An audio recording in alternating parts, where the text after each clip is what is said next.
Good afternoon and welcome to continuing coverage of the 2023 Triton Super High Roller Series in London, where twilight is upon us. We are sadly drawing to the close of this festival. Ali Najad alongside Randy Liu, and with the long deck part of the program in the books, we'll be turning our attention to short deck later on today. But a raucous arena in here yesterday, Randy, which you and Henry had the opportunity to bring us home in something different. Something different. It was still a 1.6 million prize up top, and all of the players were gunning for that top prize, and they were rather aggressive. Lots of cool hands, and how it unfolded with some short stacks, making some tough decisions. Yeah, and the unfolding that Randy speaks of is, of course, in reference to the $60,000 eight-handed long deck event, the last of this festival, as we mentioned. And just take a look back at the excitement. So 9 players officially at the final table, including on home soil, Elier Sion, ace-7. He would get it in against KLC's King-Queen. The all-club board was always threatening, and a club on the turn would give KLC the first pelt, as Sion collected $159,000 for the 9th place finish. And then it was the turn of the other Briton at the table, Lewis Spencer, up against Matthias Eibinger's ace-king. His ace-4 was always in a bad way, and then on the turn, it drew dead as the Austrian showered Spencer, who picked up $213,000 for his 8th place efforts. Then 7 remained, and the Belarusian Mikita Badziakuski had pocket kings. Got in 1.4 million, and boy, it looked pretty, didn't it, on a queen high flop? Everything seemed like it would be safe, and then suddenly the big bad ace rolled off on the turn, and Bads was just about dead. 1 out, didn't come in. $283,000 would go his way as he is flat on 4 titles. More on that later. Sean Winter, the man who can milk a stack like no other, the dairy farmer of all dairy farmers here on the Triton Super High Roller Series. Queen 10 ultimately would find his last $400,000 in the middle, up against King 9 on the turn. He too would draw dead as sweats were tough to come by. 6th place finish would earn Sean $370,000. So KLC would then, with ace-9 suited, end up playing a very big pot against Danny, who had queen 10 and just out-flopped his man.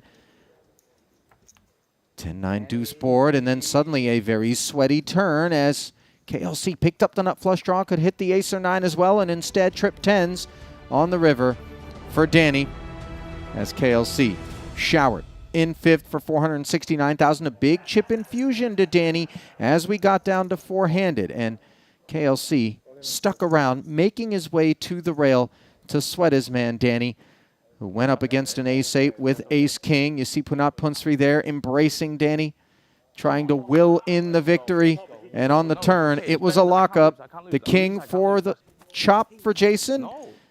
But instead, no, the king wouldn't even be the chop. Sorry, the queen. Forgive me. In any case, Kuhn, 582,000 for the 4th place finish. He was denied a 2nd title here.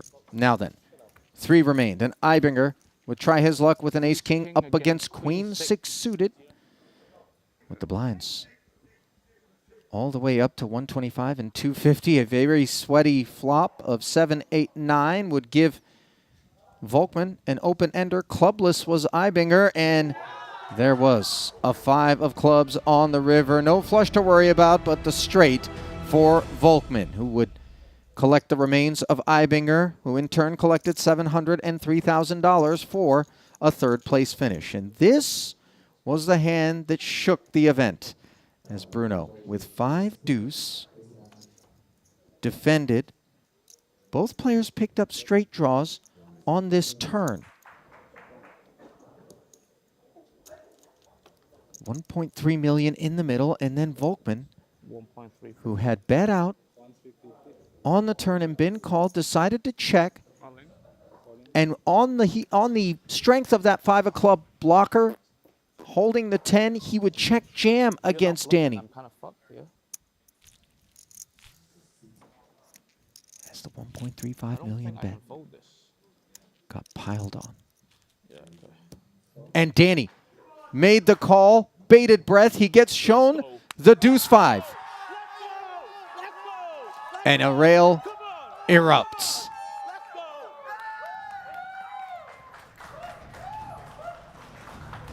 Volkman left to collect one of 2 7-figure payouts. As you see, Kanapong Tanaratakul there loving it as well. 1.08 million going to Volkman. But how about the lion's share? 1.6 million and a 4th title for Danny Tang. Danny, with perhaps the greatest winner's photo ever taken in the history of the Triton Super High Roller Series right there as we bring you back to the desk. Such a festive environment. We touched on it right before we cut to that replay, Randy, and it was a treat to witness. The Brazilians tried to will their man on, ultimately fell short. I mean, there were lots of Brazilians on the rail of Bruno Volkman. They tried their best, but it was just so many fans. International crowd cheering on Danny Tang, and every time, he won a pot, they were seeing him inching closer and closer, and with that big call on the river, end up shipping that 4th title. Well, I feel as though it's more apropos to describe Danny's progression here as he's picking up this fourth title, not in inches, not in yards, but in leaps and bounds. Why do I say that? Consider that the 2 other players who had 4 titles, Mikita Badziakuski and Jason Kuhn. Kuhn picked up 3 in 4 stops, but then it wasn't until his 6th festival that he finally notched his 4th. Bads also notching his 4th in 6 festivals. For Danny Tang, how about 4 titles in 3 stops? A bit of a speed run, isn't it? Oh, yeah. Very much so. And very consistent with what he told us, Randy, which was that he's got his eyes on the prize, that Player of the Year award. And consider, if you will, that this is the first festival in terms of the Triton calendar year toward that Player of the Year, won by Jason Kuhn at the last festival. However, if it were measured in terms of calendar years, nobody's holding a candle to Danny. No, and Danny, picking up all those titles, and this year alone in 2023, he's a man where when he's got a mission, he's going to try to accomplish it to the best as to his ability.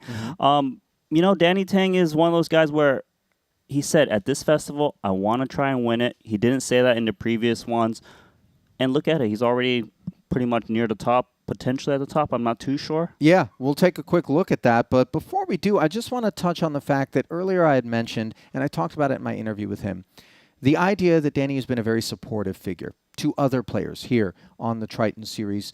And they came back and really reciprocated and willed him to that win. And you can see how emotional he is there and how thankful he is. Talk about that family nature of the Triton Super High Roller Series. And in spite of the fact that it is such a close-knit kind of fraternity, and these guys do have to battle and clash. You saw Kiat Lu Chun showered right up onto the rail pushing Danny forward. Something very unique about us here. Yeah, very unique. You know, for Danny Tang, he is friends with all players of all skill levels. You know, you saw some of our players like KCG showing support, Punat Ponsuri, of course, as you mentioned, Kiat Luchun, and you know, just pretty much the whole Malaysian contingent, the whole Hong Kong contingent, Thailand, everyone in support is important because in order to improve in this game, you want to have some buddies you talk to, and even outside of poker, you know, they're sharing and spending time away, just, you know, having that downtime, being in a good mood when you come into these stops, able to perform your best. Very important for this game. Let's give some props to Bruno Volkmann as well, Randy, because he gave it all he had. That last pot, pretty spectacular there with the deuce 5, making what could have been a very credible bluff on the strength of the 5 and the deuce. Definitely a spot where it could have been a very credible bluff. He probably didn't actually expect Danny Tang to be holding the wheel there with that check back on the flop. Regardless, though, Bruno Volkmann is one of the best Brazilian game players I've ever seen play. Seeing at the Triton stop, you know, he showed up to several. Hasn't got a title yet, but multiple second places, a third. A really good performance here thus far in London. Is it only a matter of time then before we see him hoist a title? I would say so, yeah, because Bruno Volkmann is one of those guys who's been playing the highest stakes for a long time, and, you know, he's going to keep coming out. He keeps performing well and profiting. I don't see why not. You want to talk about good performances? How about Sean Winter? Yet again, milking and milking and milking the shorties. Deep runs off of stacks like that. Is anybody a short stack ninja like Sean Winter is? The milkman, as you mentioned, right? Yeah. You know, Sean Winter is just that. The other players at the table were laughing when he just had 3 blinds and was finding ways to outmaneuver and still play post-flop, which is absurd. But, you know, it's a characteristic that only Sean Winter knows how to do. And once again, laddering up when you expect him to go out first. Yeah, others try but fall short of the performance of Sean Winter. Now then, let us turn the page. It is time to strip the deck. Take 12 of those cards out, deuces through 5s removed, and we play short deck with our 36-card deck. Randy, for those yet familiar with the game, yet to be familiarized with the game, rather, walk us through the sort of nuances, special rules. But hold on, you said 12 cards removed? Is it not 2s, 3s, 4s, 16 cards 5s? removed, sorry. 4 times 4 is 16. Okay. 52 minus 16 is 36. I just need to point this out. Before Randy goes all mathematician on us, he reached for my pen in a panic before we came on air, asking me to do the math for him on how many cards were left in the deck, and then somehow I failed to do it properly. We have no evidence. We have no evidence. But let's go back to the rules. So those little cards are gone. We do have a new wheel. The 6 can act as a wheel. Don't smile too much. So if you have 7, 8, 9, 10 on the board, and you're holding the...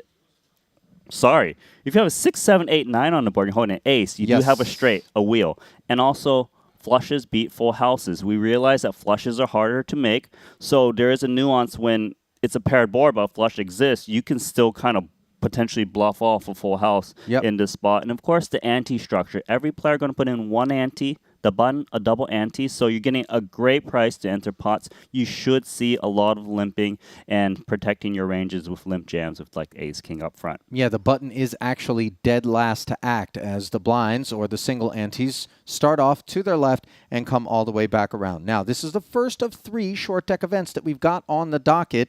30K. We've reached the final 7 and thus the money, as the final table bubble and the pay bubble were one and the same. We've got $58,000 awaiting the 7th place finisher, $350,000 all the way up top for first. We focus upon Wai Kin Yang, who is at the top of the leaderboard. And of course, this is a man who understands how to navigate the short deck streets.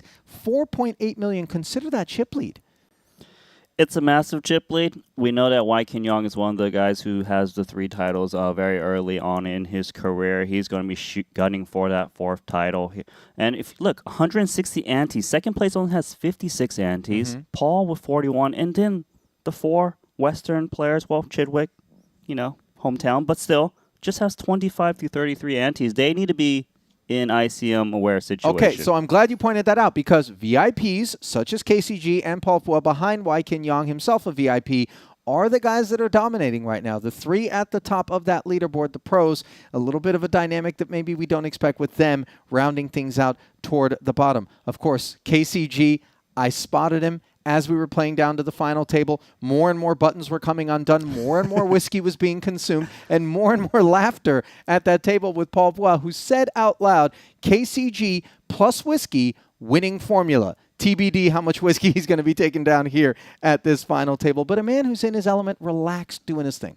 He's doing his thing, and he says that he enjoys the short deck portion of the tournament. He's probably going to play every single one of them. Loves the game, loves the action. Very nice, fun experience for him. All right, so Paul Poix rounding out the top three, has cashed already in the Luxon Pay Invitational and the main, looking to notch a cash here in the short deck streets, but already done so. Just how big will it be? That's the question. So then, without further ado, Randy and I will send it down into the arena where our tournament director, Luca Vivaldi, will be welcoming out your final 7 here in the 30K short deck.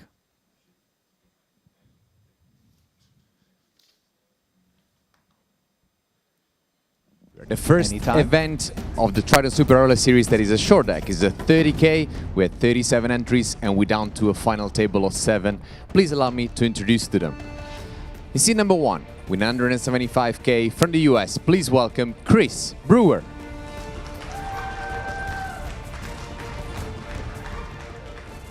Brewer, $3.8 million in career Triton earnings, 2 titles, 14 cashes, his 5th of the festival.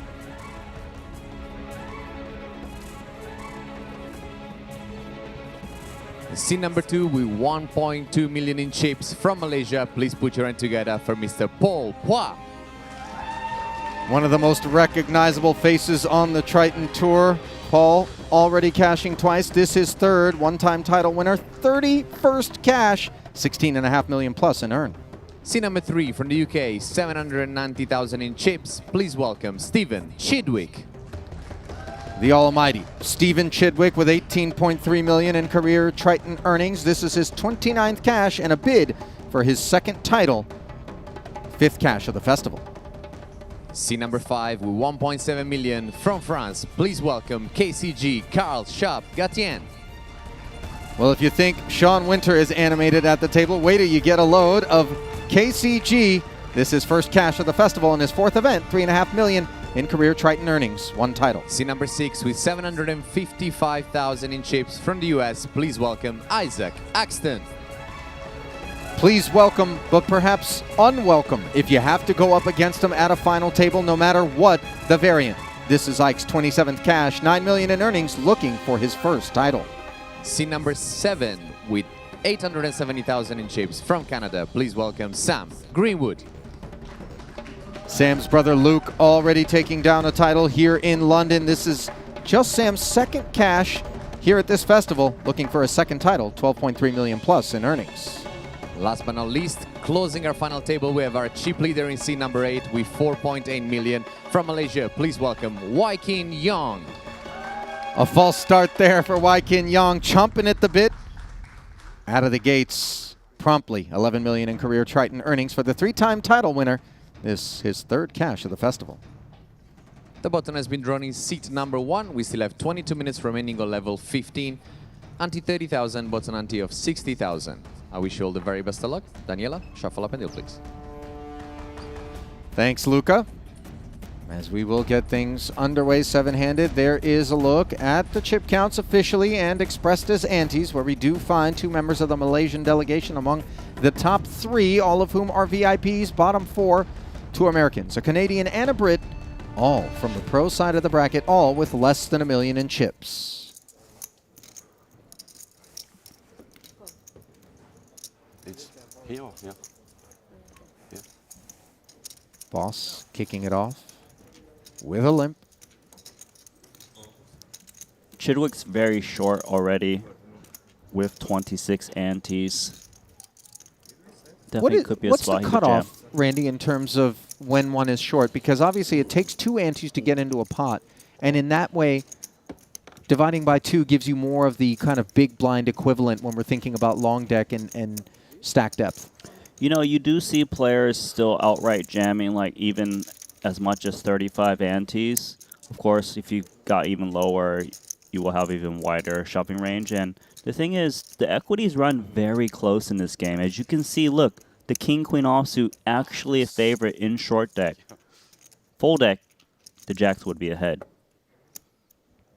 And there's the call already. So, First two blood. overs will take on two jacks as Paul wants this 1.76 just as badly as Stevie does, given it would leave him just 440K back if he weren't able to hit.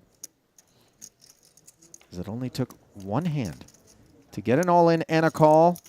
And look at that. It is a jack that Paul Poix needs to hit the gut shot, but the king or the queen will work as well.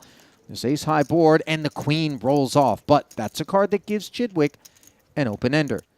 Any 8, any king would work for him. Instead, it's the 6 of clubs. So a very short-lived stint here. In fact, it gets no shorter for the great one. Stephen Chidwick, still stuck on one title. And the 7th place finish will earn him $58,200, $72,000 now. The next payout for the final 6. What can you say about him, Randy, but that anytime he shows up to play. Top class, total professional. Didn't work out for him there. Yeah, world-class player who makes many final tables. Just at one title, as you mentioned. But 2 jacks, what is he going to do? He's short. In the words of Arnold Schwarzenegger, I'll be back.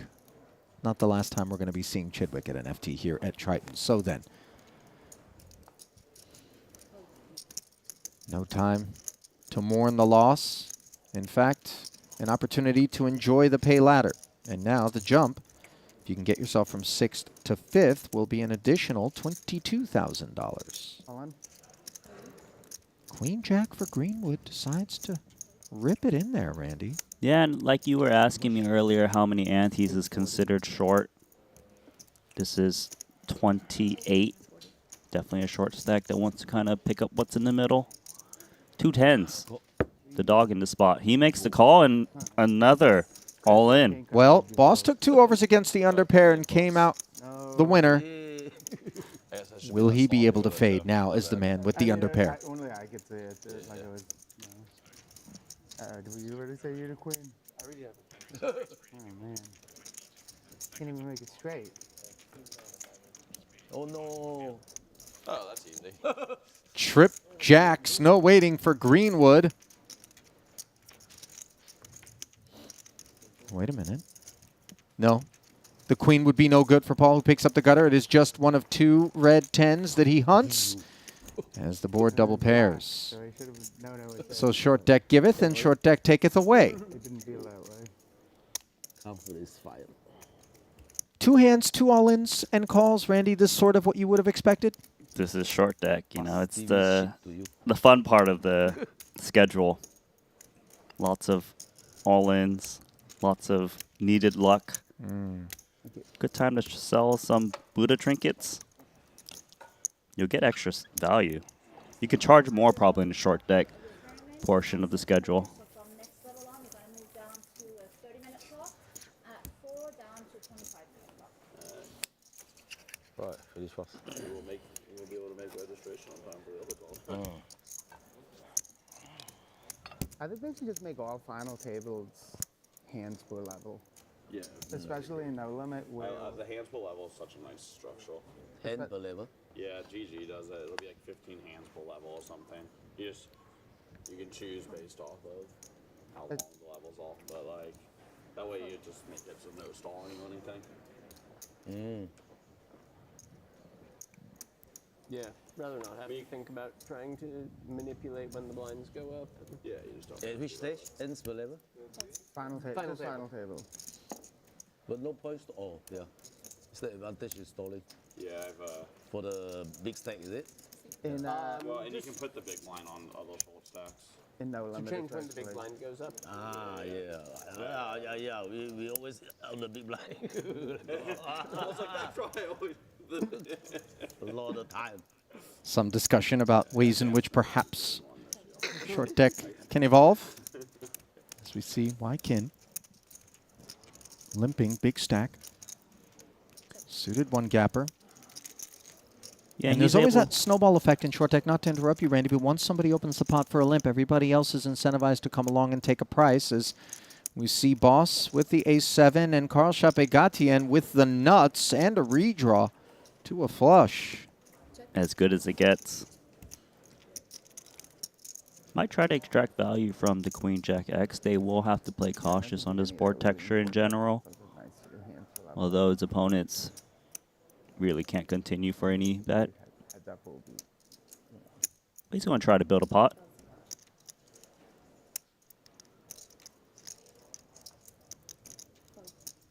But you're right. When someone limps up front, it gives you a bit of protection. This is a game where limping can easily still be strong hands.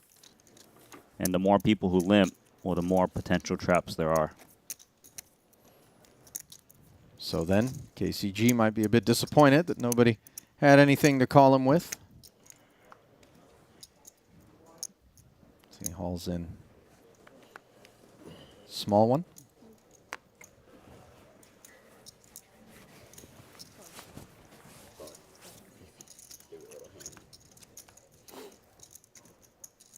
Couple jacks here for Boss. 2 players to act behind him. There's a decent chance he might just open rip it, although there is 2 shorter stacks of Haxton and Brewer. There we go. 1.3. Ace-9 not enough. King-10 suited for Haxton. The problem is he's getting so short. 41% if he does make the call.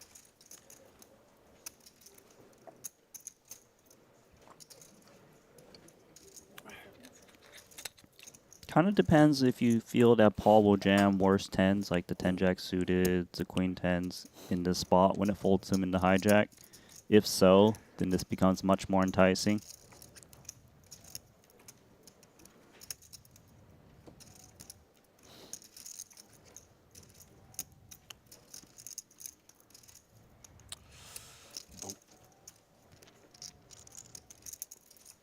Yeah, pretty sure we got King 10? So, Haxton deliberates, and look at how Paul just picked the hand out of the ether exactly in terms of the cuspiness that he observed Haxton Do you mean sensing. considering folding or Every part of it. every part of it is just like And Sean maybe Winter on playing hand, yeah. himself? Yeah. You. That was also one thing. Ace, King, 9, and Haxton hops in front. No sweat on the turn. Sets do show up more often in short deck, though. With the condensed stub, is a hook available? How No. much? I think 65. 8 of spades. And now pocket pairs costing Paul chips again after 65. 2 overs did better for him. He's been involved in the last 3 all-ins. I'm not even sure if we played a whole orbit yet.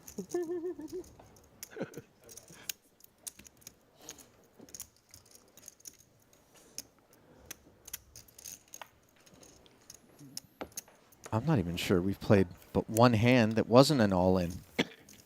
Really thought you were like. And the one hand we did play, You looked there and KCG flopped the nuts. Mm-hmm. You immediately nodded your head as if like, yeah, that's it, I'm calling. I mean, that was my first thought, and then my second thought was I should think about this for a second. Yeah, I saw both those thoughts happen on your face. What's the Oh, first he's thought? calling. Oh, he's Oh, picking it up. definitely calling right away. Calling, is it? Yeah, Oh. but then maybe think a little. Another all-in for Paul. He's got the king-queen, 20 antes.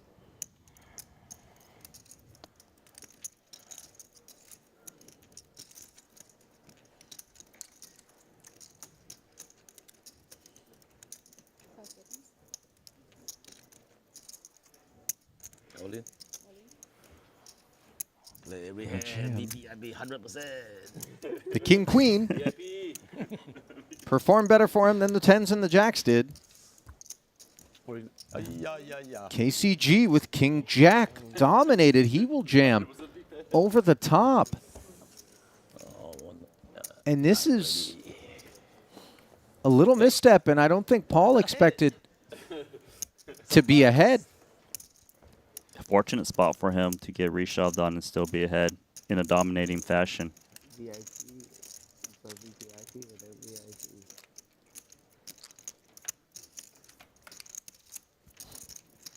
Ace 10, 6. Both players with gut shot straight draws. KCG asking for a flush draw and getting it.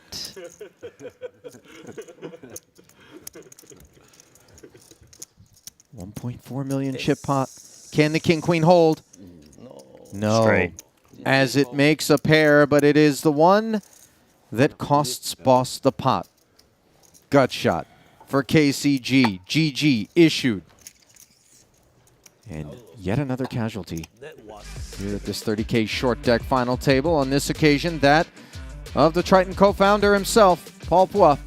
$72,100 added to his career Triton total. But today, a title will not be among the things he picks up. As we fight on with 5. So that was 4 all-ins. Paul was involved in every single one. Won the first one, couldn't win the last 3. 100% VPIP, I believe you mentioned.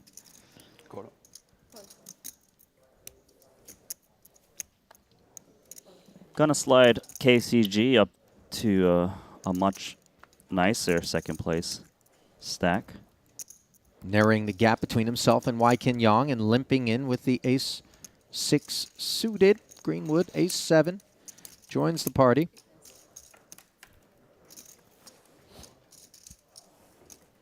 Wai-Kin with the check back from the button. 6-7. Couple of Broadway draws. Yeah, not too much for everyone. Probably be seeing a free turn card. Here we go. Interesting, as it does bring in the 4-liner. 2 players with the ace, no one with the 10. Perhaps Wai-Kin might represent this if he does get checked to him. Could see it happening.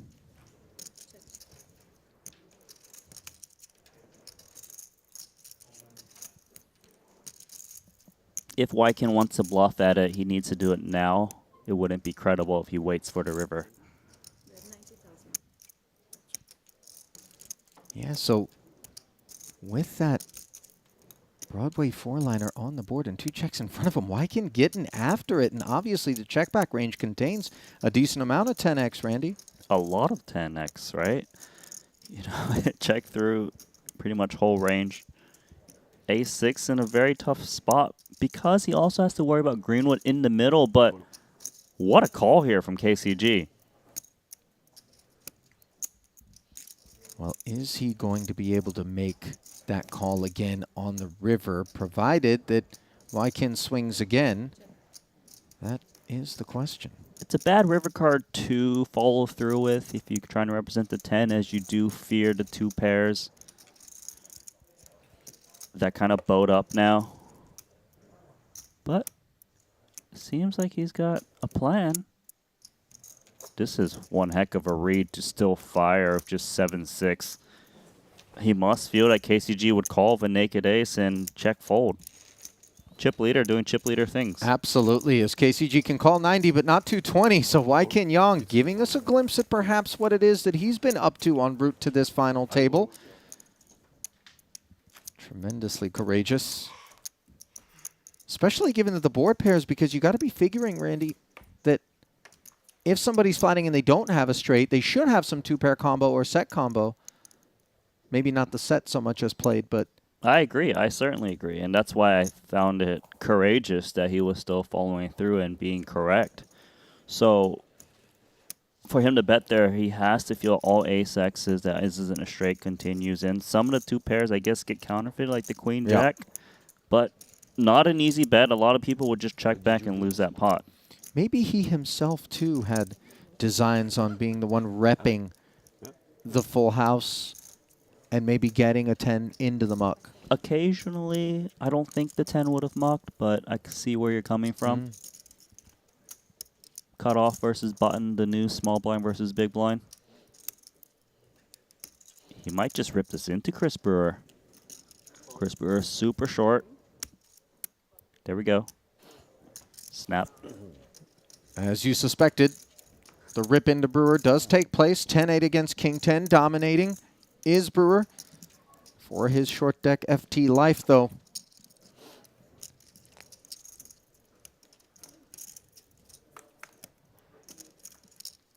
Ace, King 7. Second pair for Brewer. Was always in a good way. It's going to be hard to win this one. Well, a gut shot straight draw for both players on the turn means there's some paths to a chop also available now. Oh. And there is that chop. I said hard to win. I didn't say hard to chop. Remember what I pulled. Oh, no, no. I pulled it a 9. A little bit of run good there for Wykin. As Brewer's left flat. 5th out of 5 right now is Chris. Haxton running in 4th. 27 and 45 annies respectively. Greenwood in 3rd with 53. Then the big hop up to KCG with 80 annies. And Wykin Yong, absolutely massive, 165 annies.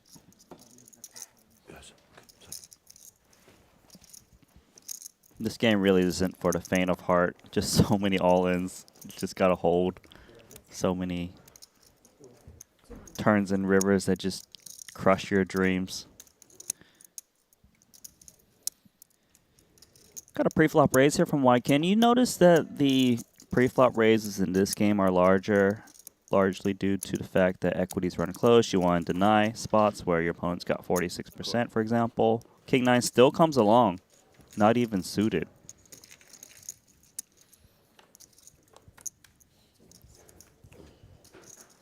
Queen, Jack 7.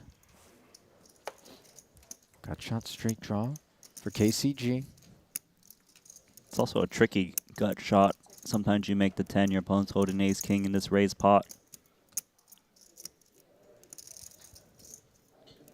But just a terrible board for the ace 8. We do check through.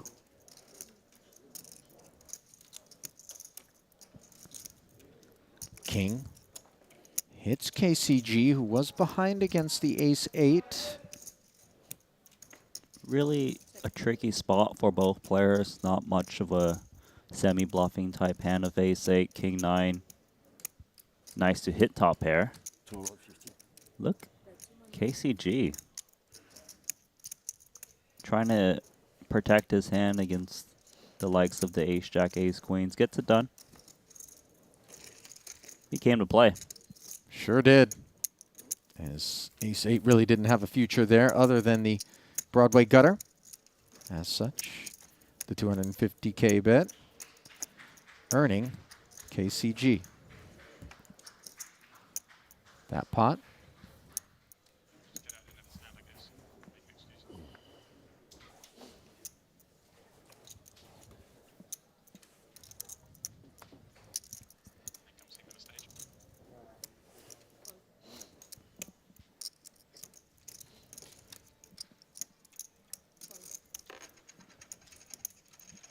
Ace-queen suited now for Brewer. Pushes all the big chips forward, leaving himself 130 back. We'll be picking this one up. No takers. But I am being taken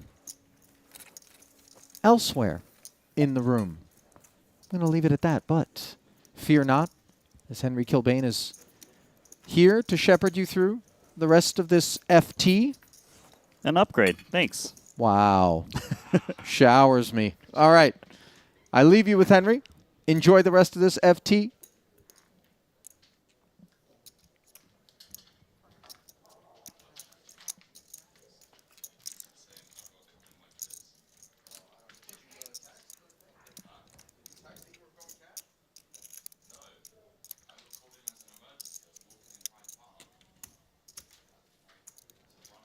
Haxton here in the cutoff. Queen jack suited.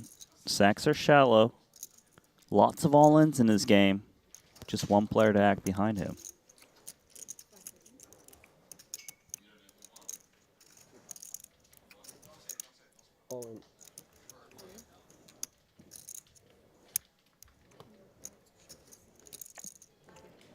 quick and easy.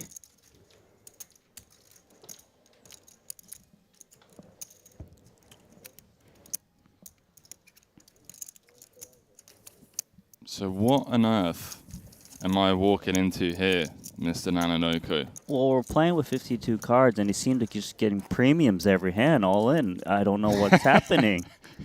52 cards.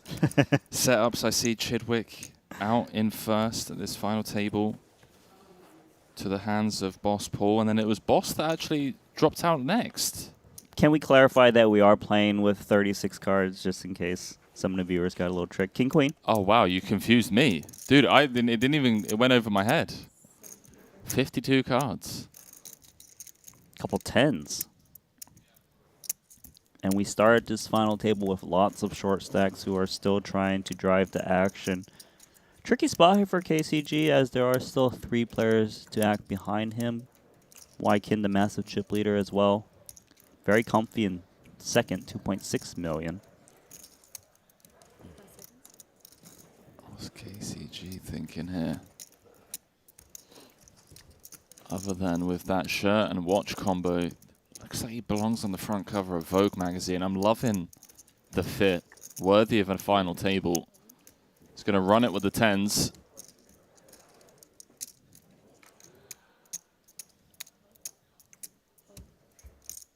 So all 10s dead in the hands behind. There's Brewer. Fair fight, Randy, flipping for his tournament life.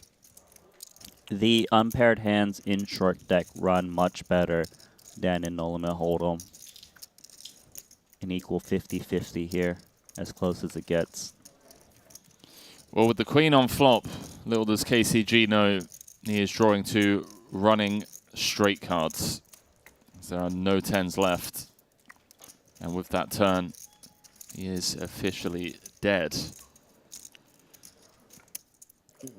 Brewer gonna double up. All in brought to you by betacr.eu. Some real storylines emerging here, Randy. I mean, Brewer looking for number 3. KCG looking for number 2. That's 8. Ike Haxton still without a title, Randy. 26 cashes. 9 million and change in Triton earnings. No title for him. Greenwood looking for title number 2. 24 cashes, 12.3 million in Triton earnings. And of course, Wykin Yong, he's like, hang on a minute, Ivy. You know? And Danny Tang. And Danny Tang. So you guys have left me in the 3-time champion club. How about I come upstairs and join you?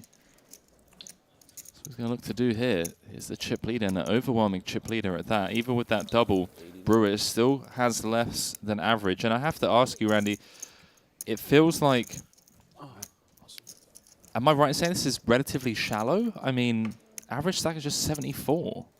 Chips can get in very quickly. Yeah, and you know, we've had so many all-ins. Boss was in 4 times. Now the ante is 40,000, but an ante 2x that 80,000. Yeah, so now the average has dropped to 56 antes.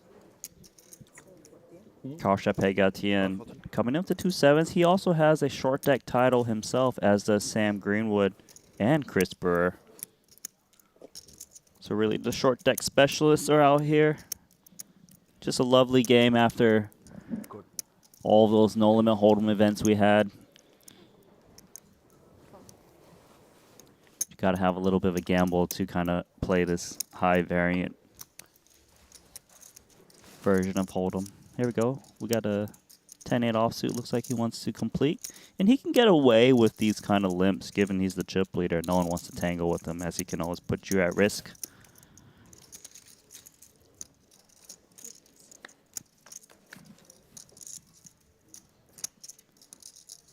Brewer flopping top and bottom.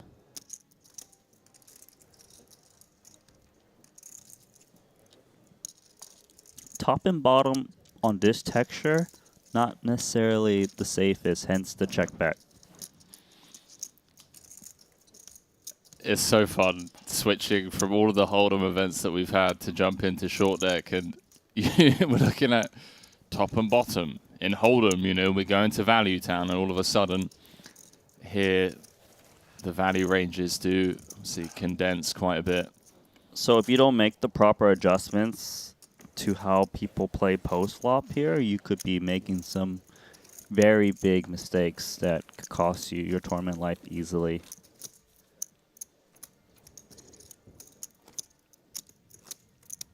Even the hand selection pre-flop, very important in short deck. Baby pocket pairs like the 6s, 7s, 8s, and 9s. And those are the babies, although they're medium in long deck, is they don't perform very well. You don't make a set, really, really hard to win. Also against open and the straight draws, they have high equity against you.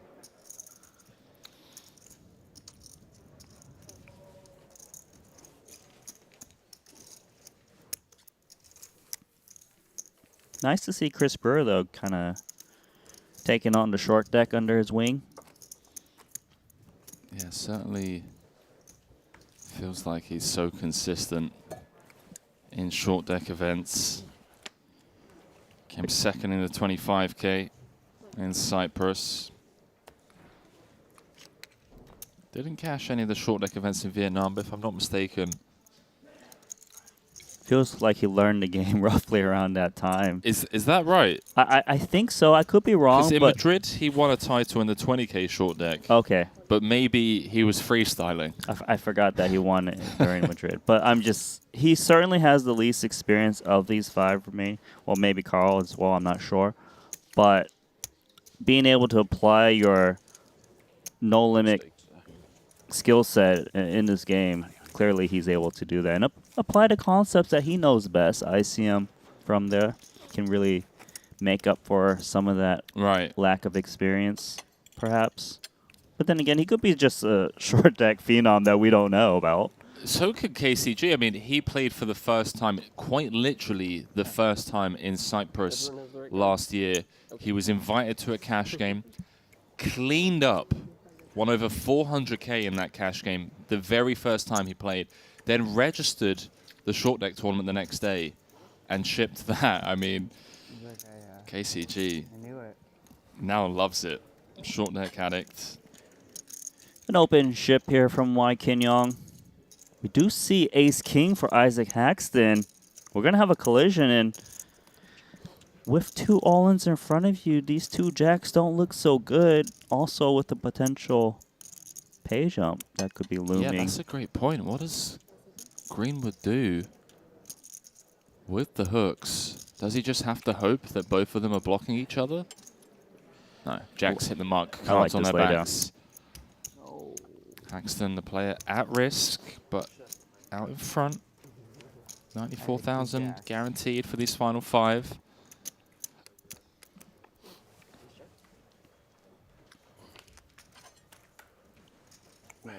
Oh, queen in the window. 6. This happens a lot in this game. Way more often than no limit hold'em. That doesn't help. That does not help. Haxton drawing to 3 outs once for his tournament life. Doesn't find it as a 7-7 run out. Sends him home in 5th. Going to be walking away with 94,300. And that first Triton title for Ike Haxton will have to wait for another day. So consistent, so many crossbars over the years, but again, just coming up short with a 5th place finish. Came 4th in the main event earlier on during the series for 1.58 million. Now adding 94,300 to his Triton track record. And with that, we're down to 4. And we have a very clear runaway chip leader.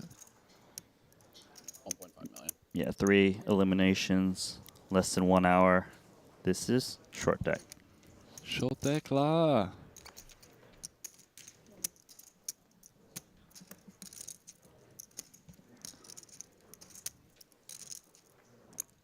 Oh, Viking teased us for a second there. Same hand in the muck. In general, you do want to be the one jamming rather than calling in this game, as you do have the added benefit of the fold equity picking up with no showdown. Brewdog playing well.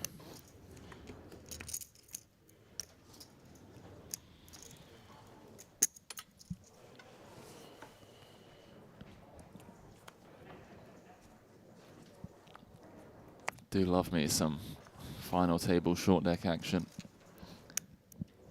It always feels like every hand we're just flipping for tens of thousands, if not hundreds of thousands of dollars.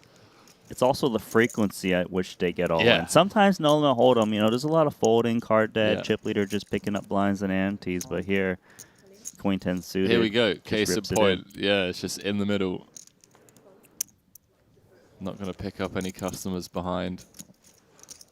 You really do need to be relentless in this game, given you pay one ante every single hand. If you kind of pass up too many spots, you just bleed down so much. And you do have the added benefit. We say it all the time, equities run close. So when you get called in the spot, even when you're dominated, you're not doing so bad in this game.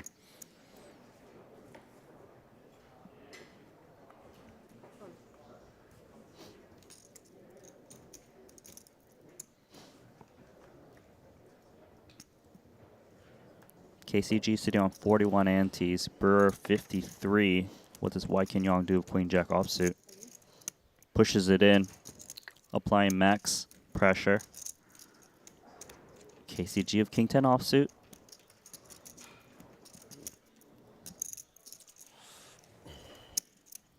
Hasn't relinquished. Contemplating flipping for it all. Just King 10 offsuit. Wow. That would be one hell of a statement. Just wants to go for the win. Looks like he's out.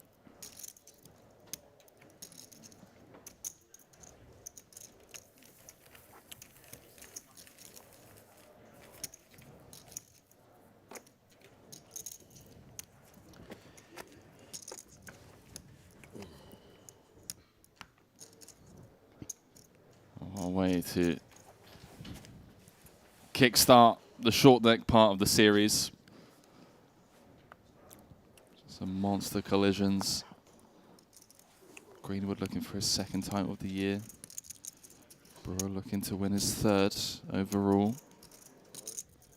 Wai Kin Yong looking for title number 4 as he represent. When does someone take a stand, Randy? Feels like KCG is the man that wants to do it.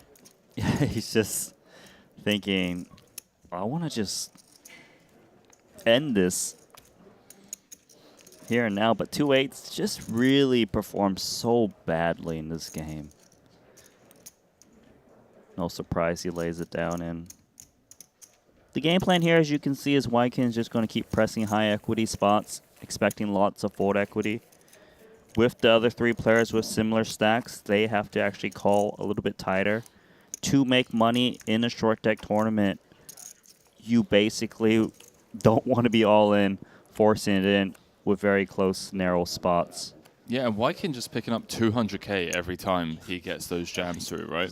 Yes, so Picks up all the antes in the middle. with the structure of short deck, 1 ante a piece every single hand, it's more per round than, say, no limit hold'em. Yeah, that's what I'm saying. I guess I need to. And see, this is a hand where You got a queen on it looks playable, but really you just bleed so often and waste an ante. And you can't just outright ship it because when you get called, you're running so poor. You can't really limp in that spot, just given that you're supposed to have a jam or fold range. I mean, I don't think I can. Yeah, sorry. I mean, I don't. Like, it's just like called the corn on. Just Yeah, no, it's fine.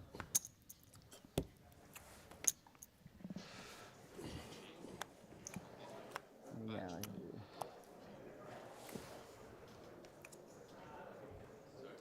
Cool.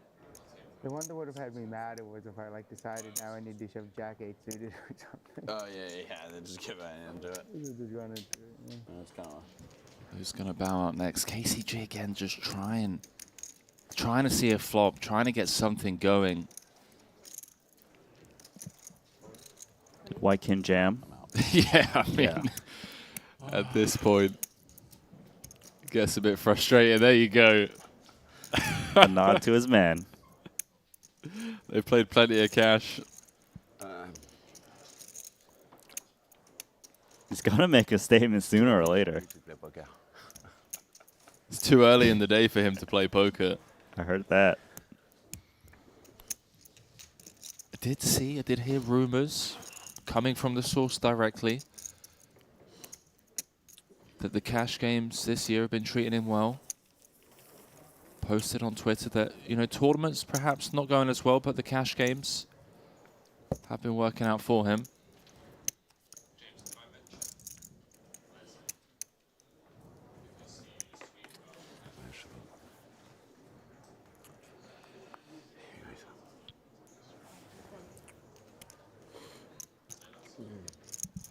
But yeah, it's been a good year for KCG overall. It's a bit annoying though, right? If you win all the money, cash games over the course of a year behind closed doors, and then the TV games that you play, tournaments, you run bad, and everyone's like, hang on a minute. Like, No, I mean, but in the end, it's what's in your bank account. that's it. Are you more of a morning person when it comes to grinding tournaments and cash games, or are you like KCG's? Would today be too early for you? It would be too early for me. I would just blind out. You know, not kidding. I'm not that baller to just blind out of a 30K FT. You know, KCG loves to give a little action in these tournaments. Sam Brewer gets to jam into the shorter stacks. Yeah, and the important part here is that he has them covered, so he's got the fold equity. No. I'm just saying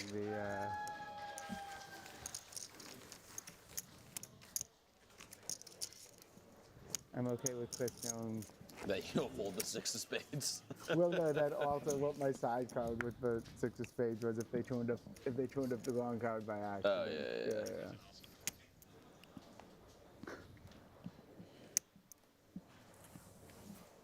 Brewer seems interested. What's he got? Little King Queen.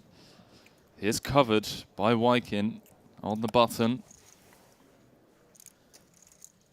Notice the fold. Okay, so he definitely would have jammed into the 2 shorter stacks, but with the covering stack behind him, he's just thinking, just in case he wakes up a hand, let's just pass up this slight plus EV spot. It's a very position chip stack situational game. I could have shoved. Coulda, shoulda, woulda. Wykin will always welcome That was very tight to me. the walk. King, queen. Let's just tell everyone what we're voting. I don't think it changes. Well, actually, yeah, it I kind would of think does, it does, right? There's a delay. Because then when he jams, next time's like, okay, well, this guy just folded King Queen. Now he's happy to run with it. That range looking a little bit tighter all of a sudden. Theory-wise, you don't really want players to call even with, like, say, 40% equity. You're a favorite, so we'll see if he kind of uses it to his advantage or not.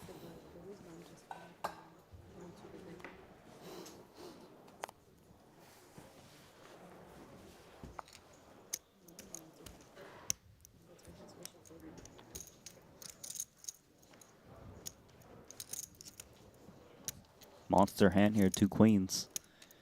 You might keep it consistent and just rip it in still. Gotta balance the weaker holdings he's jamming. Kind of funny. You know you're getting a quick decision from me either way. I'm either just putting him in or... I just slow roll you with aces for fun.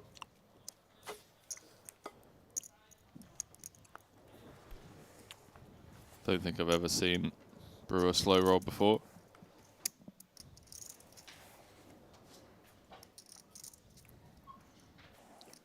Got a King 10 offsuit here for Greenwood, bleeding down.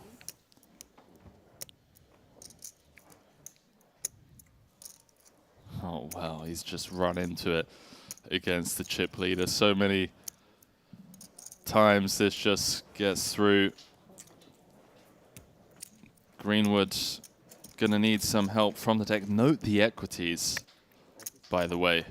Still 40% with just the lone overcard against a hand as strong as Queens. If that doesn't summarize short deck, Randy, I really don't know what does.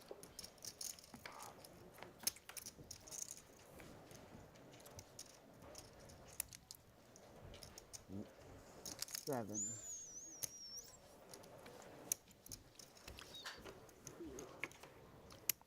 Well, now, without the presence of a 7 or a 9, he's a king But no, we'll go do the queen up sale. and a king only. If you own a 7 of diamonds, 10 on the river means that Greenwood is going home in 4th. Going to be adding 122,000 to his incredible Triton track record. 25th cash for him. Closing in on 12.5 million in title earnings, but title number 2 will have to wait for another day. First title coming back in Vietnam early this year in a short deck event. Has a couple more shots here in London. Second cash of the series for Greenwood. Bowing out in 4th, and with that, Randy, the 3 Musketeers, Wai Kin Yong, Chris Brewer, and KCG himself. Yep. We got 2 VIPs versus the pro, but I wanted to say these VIPs got more experience than this pro, Chris Brewer. Wait, who's the VIP? Oh, Carl Chape-Gatien and Wai Kin Yong. They were the VIPs during the looks on paper, but I guess things are different when we're talking about short I was deck. going to say, like, sure, Hold'em, okay. Wai Kin Yong as a short deck VIP? I don't know how I feel about that. He's got so much experience in cash games. Way back in the day. 3 titles. All coming in short deck? For Wai Kin? No, it should be some no limit Hold'em back when we predated the streams. I believe in the Philippines. All of them coming in Hold'em. In fact, 3. So he came second in the short deck main. In London 2019, he won the 100k no limit main for £2.6 million sterling, and then followed it up 2 days later with a second place finish in the short deck main for £1.8 million. So he is, or is he not a VIP? Dude, I don't know, man. You win 3 titles. I'm just kidding. Of course, he's been playing this game since the inception, the beginning. He jams the ace queen into the queen jack of Carl, and Carl might be compelled to finally put resistance here, although only has 34% as he is dominated. 5, 4. A self countdown? was that what it was? Sounded like it. Understandable. Wai Kin Yong with 200 antes now. Brewer with 49, KCG with 32. Walk me through what the pay jumps are right now, if you don't mind. Stand, all 3 guaranteed 161,000. Sizable ladder, 91,400. Between 3rd and 2nd, and then the eventual champion going home with 350,000 for their efforts. Also, we got the short deck main later today. Obviously, coverage. We do indeed. How many runners do you reckon that we're going to get in that one? So we got 37 in this 30k warm up. Typically, Danny Tang's the guy to ask. He's pretty on point. Yeah, Danny Tang wasn't able to enter this event as he was attempting to ship that 60k, which he did. 9-7 offsuit, jamming here from Wai Kin Yong. Chris Brewer, a hand that he could easily call with, but does he respect the ICM situation of Carl Chape-Gatien having 31 antes? A slight favorite here. You can see he's a bit pained. This is incredibly flat. I guess I fold. Alright. I wish it was steeple. Yeah. Could you explain, Randy, what he's talking about here? He must be talking about the pay jumps. If he Right. feels it's very top heavy, then he's more willing to gamble to put himself in a position to get that top prize. I wanted to But play if the win. I was trying to justify being able to call. Yeah, so the ladder between third and second, 91,000 as I mentioned, and then a 98K ladder between first and second. All in. So had it been more top heavy, I think Brewer saying he would have played for the win. I don't really feel Oh. that Carl's going to lay down to ace-8. He's just been getting ripped on so many times. Three-handed.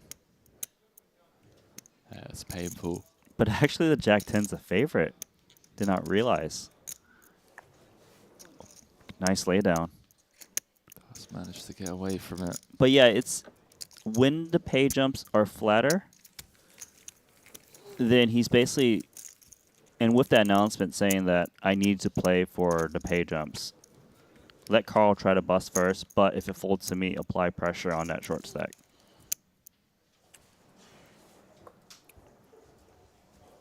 Hasn't really been shy of revealing his thoughts at this final table. Ace-Queen, All in.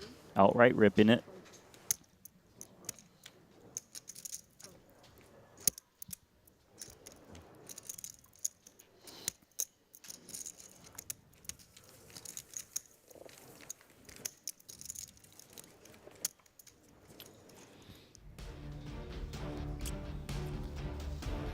GG Poker, Randy. Place where the viewers around the world can qualify into Triton events. Would love nothing more to see someone rock up to the next Triton stop, say, hey, qualified for $25. That's right, you can qualify into the 25K Triton for as little as $25 over on GG Poker. And of course, GG Poker, the home of the WSOP Online 2023, the most prestigious online poker series at the world's biggest poker room, where you can become the next WSOP Online champion for as little as $1. KCG finally finding a hand that he's happy to run. And he's going to get a spin from Y Kenyon. King, Queen suited. Exact coin flip. Unheard of if this was in long deck. Long deck! No, You it's short deck. No, you can't do long deck. Short deck. Well, is this the spin for Mr. KCG?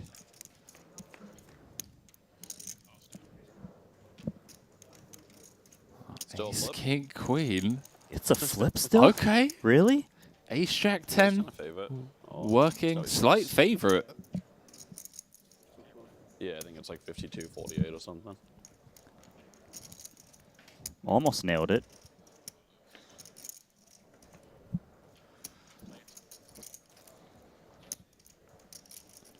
One card to come. Still has 43% equity this game. Just have to love it. Doesn't find the Ace, Jack, 10 or a 7. And with that, we're going to lose one of the fan favorites and one of our favorites at the Triton Super High Roller Series. None other than Mr. Carl Chapé-Gatian. Bowing out in third was a frustrating end to the final table for him, just having to fold due to the ICM, due to the stack distribution, making a stand with the Ace-10, running into the King-Queen of what feels like the unstoppable Y Kin Yong on the hunt for Title 4. KCG adding $161,000 to his Triton track record. And another cash, Randy, coming in a short deck event for him. You know KCG loves the short deck. Good to see him in the mix and getting another deep finish. But he will have to wait for that short deck main right around the corner. You know, it's been 1 hour of play. 5 players already eliminated. Now we're down to heads up. It feels like that's been the theme of this series so far. Just action-packed, non-stop callers and then fast-paced action at the FT. So we'll welcome you back to the break desk, Randy Liu, alongside myself, Henry Kilbane. Wai Kin Yong with the more than 4-1 chip lead coming in against Chris Brewer here in this 30K, looking for title number 4. Brewer looking for title number 3. We're going to throw it to a quick break of commercials, and when we come back, we're going to be crowning a champion. Don't go too far.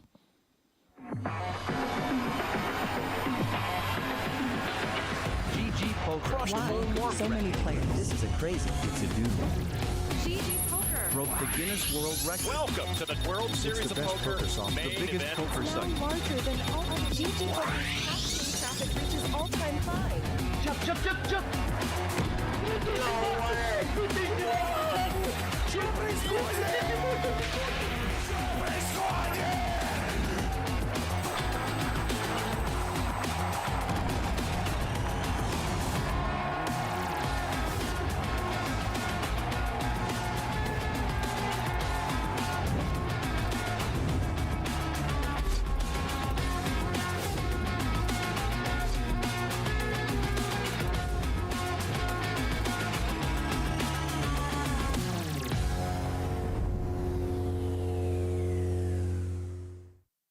Reviewing your play and learning from your mistakes is a key part of mastering any skill. At GTO Wizard, you can upload your hand histories and compare your play against the optimal strategy. You can upload a single hand or an entire database.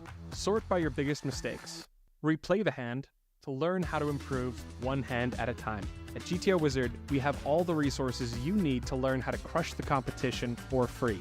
GTO Wizard, the #1 app for poker players. Introducing the all-new BetACR.eu, the premier destination for sports enthusiasts. What sets BetACR.eu apart is our exclusive offering of live-action prediction options on the Triton series. Experience the excitement as you predict the action while watching your favorite players live. But that's not all. By opening your account now, you can take advantage of our incredible offer.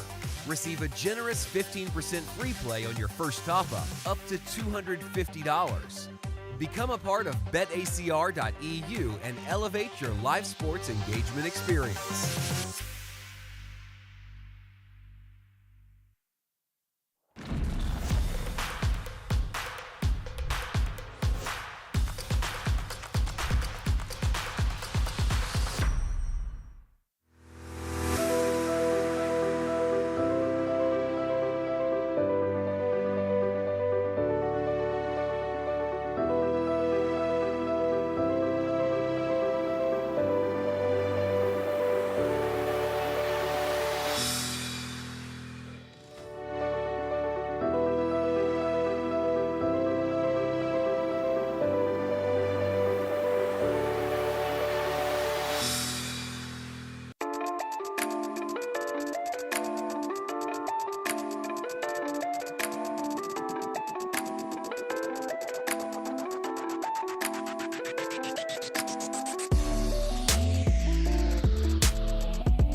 Offsuit actually a favorite in short deck.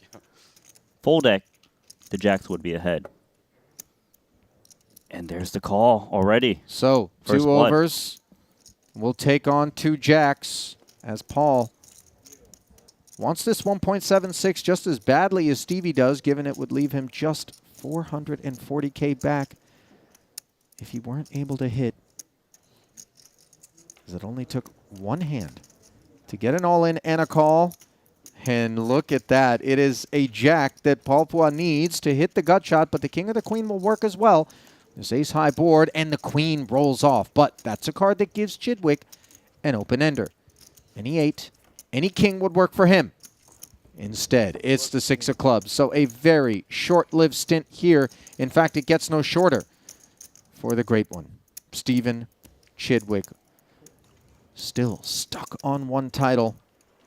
And the 7th place finish will earn him $58,200, $72,000 now. The next payout for the final 6.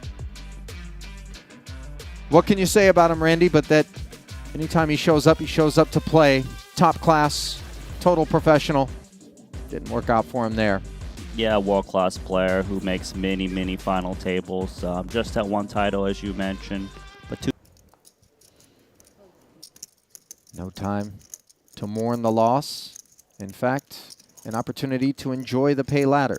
And now the jump, if you can get yourself from 6th to 5th, will be an additional $22,000. Queen Jack for Greenwood decides to rip it in there, Randy. Yeah, and like you were asking me earlier, how many antes is considered short? This is 28. Definitely a short stack that wants to kind of pick up what's in the middle. 2 10s. The dog in the spot. He makes the call and another all in. Well, Boss took 2 overs against the underpair and came out the winner. Will he be able to fade now as the man with the underpair? Only I could say it. Like it was, did you already say you're the queen? I already have. Oh, man. Can't even make it straight. Oh, no. Oh, that's easy. Trip jacks, no waiting for Greenwood. Wait a minute. No. The queen would be no good for Paul, who picks up the gutter. It is just one of 2 red 10s that he hunts as the board double pairs. So short deck giveth and short deck taketh away. It didn't feel that way. 2 hands, 2 all-ins and calls. Randy, this sort of what you would have expected? This is short deck, you know. It's the fun part of the schedule. Lots.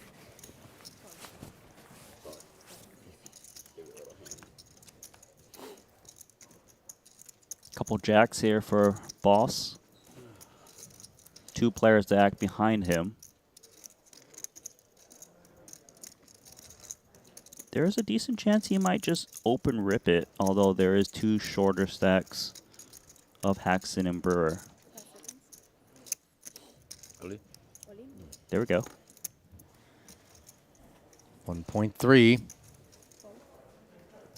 Ace 9 not enough. King 10 suited for Haxton. The problem is he's getting so short. 41% if he does make the call.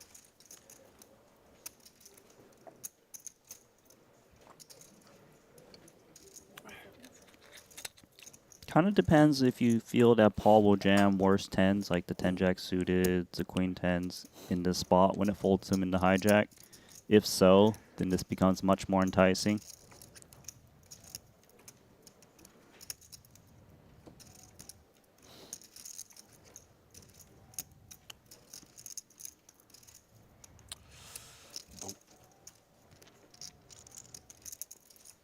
Yeah, pretty sure we got King 10?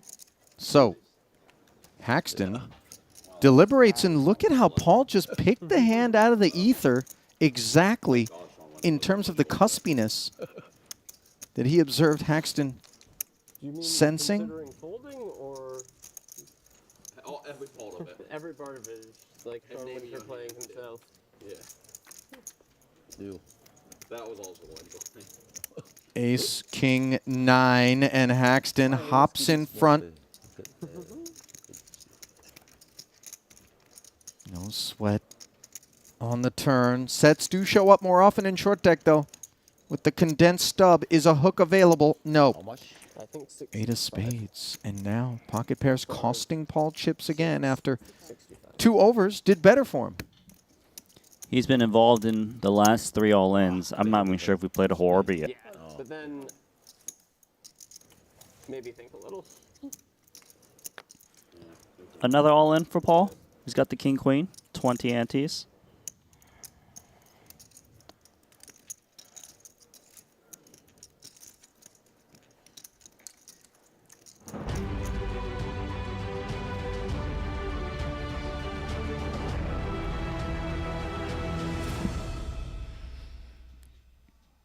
Find ourselves heads up here at our first short deck event of the series, live from the JW Marriott Grosvenor House. Wai Kin-yong, 3-time champion, looking for his first short deck title, squaring off against Chris Brewer, who is a 2-time champion, already has a short deck title.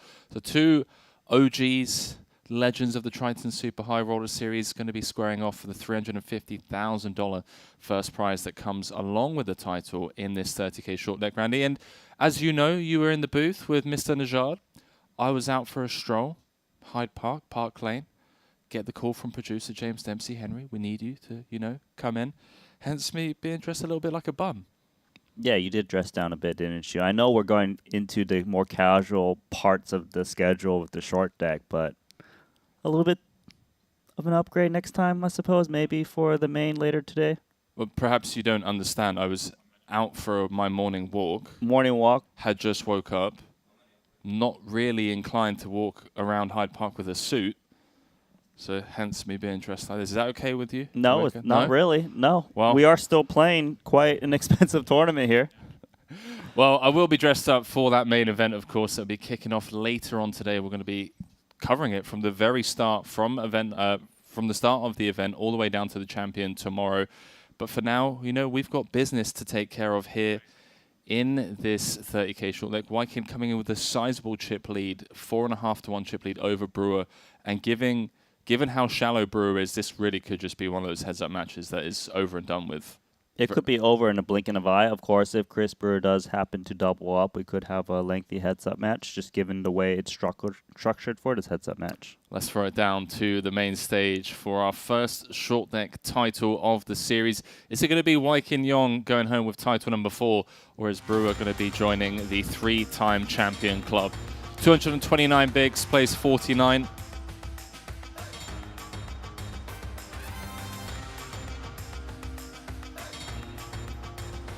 There's your payouts. 252,000 guaranteed. 350,000 going to the champion. Wait, if I ever see you in casual clothing, Randy. Sorry, that was me being dumb. I swear to God. I'm not going to let it slide, mate. Well, I mean, just put me on blast. Yeah, but you opted to do that. You do have the option to walk around Hyde Park in a suit or a shirt. After this? Were you walking or were you running? I was out for a little stroll, duck feed down by the lake, little coffee / duck feed, Just passing some time with Espen Jorstad. Just went out for a stroll. James Dempsey called me up. Panic mode. Henry, it's an emergency. I was like, no, James, I can't come and help you get out of bed, mate. Come on, you're a big man. You need to do that yourself. He's like, no, I need you in. This final table again. It's like they're just dropping like flies. So here we are in the mix. 10 of clubs. Little straight draw. And Wai Kin going to have more of this board texture, right? Limping in, more traps. So the way heads up short deck is designed. Yeah, he was telling me he's like extremely popular in Korea too. Like he went and played the that Alpha 8 thing, and he said he probably got asked to take like 100 photos. I think Steve O'Dwyer's popular everywhere he goes, not just in Korea. But very, very popular over in Korea and Japan, I believe. I can confirm that this one tall ginger white men get asked for a lot of pictures.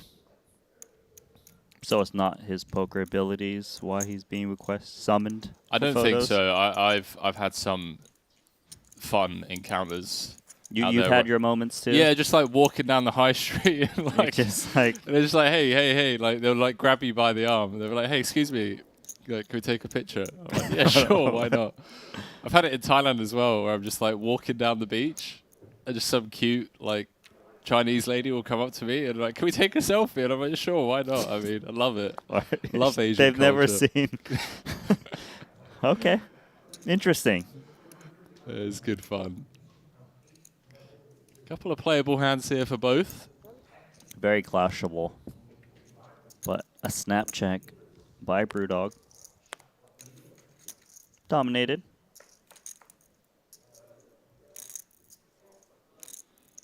Hello, open and straight draw. Got position.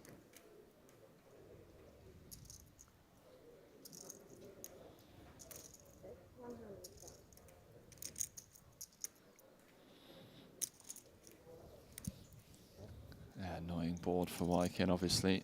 So in short deck heads up, the player to act first pre-flop acts first post-flop.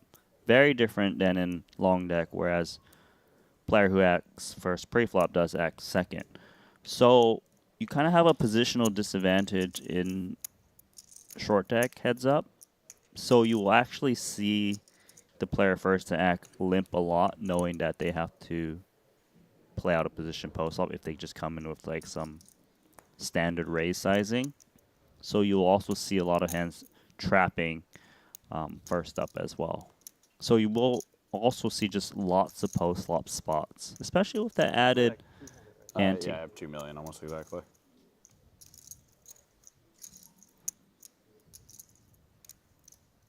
So Brewer's got 40 antes versus the 182 of Wykin Young, and Wykin is going to try to use that positional advantage.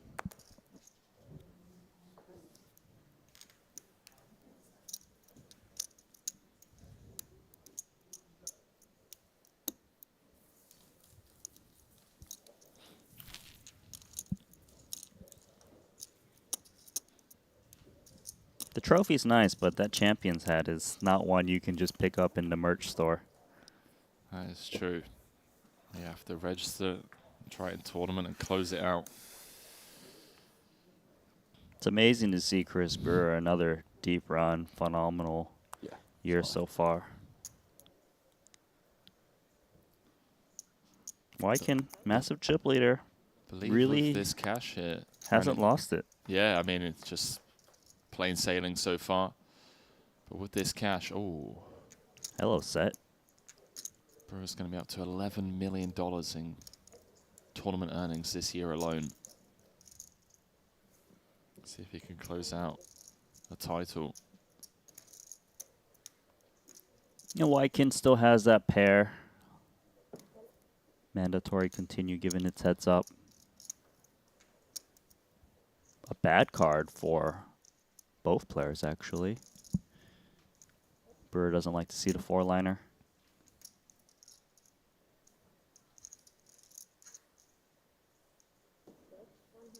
Interesting. Quarter pot.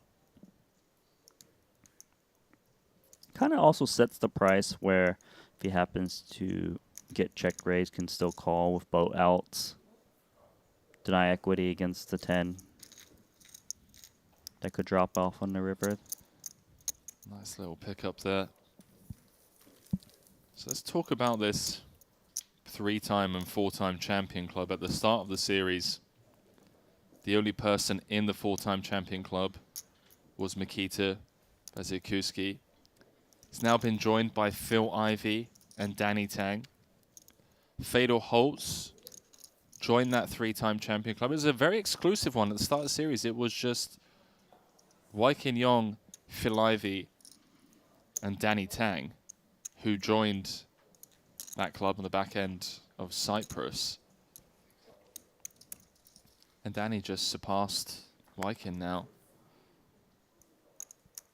There's a chance that the end of this series is going to be just Fedor Holtz by himself in the 3-time champion club after only just joining it.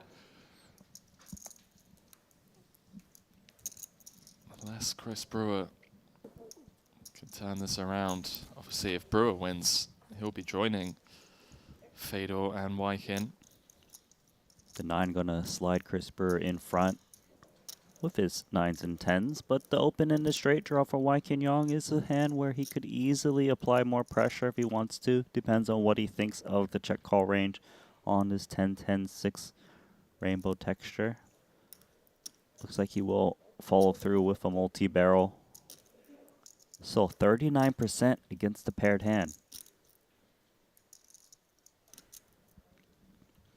Gut shot is important gives him the added equity he needs in case he's up against the trip 10s. Very good card for Chris Brewer in a sense that the Whitekin will have trouble putting in the third barrel in case he's up against a 6X. For Whitekin to bet again means that he's trying to target exclusively the 9X. Gives up, as expected. Upswing. Back. Yeah, small but necessary. Knows it's going to be a long grind ahead if he is to close this one out. 171 antes, plays 51. He's reduced it from a 4.5 to 1 chip deficit to a 3.5 to 1 chip deficit. One double up and it'll practically be even. Yeah, so the game plan for Chris Brewer is to grind up as much as he can and hopefully hold when that double up potential does arrive.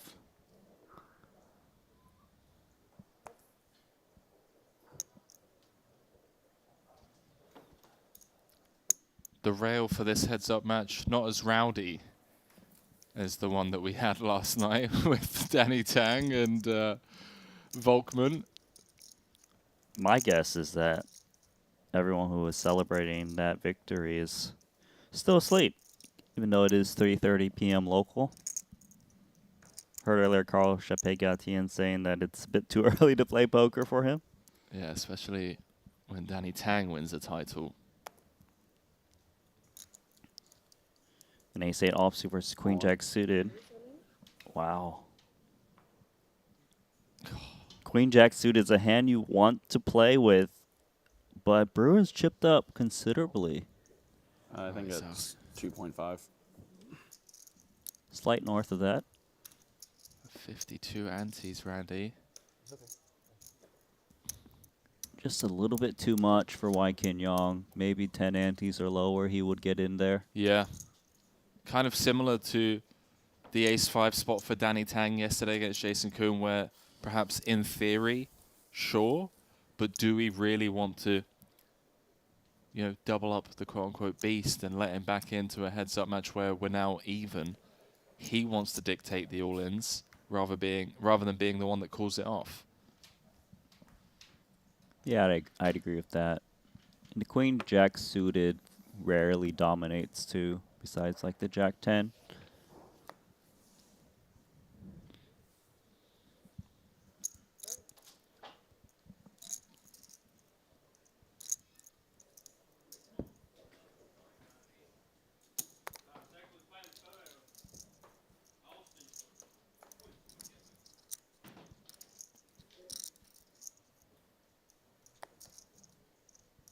Swing and a miss for both players. Advantage Brewer with the gut shot, but it's Wai-Kin.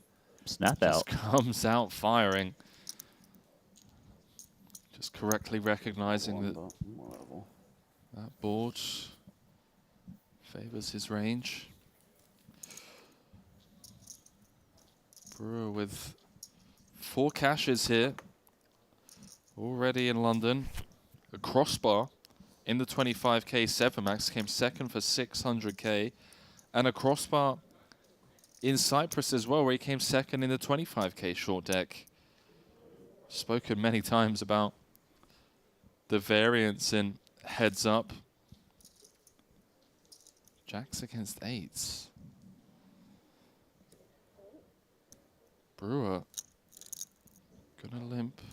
Yeah, but 2 8s is actually one of those hands you don't kind of raise, as they're hard to play post-flop, not like No Limit Hold'em. 1 over to both players' pocket pair. Never delightful to see that. But could be some protection to be had for Wai-Kin, as so many cards overcard his hand.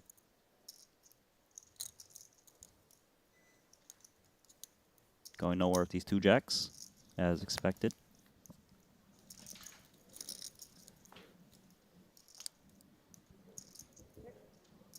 Wai-Kin picking up a gut shot on the turn. Have to ask Randy, is this kind of a mix where sometimes you just try and realize, other times you turn your hand into a bluff? If he's betting, he's definitely turned his hand into bluff. The problem is, what hand is he trying to get the fold besides 10x? Looks like he's... How much did he put in here? Half pot? Wow, gets the 2 jacks snap out of there. There we go. Hell of a play. Great awareness from Wykin. Felt mergy there. A little bit too. Maybe he feels he can extract a little bit from the 7-6x, but I don't think he thought the 2 jacks was going to snap muck for half pot.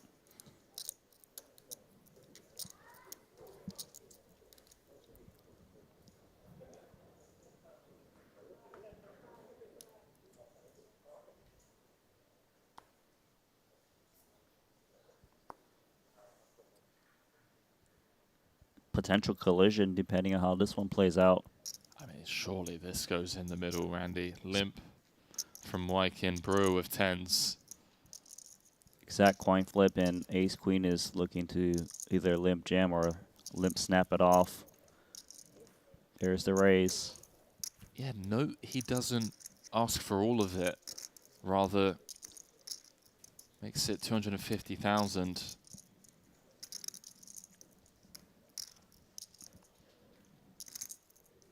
Wykin probably wants to kind of protect his limping range. Know there's a lot of dust in there.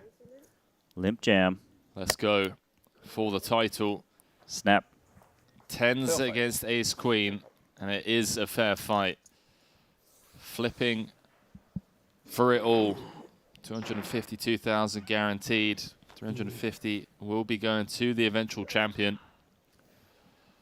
This could end things. If Wykin can convert this 49% equity. If not, Brewer is back in this fight.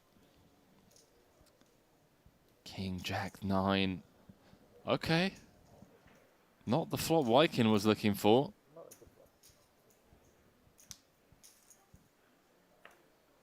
Reduced to just 5 outs. Cross turn and river. Needs Brewer to improve to a set or find an ace on the river. Doesn't find it, Randy. And with that, we've got ourselves a heads-up match.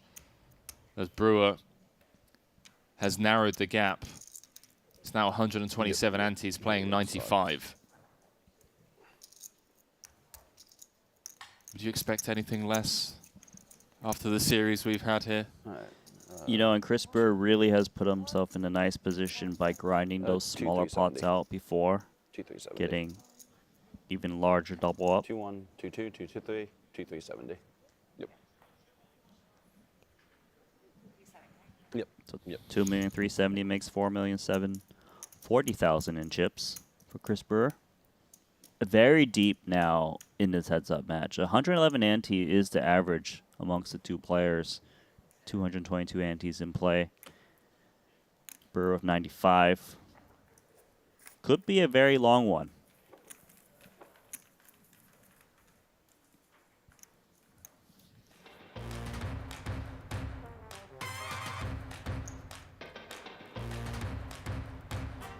Let's go. 127. Plays 95, as Randy just mentioned. 50k, 100k.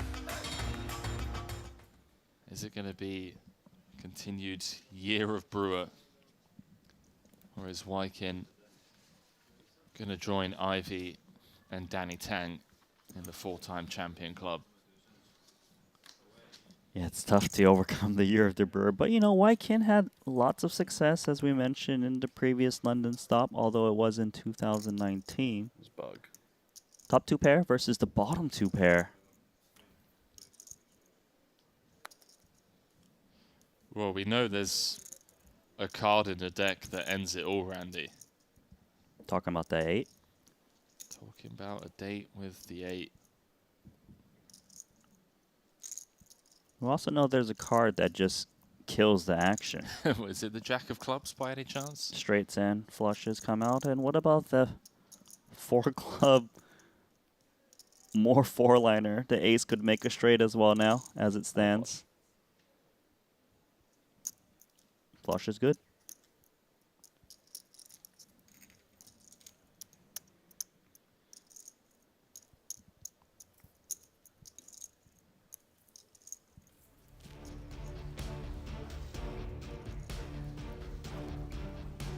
as a lot of you already have, cashing in on some of the best players in the world. Shout out to our official staking partner, Poker Stake, where you can buy action from professional poker players around the globe. No fees on any purchases. Poker Stake is the go-to platform for anyone looking to support their favorite player's journey and celebrate the rewards of big victories. Check out pokerstake.com now and stake your champion. All purchases are free, no rake or transaction fees, and all winnings are guaranteed by Poker Stake.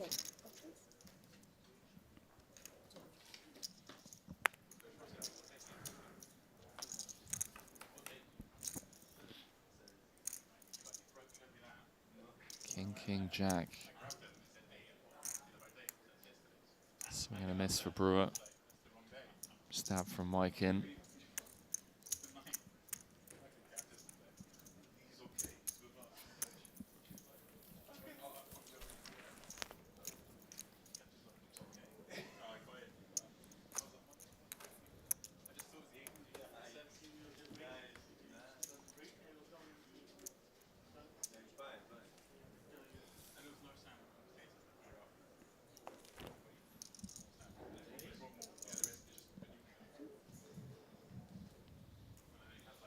Look at the trap from Chris Brewer. Queen Jack is going to try to activate here. Okay. But we know a limp re-raise, of course, is coming, and not sure what Queen Jack's going to be able to do, just depending on the sizing. Brewer's done a fantastic job of fighting his way back into this one. On. He's just going to come for the limp jam. This is for 97 antes. Lycan does snap fold. And now it's about as tight as it can get. I've never seen Danny without his glasses on. It's like a whole new person. 16 antes difference. What's that, the equivalent of like 4 big blinds, 5 big blinds in no limit hold'em? I don't have the mathematical equation for you, my friend. I'm sorry. I thought you were the short deck pro. It's about that. I think it's like 4 divided by 4. Oh. Okay, well, 100 antes a pop. 350. Well, this is a spot we can see the 2 queens just ripping it in. We saw the 2 kings just last hand, and Brewer wouldn't be able to go anywhere with 2 jacks. We could have a big collision. Even for 100 antes? Very, very possible, especially if you don't want to give up any edges against such a strong opponent. Jam we go. He doesn't love it. Could be a mistake, but I think I'm supposed to call. Here we go. Yeah, see, Brewer is unsure. I don't know if I'm supposed to fold or not. Seems close. Certainly a spot that he's going to review back. I'll have to hear the thought process and transparency, Yeah. even at the highest level. That's fine. I just want to know if I'm supposed to raise fold or not. I think I might be. There we go. Oh, that's a clean flop. No straight draw potential or anything for Brewer. It's not a very sweaty flop. I don't have any gut shots. Still no gut shots. Jack and a jack only for Brewer to survive. If not, Wykin is joining Ivy and Danny Tang, which he will. Taking down the 30K short deck Ante-Only. Event number 15 is none other than Wykin Yong, claiming his first short deck title, his 4th overall, as we see Danny Tang on the rail, of course, of Wykin KCG in the background, as Brewer bows out in second. Another crossbar for him at this series, going home with 252,400. All eyes on our champ, Wykin Yong. Randy taking down his 4th title. Something that only Jason Kuhn, Nikita Maziakowski, and Phil Ivey have achieved. at a Triton series. A couple of selfies, perhaps on the phone, FaceTiming the family, letting them know, hey, got it done, closed it out, bringing a golden piece of hardware home. Showing once more, as you can see. They don't believe it. Gotta let the family know. Yeah, I'd love to see it. $350,000 coming with that Triton trophy, of course. And just like that, Randy, what are we? Not even an hour and 45 minutes into our day. Final table over and done with. Wai Kin Yong closing it out. It was the fastest final table we've had so far. Are you sure? Check the pulse. I'm 100% sure this was the fastest so far. And, you know, it was with the chip distribution. Wai Kin Yong having all of the chips and all the short stacks looking to get their spot and being run down. Well, the Queens holding up for him in that final hand. It was obviously Chidwick bowing out first. Boss bowing out in 6th. Ike Haxton, that first title for him. Gonna have to come in another event. Another cash for Ike, but ultimately bowing out in 5th. Then it was Greenwood about in 4th. KCG in 3rd. And then a very short heads-up match. It looked like Brewer was working his way back in, and all of a sudden we were kind of getting comfortable in our chairs, preparing ourselves for a back and forth. But Queens against Jacks, and also hearing Brewer unsure whether that is a raise call there for 100 antes. Yeah, and you know, like 100 antes is a lot in heads-up short deck. You can see that he even said this might be a mistake.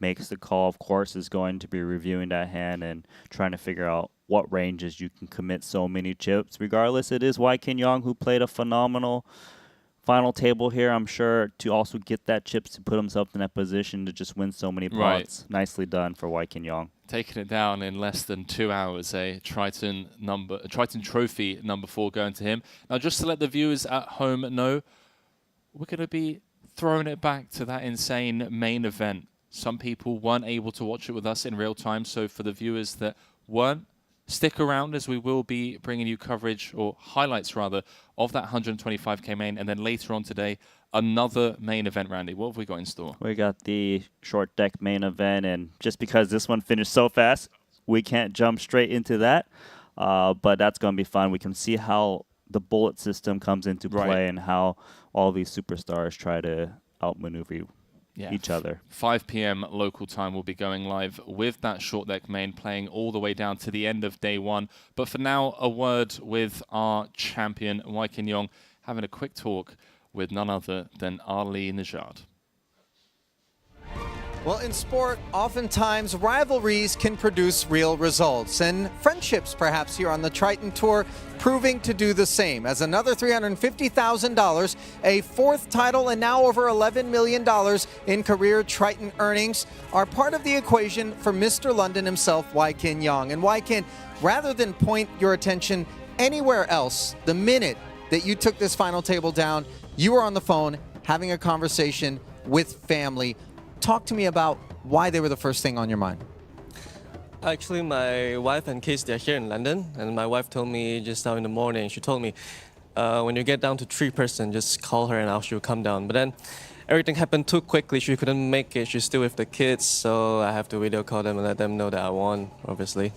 Well, I want to keep it with that family theme because you've got some of your closest friends here at Triton on the rail, one of whom, of course, is Danny Tang. I asked him this question yesterday about how it is that you're able to maintain friendships and keep the social part of things alive, even though you're forced to come out here and really do battle with one another in the gladiator arena. I mean, when we sat down on the poker table, we're used to it, right? We play with friends all the time, battling each other. I think it's all good sports. No hard feelings, I think. It's still fun for everyone. Be honest with me, when you found out that Danny won his 4th just one day ago, and you were sitting on 3, did you somehow, somewhere inside yourself say, I don't want that to last very long?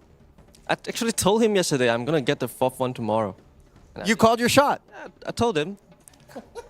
Well, you made good on that, obviously. The other thing is your family wasn't here because this final table played out so fast, in fact, I had to duck out of the booth and run over here to do the interview. I was handling commentary on the delay. Even for short deck, this was a blistering pace, was it not? It's crazy. Like, I mean, the hands just go all in, and I just kept winning every hand. Basically, I just ran like pretty insane. The only hand I lost is to Chris once, and that's it. Well, we've seen some real sun runs here in London, and there's no shame in it. Enjoy your time to shine, and a little bit of that shine is headed your way right now as I bring in Luca Vivaldi to hand you the oh-so-shiny Gold Triton title, your fourth part of an exclusive club. Ladies and gentlemen, Wai Kin Yang, your 30K short deck champion.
Wow, so many players. This is a crazy thing to do. GG Poker Broke the Guinness World Record. Welcome to the World Series of Poker, the biggest poker site. larger than all of GTO Wizard's traffic reaches all-time high. Jump, jump, jump, jump! No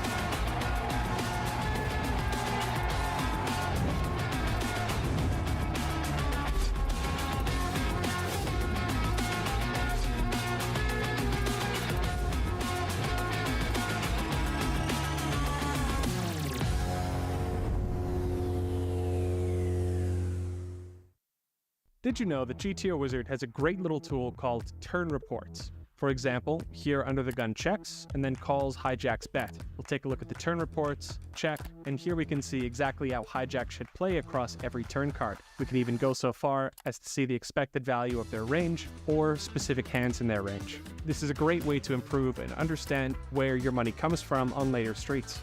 GTO Wizard, the #1 app for poker players.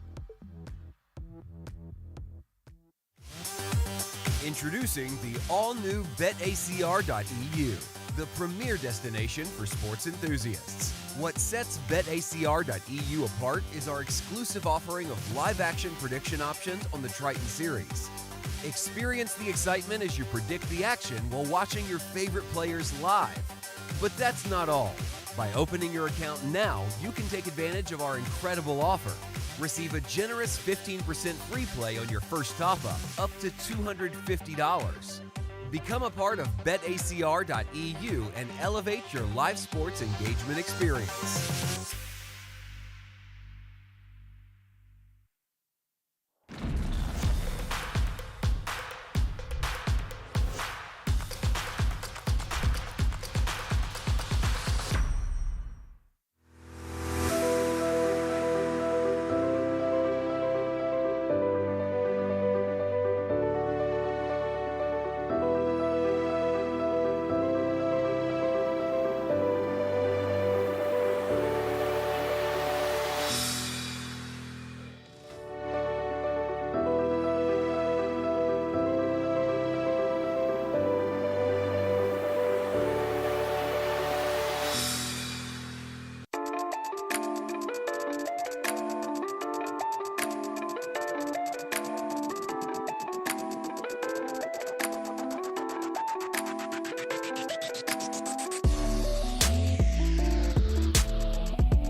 True. That's not on good. the turn to a We're chop. gonna have to actually upgrade the full way here on the river.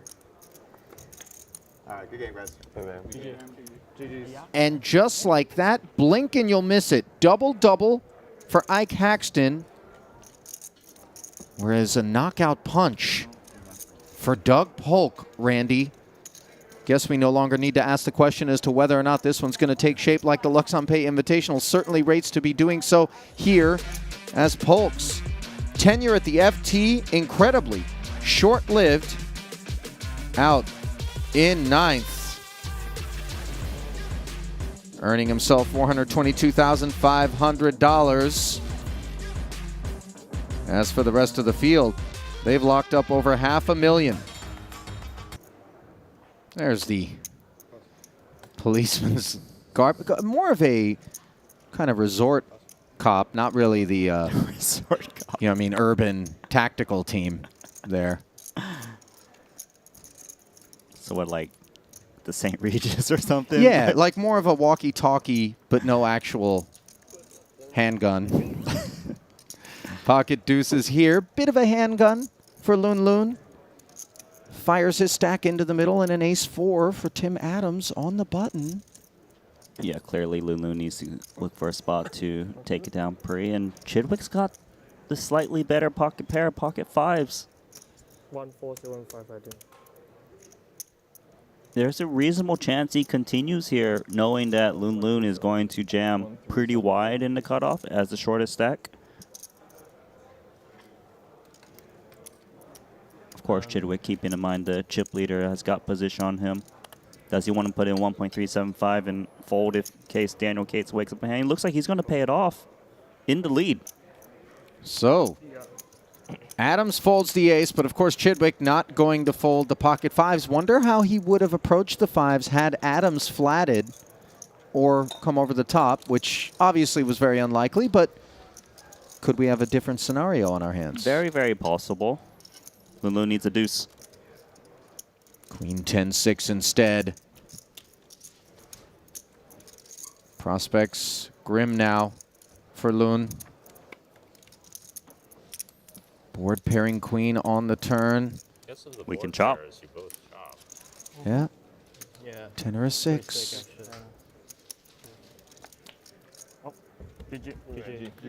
But instead, the king rolls off, and that will do it for Loon Loon. Poker, Chidwick. I play poker against the Chidwick. It's As fire and ice. Chidwick I like that idea. dispenses the member of the Malaysian delegation, Loon Loon, who obviously did well to earn his way here to this final table in the main. He will add $500,000 to his career, $785,000 in Triton earnings. 6th ever cash. And obviously, higher hopes were had. 2 bust outs. Less than 1 orbit. So who's our fourth? Huh? Who's our fourth? Ike? Police? Who's the water at this table? I don't know. Timothy Adams folding to 7-6 suited. Doesn't like being out of position. They want me to move closer to you. And Steven's for sure the earth. Yeah. Yeah, I can see Doug as water. We're gonna share that box. Or I think I'm for sure the fire. He's for sure. or the I could wield the power of 2 elements. Make a pillow hand. Oh shit! Don't go there. That's too intimidating. I would accept being forced to play hot limit.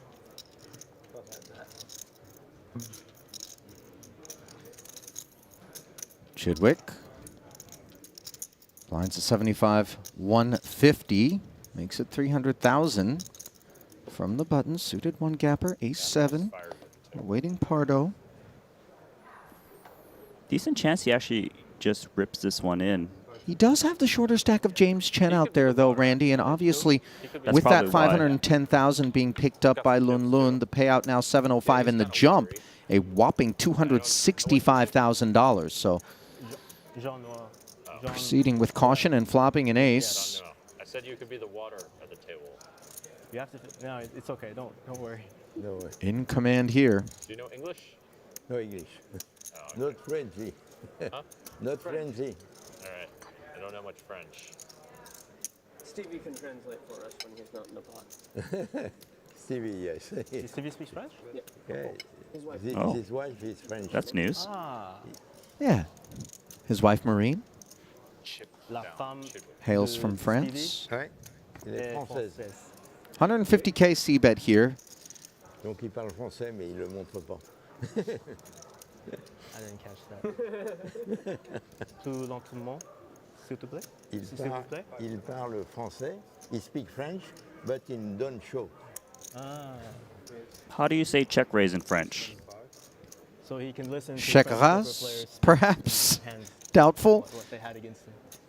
But 375K and unorthodox. A little bit, yeah. I was a bit surprised to see it again because of the presence of James Chen's shorter stack and the fact that Stevie could absolutely. Like, you didn't think the Earth guy would listen to rap, right?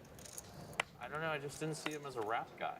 You thought I was just listening to like flute music? I didn't know what the fuck he was listening to. I thought maybe, I guess jazz wouldn't make much sense. Maybe like alternative rock or something. Or Kate's opening with King 10 suited. And JNT. Smooth call. Again, undercover agent. This pair not quite as big as the one that preceded it, of course. We can tell that JNT does have a bit of an agenda. Yeah, when you go undercover, though, you do kind of let these people just attack with worse hands, and you can just pick them off. And you can see James Chen contemplating attacking of ace-6 offsuit, thinking that JNT just has his dead money with this flat call, but clearly would snap it off.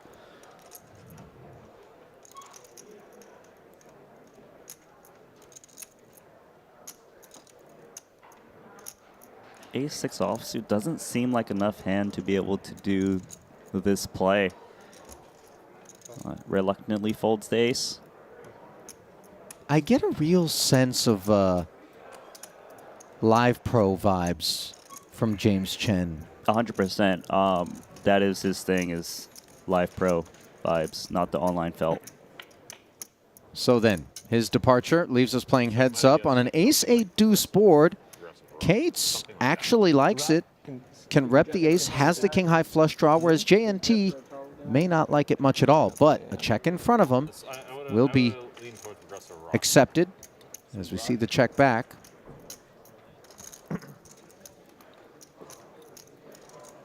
Curious to see if Jungle comes out firing now with the turn flop check through. It would kind of fit as well. It would, actually. Yeah. I'm not sure if he would shake the 2 jacks yet. Depends on what sizing he opts to go for. Sure. Ambient music.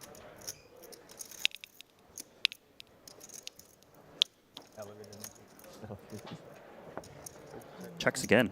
Yeah, sometimes I just write it up and down for He might feel that JNT's got a hand that doesn't want to fold to 1 bet. the morning. So with the line that he's taken, maybe he's given JNT a chance to kind of win this pot, where as the 2 jacks would kind of fear the ace if there was bets in front of him. But it's possible Jungle occasionally comes in for check raise, just thinking, well, you check back the flop and you bet the turn. You can't be that strong. Sure. Okay, he's cutting out chips. Very possible. Well, cutting them out and sticking them in are 2 different things. Could just be some inventory. 1.5, I believe. Deposited. 1.5 million. Wow. Look at that. I think almost everything that starts with a vowel. If you don't say una. It's either un or un. Yeah. So I'm asking about feminine. Yeah, I know. 1.5 means another 1.1 would be required for JNT to move forward, and these jacks are under tremendous pressure here. I remember it not being that Look, simple. it is the best hand, but there's an ace out there. There's 2 draws. You're not sure where you're trying to fade. You don't know if another bet is coming. And Jungle Man doing the chip leader things, playing great. And obviously that situation, that event, pay them a visit. And while you're there, check out the World Series of Poker online series as well as the GG Millions. And check out Pocket Aces for Jean-Noel Torel. He's already had kings. He's already had jacks. And now he's got an amazing spot on his hand, Randy. Back-to-back kings for James. This looks like an amazing spot for him, but an absolute disaster. And much like a post-coitus Black Widow spider, this is a dead stack walking. Yes. Randy giving me that look. The nod. The snap. How disgusting is this? You mean the fact that the female Black Widow spider devours her mate after, or the kings I versus really don't aces? want to see what happens if these two aces hold, according to your description. Shall we take a flop? A reasonable assumption. 4.4 million in the middle, the coldest of decks for James Chen, who's been tight-lipped about the fact that he had back-to-back kings. Turn doesn't help him. 2 outs, 1 time for Chen. Is it there? No. Good game. Good game. And the 4 of hearts on the river gives us our 3rd casualty, already barely a couple of orbits into this final table, as shades of the Luxon Pay Invitational paying a visit to us in the 125K main. For James Chen, yet another deep cash. This one earning him $705,000 and leaving us knocking on the door of a 7-figure score. Nothing he can do, and he knows it. And after absence from our Triton stops for many years, shall we play 6-handed now?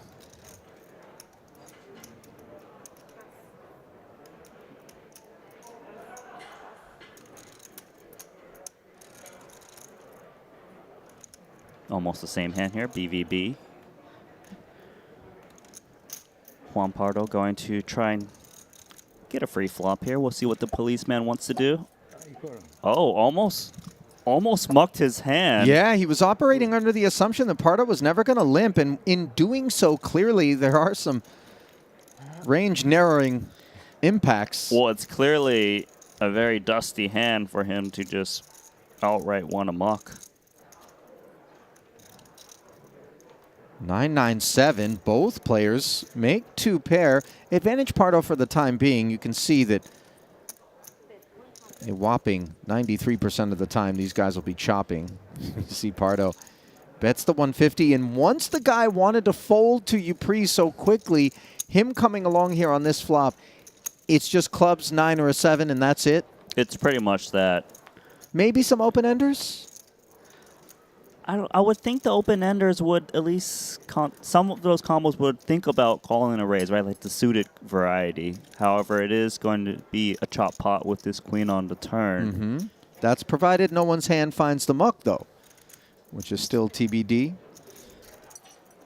And Pardo, you know, exercising caution, as he knows, could easily be up against Line X as well.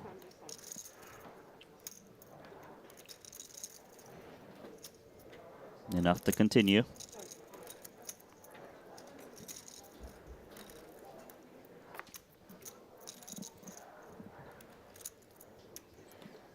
So the check call of 300K after the queen rolled off, now an ace.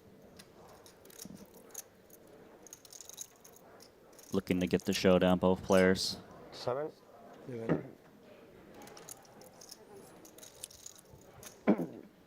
Round of checks. And we'll hit the Not this snug. This one should be going into the pot with some chips. Probably mini raise. No, mini raise plus a little.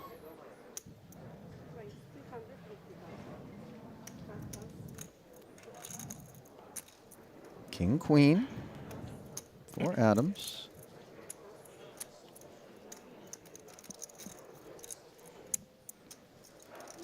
A nice suited connected to close the action here. 30 big blinds effective. They got the same stack, roughly.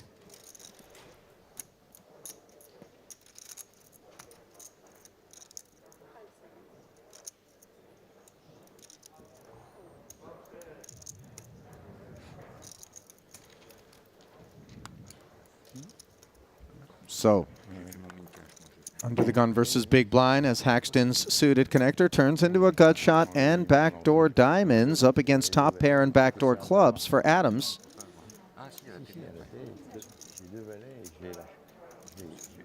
Yeah, not a bad flop for Haxton, having an extra added flush draw, as you mentioned.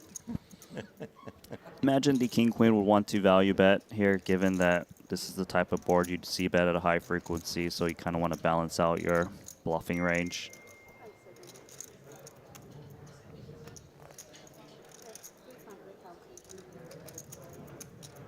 So the big question here for Haxton is, does he want to check call, which certainly is fine, or come in with a check raise, knowing the high c-bet frequency of the UTG Open on King XX boards? The nice thing about the backdoor diamonds is you got more follow-throughs if you do get called on the flop when you check raise.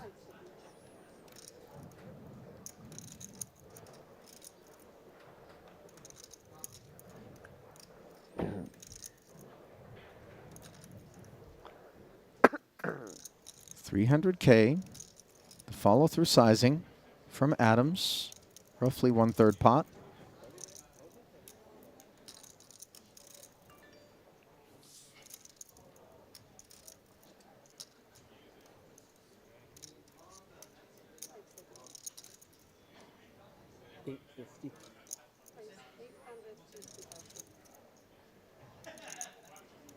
Check raise by Haxton, and this isn't going to get through. Another 550 for Adams to make the call.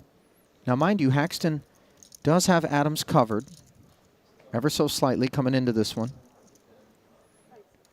There is one stack shorter than theirs and Juan Pardo out there.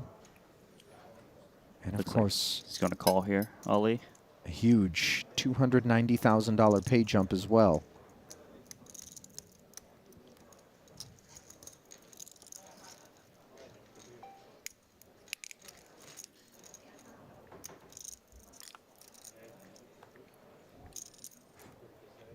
Now, the turn pairs Haxton, giving Adams the club draw, 2.6 in the middle.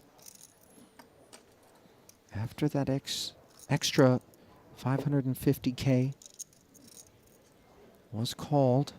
Yeah, kind of tricky with the clubs coming in for Haxton. And if you do happen to bet when flushes come in after check raising, you do size down closer to the 3rd pot or lower.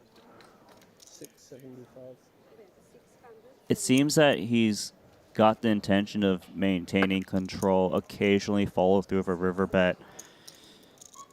I suppose he does beat kind of some 5x that might see bet the flop, but hard to say. With the added equity, maybe he doesn't really want to kind of get blown off of it and set the price himself. Price-wise, pretty good for Timothy Adams. Still has top pair, king of clubs for backup.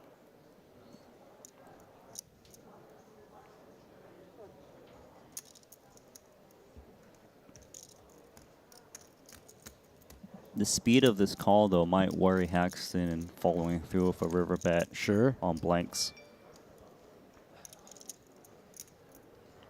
A pretty bad card to follow through, given the king will look pretty good on this board texture with the board pairing 5. So the extra 1.35 on the turn, courtesy of the 675K bet and call. Haxton has ballooned this one. Sits with 2.7 million back, covering Adams. Let's see if Ike gives up. Yes, we have our answer.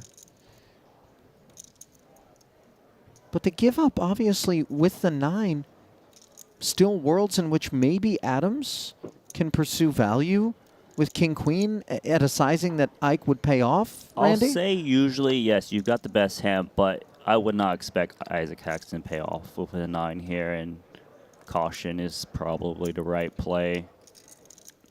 You know, you got a lot of chips in there.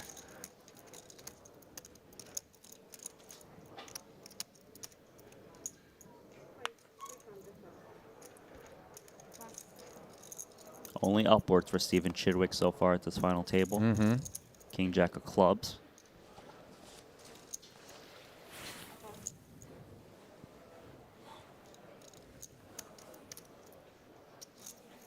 Still hasn't finished stacking his chips, Timothy Adams, but gonna need to get involved here with the ace-9 offsuit. Just doesn't know where to put his cards.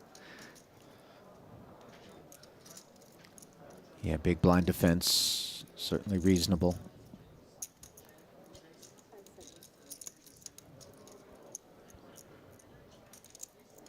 And there we see it. Gingerly put forth.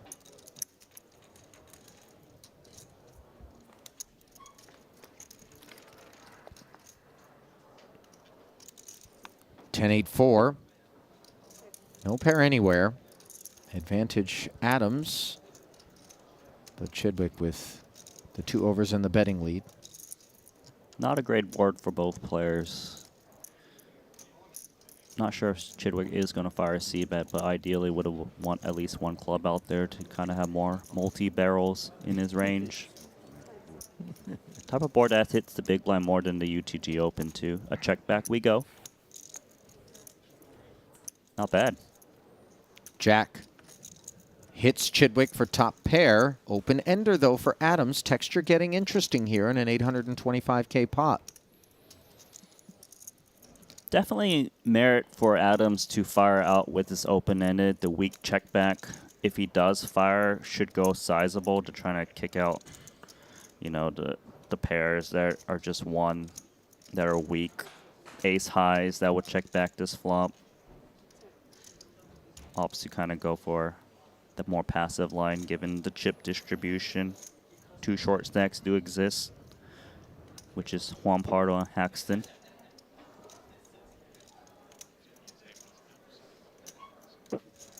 A very nice spot to strongly consider a value bet on this very drawy board. Also, given that he's got more chips than his opponent probably won't come in with check raise bluffs as much, but actually playing passive. Not really looking to tussle with these 40 big blind stacks or so. I suppose if you got to check this down with ace-9 so far, you'd want to continue checking. So the pot control line from Stevie with the check back also presents an opportunity for Adams to turn his hand into a bluff if he feels the need. I don't think he will, just given that it's a one-street game and Chidwick would... Oh, actually, sorry. 550. Excuse me. I say turn his hand into a bluff. It's just bluffing outright, as the hand doesn't have enough showdown value to be converted. So for him to bet the ace-9 must mean that he feels Chidwick would have bet a pair by now on the turn.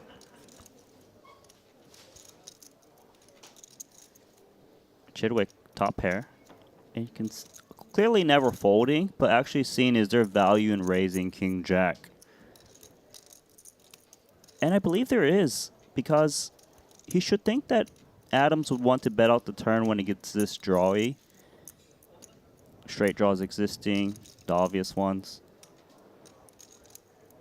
Really, I feel the only hand he should be worried about in this spot is like an ace-jack that played passive on the turn or pocket sixes. Usually he will have the best hand of King Jack and might be able to find a raise, but hard to do so at these FTs.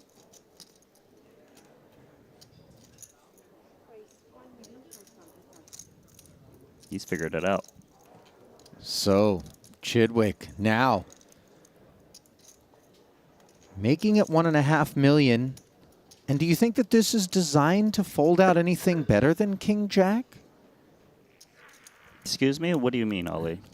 The raise to $1.5 million is strictly for value, never to try to push a hand better than King Jack out of the pot. Correct. I don't think 2-pair would ever fold, and ace-jack would be the only thing on the cusp, but given the line, I don't even think ace-jack would be laying it down. It's just so tough playing against Chidwick, who's still looking for thinnish value. 6 remaining in the main event. Both.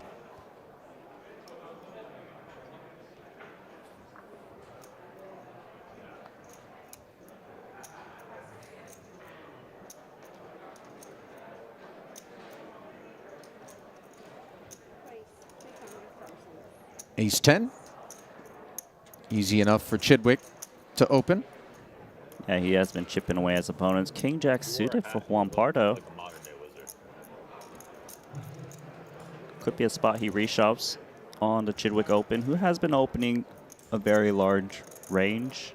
From time to time, some flat calls in position, pretty much never folding. A half stack shove.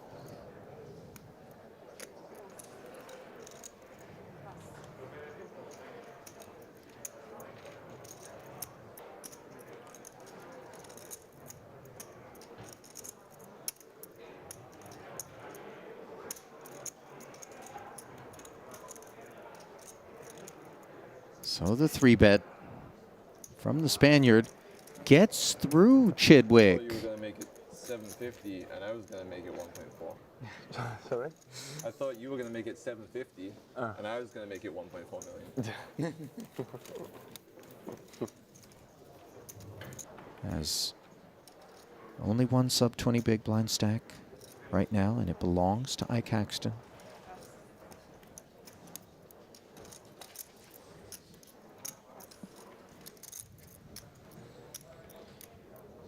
Baby suited connectors for J&T on the dealer button. Goes to work.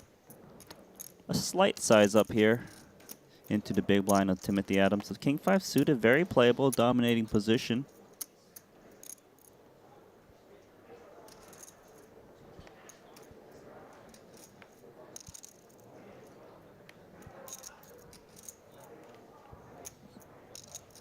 The default is to kind of try and take flops with these type of suited kings.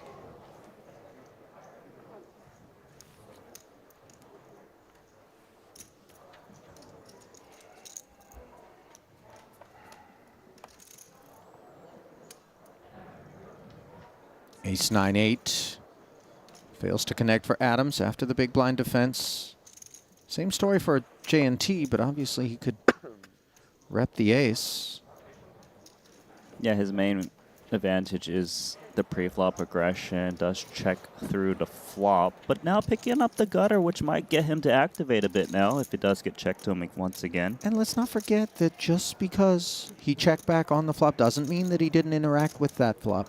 That's very true, because on these ace-9-8 textures, you tend to check back your weakest aces, so the ace wheelie type cards.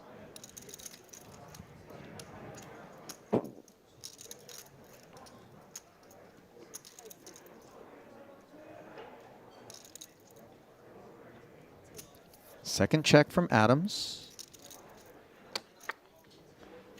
Yeah, Timothy Adams try to buy a free river with that tank, try to pretend he's got some showdown value, but J&T having none of that as he does reach for these chips to likely steal this pot soon. It's a big one. 700K into 1 million.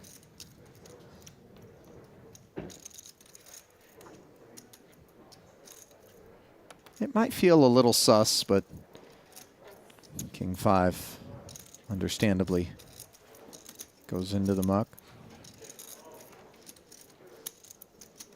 With the I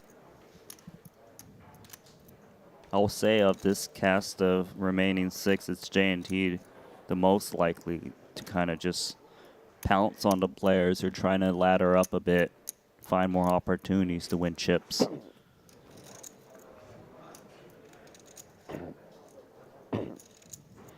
Haxton getting quite short here, 2.7 million with a big blind of 200K.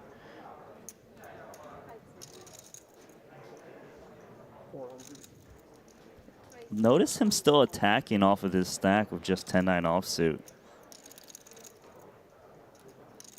Adams got King-Jack. Interesting.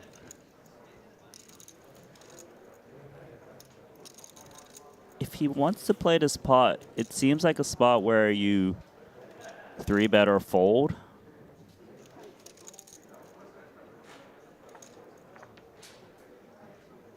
Because if you just call, you kind of open the door for Chidwick to kind of just pounce and bleed away.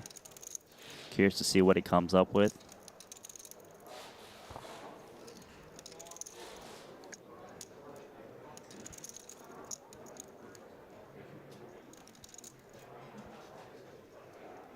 2.3 back for Haxton.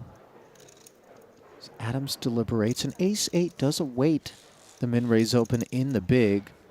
Depending on how Tim tries to approach this one, and you see the 3-bet come into 925,000, that makes the decision easy for Chidwick. That's got to feel pretty good. Taking that one down with the small 3-bet, realizing that Haxton is still attacking. No doubt. Ace-Jack suited for Haxton, getting really short. And usually the decision to min-raise or jam kind of depends on your position. The earlier you are, the more likely you just ship it because you don't want to kind of see flat calls, but still comes in with min-raise, perhaps opportunities of getting away with heavy action behind him. I don't think he would fold if he did get 3-bet, though.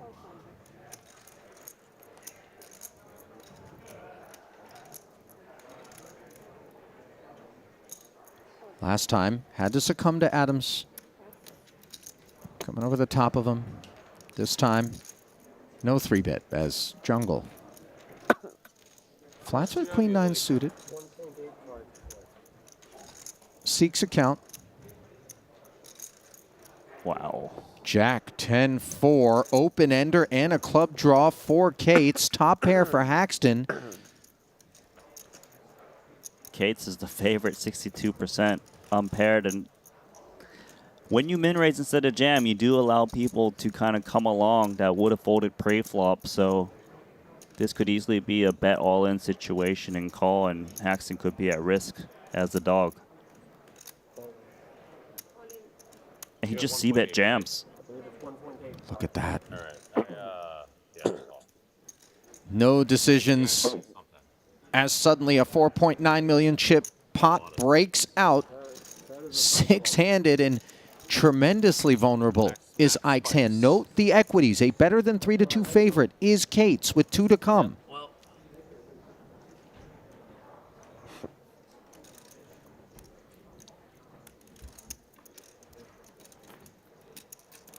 Turn now adding to the equation for Cates as he pairs the 9. Ike claims of too many outs here. Needs to fade. And he's done it. The too many outs claim coming true. Has the equity dog on the flop. Doubles. And a bit of criticism there from Jungle. Yeah, just pressure is so intense. Couple kings here for Juan Pardo. The solvers haven't really accounted for JNT yet, have they? No, it scrambles it. Like, what do you mean these are the ranges we got to input? Oh, my God.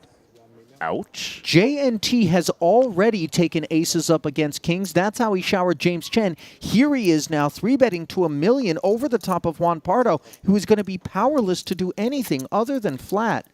Look at the hands. It's ace-king suited and pocket jacks. A 3 or 4-way confrontation incoming. I'll take the over on confrontation. This is Oppenheimer Poker Edition. Atomic. Truly nuclear. Explosive 4-bet incoming. Radioactive is this scenario. Geiger counters going nuts. I mean, one could not fault Stephen Chidwick for maybe thinking, I block both of the hands that are actually out there right now. I'm suited. A delightful 4-bet candidate. He's in there.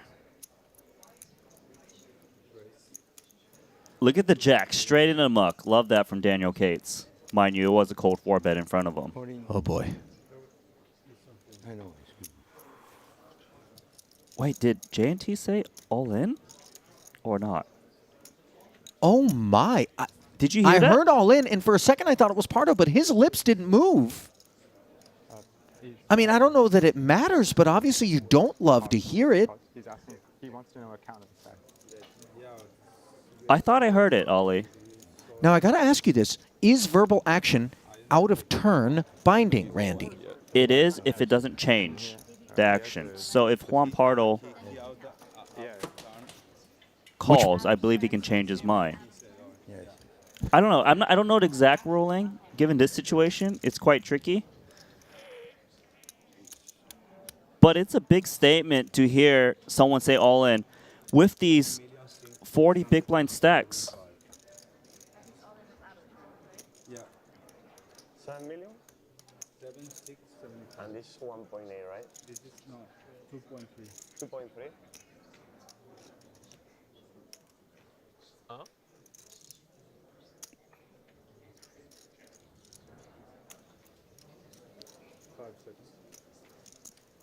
Efforting, by the way, in a quick discussion on the sidebar with producer James, what the implications of this out-of-turn verbal declaration by JNT are in terms of Juan Pardo.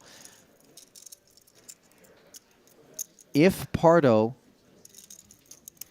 were to raise himself, then JNT gets his action back. If he flats, though, James?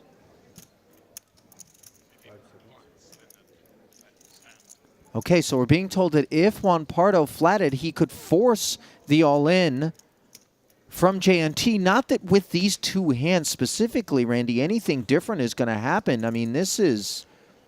But, Ollie, he's using multiple time banks, actually thinking about folding these two kings. There's no other reason. Because it's insane for JNT to still jam. Look at the stack size. This is number 1 and number 2 in chips, and he's saying, I want to commit all of them out of turn. No way, he folds 2 kings, Ali. Was it 7-6? Yes. Mind-blowing. I'm actually speechless, as I have to imagine, Randy, that it was JNT's out-of-turn all-in that had everything to do with Juan Pardo finding the muck and miraculously sparing himself. Look at this. He suspected he was up against aces, and he was right.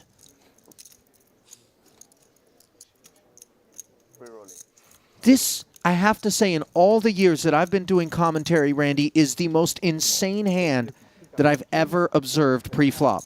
I agree. What an amazing fold. 2 kings.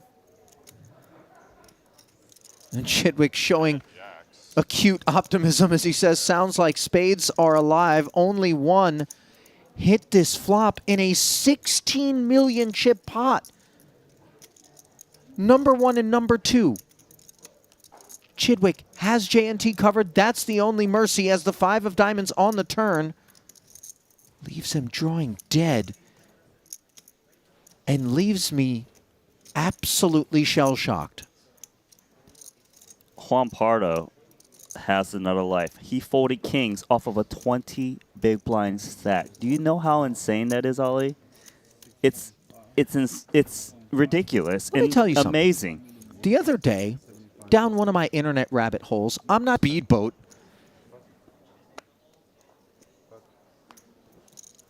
Deuces straight into the bin for jungle.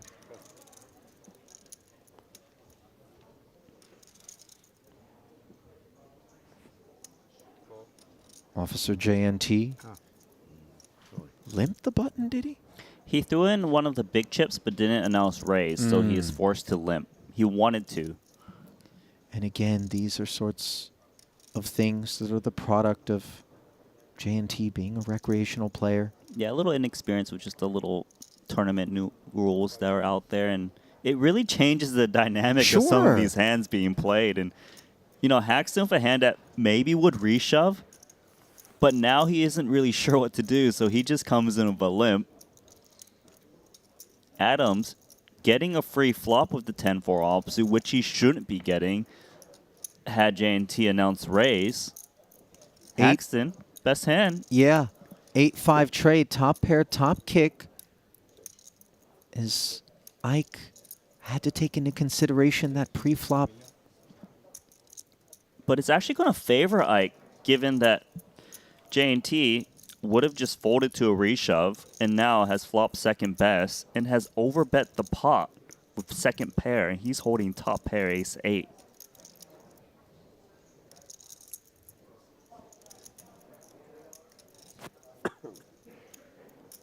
I mean, at this point, there's so much in the middle. Do you just jam top pair, top kicker? I mean... Protect what's in the middle? Maybe get called by worse? But remember, this is an overbet from a man who seemed like he wanted to raise pre-flop, Randy. It is scary. It might be one of the spots where, please don't have an overpair to this board and just stack me. But we're not forced into creating the I could get stacked situation here. You see Ike looking up at JNT, deeply awkward. It's just too good of a hand. I don't see how he can lay down ace-8. Okay, but okay, we he call doesn't for now. he doesn't have to lay down or jam, as we can see him make the call. Now Adam's out of the way. That'll be a bit of relief. I'm curious to see what his intention is on turns, especially the 10, which is scary for him with the overcard. I hate to ask this, Randy, but is there even a chance that JNT sized a million without knowing there was only 800 in the middle? I mean, worthy of discussion. That is a good question, because a million would be a normal C-bet. And look at JNT betting again with what is now third pair. What does Haxton do? Because he might be thinking there are some overpairs on flop, but I'll check it and call and see what's up. For your opponent to still barrel here, you're going to think he doesn't have absolutely nothing. Well, the French hammer being pounded upon an American nail here. 5 seconds. He might let this go. Yeah. Gosh, JNT is playing the most insane hands back to back. Let me tell you something. That was... By Nick Rigby, the man who loves to play deuce 3. And there were spots where players had to factor in that could have been in his pre-flop opening range, and all of a sudden the ace-4-5 board, when you're sitting with ace-king, becomes more perilous. Yes, I've seen some of that, and that's definitely a real thing. You don't know where he's at. Okay, now the man's got 2 red jacks, Randy, and I don't think anybody knows what's going on in another ace-king suited pops up for Stevie.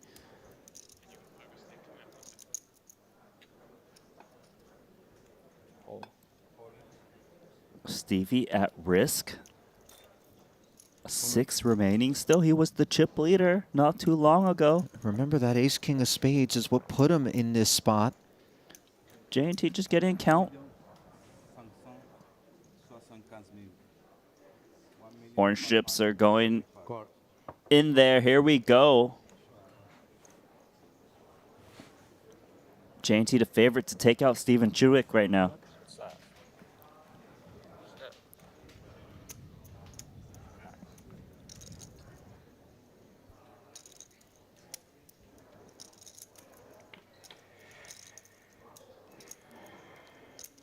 $10-8-7 as Chidwick's ace-king of diamonds in a $3.5 million chip pot fails to improve and leaves him hunting 6 outs twice for the time being. JNT, the man who dealt the first blow. And now, wobbly are the legs of Steven Chidwick's stack. Ace or a king available? Yes! An ace of hearts, and it looked like there was never a doubt as you watch Chidwick, steely, feeling perhaps like maybe there is some justice involved. And there has been no shortage of involvement. What is, come on, just come on. Pocket aces for JNT. Is the sim breaking down, Randy? This JNT sim definitely shakes things up, but we do have a flat call in the smaller from Daniel Cates, and Juan Pardo's got a hand he can easily reshove. King-Queen suited. He's going to do it. JNT can finish the job he was trying to do. Just a snapper here.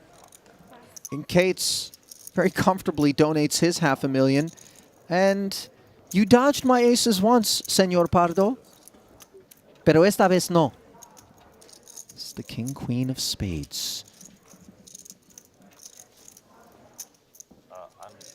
That upon which the Spaniards' hopes rest in an almost 8 million chip pot.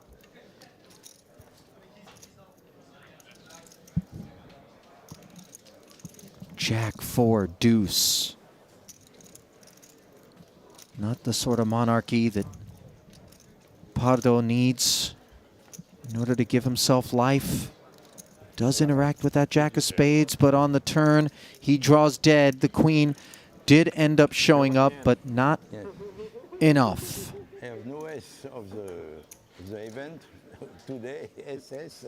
I never see S in this event. It's amazing. Guys, I'm his coach. Il chatte, c'est pas son coach. I got the police and fucking team. Yes, good police. So then, Juan Pardo eliminated in 6th place. Randy has been impressive here at his first ever Triton Festival, but I'm not sure there was anything more that could have been done. He got away from the kings, and then with the king-queen, smashed Talal Shakurchi in terms of card distribution. But this is otherworldly, Randy. We've stepped into an alternate dimension. A parallel universe. I mean... Thank you. The God particle has been discovered, and it's particle. in seat 1.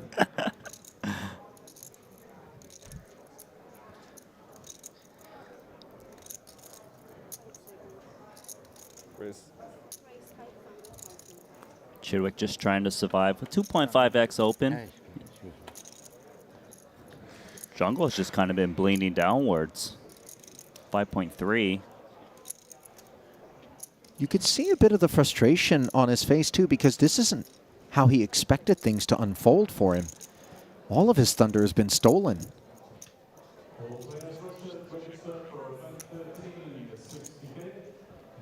Haxton's got a couple 8s here. The Snowman, reshuffleable stack. 3.5 just up. And it feels like Chidwick might have to give this 2 8s a spin, given how many chips are remaining to call, and it's 5-handed, so to cut off open. We might have another all-in confrontation incoming. Yeah, there we go. there it is. You looked into the crystal ball, and your vision was clear. What'd you have? Saxton rips the 8s. Oh, super close. Huh? Ace 10? No, ace 9. Ace 9?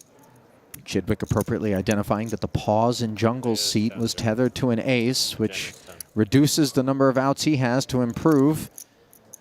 As an ace and jackless 10 high board leave the 8s in front. 3-1 favorite, 2 to come. Now Broadway Gutty. The right amount of outs. Not too many outs, as Ike declared earlier. Chidwick advising it's just the right number. But the Queen, pairs, and Haxton enjoys yet another double here. Chidwick unable to break out. Down to 1.4 million now. He will be the short stack.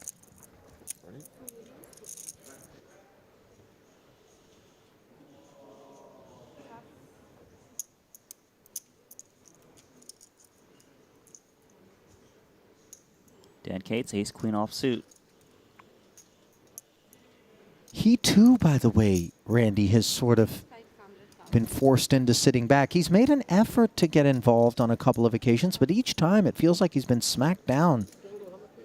Ooh, this is a hand that he could potentially rejam on the dealer button open. Close to 4-ish. Ace deuce suited certainly qualifies. And if he does shove, he's going to get snapped off by the ace queen. Just calls, potentially saving himself. Oh, yeah. Fortunate for him. We do still have a flop to play. Super fortunate. And an unfortunate spot to be in on a Queen 7-7 board with nothing more than backdoor spades cooking As Cates hits the queen. 1.4 million in the middle. I wouldn't say this hand is over outright on the flop because the ace high does fare to be best a decent frequency, especially against the one big blind C bet. You got backdoor spades for backup.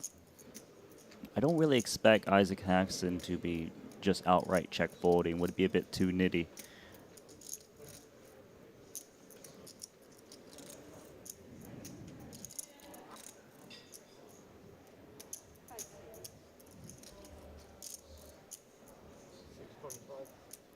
Actually, kind of a check raise min. Yeah.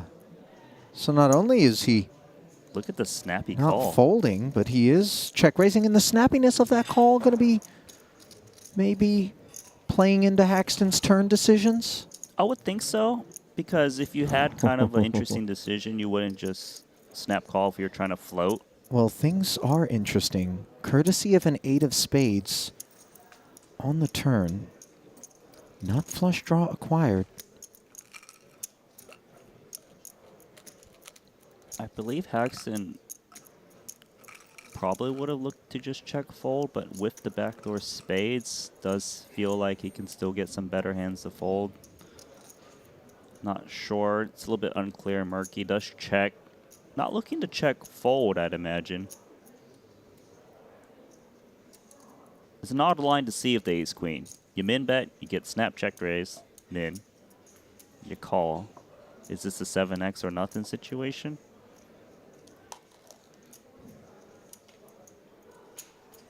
Roughly level at 3.2 and 3.4 million back respectively here. Maybe like a very small bet, quarter pot-ish. Yeah. Good read. As the way this hand played out, the snap check call, you would think if the opponent's floating, I don't know, Jack 10, 10, 9 or something, that they would have to think about it. Haxton might think that it's likely his opponent is paired up with Showdown.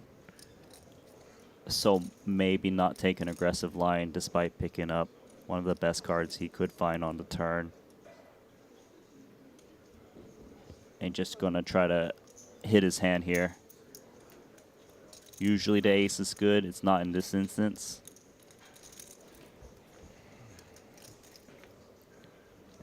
So then the 675 invested by Ike and a fruitless river. 9 of hearts in an almost 4 million chip pot. One of the few that have developed absent JNT. Yeah, this is the battle of who's going to rise to a second place kind of stack. The line has been odd so far with the flop and turn, but ace-queen still fares to be best so often, especially if you don't think your opponent would play 7x in this manner. Would it ever be a queen x? Worst kicker? Hard to say. Paparazzi in the background. Poker Llama handling the Triton socials. He heard you. He's done. Done with his shot. And looks like Cates is counting out a milky value bet, it seems, with these white chips.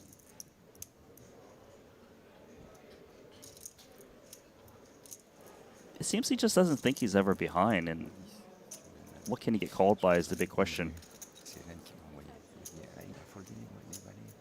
1.9 million. Half pottish is the sizing, but more than half of his remaining stack. Not certain that Ike is going to be feeling particularly heroic. He does block some sort of busted spade draw that peeled in position, given his holding. What are we beating? You really aren't beating much. It just has to be some creative king 10 of spades, I suppose. But would they even take this line on the turn after the flop check raise call? Maybe he's a bit surprised that Dan Cates is still betting he might feel Queen X would just check back the river a lot.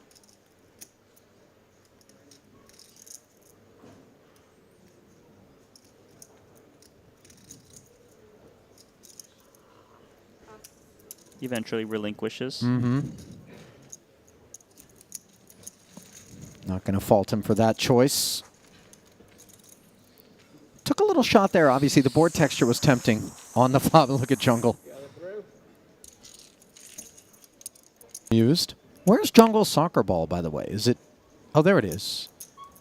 On the side table, just behind him. That's your concern? Well, I'm wondering if he has any plans for it. It feels like a bit of a weird prop. So you know, what? You think if he gets eliminated, he just throws it at, kicks it at the person? he just hurls it through the LED wall in the back. Goes goal. Check. 2 6s are better than 10-6 for the time being, as Adams choosing to limp the small. Free flop. Turns both holdings into straight draws, and Cates is two-way. Well, pardon me, while Adams has the benefit of the spade.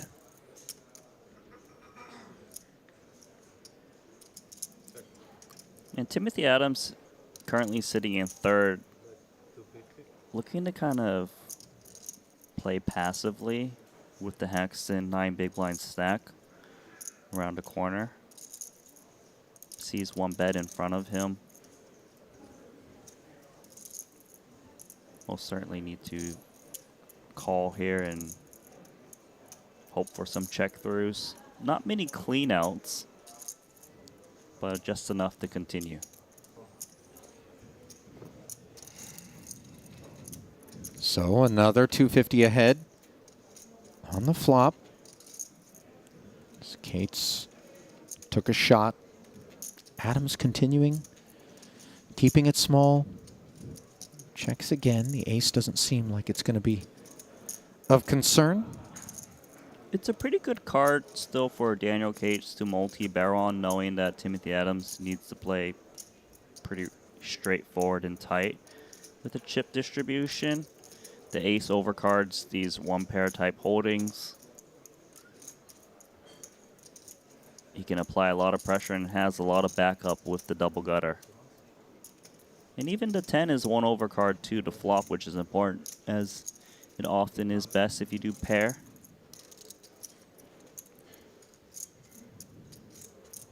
And for Adams here, it's uncomfortable, but you do have a lot of perceived outs. Spades, 5, a 6. You can still pick off the big stack barreling range. Feels like a call and see what develops situation, despite the 3 overs BVB.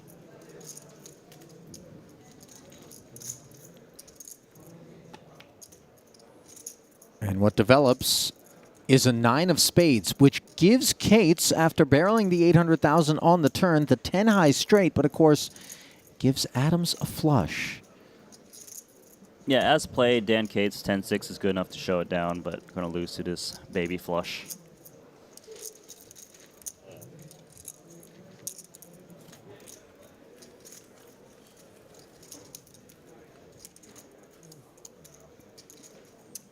Oh, by the way, that JNT's choice to come with the indescript police hat shirt tandem, by the way, not sure if that was a package purchase, but it doesn't appear tethered to any specific department, like he's supporting friends in like the, 11th arrondissement.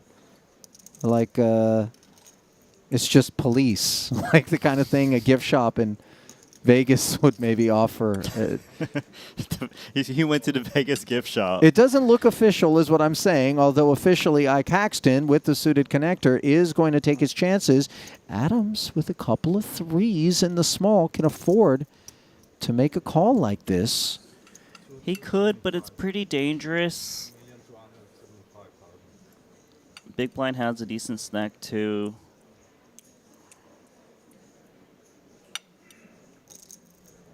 It seems close. given that it's just under 10 blinds to go, and just no way he would love it if he does go in. And conservative.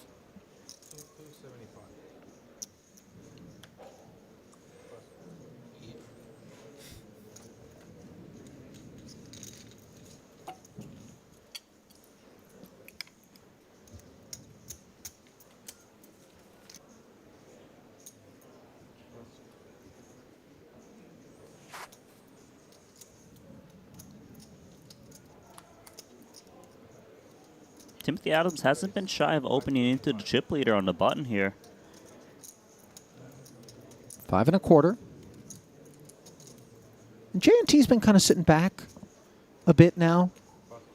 Yeah, kind of just toned it down. He was rather aggressive earlier, but he might have heard you, Ollie. He's in there if the King 10 suited. Wonder if it's a willful, tactical, strategic sort of gear shift. Jack 3 deuce, top pair for Adams.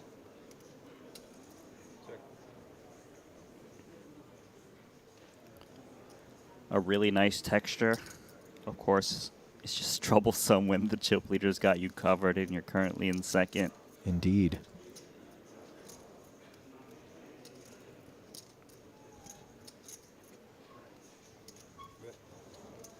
Keeping it as small as possible, but maintaining the betting lead. A snappy check call here, just King 10 high. Well, the size deemed a bit too tempting. There's another 800 slides into the middle, courtesy of the 400K check call from JNT. Board pairing 3 on the turn. The kicker's a bit of an issue here for Timothy Adams. Board pairing 3.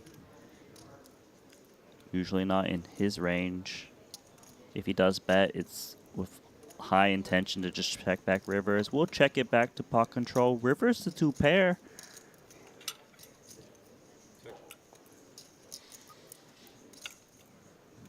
So JNT not looking to attack ace high type holdings. Feels that King 10 is good enough. But the 9 is a delightful card, given that now if you were worried about a worse kicker, I mean a better kicker of the Jack, you can now value bet against those hands. No doubt. Michael's sizable, actually. Feels like a Jack or nothing will call. It doesn't feel like he needs to be all too worried about a 3 as played.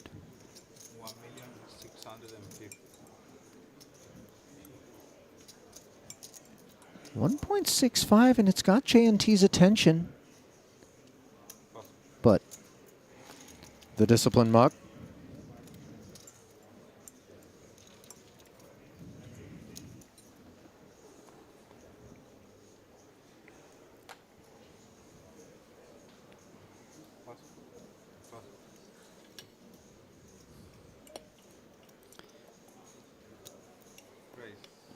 So JNT opening about 4.5x here into Haxton's 12 big blinds to start things off. Interesting, because if JNT had just open ripped it, Haxton probably lay down to 10-9 also. Now Haxton might be thinking, I could see a flop and see if it hits my range and continue perhaps.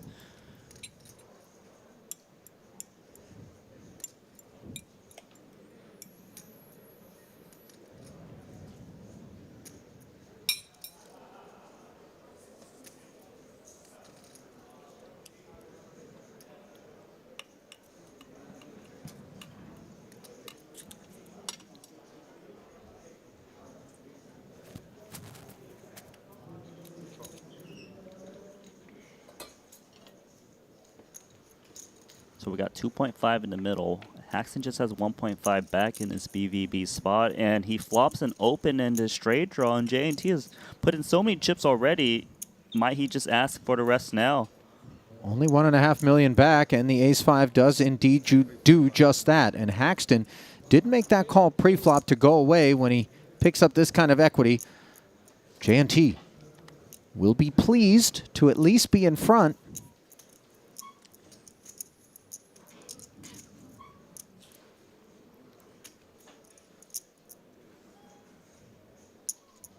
No future. No, the big gamble.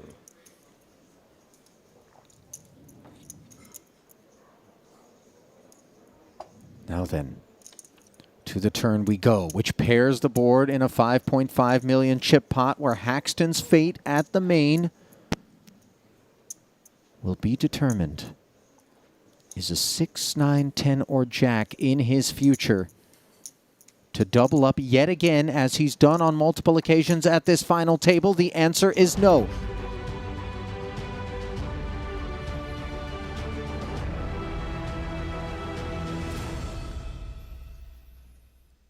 And welcome back to continuing coverage of the Triton Super High Roller Series London from the JW Marriott Grosvenor House right here on Park Lane. Ali Najad, joined now by Maria Ho, but also decks that are absent 16 cards. Deuces through fives are stripped out, Maria. We're playing short deck. And, of course, we just saw Wai Kin Yang win his 4th title. Now we're back with some more of not necessarily the same, because it's a 60K buy-in, double the 30K buy-in, but in terms of nuance and some of the things to be mindful of, let's walk everyone through it. Short deck, a bit different than long deck. Yeah, certainly the equities are a lot closer in short deck versus traditional hold'em, and so because of that, you are going to be gambling a little bit and playing some more high variance poker than perhaps we've seen. And because of the ante format, there's going to be limping, and sometimes there's going to be traps in those limps, whereas in traditional long deck, most of those limps are usually weak hands. But here you can certainly have strong hands and go for the limp re-raise. Not to be overlooked, of course, the idea of a bullet. Not the type that you load into a gun, but rather the type you load into a stack. And you are given 3 of them for each of your buy-ins. Right, and you get to, as far as my understanding goes, you get to use them when you want. Yeah, you could redeem them all at once if you wanted. Nobody really does that, though. Right, so players usually use that as the option of a rebuy, so to speak. So after they're all in, they can use one of their other lammers and redeem that for another 100K fresh stack. Yep, you got it. Flushes beating full houses, obviously, another thing to be mindful of. And, of course, the fact that the ace can serve as a 5 if needed. So 6, 7, 8, 9 out there. That ace gives you a 9 high straight. Players just trickling in right now, and we are about to send you down to where 7 of them at present have ponied up the 60K required, and all on 1 bullet. Nobody has redeemed more than that. As you get your first look at the table, and you see Alex Mezhenkov, the Ukrainian. You go back to US? Yep, go back to Vegas. Second ever Triton Festival. Has yet to notch a cash, and you will stay a long time? he's only ever played short deck with us. Never a long deck player. So then, ace, king, 7 board, kings and 7s, counterfeited on the turn as Dvoris with king, queen. It's going to have the best of this.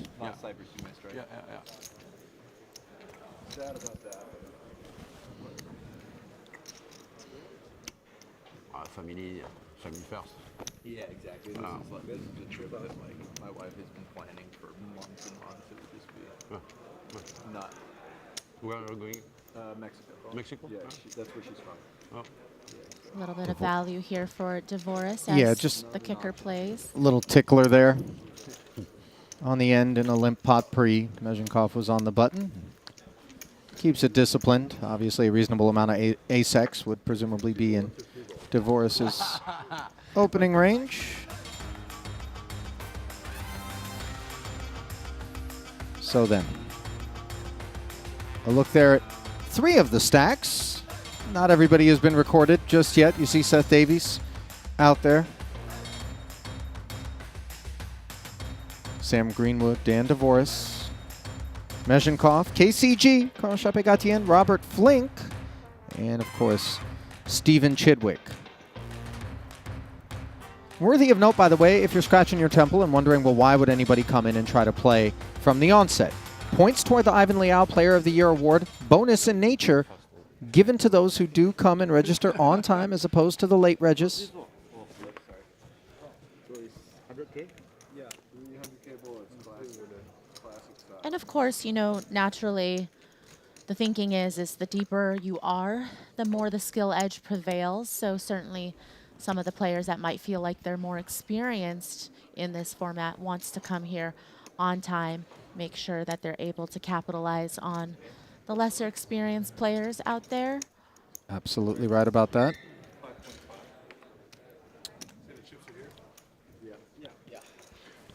And I mean, short deck already providing more than enough action, Ollie. I don't know if I can handle short-handed short deck play. Well, wildly enough, there's also short deck PLO. As you see no. Davies Just take my money now. calling the 2 queens.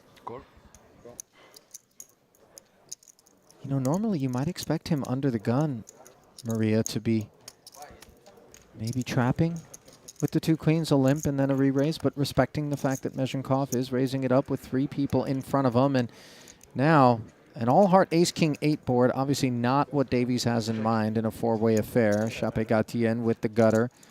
He and Davies both checking. Bottom pair for Boss. Give it to me. Triton co-founder Paul Fua.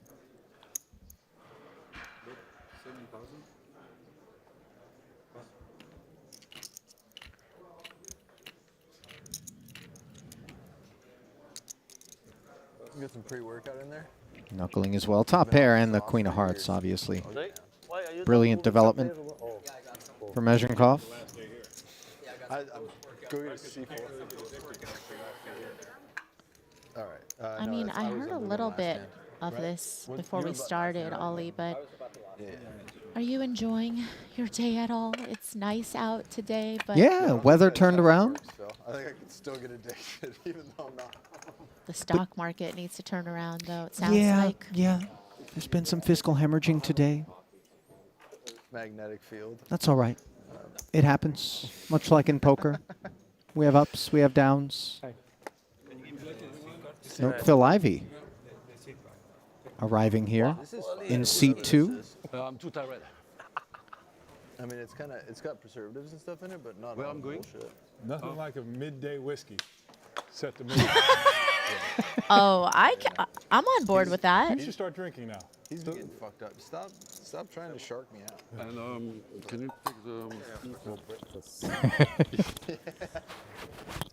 I suspect Oh man, he's Ivy's referring to Carl Chape Gatien, a big fan of the caramel elixir.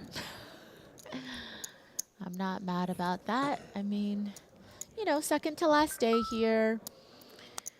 These players might, not that they need to loosen up, but they might want to get a little looser. 4-way limp pot here. Is Queen 7 offsuit loose enough for you? Ah, it's suited. Ace, ace, queen, and Ivy actually with the best hand here.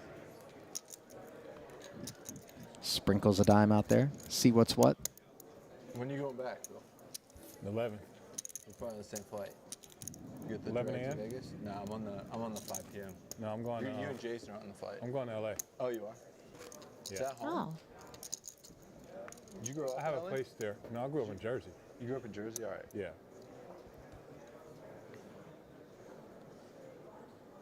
But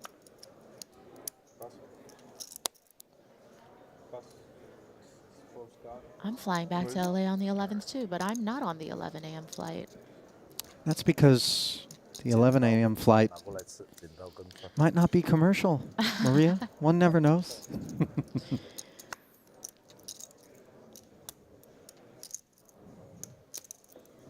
King, queen, and ace 8. Both limping in here as we're still getting our feet wet. Early goings of the 60K short deck.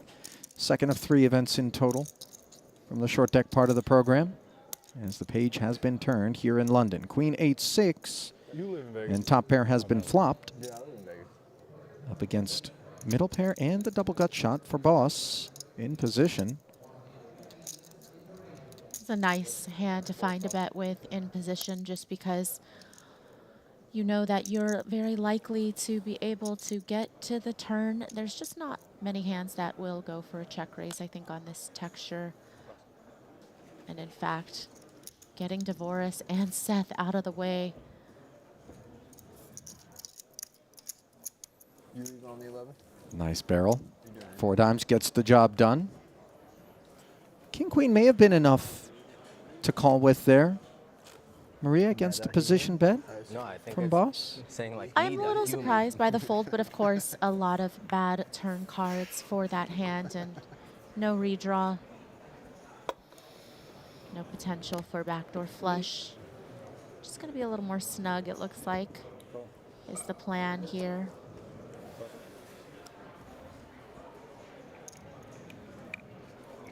Players might be a little more well rested, actually, you know, with the 4 p.m. start time, unless they were up late playing cash, which is always an option.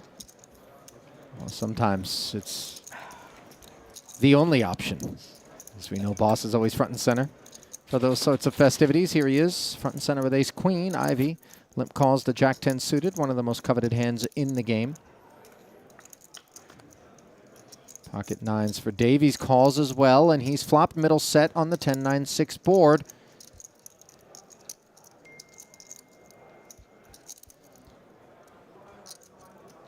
Certainly vulnerable on this texture, but up against the exact hands of his opponents.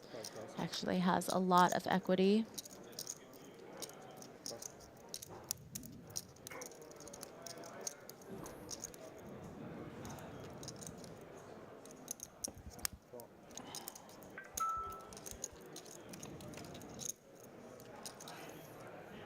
So Ivy, the only man to stick around with top pair, and now 4 to a straight.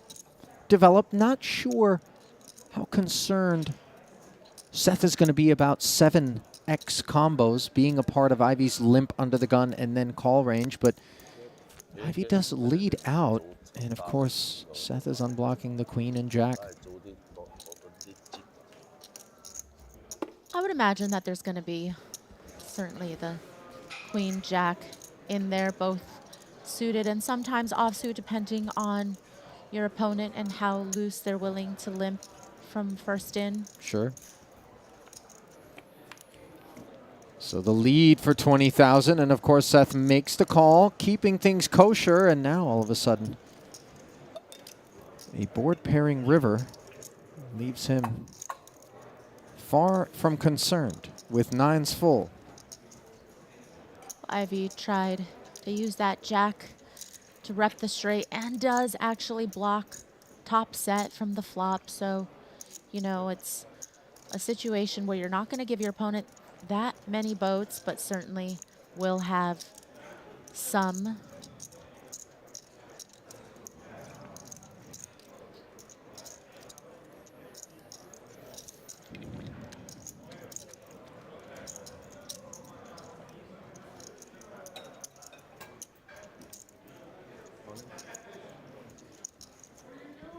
Not surprised with just under pot back that Davies puts all of it in. Isn't CBD for Only like 2 hands beat sleeping him. and recovery and stuff? Ivy What? lays it down. Isn't it?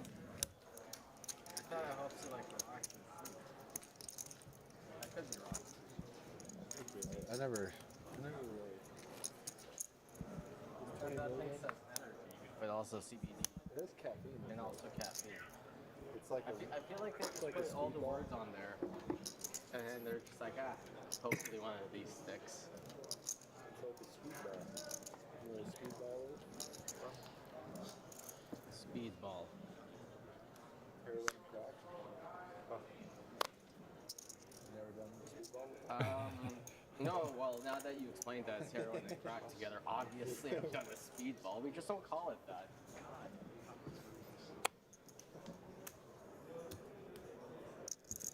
Queen 6 suited here for Boss. In the hijack. Slides in there. Ivy checking back from the button, pairing the 9.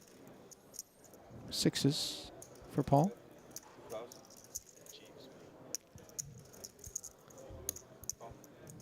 Paul getting pretty aggressive here.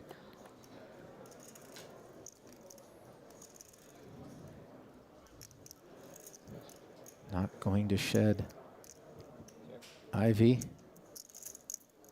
on the flop by betting the 2K here on the turn. Arrival of the ace. Ivy certainly was showdown.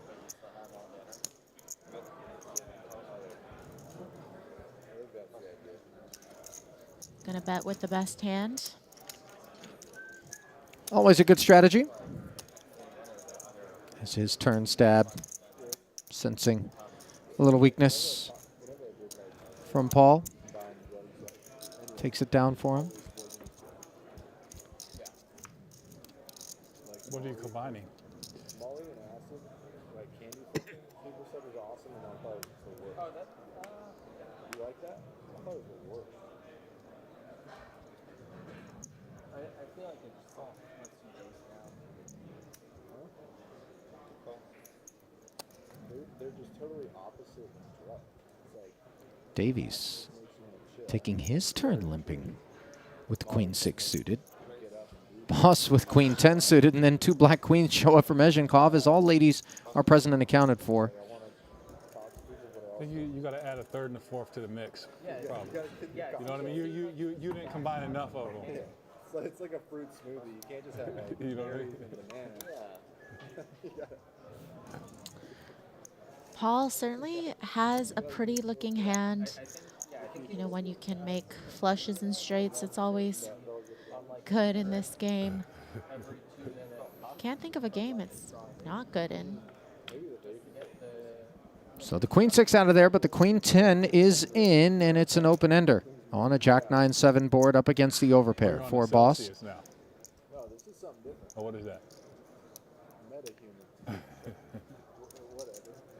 It doesn't look completely poisonous. I mean, it's like Mezhenkov blocking a lot of the Let's do the open-ended next Triton, straight no draws. Coffee, no caffeine. Me and you. Make a bet. That'd be fun. let's do it. Yeah. Because I'm not going. The next one that we both. Wondering, you know, how many 10-8s can be in there in the limp call range. I'm addicted to caffeine too. Perhaps We'll be fine. if there's ever All right, I'll try with you. pairs that flop sets here, but still certainly other hands you could capture value from and want to protect from as well. No caffeine and a whole Triton. You're just gassing. And the 11,000 gets check raised to 36,000. You see that texture is bothersome for Mezhenkov. Yeah, I was hoping, obviously, to capture some value and protection from hands like Jack 10, perhaps. But certainly all the other sets possible.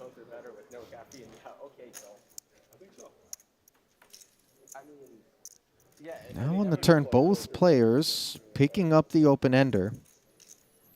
4 to a straight out there. You wonder with the queen if, yeah, Paul wants to maybe rep some king-queen here, some king-queen suited type hands.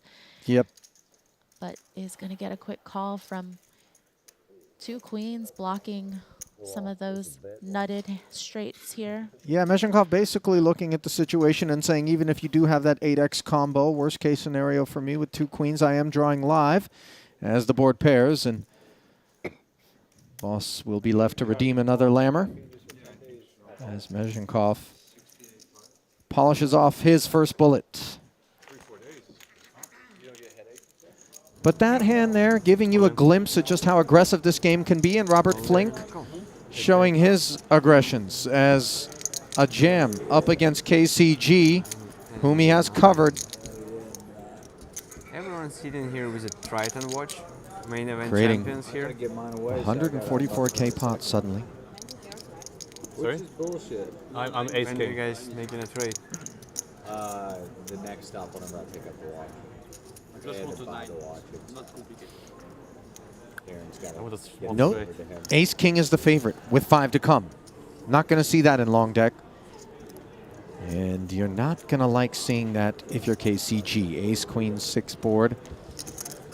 On the hunt for a 9. Oh, wait a minute. Gut shot. Possible now.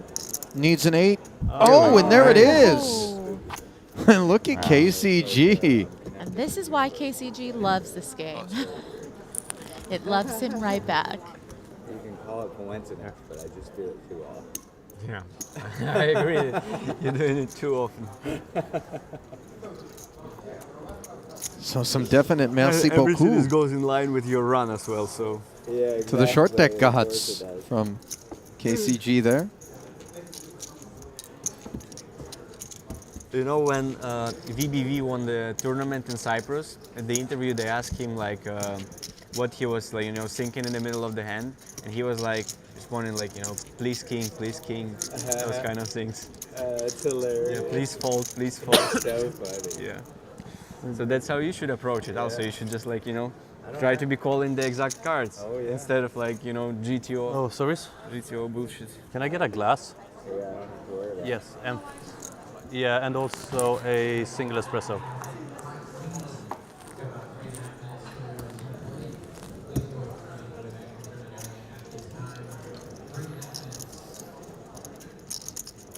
Sam Greenwood, pardon me. Pocket kings. Limps on in. And not sure what Badziakuski has, but he wants to raise with it. That much we gathered. Kuhn happy to come in with the ace-queen.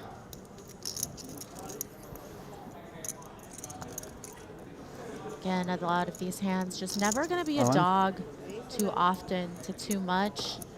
Greenwood trying to shut it all out, though. What is it? Yeah, ready to just pick up what he thinks might be a dead 10,000 plus the remainder of the antes, and all of a sudden a little bit of curiosity out of Badziakuski. These limp jams are often attached to the big pairs. Perhaps just a little too rich for a starting stack, but certainly against shallower depths, a lot of hands will be in there. You look like a guy, I was worried you were looking like a guy with 10-9 suited. Just hoping for Makita to stick it in. Guy with an ace and a queen. You both had ace queen. Performs very well against the overpairs. Your kings were good, bro. Should have popped it up 30K. Yeah, I mean, it would have looked nice with if you had ace-9, you know. Ace-9 suited, just like get two better hands to fold. Yeah. Hindsight in poker is the best. Sam might have had 9.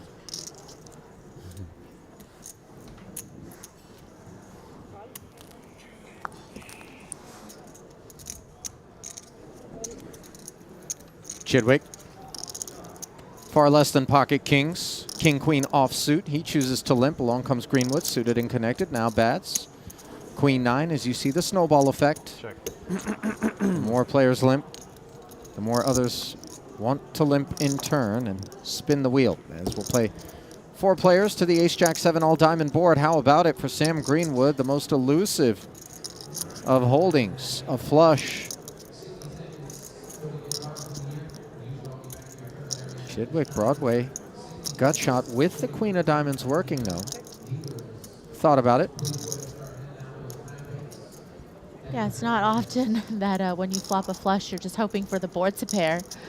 But in this game, it is a very strong holding. A round of checks. Now a pair in 2 seats. Flink with the jacks. Did shut it down. Closing the action on the flop. Pot stays at 5K. Chidwick, the only person drawing live against Greenwood's flopped flush, checks. Wants to try to realize that flush equity cheaply, although it's a lot harder to make a flush in this game. Especially when there's 2 diamonds busy, as we see Greenwood activate.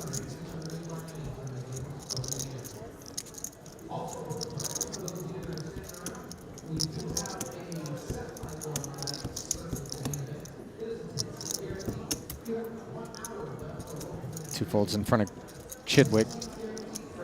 Now he contemplates.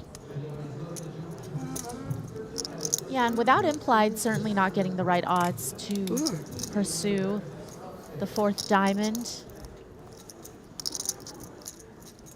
Unsurprisingly, a diamond does not arrive. Board does pair, and of course, Greenwood's not worried about it, as the flush will down the boat.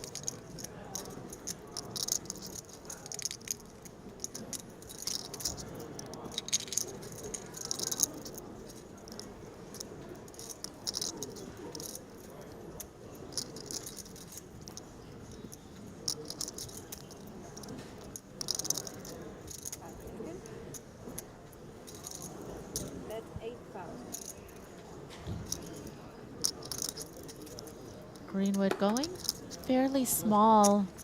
Again, just really hoping to keep some of these ace-X's in there.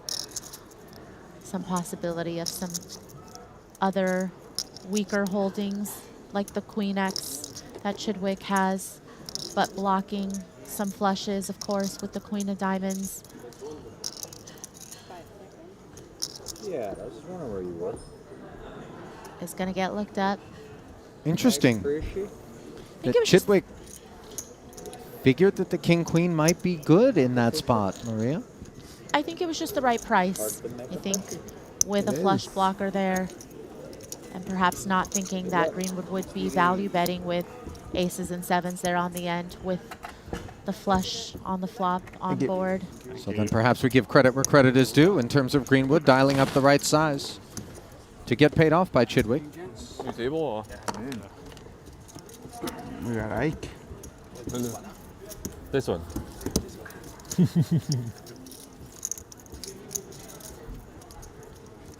So close, you get it. Players starting to fill in, you know, a slow wake up perhaps for some of these players. What day? Today the 10th? Yeah. Is today it's the so 10th nice out. of August? Who can blame them? Ninth, I think, yeah. So we welcome Kat Lee.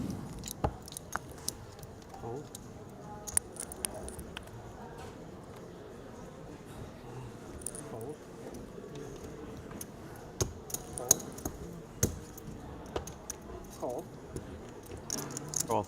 Call. Option.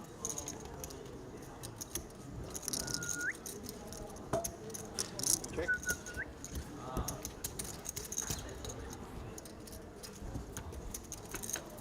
So then, Kuhn starts the limp parade. Flink follows suit. Carl checks back. Do you know on how the many top pair? do you know how many against levels they play in the middle pair? Which Two one? checks in front of KCG. I think you can reg as late as 4 levels of data. How about nines and sixes Yeah, I on guess. the turn after Alright, so I the guess, check I guess back I'm playing on. from Gatien? Check. Are you sticking around or no? That I ought to will stay work for a few for more days. a little bit of I'm value probably not here. gonna play this tournament. Though. And perhaps Kuhn is interested I with gotta the check king how many 10, blinds they give in. Like, you know, if it's a 10 blinds, especially maybe it's against more a position tempting. bet. It's 20. Yeah. 20 is just gonna take too long. Certainly can have some Let's pair and see. straight draws here. I might play 10K on Sunday.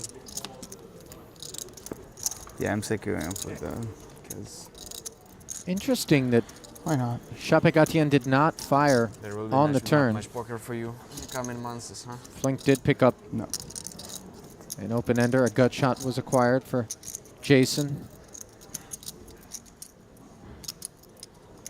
Ah, forgive me, 2,500.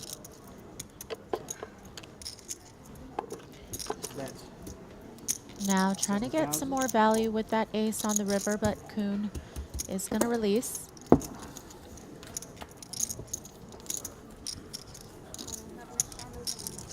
Good luck, Slimy. Well, hopefully we're gonna get over 50 entries in this one. I think we will. Possible, yeah. Seems possible. Am I moving to Possible to get what? TV or no? KCG. What do you say is? Over 50 total? You think it's possible? Barreling Yeah. that river. Anything's possible if you set your mind to it, Kia. I mean, it should be more than yesterday, I would guess. Yesterday was 37. Yep. I don't want to make any assumptions, Maria, but it did appear that No. Jack 8 was contained. Okay, but you said box 5 is This is If my eyes don't deceive me, I'm okay, dude. in that last hand, here in the fold and it's up to elsewhere in the field, and of course when the ace shows up, along with the 6, 7, 9, the 8 makes a straight.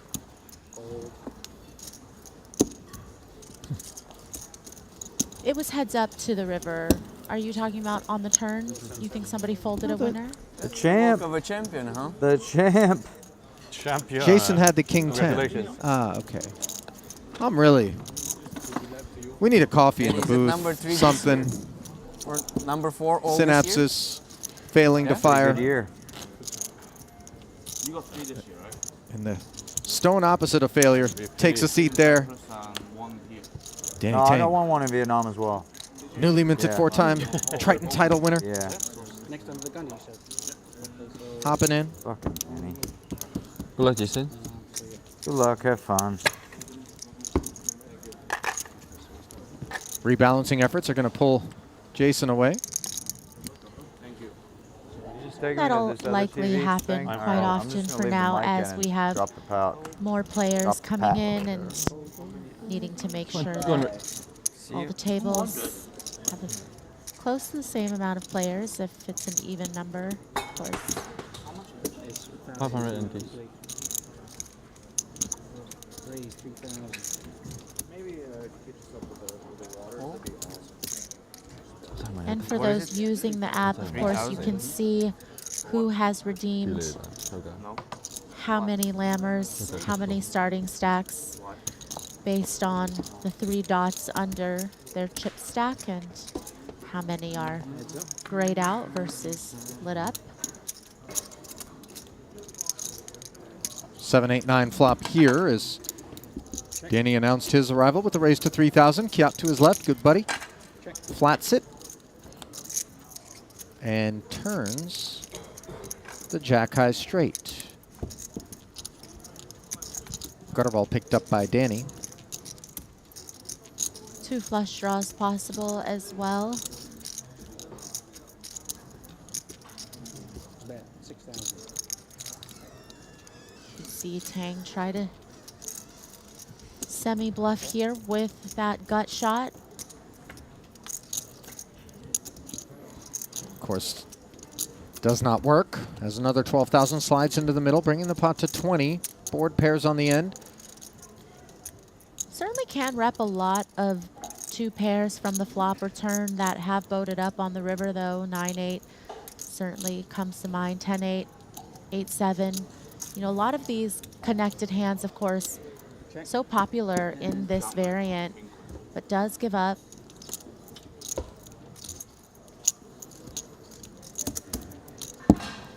Kiat not hunting any value. Obviously, a reasonable amount of the time. Danny will roll over a jack of his own there.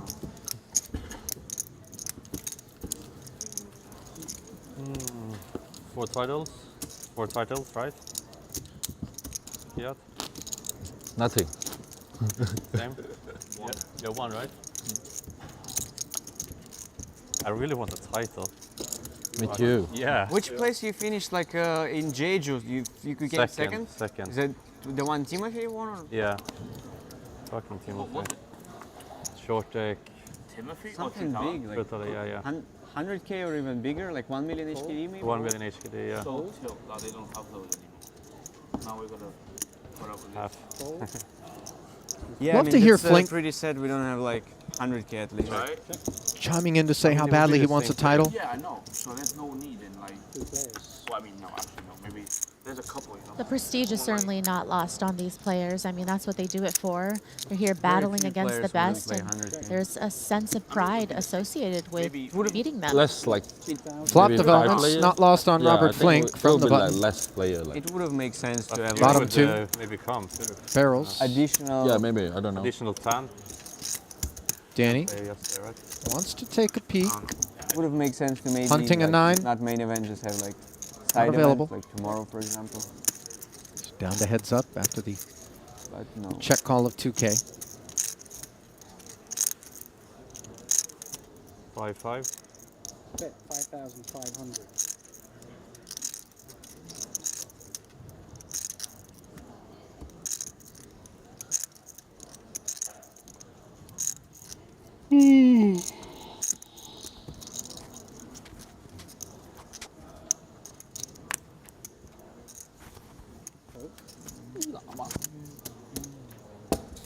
Danny all done with it after Flink fires again. Let's talk about Robert Flink, the Swede. as Makita inquired. Finished second at his first ever Triton Festival in a short deck event. Million Hong Kong buy-in. Has yet to pick up a title. Here he is in his 4th ever Triton Festival. Did finish 6th in the Luxon Pay Invitational, though. That was a tidy 1.5 million.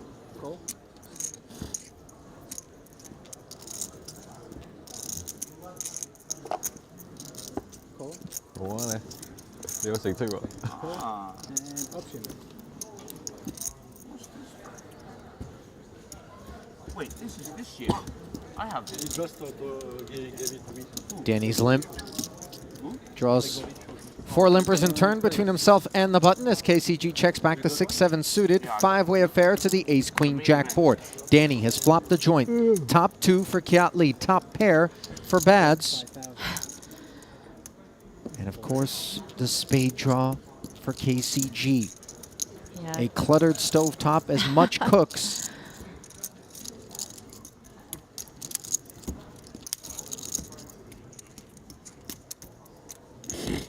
Definitely a lot of ways in which this hand could go. Certainly hands that are going to stick around, that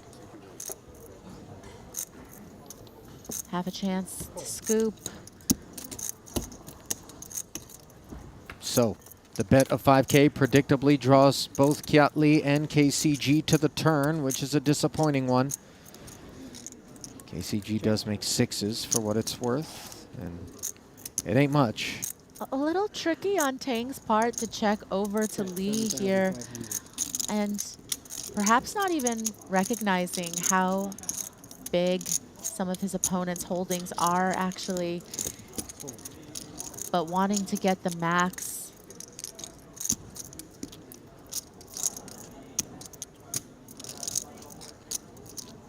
Certainly 2 pairs are possible. Sets a little less so, just because of the fact that this hand was limped around. I mean, perhaps if an early limper had it and just never got the chance to limp re-raise with some of those big pairs. But now, Tang, maximum protection.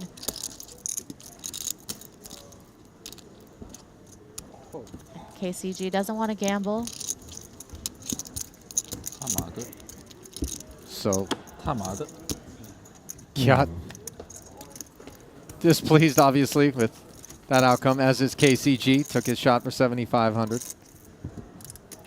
Immediately recognizing that the ace-queen was not in good shape and the price was not right. Same story for KCG.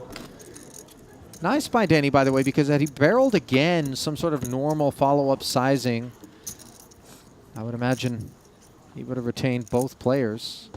This way he gets 7,500 off each stack and doesn't even have to fade the river. What? We played football today. Did you play? Yeah. Oh. We played on the bigger pitch as well. It was like 700, 500. Yeah? We were like lacking players actually. So don't know why it's Kate's fault. I got a text. I remember now. Yeah. Would you have come? No. No, it depends. I mean, maybe.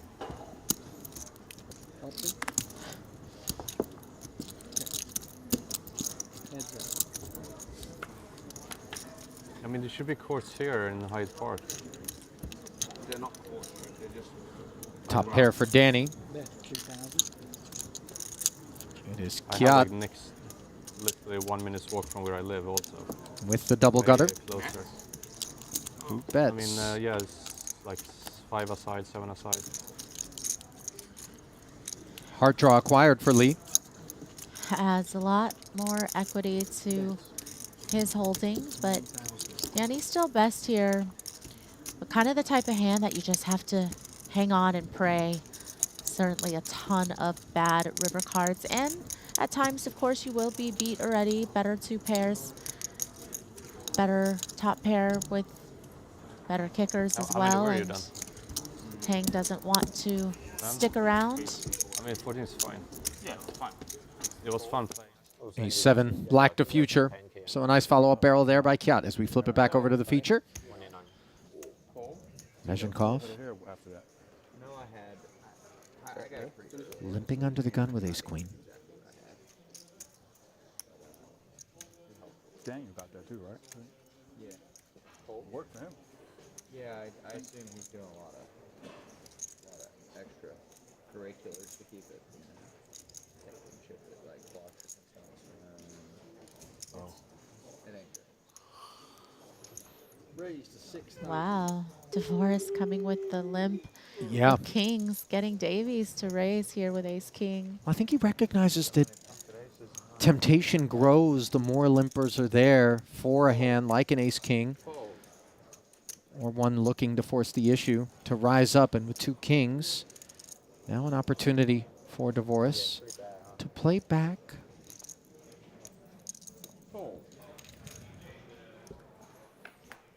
Chooses to flat, however, and see what's what on this flop. Ace, 10, 9. The one card that DeVoris really didn't want to see as played.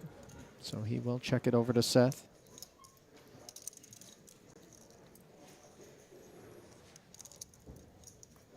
Yeah, the presence of the ace, of course, not great for DeVoris, but also going to be up against hands that would have some straight draw equity. You know, some of those queen jack, 8 sevens. Those might not raise, but again, when there is so much in the middle, some of those hands in position might be looking to just ISO and fold out of DeVoris. Not going to lose any more chips. Me? Oh, you saw what I had? Looks that way. Where do you think There's Where are you going next? Seth's 12K. At Kings. Ends matters promptly. That's not possible. Davies It's allowed. Yeah, it's not possible at all for you. Small. efforting his Triton track record. 5.9 million plus in career Triton earnings. Yeah, of course. 16 total cashes. Had back-to-back-to-back cashes in all the big stuff. Maria, 200K 8 max for 400,000. 250K Lux on Pay Invitational, 371,000. 125K main, 360,000. So if you're going to cash just 3 events of all the ones that you've played so far, he picked the right ones. All 6-figure buy-ins. Yeah, I'm sure Davies would have liked to close one of those, or at least get to, you know, the 7-figure payouts, but nothing to complain about. Just a lot of times you got to tread some water in these tournaments until you capture that big score. I had ace king of hearts that hand. But definitely KL more things to do. I couldn't even like. I even made it so small, just so that. It's not that rare of a sight to see something like that. Yeah. a 5-way pot pre. But and obviously, short deck. flopping a boat is a bit more of a rarity as DeVoris looks up, sees that he's done just that. Might expect that there would be an ace somewhere spread out in this field. Or Yeah. 10 cards. Unlucky for DeVoris that nobody has trips in this spot. Of course, his hand would be vulnerable if they did, as now the 6s do pick up the gutter to a 9. Meshenkov pairs the 7, still has his gutter. They'll have it next year in Vietnam too, I guess. 1,500. Now DeVoris firing. I hope everybody, when they first see me, this trip, everybody asks me, when are we going to Vietnam? Yeah. We love that place. Everyone's like, Everybody that we love that place. Really? Yeah. It's Christoph Brewer saying, hello, my man. Welcome to the table. It's like a Macau in a resort. Fold. Fold. No takers. And that'll be a bit surprising for DeVoris, but nevertheless, he'll accept it. Maria? it's a 6-handed. Yeah, it's 3 DeVoris also with an impressive resume under his belt here at Triton. The Canadian has over 8.2 million across 22 caches. Finished second in the 25K PLO already earlier, 6th in the 40K Mystery Bounty. Those are his 2 best finishes. 4 caches here in London. Of course, he closed out our last Cyprus Festival with a title in the 20K short deck. His one and only. Moving stuff. Dvoris always very consistent, always composed, always ready to battle. Like 5 swimming pools. Oh, in Vietnam? Yeah, it's sick. I'm gonna send you the schedule. They got the 10K and the 20K. 5K, 10K, 20K. And then the main's like. Ivy threatening to play Big Bach next time he's in Vietnam. It's like September. I will tell you that the conversion rate in terms of dollar to dong really leaves you feeling like a trillionaire if you're out there blasting. Maybe that's the stop where you'll be able to finally join in on some Bach action and not feel too bad about it. I'll be like, guys, listen up. Might be I was in tough Hoi for An me, but I do really like it there. playing 1 billion, 2 billion dong, no limit. No, it's not. It's not that bad. Yeah, because I'm supposed Davies. to be in Italy on like October 10th. Conceding the ace-queen But I'm after thinking trying it to makes slide in sense there. to do a- Nezhenkov showing some left brain activity with the 10-8 suited. Running into top 2 here as Brewer was the lone customer. You go Triton, you play every day. I mean, go there, you pick 3-4 days to play, 3-4 days to relax. I mean, yeah, in theory. When you're talking to me, I'm gonna play every day if I'm there. Come on, what kind of conversation is this?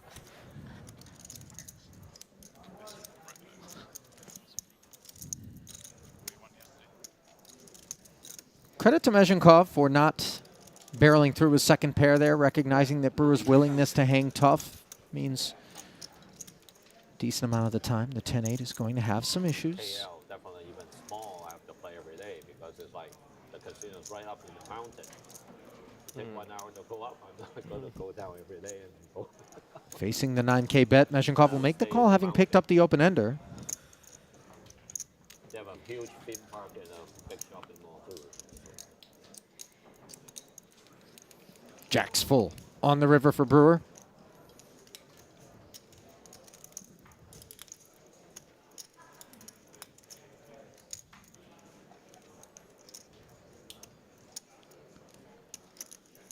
Now, it does look like he's chewing on his tongue, Maria, but that's actually not the case, if I had to guess.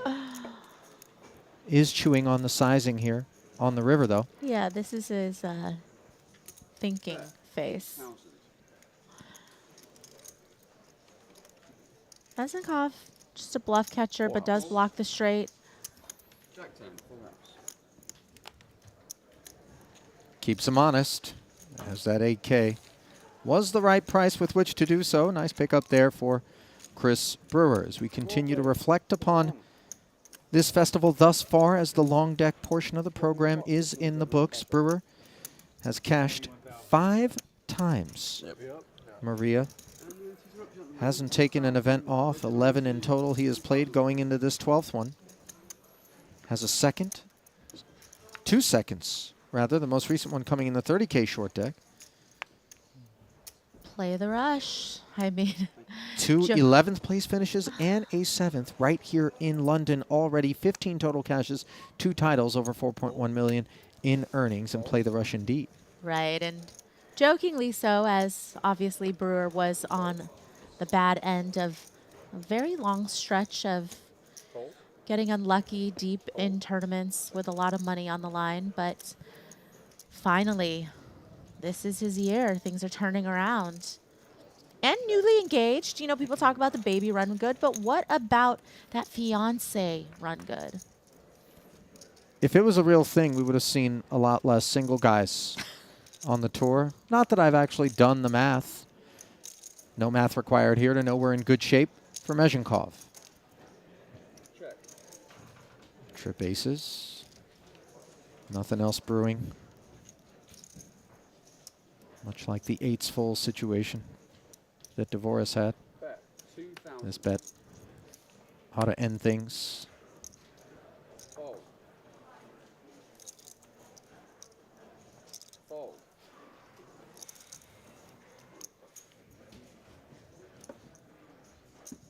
Fold.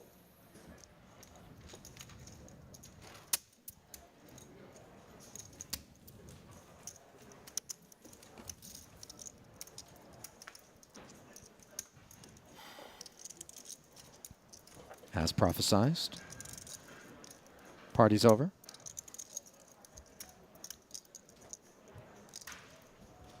Interesting that Mezhenkov is strictly a short deck player. Maria? You're not Go ahead. You're not going to find too many of those, you know, specialists in this variant Feels like specifically. from the eastern side of the bracket, the Far East in particular, maybe we'll find a few players cut from that cloth. But I will say that the eastern contingent at Triton There's some funny bits that didn't make it in there. is far more likely to be playing the long deck side than Western players are to be playing the short deck side. It's my hunch, it's my feeling that there are more Western players not playing short deck than there are Eastern players not playing long deck. Well, I feel like there's certainly an advantage for whenever there is a newer variant that pops up for the people that, you know, start getting the reps in and putting in the hours, because these games are less solved, you know, in terms of the work that's being put into it, and hence a bigger edge can be gained from that. Somehow, the case ace has rolled off on this flop after Brewer was looking to trap somebody with these two kings up front. No one biting, though, and 3 different players have flopped an ace. Chief among them is Seth Davies. As you see, Winford Yu does have the double gutter. 2 checks in front of him, and Ivy speaks first.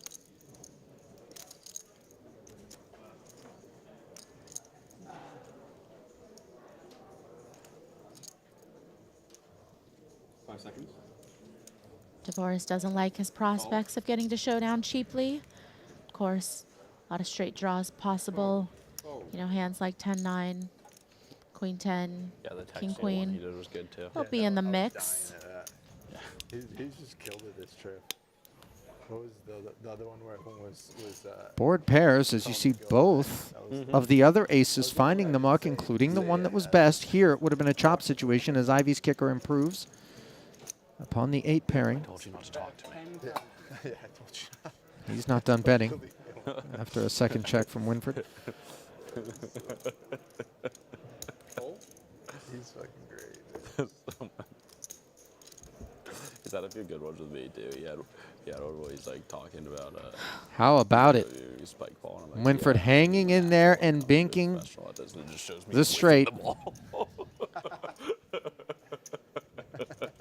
So fucking funny. I do like the lead here, though, from Winfred. I just think that that's going to be one of the most likely hands that are going to come for 2 barrels. You know, this double gutter that gets there on the end. And so you can't expect Ivy to do the betting for him.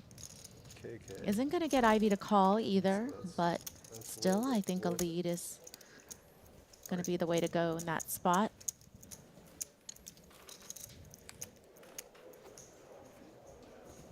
$26K. Not going to get paid off. Phil pecking away at the phone, probably on the Triton Poker Plus app, as you should be doing at home each and every time that you are streaming us live. Synced up with the delayed broadcast is that app. And just an incredibly robust source of information in real time, obviously, for the players as they're out there cobbling away. Was great too. Yeah. that one killed me. Video archives of prior Triton festivals, all the stats your heart could desire, and all the hand your heart could desire here for Mezhenkov as he limps and Ivy rips in his final 48,000. Suddenly Davies with one that could keep him interested, ace-king. 47,500. Not quite the same sort of fire breather in short deck as it is in long. All in? Oh. 3 players all in. Oh, 19. Oh. Davies jamming over the top of Ivy, and it's all music to Mezhenkov's ears as his aces are the best hand. But just take a look at the Queen Jack's performance. 31% equity. Yeah, you got to be happy with that multi-way. Gonna get to see all 5.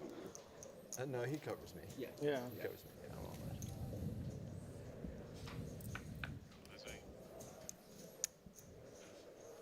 So then a side pot of 202,000 between the ace king and the aces. A little open ender for the queen jack on the king 10-6 board. King works as well for Davies. Board does pair on the turn, and now the ace is off the board in terms of outs for the queen jack. And the queen on the river converts those aces into an ace-high flush, as both Davies and Ivy have a bullet showered. Yeah.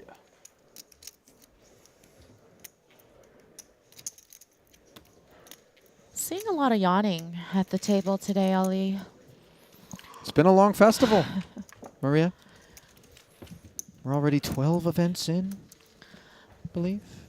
Maybe that's why it's a good thing that the short deck events are at the end, though, because there's no shortage of action. No way these players could get bored.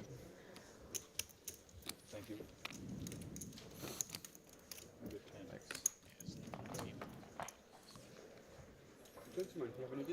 Producer James stepping in to advise that this is actually the 14th of our 15 total events. And one event you're always going to want to put on your calendar if you pay a visit to the Mayfair Knightsbridge part of town. W1 postcode is a trip to Les Ambassadors Club. Truly one of the most elegant and opulent gaming establishments worldwide, where the finest in dining and gaming collide. Members only, but come on down, bring your passport,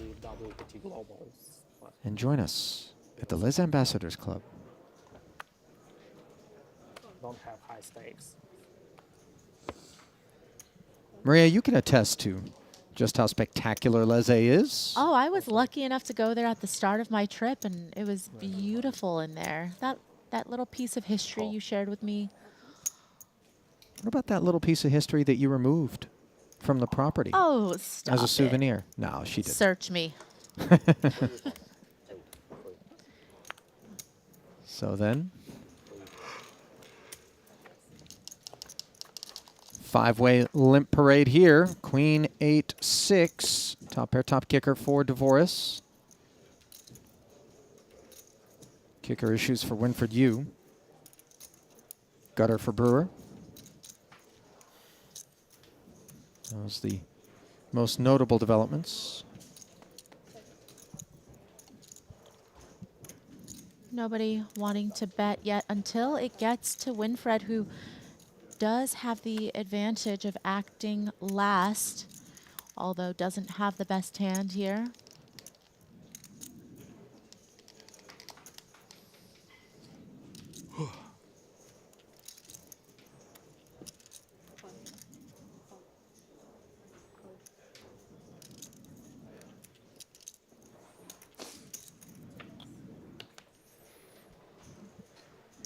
Predictably, both of the top pair holdings are the only ones to see the turn after Winfred's 5K button bet, flatted by Dvoris, who checks after having picked up the nut flush draw.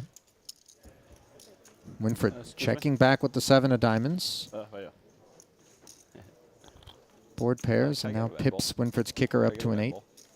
Yep, thank you. Certainly both players can have some Jack 10, Jack 9 type gutters here.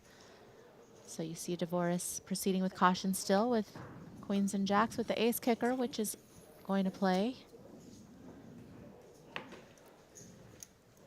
So Chips got in on one street.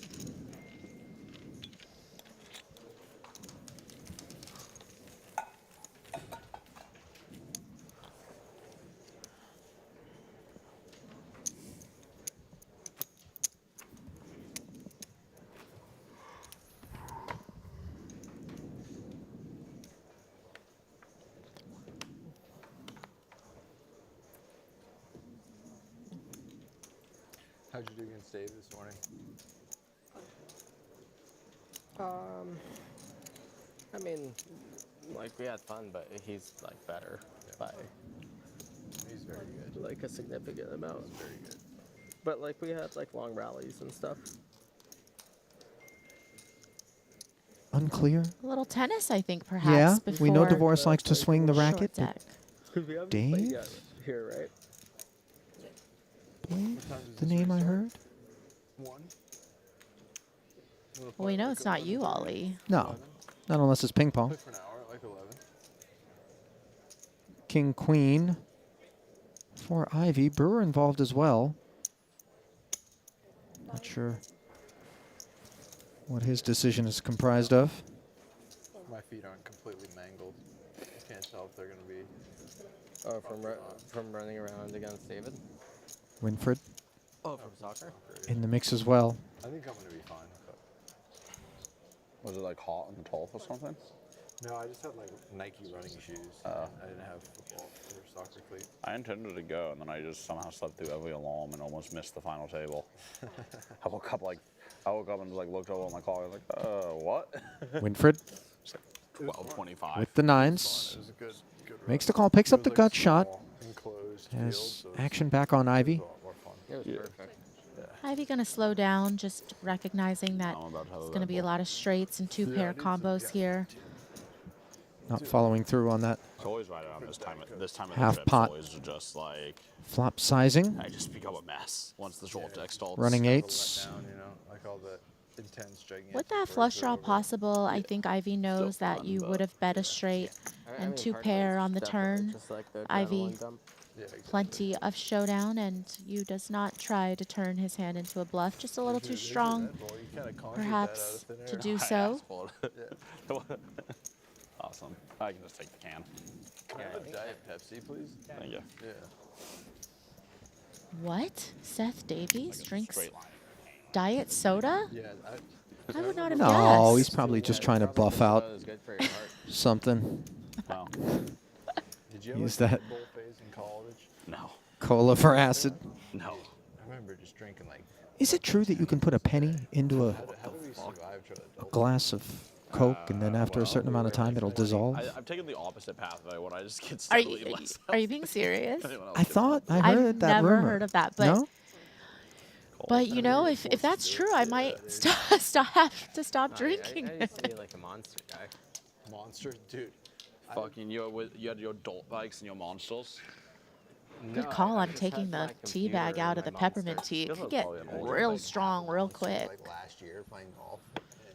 And it was like Yeah, A lot of the they're like so big. absentia Yeah, I just like in wake terms up of and, like, commentary start over the my day last with few one of minutes has those. been attributable to the fact that Dude, I'm not kidding. Maria's been how much you'd have to pay me. assembling a peppermint tea with Yeah, I the wouldn't do it now. surgical precision Not of an kidding, Tim Noodle alchemist. Still just starts the day with half a monster mixed with Diet Coke. Meanwhile, Tim Noodle. Oh, not exactly precision approaches here on an ace-king-6 four-way affair. half a Diet Coke. No wonder why he just like never has a hand. Second pair for Brewer, the best of what's around. Yeah, he's geeked out. Still best, even against 3 opponents, but certainly not good enough to start betting for value. Tell me I would never get on his caffeine levels. But Hello, now, Queen. I was like, yeah. finally, a clear path to victory here with right here would be great. the nuts. I think a clear path toward the muck for his 3 opponents, though, unfortunately. Is it like Wait, he gets the sugar-free monster. And he doesn't want the calories. He just wants the caffeine. oh, it's not a taste thing? Oh no, I think he likes the taste. Yeah. Of which? It's me. All right. Both. I see. All right, boys. It's interesting to watch him. He just takes up both and just pours it into a cup. Oh, it's not like I assumed he was doing the responsible thing and was taking like half a can of Monster because 1 is too much, and then like adding another half so that he gets the volume of 1 can but half the caffeine. No. But it's starting to sound like he just drinks both. Yes. He just loves it. I see. Because when you said half a can. I said half and half. Ah, yes. Okay, yeah. Some, you take out some one in the things middle for just make sense. Yep. 5-5. All right. How are your legs feeling? I don't see anyone else quite hit that one. Too. Yeah, we took the tube to like Leicester Square and walked back. what you doing, man? Oh yeah, I gotta give you this, don't I? Meshenkov called the Brewer limp. Now Brewer's left him on the island. A little Ivy. less desirable when there's less money to be won, perhaps, and just gets out of the way. Sitting back and listening, by the way, just because I'm desperate to find out who DeVoris and Brewer were referring to in terms of the Diet Coke sugar-free monster cocktail. Now, That sounds like something you would drink, yeah, Ollie. you weren't around in Vietnam, Maria. There was certainly a local, geographically isolated addiction that I did develop to the Vietnamese iced coffees, and truth be told, I was bouncing off the walls, much like Oh, I Walker heard. and Texas Ranger from Talladega Nights, I believe. Was that the name of the two children, one of whom threatened to come at someone like a spider monkey, all hopped up on Mountain Dew? That was pretty much my spirit animal throughout the course of that festival, thanks to those Vietnamese iced coffees, which, by the way, did require some medical attention for one of our staff who went a little bit too hard at those iced coffees. Ace Queen 10 as DeVoris goes harder at this flop than the 2 sevens do. Limper pre. Thought perhaps he might take a little tickle at it with what one would perceive to be a range advantage versus a blind button. Goes check, check. Now we'll see how DeVoris feels, having picked up the club draw. Yeah, still some showdown, especially against a check back on the button, but also some additional equity. 4.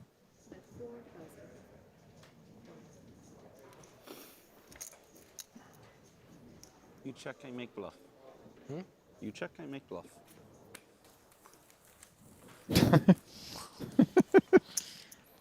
What accent do you think that I is? just think that was a generic Eastern Bloc sort of deal. DeVoris, by the way, Russian, so it could have been a sporting barb. Bluff, perhaps you win on river. Oh. And I As grammar continues to erode.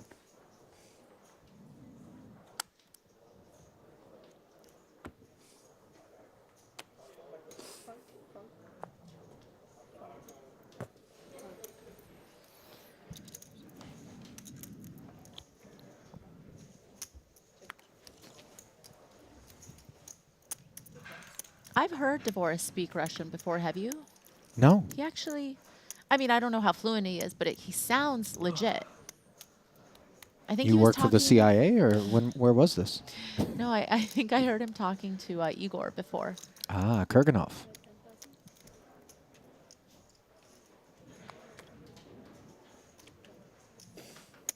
You work for CIA? Or Why are you here so early? You work for CIA?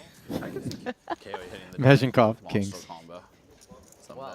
Well, let's see what he's got into in this bag of goodies here. Oh, There's at least Carrie. 3 Diet Oh, wow. Cokes in there. Sweets? Carrie's on a health grind. There's 4 bottles in here, and only 2 are Diet Cokes, and the other 2 are water. But get this, the water bottles are bigger. Oh, So by wow. volume, you're doing great.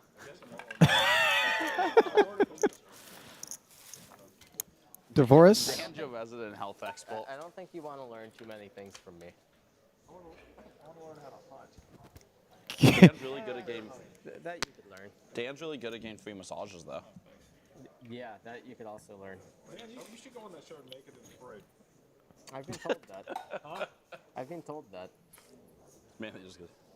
Perhaps DeVoris can join us on the sister program, Clothed and Afraid. That one we can tune into. I mean, a bunch of my friends would definitely do it for fun. Like, different scenes. It's not really. Naked and Afraid isn't full of post player. Similar survival type programs Did take Phil. have lured some pretty famous poker players into the fray. Garrett Adelstein, Jean-Robert Balland, Ronnie Bardaw, all have been on Survivor. Overlooking anyone? For Survivor, I don't think so. What about Amazing Race? Maria, you know any poker players that have been on that show? Perhaps, but, you know, not something that they like to brag about, as it might not have been their finest moment. I personally never saw it, so there is no judgment whatsoever. But Maria Ho and Tiffany Michelle, once upon a time, joined one another on The Amazing Race. Those clips are available somewhere out there, I would imagine, as queens are the best of what's available here in a four-way limp pot, started by Kerry Katz, El Jefe, the new arrival. Now, on the turn, straighty things begin to take shape. But this just feels like a very heavy-handed bluff from Katz that is going to work. Yeah. Let's go. Let's go indeed. As a rival has been announced by Kerry. He truly is a man who loves to play poker. There's not much else that he'd rather be doing. Yeah, I feel like The final show was this morning. Kerry is somebody who has always loved the game and has in fact made more time for it in the last few years. It feels like he's less concerned with, you know, perhaps all of the other pursuits and hobbies he might have, and has now solely focused on poker as his one and true passion. And the results are there. Well, he's focused on a couple of queens for the time being as he limps. Looks a bit irritated that nobody wanted to raise and give him a chance to come back over. Perhaps even more irritated now that he sees a king on this flop, in which Mezhenkov has made top pair. Dvoris from the button has the open ender. Checked around, and in comes that open ender, but it does deliver the diamond draw and a gut shot to Mezhenkov's tabletop.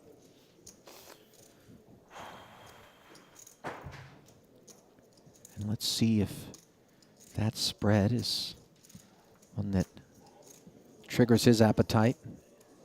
Indeed it is, as he flicks 5 into 8. Yeah, and it's nice because Mezhenkov does have the 7 in his hand, which does block 8-7, but no blockers to the queen jack straight, which is what Dvoris has. And this is just not a spot where you're going to want to slow play, especially because you know that your opponent can certainly have a draw to a better holding. You know, some 2 pairs out there, flush draws as well,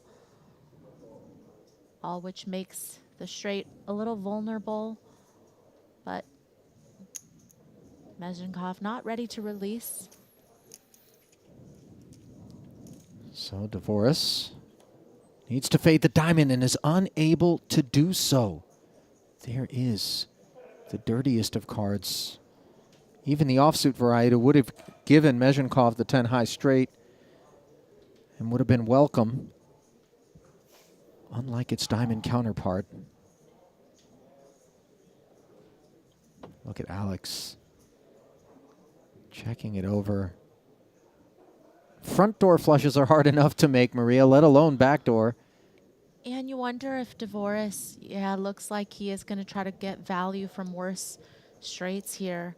You know, I don't think many 2 pairs are going to call very often given the 4-liner appearing on the river, but certainly worse straights will be in here. But the flush is the hand you don't want to see, and you will hear about it.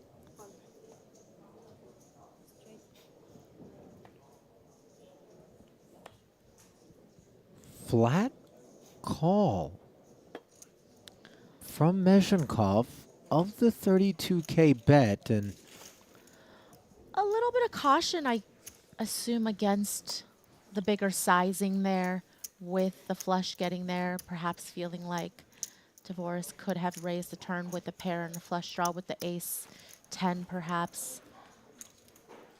I don't know. Or the ace king with the ace of diamond, with the ace king of diamonds there.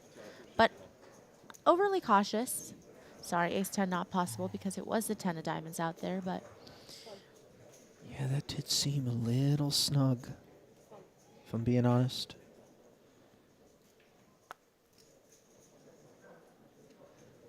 But far be it from us to question Yeah, didn't a you short say this deck, was a short deck right. specialist. It's his man's specialty.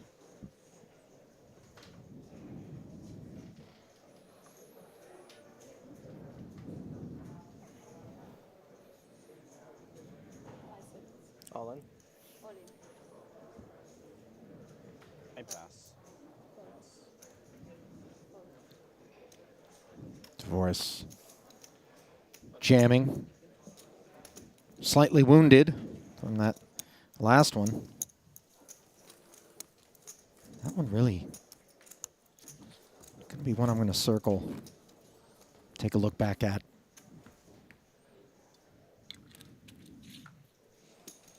Perhaps something overlooked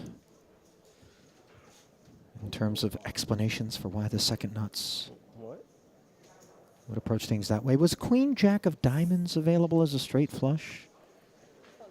Perhaps on that board? I think so. Certainly the Jack of Diamonds, which was in Dvoris's hand there. And the Queen of Hearts, so I think of the Queen of Diamonds. I think it was 8, 9, 10 of Diamonds out there. Anyway, onwards. Mezhenkov, limps an ace-7. Nope. And then after Dvoris comes along, Katz wags a big finger. So many chips. So much. Yeah, but I have less than you. I wouldn't have done it if I had like 100. Well, because I didn't have a good enough hand. Ante-Only, Ollie, is a special format, you know, not very often played in any other variant. There was a time, actually, at the World Series of Poker where there was an Ante-Only No Limit Hold'em event, and certainly that was a lot of action. And in this type of format, again, you'll see a lot of limping. You'll see some traps, certainly some balanced limps, but I would say that a lot of the times the limps do favor some of the weaker holdings versus the traps.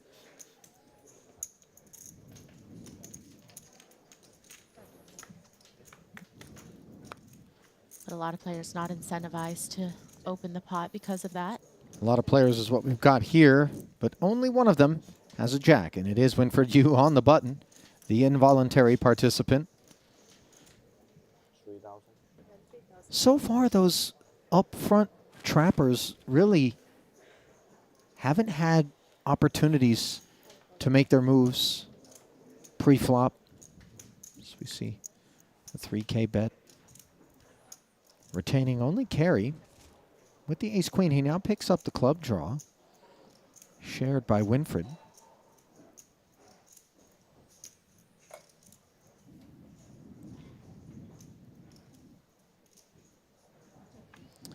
Winfred exercising a bit of caution, perhaps opponent dependent as well, feeling like sometimes, you know, Kerry could potentially have jacks with better kickers. Yeah, a little pot control. Check back, and he does induce. Katz bets 15 into 16. That is meaty. It's a really nice bet from Katz, though, with the nut flush blocker, blocking straights as well. And that is going to get the trips to fold. Well done. Big moves so far for Kerry Katz to King 7 bluff. Got better hands into the muck now. The ace-queen. Yeah, came in a little late, but made up for lost time just in a few hands.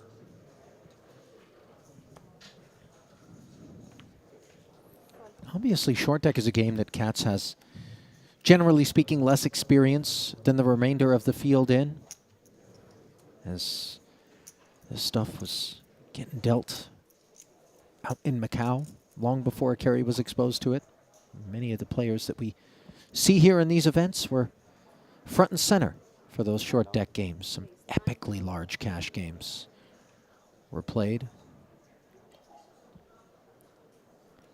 Winfred, cut off, decides to whittle the field. King, queen suited. a selected kit with which to do so.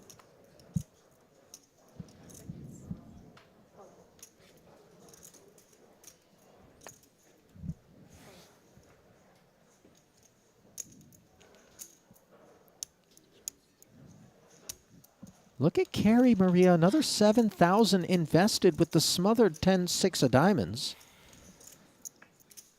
This is very atypical. Now it's a gut shot and a pair of sixes for Carey.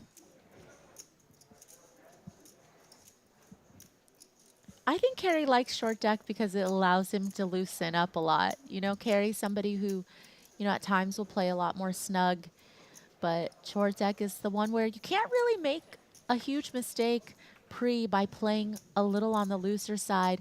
Does make the straight here on the turn. Yeah, after it goes check, check on such an unattractive board texture for Winfried. Note that Katz is giving him a little bit of rope here. And one can't blame Winfried for thinking that the limp and then the call of the raise does not contain this part of the deck for Carey all that often. So Winfried took a stab at it. Now the backdoor clubs showing up, and Carey is going to barrel out. Winfried has made top pair, but certainly that does not seem like the kind of holding one's going to get behind too heavily here.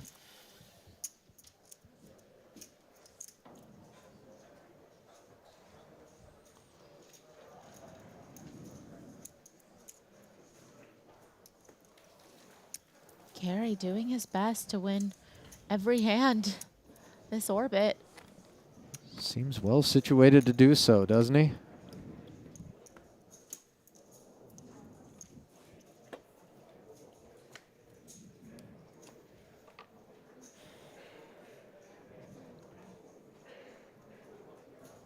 He's in this one. Jack 8 suited. Carey's VPIP continues to be high, and nothing higher than a couple of aces to look down at. As Winfried seeks a little revenge.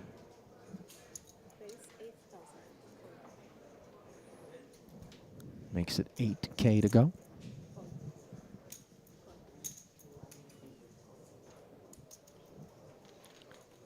So far, Carey's putting up a lot of resistance. He has flopped an open ender here.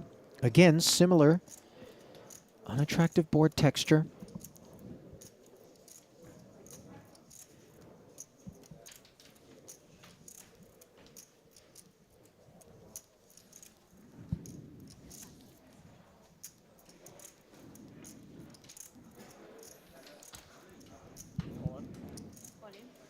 And Carey just gonna move all in front of Winfried. And this is a very tough spot for aces because yes, granted, Carey can have a lot of pair straight draws, pair flush draw type combinations, but sometimes he might also have just flopped some two pairs, some sets, some types of hands that feel vulnerable. But the limp call of the extra 6K, obviously we saw him do it last time with 10-6 suited, but that didn't end up at showdown. Here, we see him trying to bully with the Jack 8, looking for a 5 or a 10. 7 of spades removes spade outs. As Winfried did make the big call, Maria, will he be rewarded? Yes, he will. He ends up with aces full. And then okay, now, Carey, you can have my ace now. It's all planned, like I wrote the script. Note that I don't know how Carey did end up making the straight. Hey, come to this poker tournament I'm running. We have some high stakes.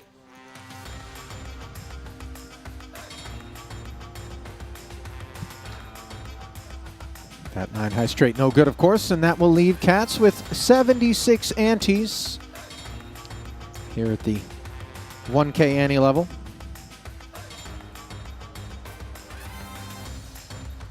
Divorce, 57 antes. Only leaner stack than carries at present. Here with 20 players having registered for this 60K short deck thus far. Registration still open. Could see some stragglers work their way in. Not even like seeing aces is that bad.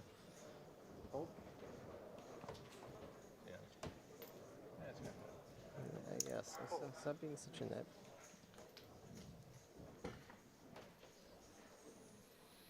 Just be happy you flopped it up and under. That's true. Winfred trying to put some of the new chips to use. Limps, Mezhenkov gonna wag his finger. Up we go to 9,000.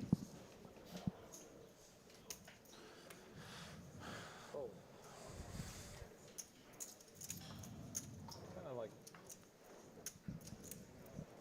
squandered all those nice hands I won.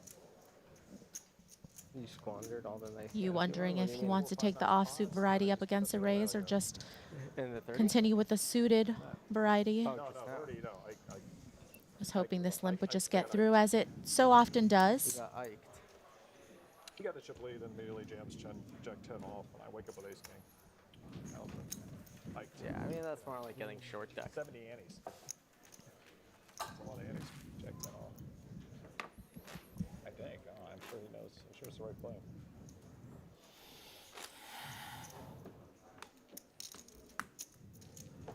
Like cutoff versus button or something? No, open shove. And I was on button. It doesn't seem like it would be the right play. Winfred does lay down. Now looks down at king queen.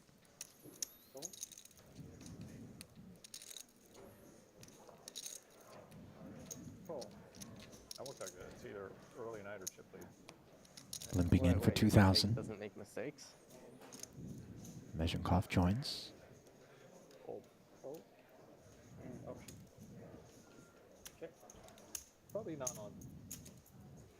Probably not on shoves. Brewer pretty happy to see a cheap flop with that suited connected variety. Well, if he's happy to see a cheap pre, he is certainly happy to be looking at it post, and it's a flop in which his gut shot straight flush draw will have others joining him. So, I mean, yeah, it's probably my Top pair and a gut it's like shot my third for main Winfred. game. Speaks right up. PLO. Two-way straight draw Just in terms for of Alex. That's too bad you can't plan the U.S. He'll call. Gonna have a 100K PLO. I think we're gonna move it up. I heard. Accommodate Triton. You know what you should Brewer do? can You be up should against hold it. You should get a lot of them made to hands already, hold it so in the no Bahamas. reason to raise. You know, could be up against, you know, king jacks The out PLO, there 100K. and just trying to realize his equity. WSOP I PLO. think it's important to have the 100K buy a PLO series because I think you've got like an incredible. Board pairs on the turn. Play the series. PLO series in the Bahamas. Yeah. I'm fine with it. Nobody folding to Winfred is a bit of a concern. The next Triton, though, right? No, I understand that. So Yeah. I think we're gonna move. Jack tens can certainly be out there, series off with the which 100K. makes trips here on this turn. And then you'll just have to miss the second half. Do imagine Yeah, I might miss the 100K still, but that that's a good idea for everyone else. Mezhenkov with Or you gonna be on a blocker to a very likely value hand I here, think of I'm gonna course, be with and Julian a off blocker family. to straights. You know, blocking the jack tens, blocking king jack here. Yeah, don't Attempting- recommend your strategy. I have to get Mayo 8 false. To get folds. No, I don't know. Like, Shark was like complaining about like all this all this stuff. Like, oh, I got like. So best hand into the muck as Winfred doesn't feel like checking and overcalling Brewer. Like complaining like, oh, I got like all this like family. And on the stuff river, to do, and his then king he's queen like, would have been downed here by what is now a queen high straight for Alex Mezhenkov. Such a chore, and I'm like. Great Yeah, you're the result one doing it, for but, like, Alex what to if you just get the best ignored hand to your fold on the family for a turn and few now weeks?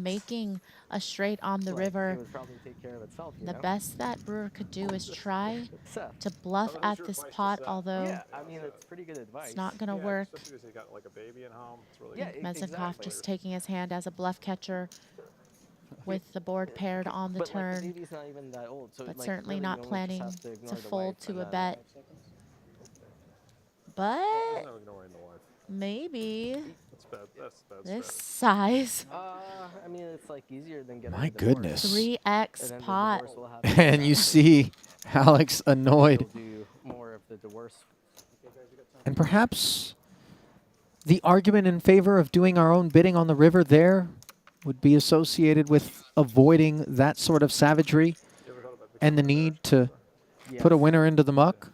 Just get a divorce. And to be fair, that's probably pretty good marriage counseling to a lot of people. Yeah, that's just objectively good advice. Like, That was literally what the marriage counselor told my dad and my dad and my mother went in for their marriage counseling in the very first session. So like, you should just get a divorce. Was it good advice? He said he has the worst case of Peter Pan syndrome she's ever seen. Never growing up. Someone might have nailed it. Maybe not. I'm just kidding. Can I get red chips? Sometimes. I'm not sure if you Deep caught dive. that, but I believe They don't have to pick the flame later on. Carrie mentioned that at their very first marriage counseling session, his mom and dad were advised to just break up, courtesy of the worst case of Peter Pan syndrome ever. That therapist hasn't met me, Maria, Clearly not. but perhaps this is why I'm not married. Ace, King, King, Queen, 10, 8. How about it for Winfred Yu? On the button flops the second nuts here. So yet again, we see these trappy Ace-King suiteds trying to get somebody to step in. Not happening.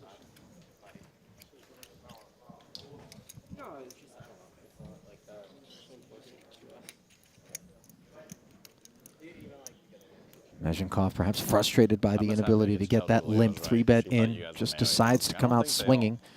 Has nothing more than a gutter with no spade on board. Brewer flats with the gutter and top pair, and now Winfred is heard from.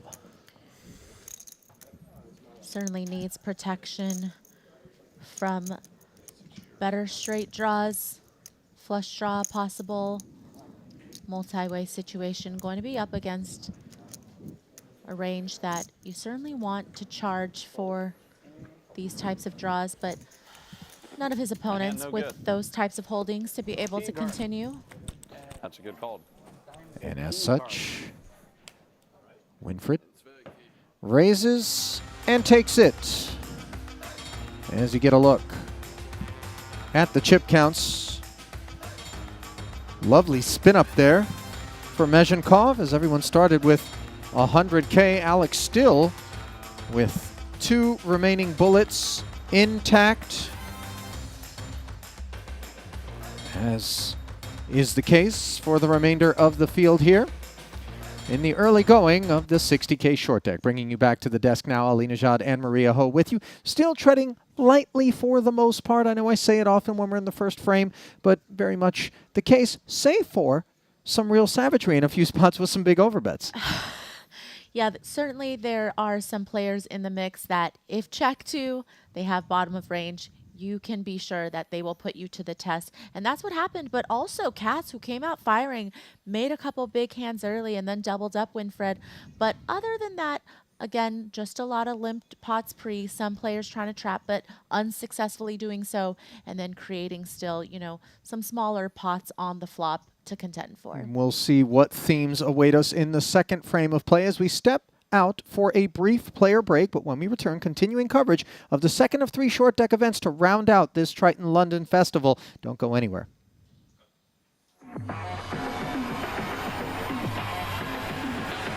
GG Poker. Wow, so many players. This is a crazy thing to do. GG Poker broke the Guinness World Record. Welcome to the World Series of Poker, the biggest poker site. Larger than all of GG Poker. Traffic reaches all-time high. Jump, jump, jump, jump.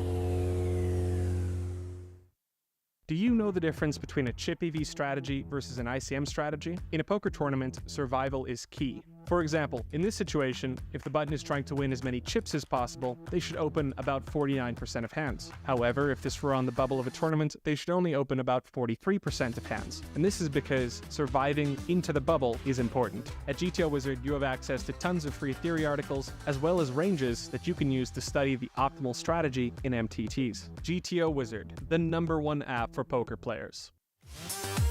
Introducing the all-new BetACR.eu, the premier destination for sports enthusiasts. What sets BetACR.eu apart is our exclusive offering of live-action prediction options on the Triton series. Experience the excitement as you predict the action while watching your favorite players live. But that's not all. By opening your account now, you can take advantage of our incredible offer. Receive a generous 15% free play on your first top-up, up to $250. Become a part of BetACR.eu and elevate your live sports engagement experience.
Davies taking his turn limping with the queen 6 suited.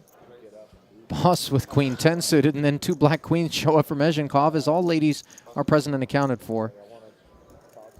I think you got to add a third and a fourth to the mix. Probably. You know what I mean? You didn't combine enough of them. Yeah.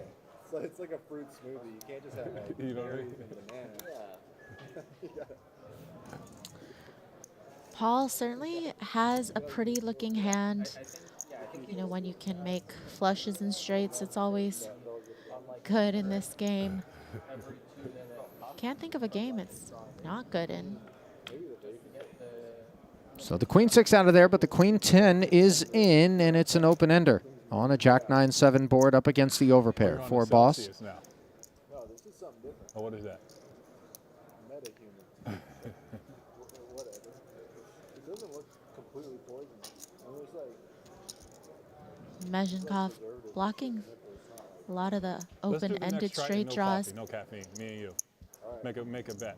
That'd be fun. Let's do it. Yeah. Because I'm not going. Well, the next one that we both Wondering, you know, how many 10-8s can be in there in the limp call range. I'm addicted to caffeine too. Perhaps we'll be fine if there's ever All right, I'll try it with you. pairs that flop sets here, but still certainly other hands you could capture value from and want to protect from as well. no caffeine. And the 11,000 gets check raised to 36,000. You see that texture is bothersome for Mezhenkov. Yeah, I was hoping, obviously, to capture some value and protection from hands like Jack 10, perhaps, but certainly all the other sets possible.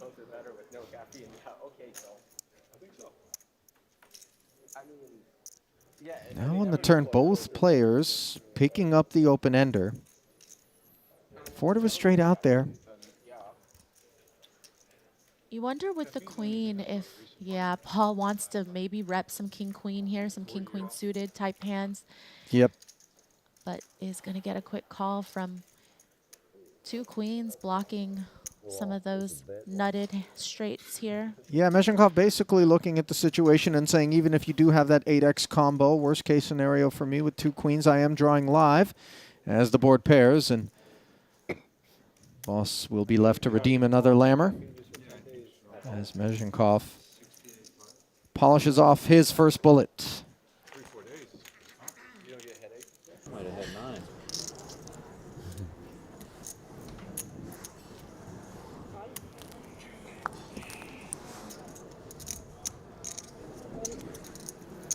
Chidwick, far less than pocket kings. King-queen offsuit. He chooses to limp. Along comes Greenwood, suited and connected. Now bats. Queen-9, as you see the snowball effect. The more players limp, the more others want to limp in turn and spin the wheel. As we'll play 4 players to the Ace-Jack-7 all-diamond board. How about it for Sam Greenwood, the most elusive of holdings, a flush. Chidwick, Broadway, gut shot with the queen of diamonds working though. Thought about it. Yeah, it's not often that when you flop a flush, you're just hoping for the board to pair. But in this game, it is a very strong holding. A round of checks. Now a pair in 2 seats. Flink with the jacks. Did shut it down. Closing the action on the flop. Pot stays at 5K. Chidwick, the only person drawing live against Greenwood's flopped flush. Checks.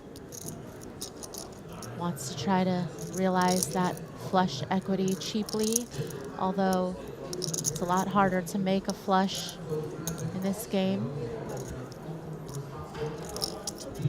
Especially when there's 2 diamonds busy, as we see Greenwood activate.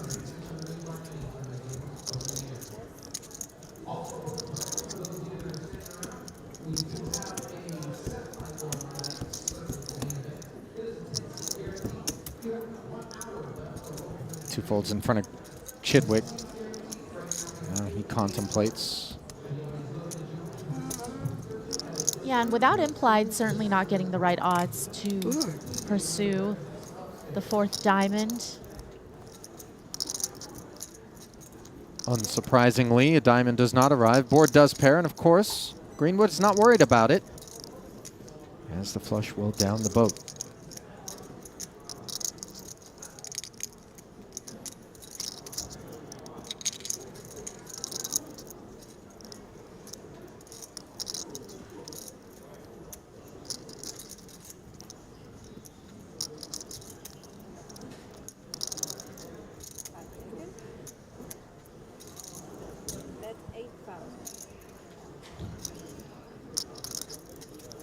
Greenwood going fairly small. Again, just really hoping to keep some of these ace-X's in there. Some possibility of some other weaker holdings, like the Queen X that Chidwick has, but blocking some flushes, of course, with the Queen of Diamonds. Yeah, I was just wondering where you were. Is going to get looked up. Interesting that Chidwick figured that the king-queen might be good in that spot, Maria. I think it was just the right price. I think with a flush blocker there. With a title in the 20K short deck, his one and only. Dvoris always very consistent, always composed, always ready to battle. 5 swimming pools. Oh, in Vietnam? Yeah, it's sick. I'm going to send you the scale. They got the 10K and the 20K. 5K, 10K, 20K. And then the main's like... Ivy threatening to play Big Bach next time he's in Vietnam. It's like September 10th. I will tell you that the conversion rate in terms of dollar to dong Starts on really leaves you feeling like a trillionaire if you're out there blasting. Maybe that's the stop where you'll be able to finally join in on some Bach action and not feel too bad about it. I'll be like, guys, listen up. I wasn't.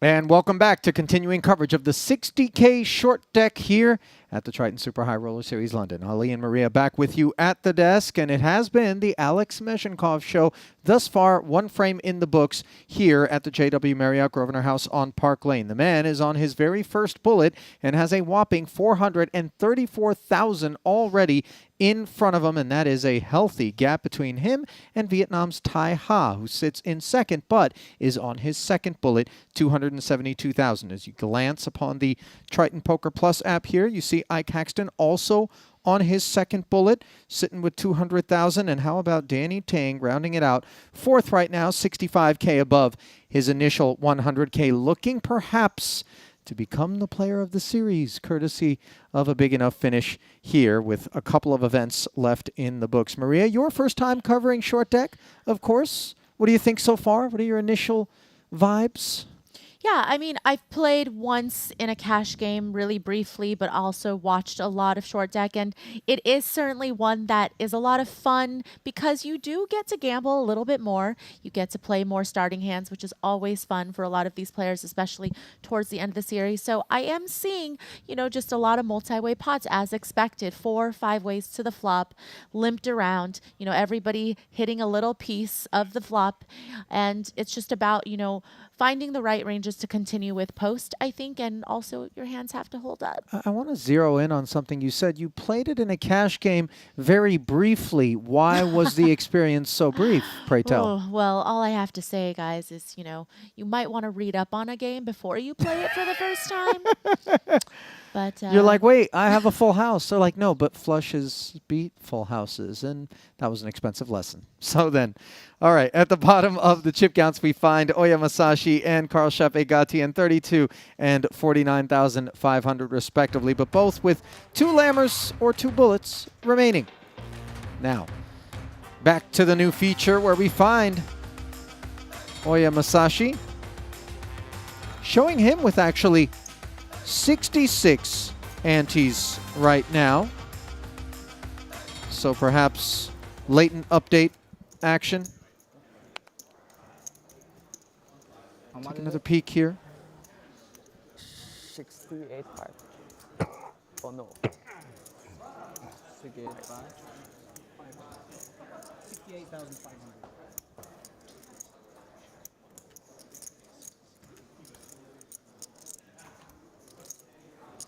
Chidwick just going all in up front. Ace Queen offsuit. You got to look at Tai Ha.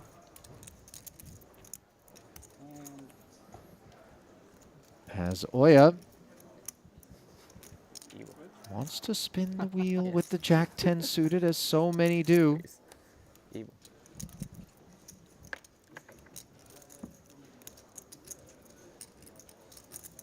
it's on. Oh, sorry. It's down. Yeah, sorry. Sorry about that. No, I didn't. Okay. Just a 50-50 split here. Who's going to win this coin flip? So far, Masashi pulling ahead.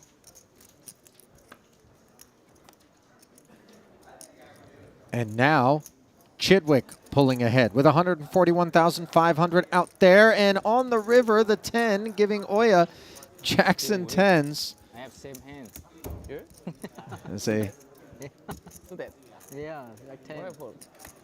suck and resuck situation. Yeah, outsuit.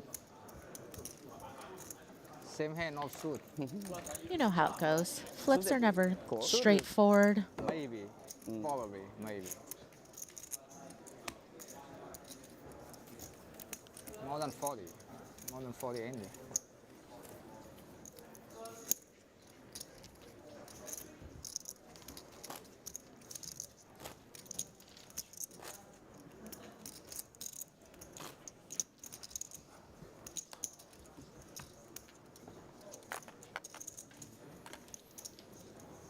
There you get a look at Ike Caxton,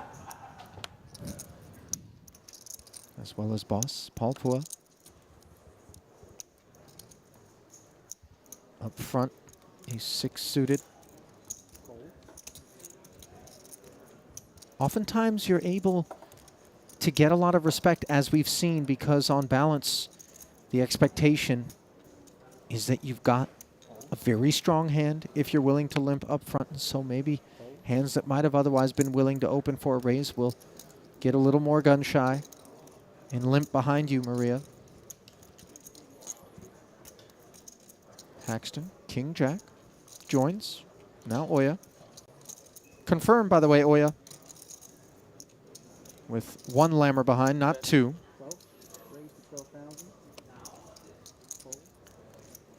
And Masashi not really respecting that under the gun limp, not feeling like he might be laying a trap that Masashi is stepping into here with this raise, with the offsuit combination as well.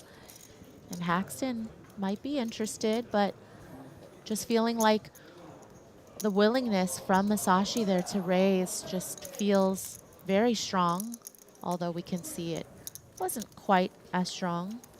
Pre-flop aggression being rewarded there for Oya.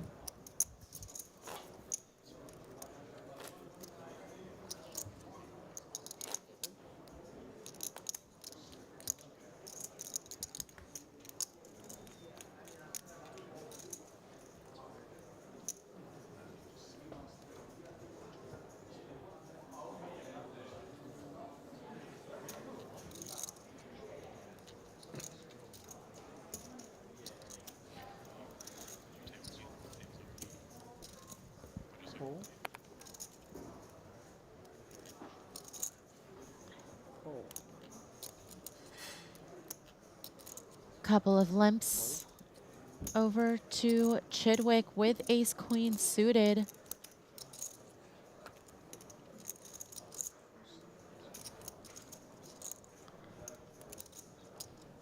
Very pretty looking hand.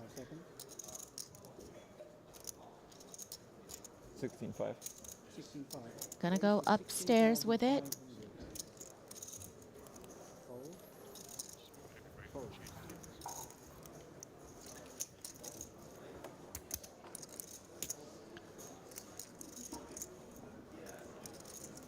Folded around to Tai Ha.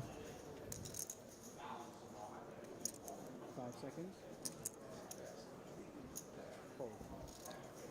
Ha unwilling to continue for that price with ace-10 suited, and that's a nice pickup there for Chidwick.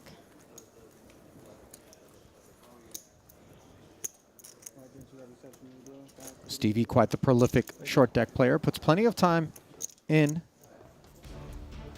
the short deck streets. And on the topic of time, let's talk about our official timekeeper here at the Triton Super High Roller Series. Jacob & Co. Genève, responsible for the museum caliber pieces of craftsmanship and virtual art that you see can be worn around the wrist. Check them out at Jacob & Co. online.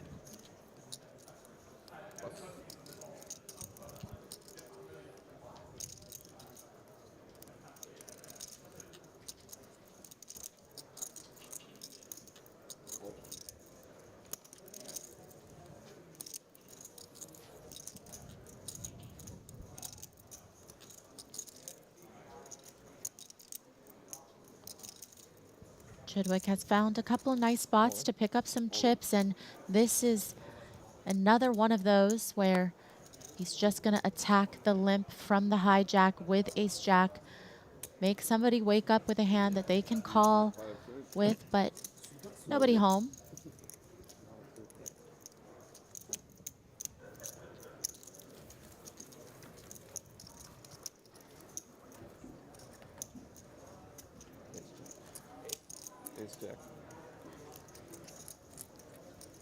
Inquiries from Masashi.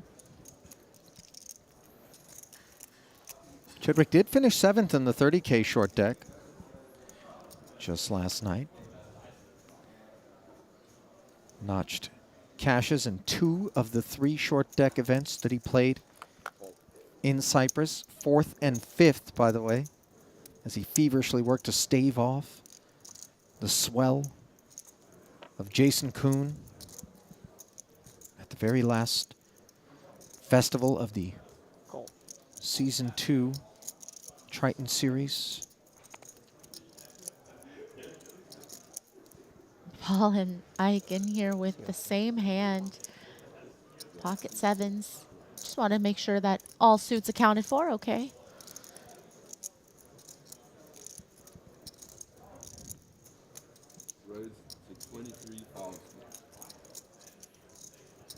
Worthy of note, by the way, as I carry on about Chidwick absent in this affair, his main event title came in short deck. That was in Madrid. Won 1.8 million euros for the effort. Yeah, and as we talk a little bit about who has more experience in this variant, Ollie, of course, you know, some of the players, you know, perhaps from the eastern side of things, have had the luxury of, you know, not only coming up with the game, but playing it more often, whether it's in cash game or tournament format. But I'm not surprised that somebody like Stephen Chidwick, who is a student of the game, once a new format, once a new variant pops up, he will likely be the first person to get after it. 100%. He just loves games, loves solving the mysteries and the riddles. He's very prolific at it.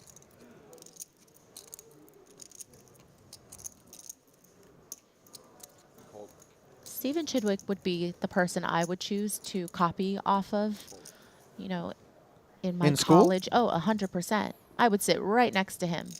Is that something that you engaged in with any measure of regularity, Maria, as I seek to understand you a little bit better? No, this is obviously hypothetical. I honestly can't say I've ever cheated taking a test before. I've let somebody cheat off of me, which is a little bit of a buyer beware type of deal, you know, at your own risk. But I don't think I've ever cheated. Now, have I stolen a pack of gum from the local convenience store? Yes, but that's another matter entirely. Wow. Who knew that we had hired a hood rat? 15,000 in the middle here in a 5-way affair. 8-9 jack, heavily coordinated texture as the 2 king queens morph into gut shots. Or open-ender rather, for Haxton, and of course bottom set for Tai Ha. Middle pair and an open-ender for Oya as well. Plenty of pots on the stove. It is Tai Ha's, however, that currently bubbles most feverishly.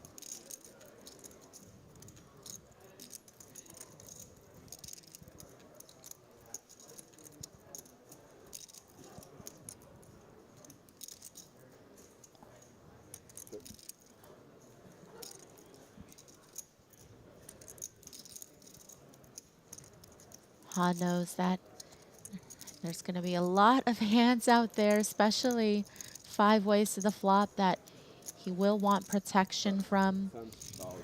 You know, but even those hands, the ones with the most equity, again, you know, straights being easier to make in short deck than in long deck, of course. Not going to likely fold out hands with some of this significant equity, but certainly want to charge them for doing so.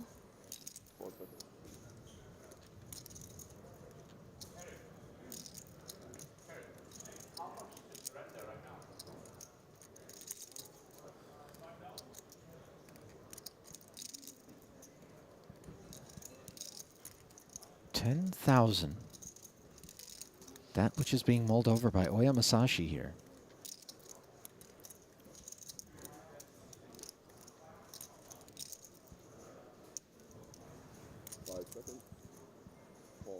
Does come along. Couple queens are dead, though.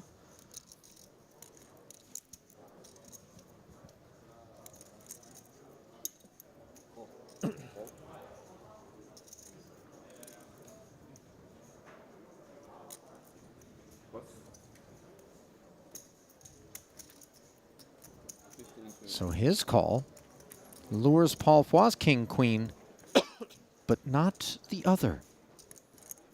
As a turn. Plus the 6 out there doesn't seem to be the kind of card that's going to be impacting anyone.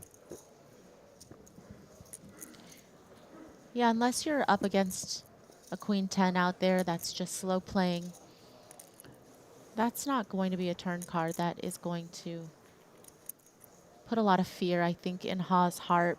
If anything, just wants to continue to capture more value. This time sizing up significantly from that 10K bet on the flop. That's going to shut everybody out. 60K. Done and done. So then Ty Haas is a name that I've not yet had the opportunity to call. Played just the 40K Mystery Bounty, the 30K Turbo long deck.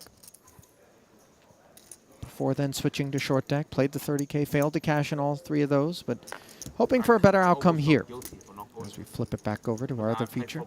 This morning, so I guess that kind of make up for it, right? Yeah.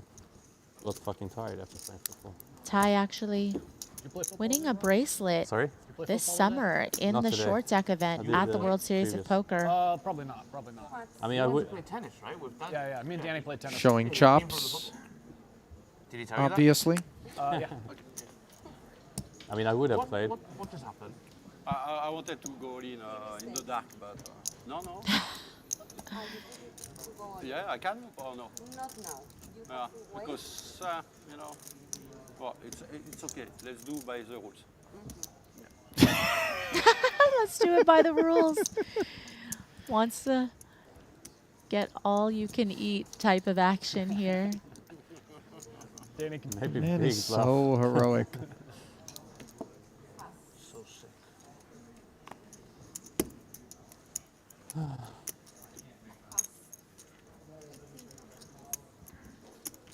I'm so heartbroken. KCG. all in. David Benefield. Maria? Roughly how much?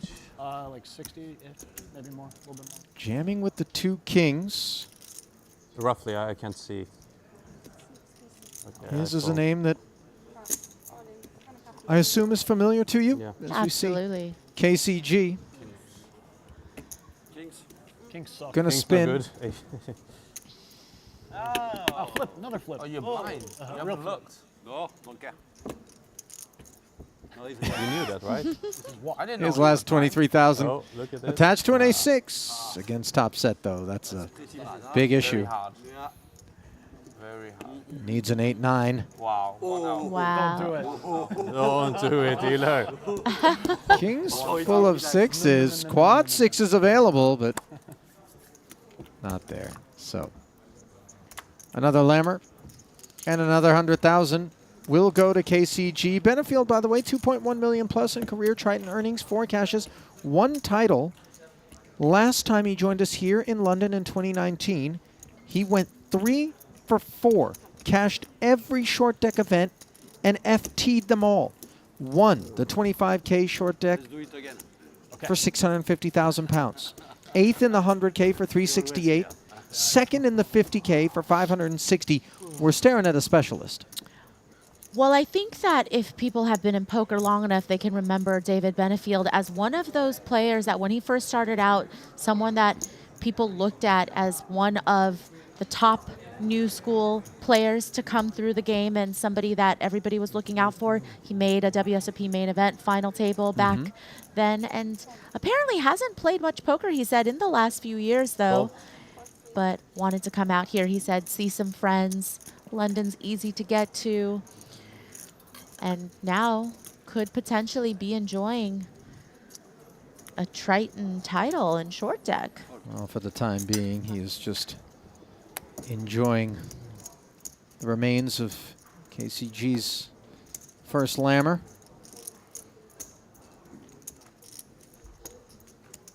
Quads. What?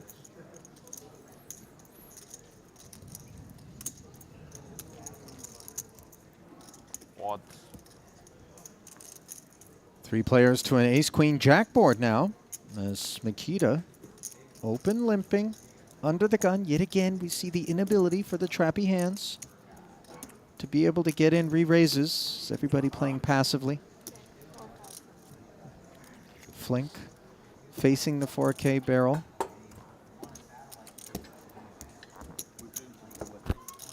Today? Why, are you tired? No. 11 p.m. 11 p.m. Yeah. He does make the call. Yeah, only. This is 1 day event? No, 2 days. We play until 11, tomorrow day 2. Why? Now on the turn, Flink suddenly picks up the nut flush draw. Why? Makita's still best for the time but being. the rebuy is open until tomorrow. Yeah, I know. Yeah, it does feel like Bads knows there could have been better turn cards. It can't finish today. Impossible. How Because often registration is open. is he going to be up against some flushes here and Okay, let's see. trying to still go Yeah. small, getting calls from worse when you make it that size, keeping in It's the almost worst keeping your money hands. if I bet. There's no chance you win. 0. 0? Yeah. I'll give you 1 to 20. That you don't win. Yeah. Laying better than 3 to 1 to this ace-10. Give me 200K. Yeah, Flink has some potential to turn his hand into a bluff now or later, perhaps, if he doesn't connect. And looks like he is going to choose no time better than the present 0. You cannot win. 0. with the additional Don't take the risk, equity Carl. It's almost and blocking nut No, flushes. I mean the finite table, It's a finite table. No, not you said finish today. No, not finished because registration is tomorrow. Yeah. But it will not. I say until the. What do you mean? So you think That's today perhaps will be knowing that he did pick a sizing that some players might before 11? go It will after, not be. It will not be. No chance. but not able 0. to continue. Will be in a world of hurt on a lot of rivers and unsure of how to proceed, so just decides to get away from it here on the turn. It's impossible. So rising up is Robert Flink with that ace-10. Benefit of position, the extra 14,000. Not called by Bads. I mean, there's probably a price where it's. There is no we all get hit by a car, or a hotel. No, gets because if you bombed. bet big enough, then you would just pay people not to play. Yeah. Then that's fucked up, you know. Maybe we all get hit by a bus though. This is getting a little morbid, this Yeah. table talk. Unclear. The motivations behind it. If I take your bet, I'm a bad friend. I think. I understand. I know you're a good friend, mate. I will have done the same if I am sure. Quite clear the motivations behind Benefield's upfront limp. Jack Because 10 they'll say, Ivy plus buy. performs buy. well. Yeah, so everyone rebuy. So that.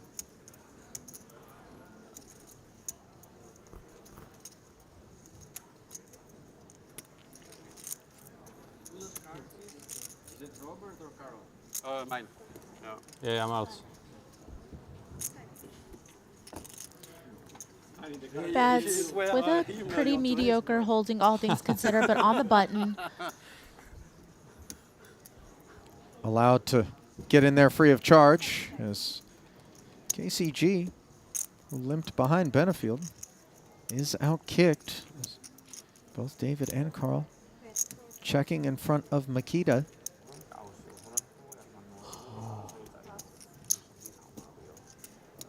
He fires 4,000.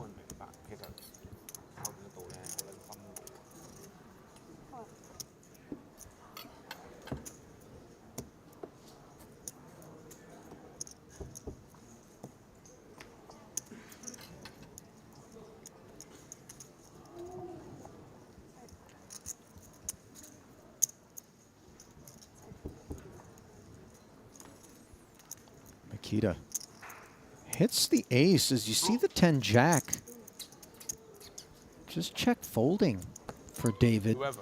Yeah. Suspected that maybe something was afoot. Is dinner break in 1 hour? And now KCG with 10s and 7s. After Makita 1 hour. Oh, really? checked back, he decided to flick 10,000 out there, and whoops.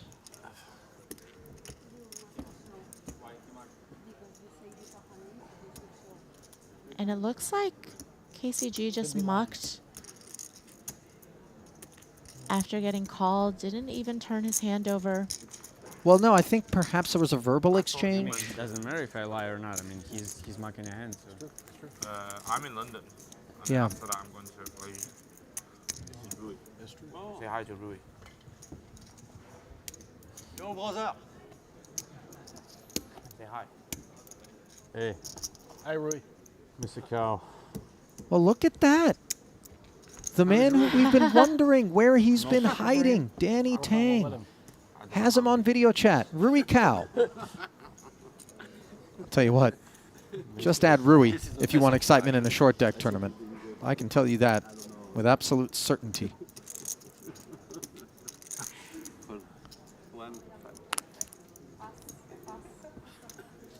You ever have your friends just try to FaceTime you at the most inopportune times, though? If you're in the restroom or something like that. What about the people that actually just pick up, though, even... You mean you FaceTime someone and they picked up? Yes. In the restroom? I'm like, you guys know that you could just call me back, right? I don't ever FaceTime out of left field. I'm always clearing it ahead of time. As David Benefield clears the remains of this bullet right into the middle. Bats forced to limp fold. Where you flying next?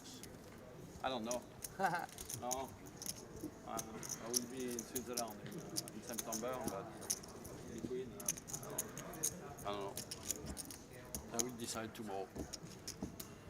Or after tomorrow. I'm in London until 14th. I leave on 14th. 14th? Yeah. Huh? 13th. Go to Hong Kong? Go to Malaysia. Malaysia? Yeah, 13th. Go watch football first. Chelsea, Liverpool.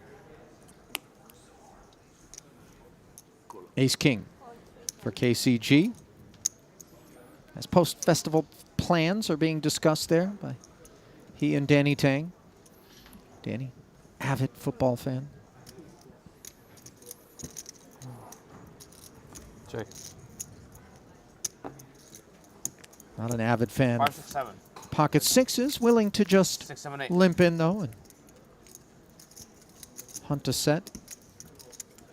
Kept it honest, rooting for 6, 7, 8. That would be Makita's cup of tea, but the ace 9, 6.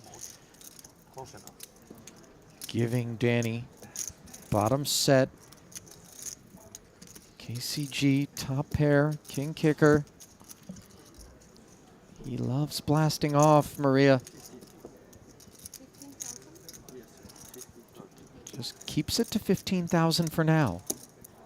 Yeah, betting pot on this flop, and that's got to be music to Tang's ears, just unblocking all of these nice, strong top pair holdings. No doubt.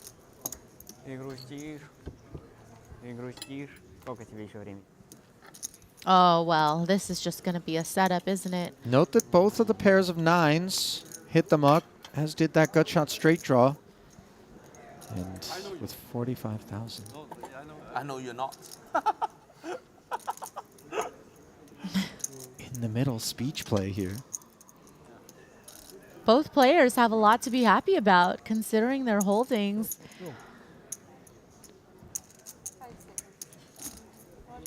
I'm strong. I'm strong. Yes, I am. There is one more. Wow. Yeah. KCG with a little bit of a read. I know you a little bit. I cannot fold anyway. I know. I Just with how quickly Tang Yeah. called the turn all in. But even before the jam there, as we saw the 4 outer not come in, KCG had his suspicions about what Danny was up to. Looked over, said, I know you're strong. Yeah, yeah. I think when you look at if turn no king, you have fixed. But Top 2 though, turn and no king, you'll be okay. he felt he had no Yeah, turn choice. 10, you'll be okay.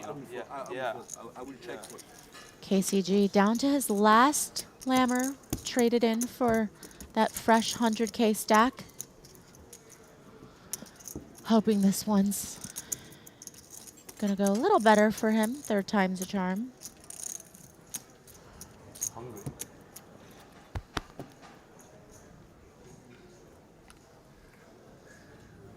I'm a color.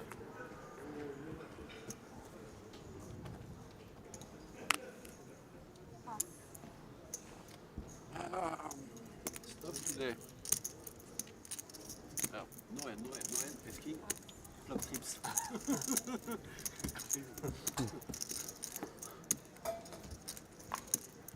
Benefield with the queen jack suited.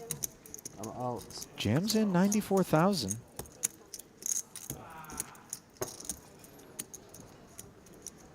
Queen jack off for KCG, and that's not enough to be a caller.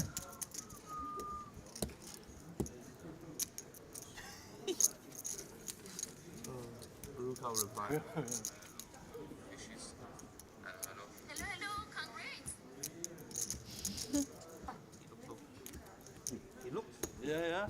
He look normal. Trendy, normal. Yeah, normal. How to say thank you with Messi? Merci. Messi, Beaucoup. beaucoup. Beaucoup, right? Beaucoup. Beaucoup. How to say Merci beaucoup. Merci beaucoup. Beaucoup. Beaucoup. Merci beaucoup.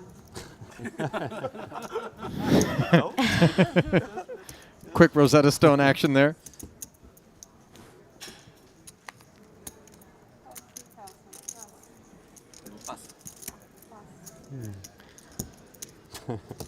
Danny obviously receiving so much support for that victory yesterday.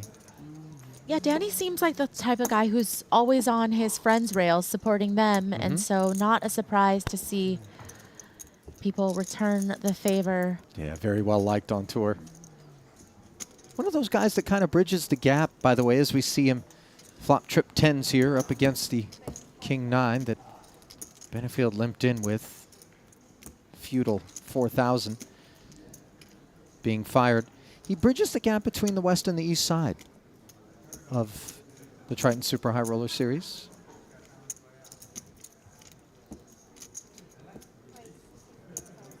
People say that that's what I do at Chinese restaurants. Is that so? Yeah, you know, sometimes the real authentic places, you gotta order in Mandarin. They're not gonna understand you otherwise. I already know you're talking about East Los Angeles, Diamond Bar area in particular. Some SGV spots, Monterey Park. Yeah. San Gabriel Valley. Roland Heights, maybe as well. Very specific, but very well-known and deep Asian diaspora in that part of the world. We play deep, you know. It's more interesting to me. Yeah. Cool. Now then, Benefield. I've read that. Ace Jack You suited. don't have to. Like anyone can buy in, or you know. Limps in along with the Jack of Robert Flink. When's the last time I see something? Phil Nagy did it. Yeah? Yeah. People used to do it before. Straight away, just buy Yeah, it. yeah.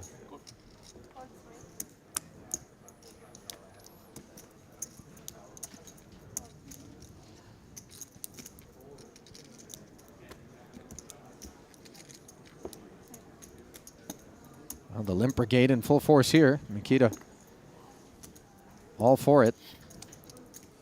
As all of the jacks are accounted for. Ace Jack, King Jack, and the King Jack turns into top pair on the King 7-6 board. The best of what's around. And KCG, just 1/3 pot, he says, if you do.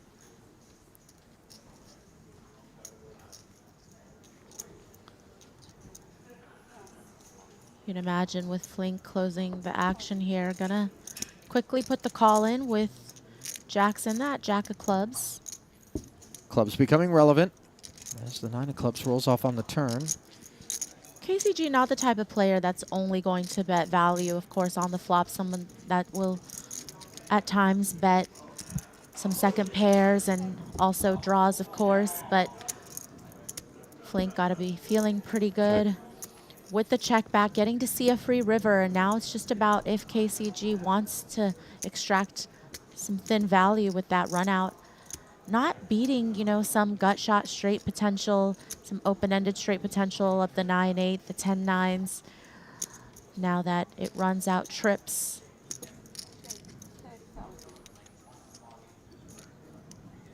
KCG, really interesting to go for the overbet sizing here with the best hand. After he checked back the turn, he decides to get after it on the river, running 9s. And the 3 clubs, along with that aggression, leave Flink properly looking for the muck. Thank you. Thank you. You finish? No? Not yet?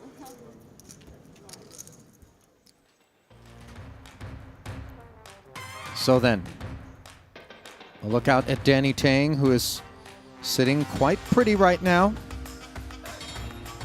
4th in chips overall behind Tai Ha, Kerry Katz, and Alex Mezhenkov.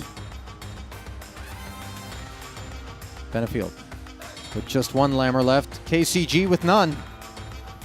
As we journey forward with the 1500 ante level. Cool. What can we do so more people play shotgun? Used to be really good, right? You guys. Yeah. What the fuck's changed? I have no idea.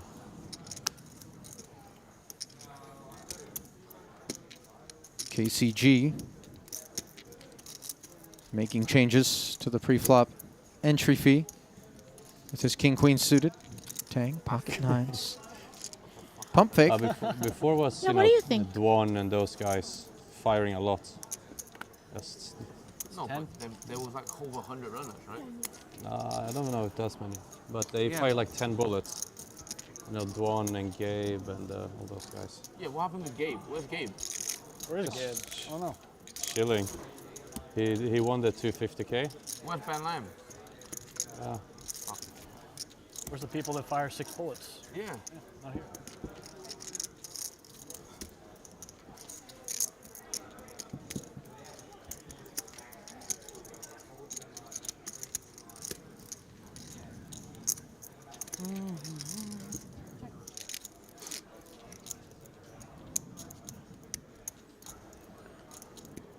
How about this turn card?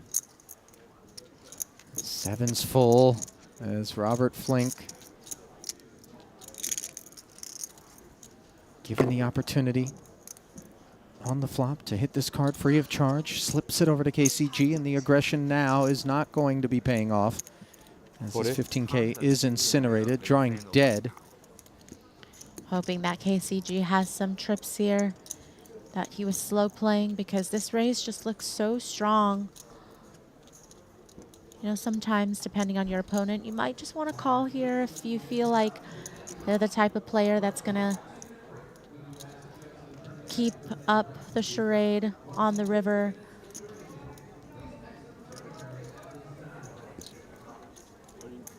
Oh, does get KCG though to put it all in.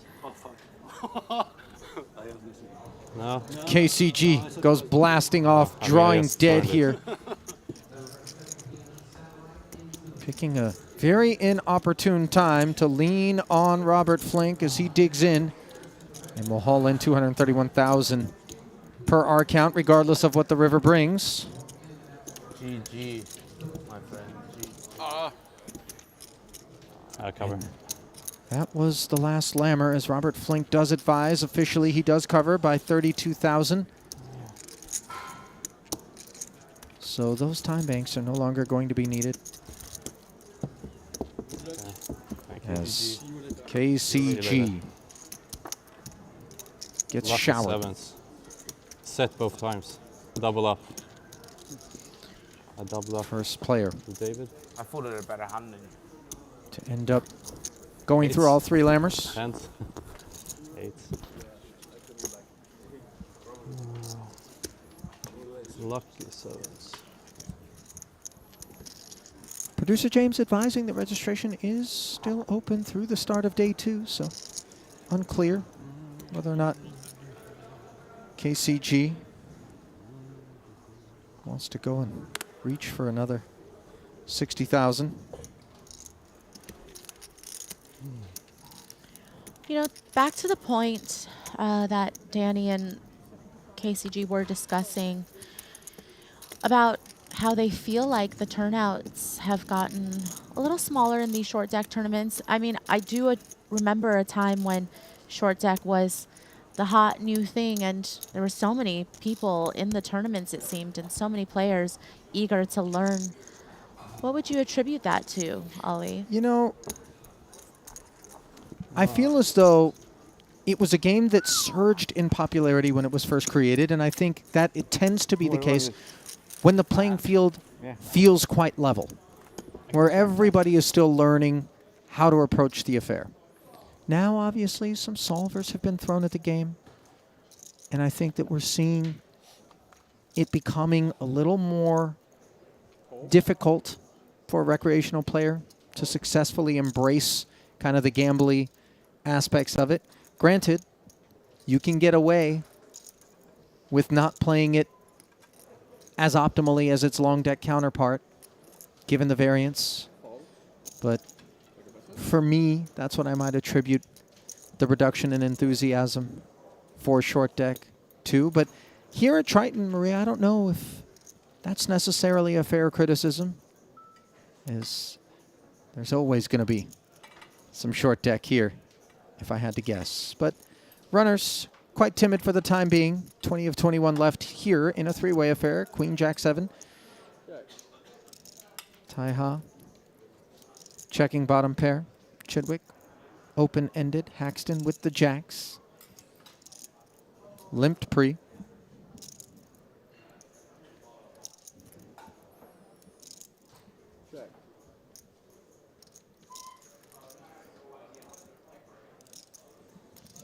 What does Haxton want to do with this part of his range? The part that certainly has showdown. You know, maybe wants to just go ahead and exercise that pot control. How about that for a turn card? As Chidwick, the back end of the round of checks, hits the queen high straight, while Haxton makes jacks and eights.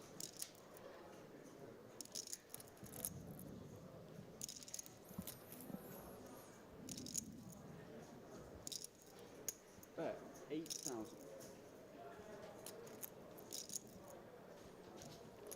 Blocker effects are a bit magnified when the deck is condensed like this. You see Ha coming with the lead. Just really hoping to fold out some of these one pair type hands, some Queen X, some Jack X. And Chidwick 5 seconds. with Isaac Fold.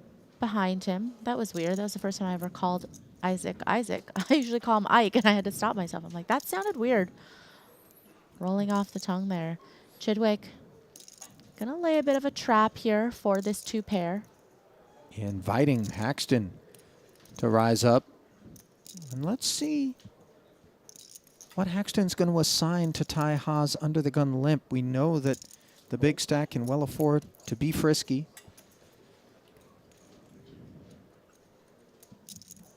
Ike just comes along with the flat. Another 24,000 into the middle.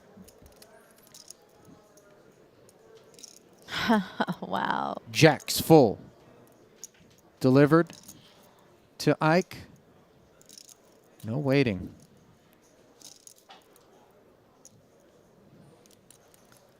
Certainly a sneaky little boat here for Ike, but certainly if he did flop a set, you know, had sevens or something in this spot, he would have just called the turn. You know, no real value in raising the turn when you're up against two opponents where straights are readily present. So Ha does know when to give up. And you wonder for Chidwick if he feels like there's a little value to be had, or if a lot of the times the overcall coming out of Haxton will be These two pair combos or sets, perhaps. This river not being great for that part of that continuing range. 5 seconds. Bet 12,000. So Ha, recognizing that it's time to step away, allows Chidwick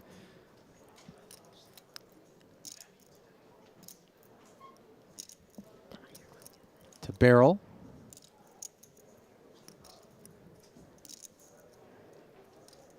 Of course, the trouble with this barrel is the fact that a full house awaits him. 1/3 pot sizing, though, keeping it disciplined.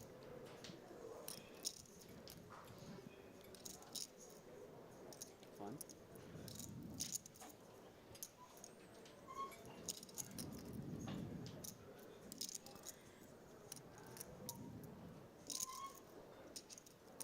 You wonder if Haxton thinks bigger boats go for larger sizing. So even though, you know, he is beat by Queen Jack and Queen's full, 55. Bet of he still is going to find the raise here.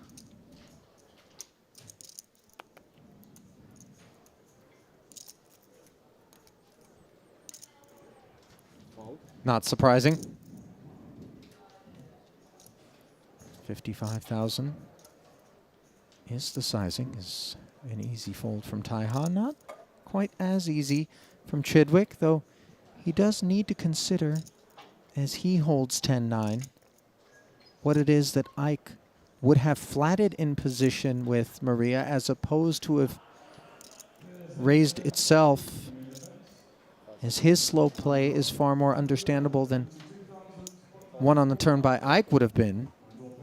And keeping Haxton honest, Chidwick makes the call, and Ike surges up the leaderboard, courtesy of that acquisition. Opposite fate for Stevie, of course. Ante 2,000, got an Ante 4,000.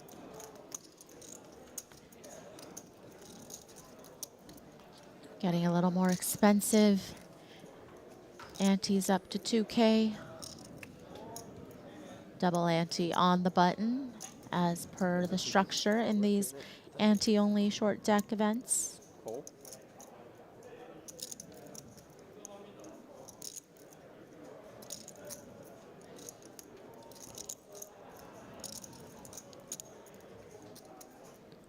Cool. It's 2-4. Play one in.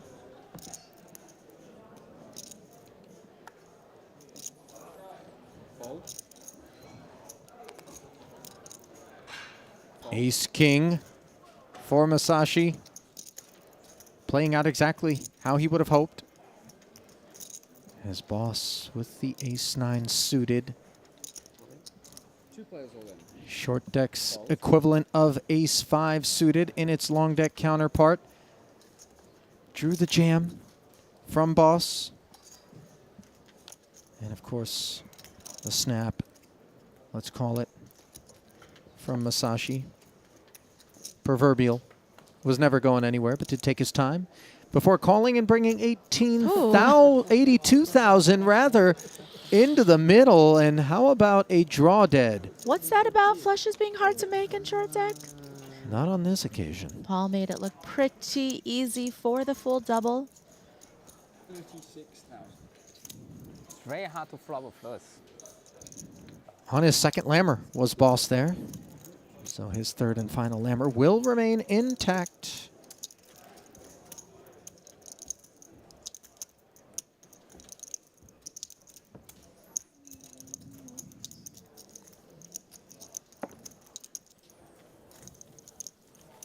Doubling up into the 80-some-odd thousand range.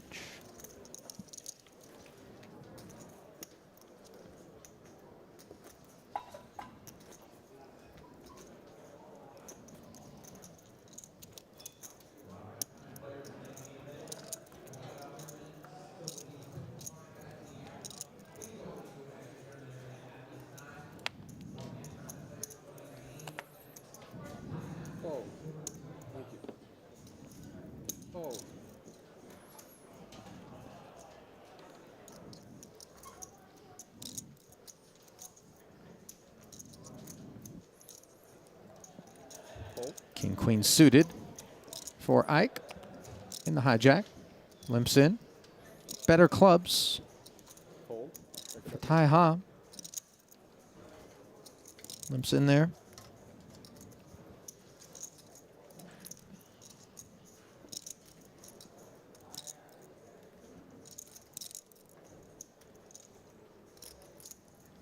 Check.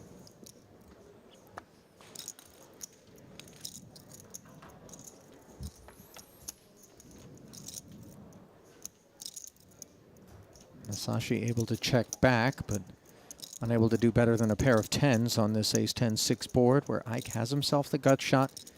Tai Ha with top pair.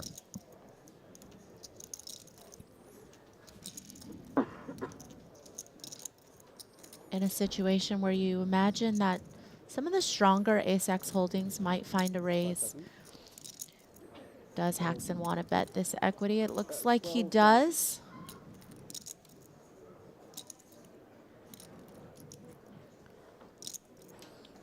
Ike, of course, having limped in from the hijack, excuse me, can definitely still have some strong holdings in that limping range, hoping to limp re-raise.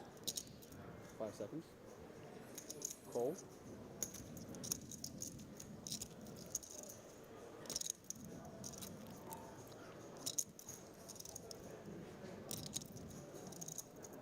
So Ike, with the lead, picks up the flat from Tai Ha, and Masashi deliberates. 5 seconds. Does feel a little bit ambitious with a bet and a call in front of us to continue, and Oya agrees. You actually took the exact words right out of my mouth. I think that's the first time you've done that. Well, we're mind melding now, finally. Ike's mind powers, putting the exact card that he would have been calling for onto this turn as he makes the nuts. And with Ha calling on the flop, certainly can have, of course, top pair from the flop, but also turn some 2 pairs. You know, Jack 10's going to be in there. So really hoping for some of the stronger parts of Ha's limping range to be able to continue to this turn bet.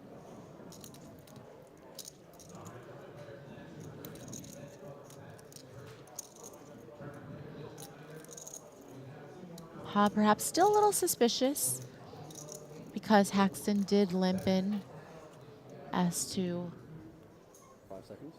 how strong some of his holdings will be in this spot, but doesn't have enough to continue.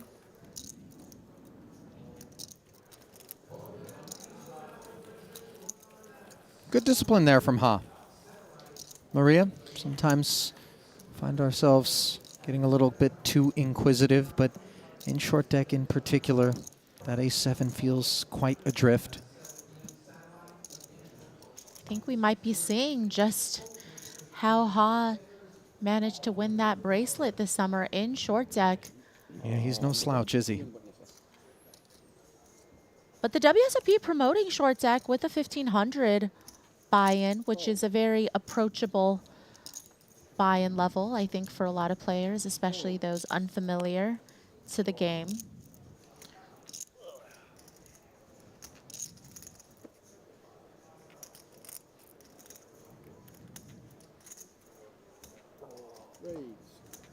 WSOP also has a 10K short deck event.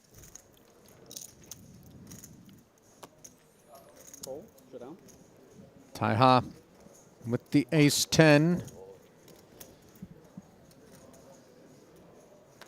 Jamming hijack. 177 to go, effectively covering the stacks behind him. Chidwick decides he will spin with the king 10 suited. To have the 10 dominated is obviously irritating, as they'll play for 132K. Oh. Club draw acquired. Little grin on Tai Ha's face. A blocker. Development not lost on him. The ace of clubs is a blocker as both players hit the 10. Any club, any king. That's what Stevie's got on his mind. And the 8 will work as well for the chop. I'll take it. Stevie says, I'll take it. And why wouldn't he? Maybe Ha will take it after that flop.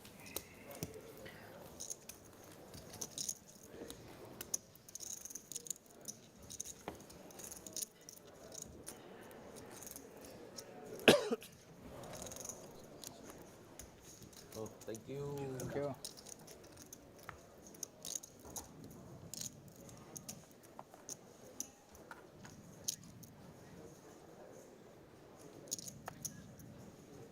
Fold.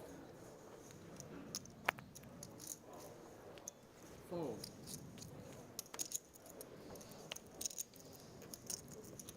Fold.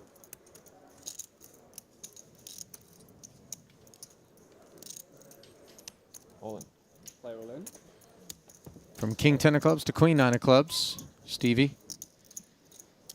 Jamming. 67. Into Paul's button. Little pickup there. Doesn't feel like we've been able to sink our teeth into some real post-flop streets of much consequence thus far here, Maria. Still during the rebuy period, early going. A lot of that try to spin up, sort of pre-flop jamming still going on. Well, especially if you consider a player losing 1 or 2 post-flop hands, then relative to the antes right now, they're going to be somewhat short and have that type of jamming stack depth, which is what you are seeing right now, especially since pretty much all of the players are just taking their 100K stacks one at a time and not redeeming all the lammers up front, which at this depth, not going to have a whole lot of play once you lose a couple pots. Let's go jump my mind. Boss. With the 2 9s. Taking his turn to jam and pick up the antes. Not quite as many antes out there to win at present, given that they're playing 5-handed. They could have as many as 7 players at the table. That is the max in short deck in our tournament format.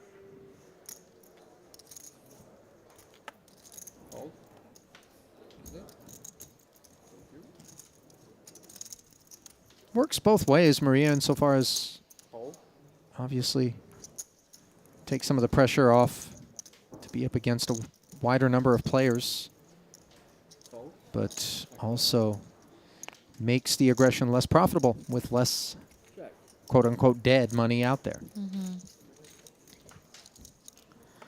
I find that an interesting part of this game. I mean, there's several interesting parts of the game, but just the fact that sometimes there's a lack of clarity in terms of ranges and just so many players continuing multi-way, it's often hard to find spots where you have clear value bets. But this is all a part of what I think some players that are newer to the game are just trying to figure out. Well, Paul trying to figure out how on earth an 8 was put up there, counterfeiting his kings and 7s. So the check back from Tai Ha on the flop is cozy enough. Paul checks once more, though, just to be safe. Now you see Ha asking the question.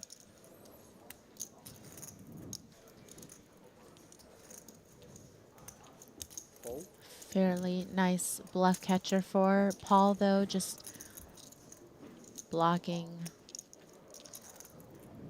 7s in terms of sets. Just really afraid about the 8x holding here, and not going to be a whole lot of ace 9s here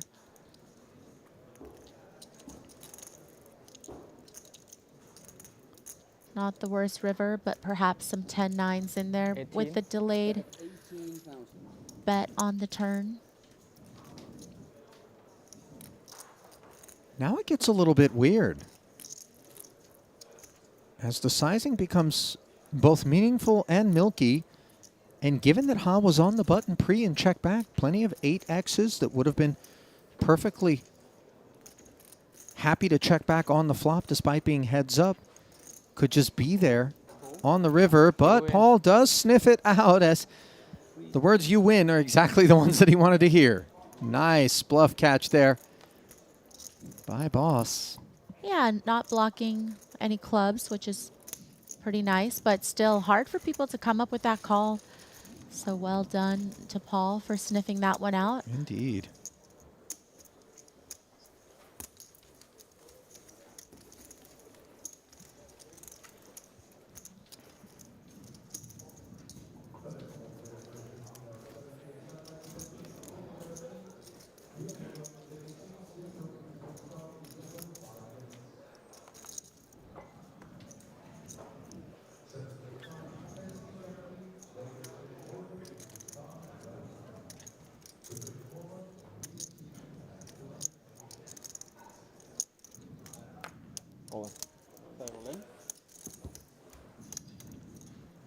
Chidwick rips in 73,000 with ace-10. 37 annies. Tai Ha takes it into consideration from the cutoff with the red jacks. 73. 70. Yeah, 73,000.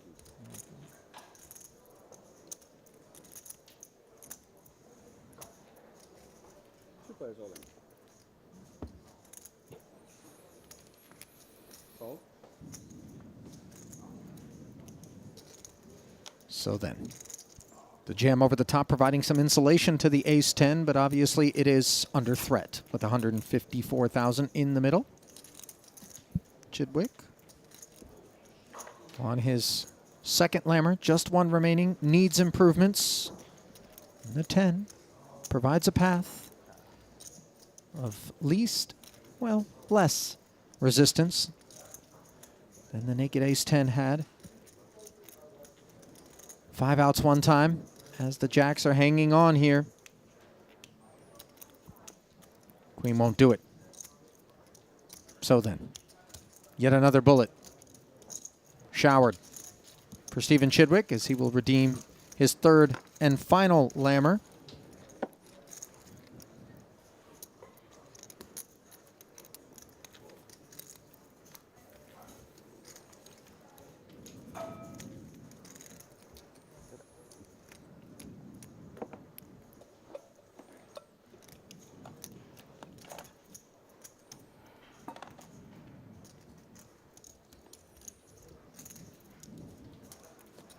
$100K delivered. Dealer does keep those rebuys available in the tray. Shouldn't say rebuys, reloads, rather.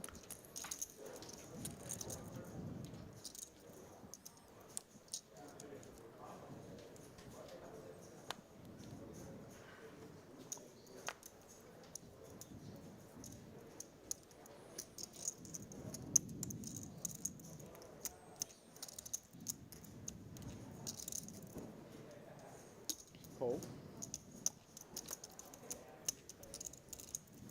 Call.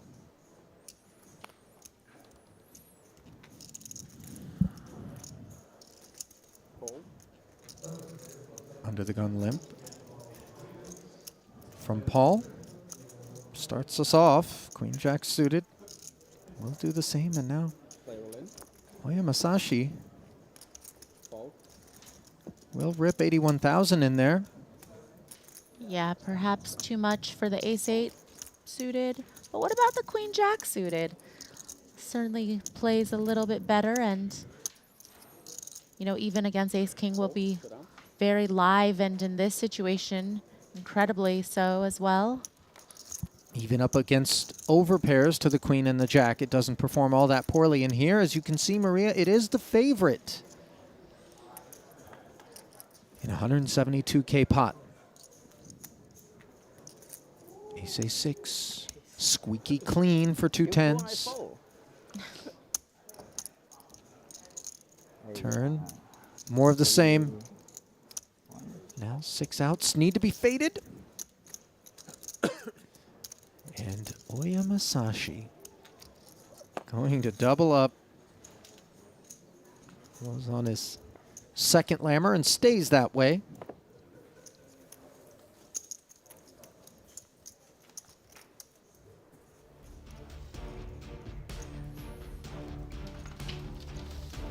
Well, when it comes to long deck, there's really only one place where you want to be doing your studying, and it is GTO Wizard, where you can take your game to the next level. The #1 app for poker players that just launched, GTO Wizard AI, the world's most powerful poker solver. Try it now at gtowizard.com/Triton, and we'll give you free access for the next 24 hours and 10% off of your first purchase. That's GTO Wizard, the #1 app for poker players. What you prefer? Depends. That sounds like KCG to me, Oh, Maria. So there he indeed, appears. another 60. Dropped off at the registration desk, and another 3 lammers obtained by Carl Chape-Gatien, still on his first, sitting with 96,000. Just 4K whittled away thus far. Buttons also tend to be whittled away when Carl joins us. You can get a very deep glimpse into near abdominal revelations encroaching upon the southern hemisphere, the upper torso. So we see 2 queens, not inviting any encroachment, but getting it from David Benefield behind, as 96K is slightly covered Guy's gonna have a million chips already. by what seems like a fresh bullet in front of Benefield. 5 seconds.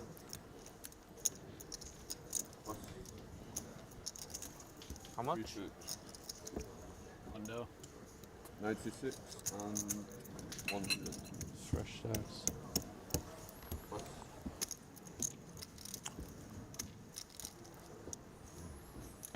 So then, One of them. Classic a nod of affirmation Classic lasts longer. from Benefield. You're gonna have a nice change of 4,000. Yes. Just spin it Big up. advantage for the last longer.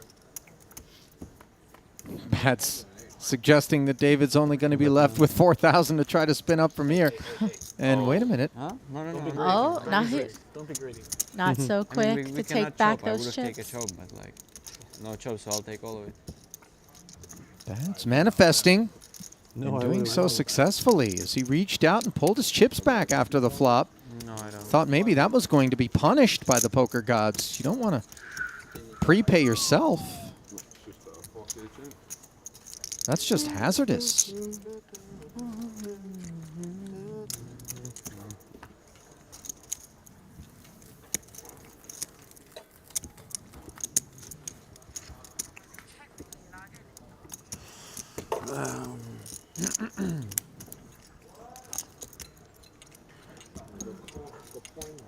You're since a long time with your girlfriend? 1.5 years. 1.5 year? Yeah. Ah. But hopefully many more in the future. Yeah, you look Aw. really nice couple. To be honest. Thank you. Appreciate it. Yeah. Yeah. Makita's girlfriend always traveling with him to every one of our Triton stops, and they really are the couple of the series, I would say. Never far from one another. She's actually been grinding the No, I just World woke up Series of 3 Poker months events ago. that have been going on here. And Really? I love that. every time I see her, she's beaming. Must still tough. Walked over to warn the field that she's got a pretty good coach, if I had to guess. I called. Meanwhile, a pretty bad stack of just 4,000 Benefield For me, it's a check, right? all in Check. with the 2K ante. That is That's collusion. Huh? free look, basically a limp from Benefield. Probably wondering where that flop was last hand. Okay. Knew I had you beat. Beautiful. With the two-way straight Yeah, it's draw. fair. That's not fair. You're way in front. Bets it. Yeah. You're miles in front. This fair? Not far enough. Miles in front. It's like Benefield has the jacks. still fine. Pair Miles. the board. Still miles in front. Really? Not miles. Maybe flip it. Okay. Oh no. No straight. Broom ride as the queen GG. rolls off. And Mine was never a shot. Flink has showered No. David Benefield's hopes here. I'm wrong. Mine's not still not a shot on the turn. Oh, we have 2 bullets this tournament. That's my On his feet. Right. It is Last three. slammer polished off the majority of the damages. Yeah, Done but, by Mikita Badziakuski. Another 60,000 going to be required if you want to keep playing this particular event. Meanwhile, back over at the feature, we find Boss Paul Foy with 152,000 in chips, 76 antes.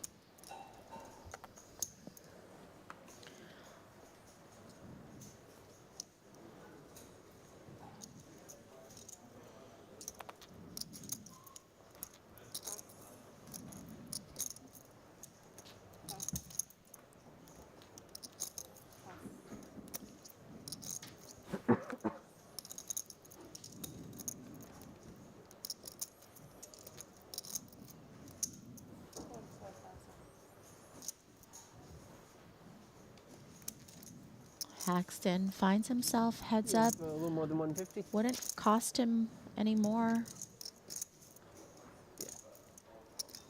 Asking Paul for a count has him well covered.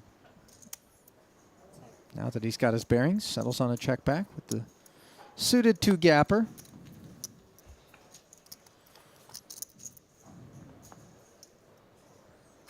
Ace 8-7. Just the gut shot for Paul. Bottom pair for Ike.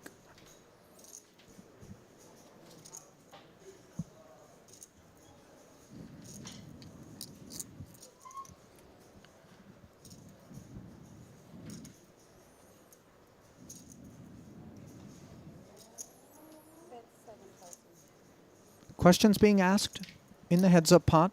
Half pot exactly. The decibel level. Yeah, Paul trying to be aggressive here. I wonder how often Ike thinks Paul just limps with one person to act behind the forced double ante with a strong hand, you know, some of the premium ace-X holdings. Haxton gonna come along for one and see what develops on the turn. Can certainly improve, but didn't want to improve to 2-pair as that gives Paul the straight. Yeah, how about that dynamite action card there? Two-tone texture. Not that the flush draws are as concerning as Ike might be thinking he's had a eureka moment here, but it is Paul who has struck gold.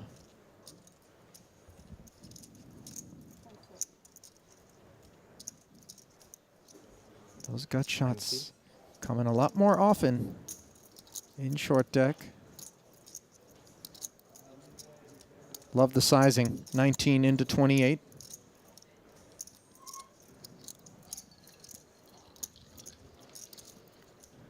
Two-tone now. Perhaps if Haxton feels like he's up against, you know, some 8-9s, some type of pair and straight draws.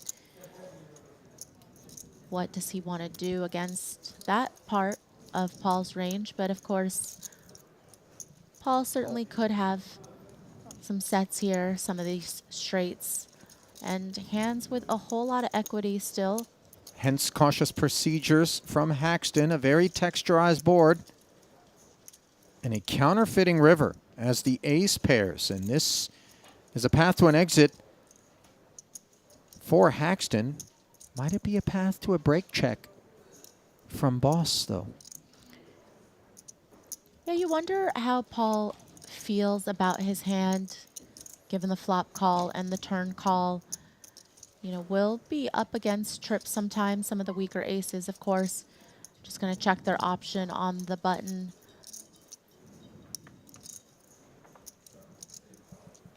I'm going to throw in a time chip there.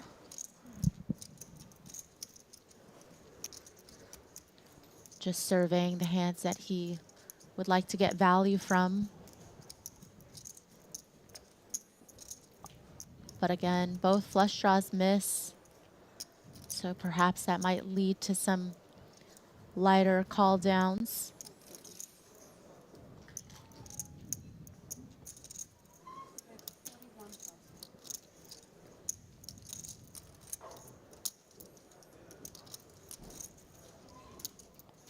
Nice sizing from Paul. I think certainly the type of size that will get looked up by worse.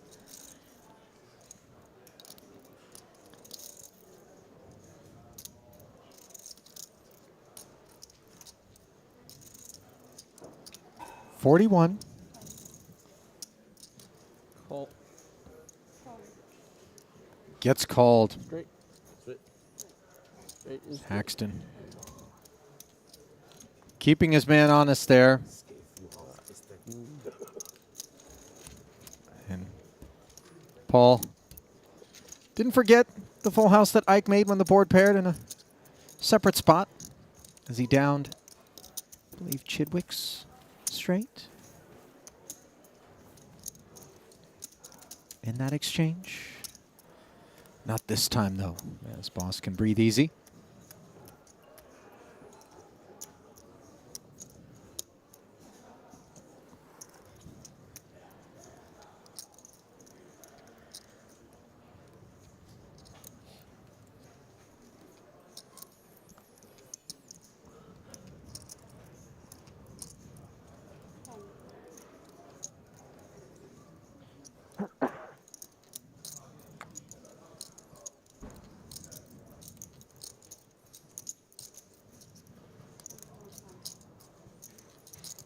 Oya, king-queen offsuit.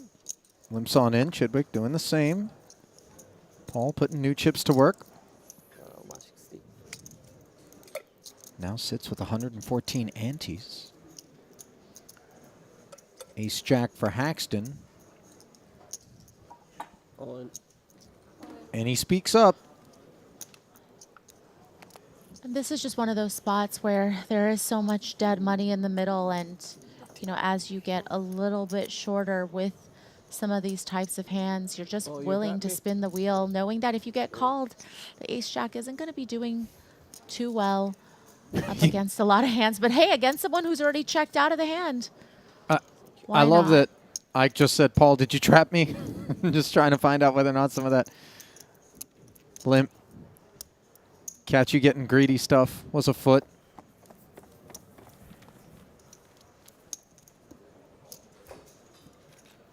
This is a game, though, where obviously under the gun will have some traps, but sometimes the over limps can contain traps as well, whereas in no limit hold'em, you know, the over limps and the over calls of the pre-flop raises are going to be less of the trappy variety and more of just the middling, weaker, wants to see 3 type hands.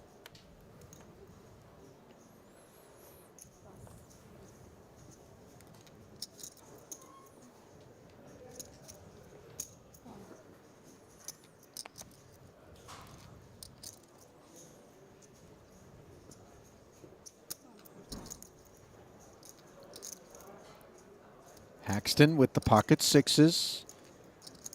Trying to speculate. Taiha joins, and now Oya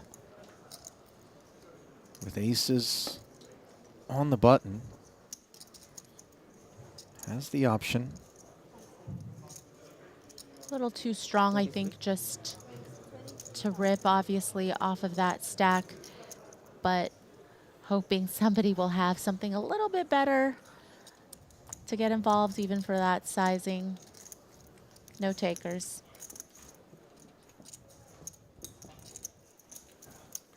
Can I just let you know I'm coming back from the dinner break? This table will be on the bottom table to the right.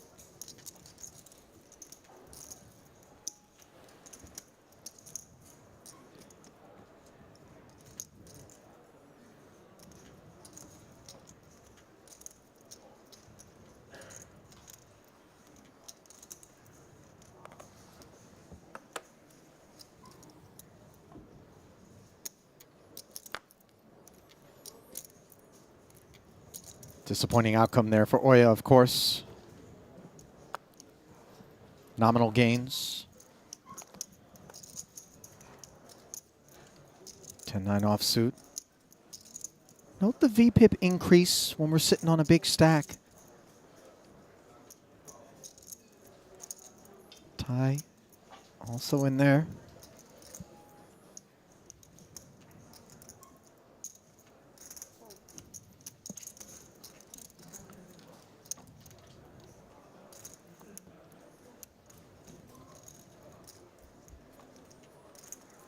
Oya and Chidwick join with Queen 9 and A6, neither of which hit this King 8-8 board. Chidwick has the best hand.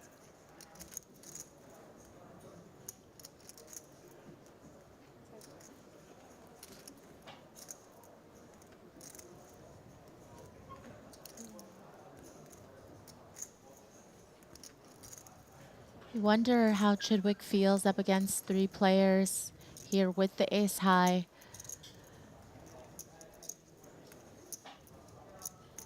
Does have showdown. 4,000. Just gonna go for a small bet, fold out a lot of hands that obviously can turn equity, and this is a very nice result for that bet in position from Chidwick with just ace high.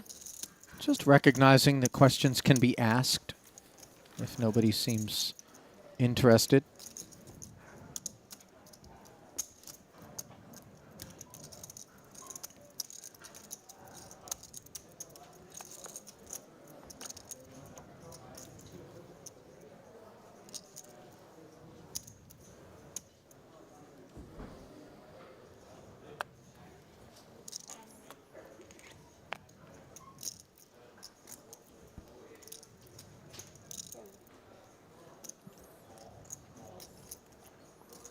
Ace-King, limping.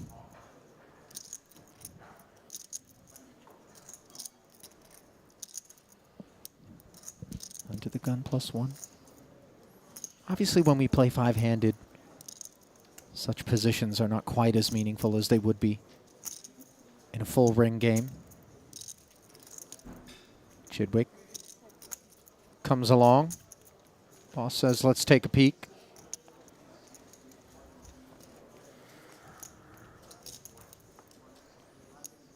Ace, King, Queen, top 2 for tie. Just the ace working for Chidwick, and of course a little gutty for Pua.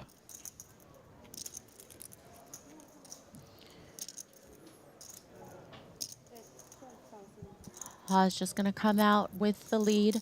Certainly a little under-repped with that limp, but of course players cautious that limps will include traps and strength. But seeing as how the straight draw and the flush draws are possible, Ha just trying to give his hand some protection here.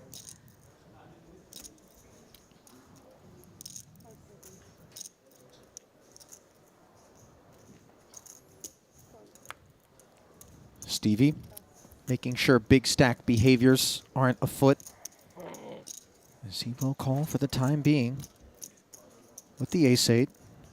And hit an 8 on the turn. I'm not sure the escape hatch is open just yet for Stephen Chidwick, although the arrival of the spade does make full house pursuits, if needed, less attractive. And if we do assign that trappy sort of range, Maria, to the limp for tie, which isn't a given, then this board texture is one that should be hitting them fairly hard. So the ace-8, not necessarily loving being asked to go sailing, but it's exactly where Chidwick finds himself as he makes the call on his third and final lammer. Needs an 8, unavailable. Yes, good luck is issued. Yeah, Ha just able to extract max value there because Was quite an unfortunate turn for Stevie.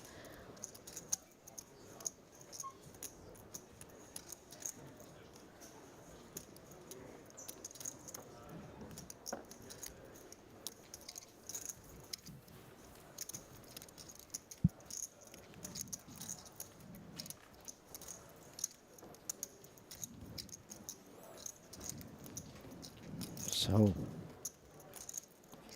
Benefield and Chidwick both having their 60K investments polished off.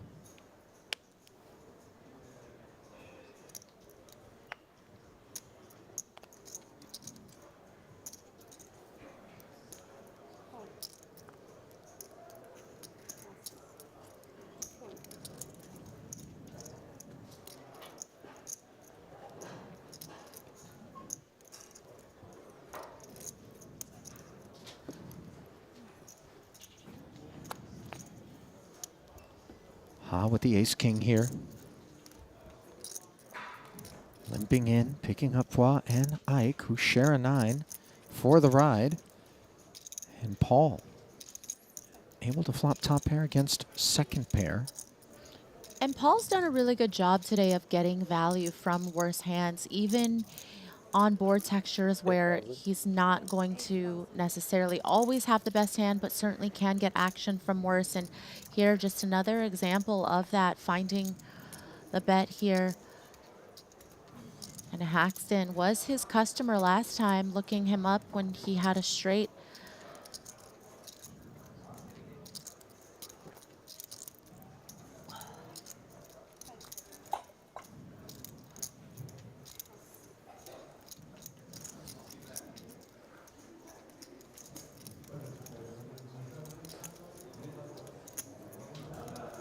Bet of 8,000 does dispatch the sevens, as Ty wants to peel with the ace-king.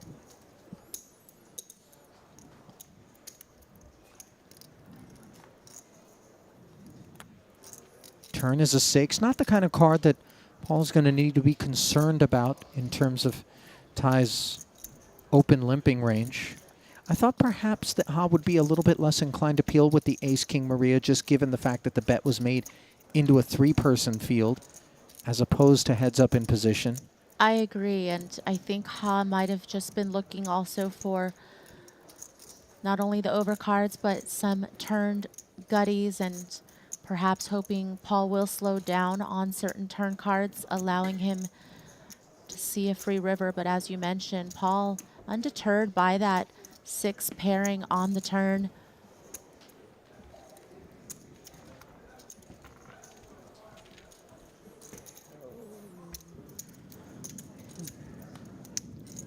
So 18K, finally, message received.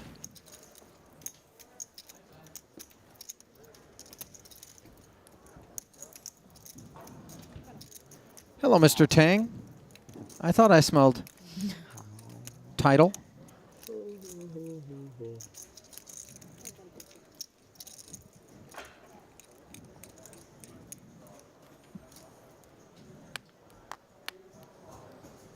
14th of 15 total events here at the 2023 Triton Super High Roller Series London, and no sooner does Danny Tang park his bones under the gun than the deck awards him an ace-king. He limps. Same story for Boss's Jack-10.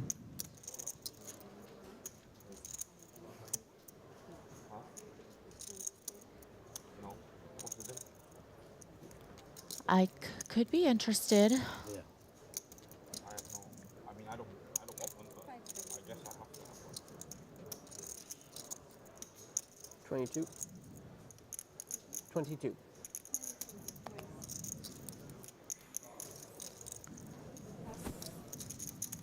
Tang's gotta like this. Haxton making sure his chips are cut out in a way that's visible to Tang to see how much he has behind. So Getting a little greedy with the King 10 offsuit here. Can I get the salmon? Haxton. Can I get a salmon in the water? Gets caught with his hand in the cookie jar as the limp 3-bet Real salmon, right? comes in. King 10 goes out.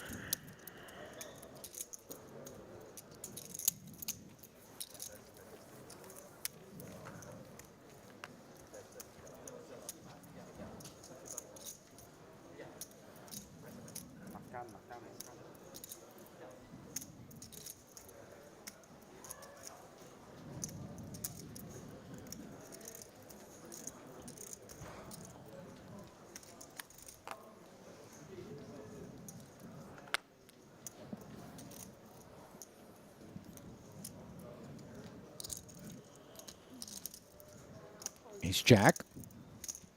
Oya's turn to limp up front. Again, Paul hops in, dominated.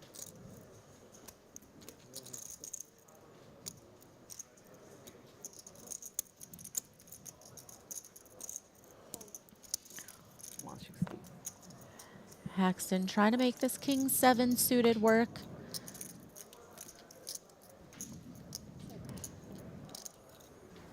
Certainly on the weaker side of holdings you could get involved with, but it's cheap. Snowball effect being played out there as Tang checks back the button. Ace 8-6. Gut shot straight draw for both Haxton and Tang. Oya with top pair and the lead.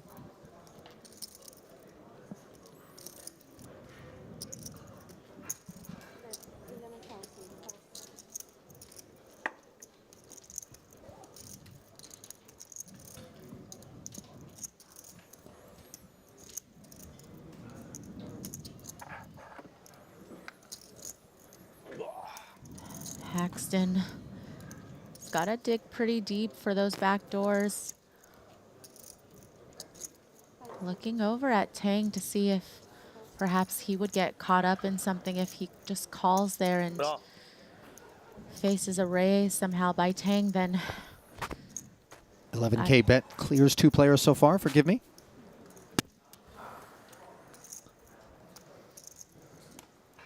The third one hanging tough as Tang was hunting the 9 for a straight.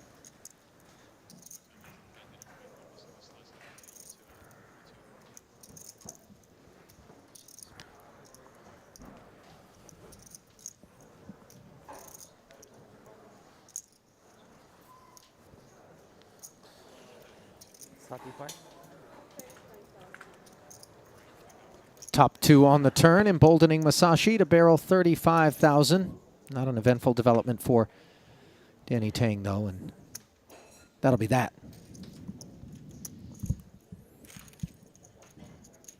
So then, Oya Masashi will end that frame of play in the best of ways with a tidy little pickup as he finds himself 4th of 5 runners at that feature table with 191,000 in front of him. 2 lammers deep, though.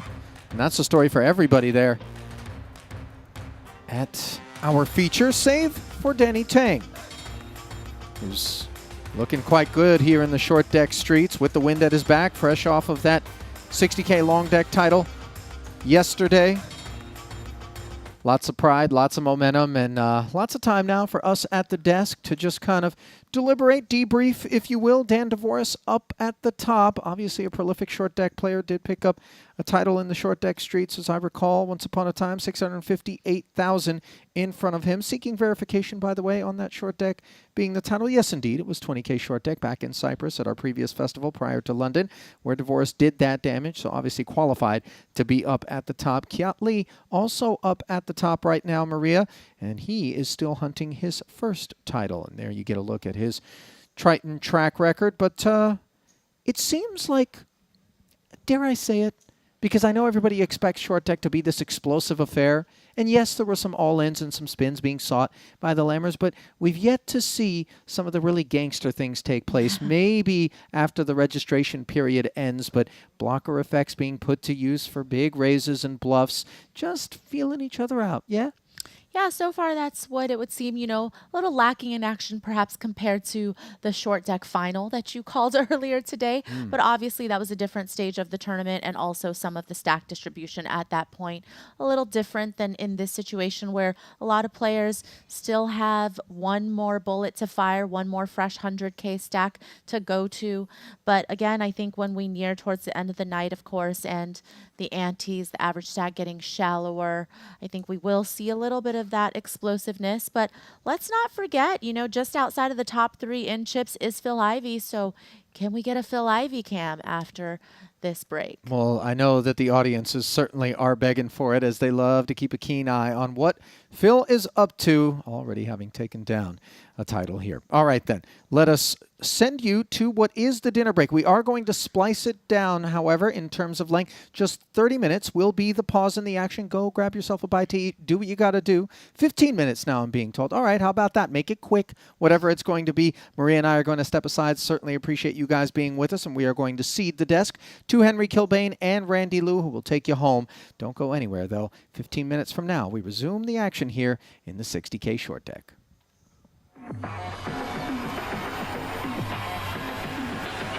GG Poker. Why so many players? This is a crazy thing to do. GG Poker Broke the Guinness World Record. Welcome to the World Series of Poker site, main the biggest event. poker site. larger than all of GTO Wizard's traffic reaches all-time high. Jump, jump, jump, jump!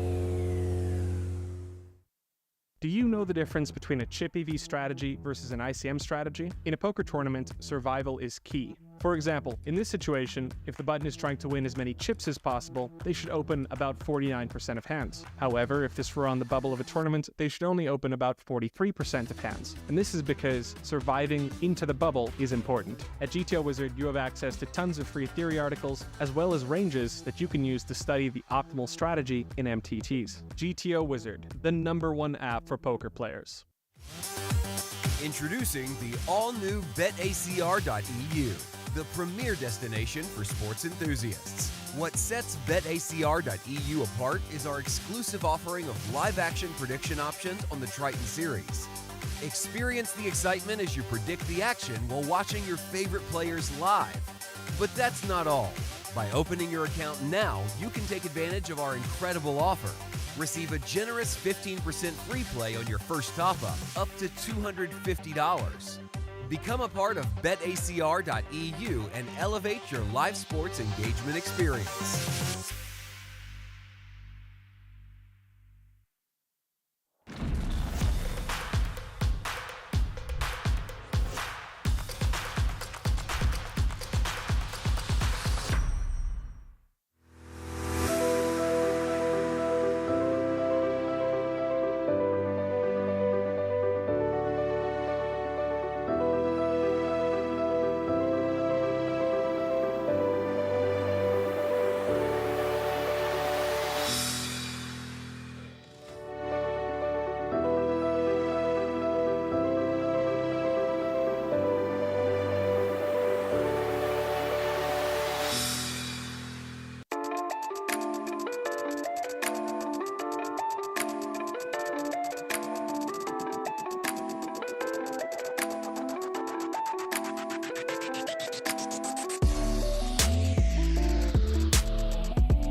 far from concerned with nines full. Ivy tried to use that jack to rep the straight and does actually block top set from the flop. So, you know, it's a situation where you're not going to give your opponent that many boats, but certainly will have some.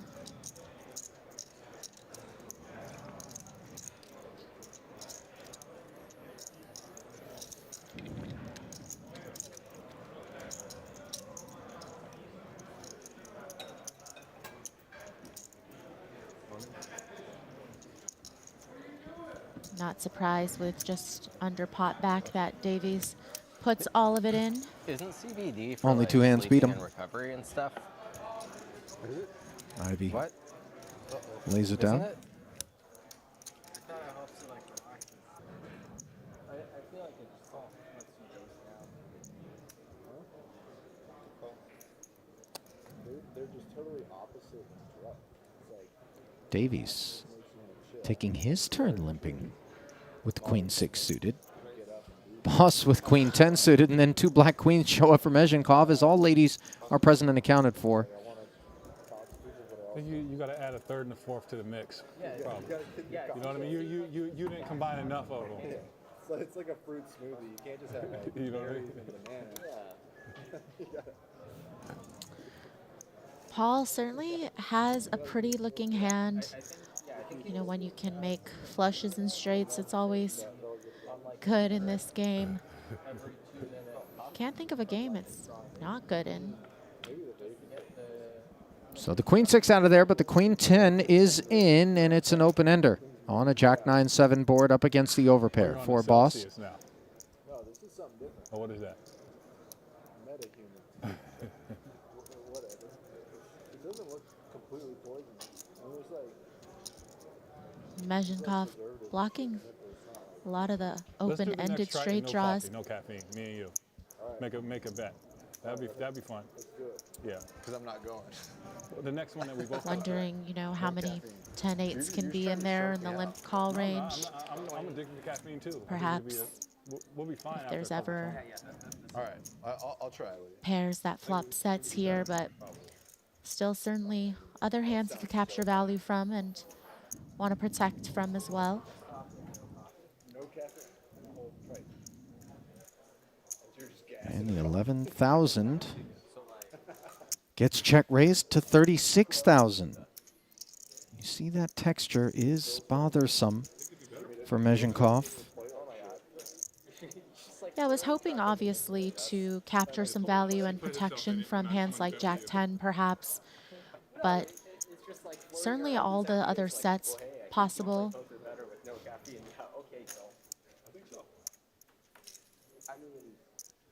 Now on the turn, both players picking up the open ender. 4 to a straight out there.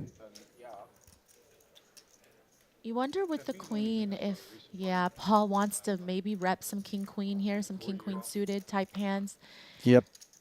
but is going to get a quick call from two queens blocking some of those nutted straights here. Yeah, Mezhenkov basically looking at the situation and saying, even if you do have that 8x combo, worst case scenario for me with two queens, I am drawing live as the board pairs, and Boss will be left to redeem another lammer as Mezhenkov polishes off his first bullet. Might have had mine.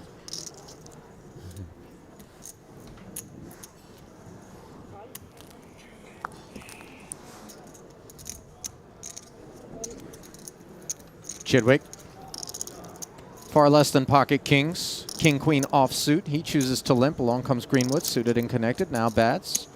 Queen 9, as you see the snowball effect. Check. The more players limp, the more others want to limp in turn and spin the wheel. As we'll play 4 players to the Ace-Jack-7 all-diamond board. How about it for Sam Greenwood, the most elusive of holdings, a flush. Chidwick, Broadway, gut shot with the queen of diamonds working though. Thought about it. Yeah, it's not often that when you flop a flush, you're just hoping for the board to pair. But in this game, it is a very strong holding. A round of checks. Now a pair in 2 seats. Flink with the jacks did shut it down. Closing the action on the flop. Pot stays at 5K. Chidwick, the only person drawing live against Greenwood's flopped flush, checks. Wants to try to realize that flush equity cheaply, although it's a lot harder to make a flush in this game. Especially when there's 2 diamonds busy, as we see Greenwood activate.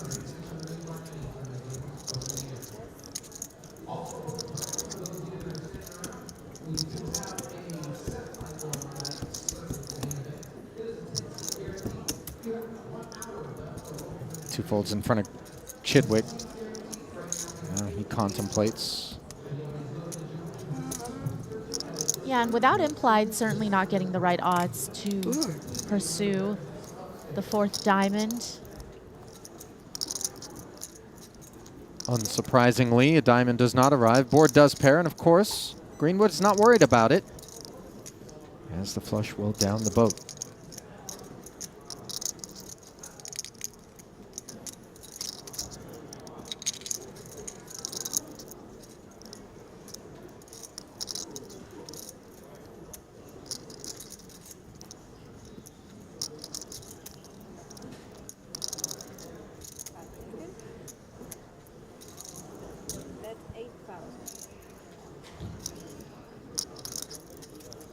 Greenwood going fairly small.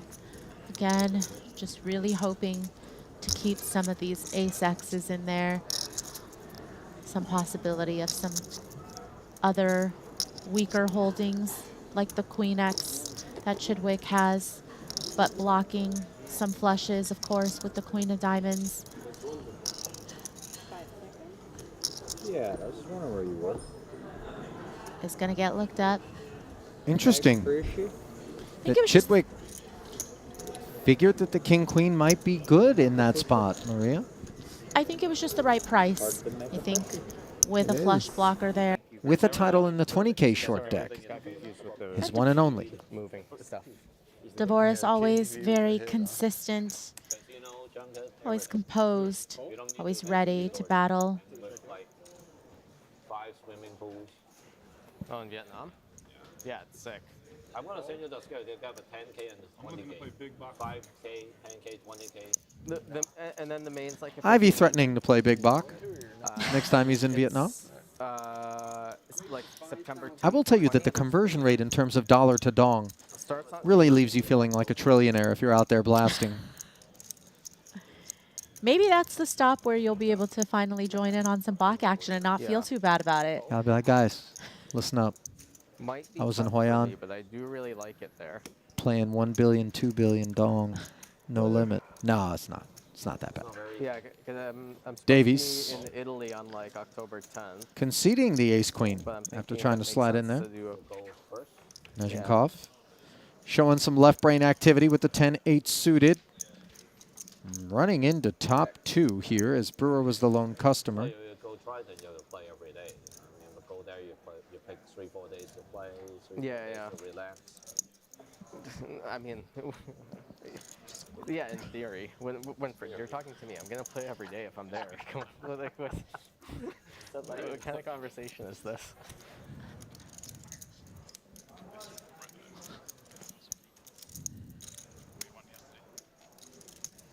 Credit to Nezhenkov for not barreling through his second pair there, recognizing that Brewer's willingness to hang tough means a decent amount of the time the 10-8 is going to have some issues. KL, definitely even small, I have to play every day because it's like the casino's right up in the mountain. Take 1 hour to go up, I'm not going to go down every day and go.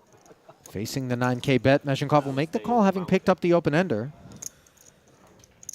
They have a huge theme park and a big shopping mall too. Jack's full on the river for Brewer.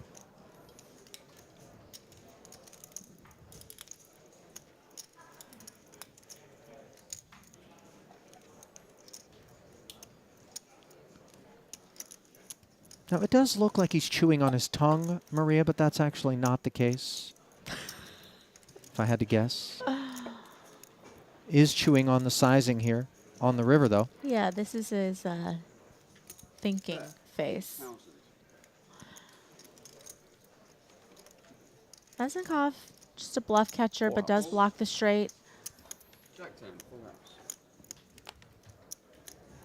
Keeps him honest, as that 8K was the right price with which to do so. Nice pickup there for Chris Brewer as we continue to reflect upon Specialists in this variant feels like specifically. from the eastern side of the bracket, the Far East in particular, maybe we'll find a few players cut from that cloth, but I will say that the eastern contingent at Triton is far more likely to be playing the long deck side than Western players are to be playing the short deck side. It's my hunch, it's my feeling that there are more Western players not playing short deck than there are Eastern players not playing long deck. Well, I feel like there's certainly an advantage for whenever there is a newer variant that pops up for the people that, you know, start getting the reps in and putting in the hours, because these games are less solved, you know, in terms of the work that's being put into it, and hence a bigger edge can be gained from that. Somehow, the case ace has rolled off on this flop after Brewer was looking to trap somebody with these two kings up front. No one biting, though, and 3 different players have flopped an ace.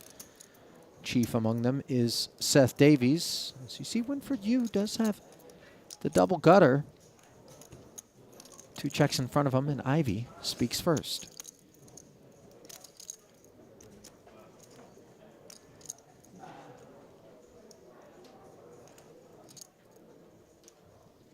Seconds.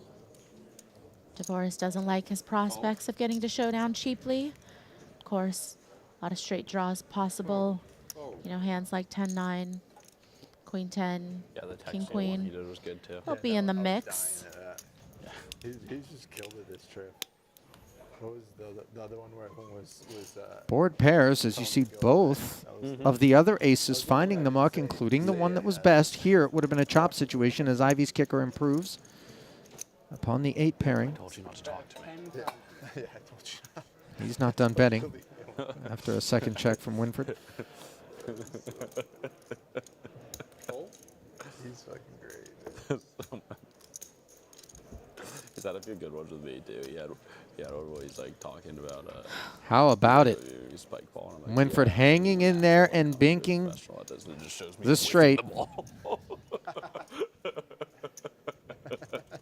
So fucking funny. I do like the lead here, though, from Winfred. I just think that that's going to be one of the most likely hands that are going to come for 2 barrels. You know, this double gutter that gets there on the end. And so you can't expect Ivy to do the betting for him.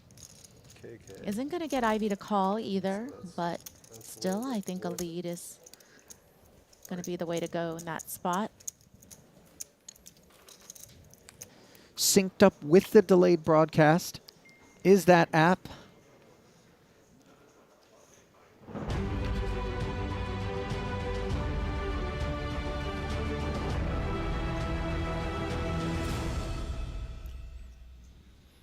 A very warm welcome back to the JW Marriott Grosvenor House as we are live for the penultimate event of the Triton Super High Roller Series. It is the 60K short deck main event, event number 16, Randy. We're in the short deck phase of the series, and it's the usual suspects in the field from both the western side and the eastern side, with Daniel Dvoris leading the pack.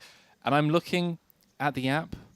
We've got the Lammers in effect, so players have that option to just get all 300K, or just hand in 1 Lammer, get 100K in chips, and try and spin it up, and if unsuccessful, get another Lammer. Yeah, and the main strategy going in with the Lammers is to not claim them all the way, just use the minimum 100K. It's just one of those games where you get a lot of value from, you know, get it in post-flop. It can get rather tricky when you're playing very deep, and you may lose a little bit of edge against some players if you're deep, but then some people are super short. And is the byproduct of that as well just the variance in short deck compared to Hold'em, where 300 bigs effective in Hold'em, it's safe to assume that unless it's like a set v set kind of situation, chips aren't going to find their way into the middle, whereas in short deck, you can flop top set against the combo draw, and all of a sudden all the chips are flying in. Exactly, and like in No Limit Hold'em, when you're super deep, you see more passive play, people kind of checking a little bit more, but with shorter stacks, you can easily get the chips in there and try to get that dead money, given that there's one ante per player, etc. Well, it's Daniel Torres leading the pack, and it's Jason Kuhn and David Benefield currently on the rail, having to re-enter. So 3 lammers down the drain for both. They are going to have to re-enter. So, I mean, Jason Kuhn goes without saying will be buying in for an initial 60k. David Benefield perhaps also going to re-enter as we look to throw it down to the main stage here at the JW Marriott Grosvenor House. Red table, blue table with some friendly faces. As always, Kiat Lee, Phil Ivey, Seth Davies, Lundlund, Greenwood. You can see the amount of bullets that everyone has available.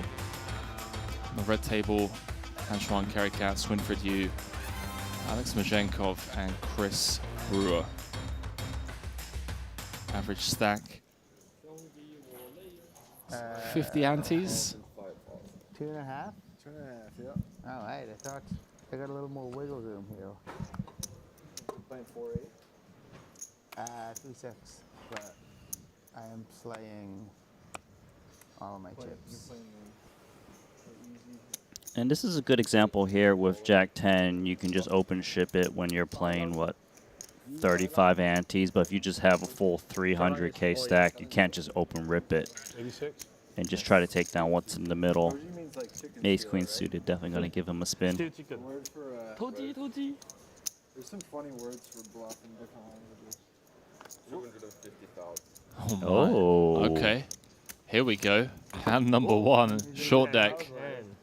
I think you have to call first. I think I have 5 call, yeah. Jack 10 against the Ace Queen suited of Ivy.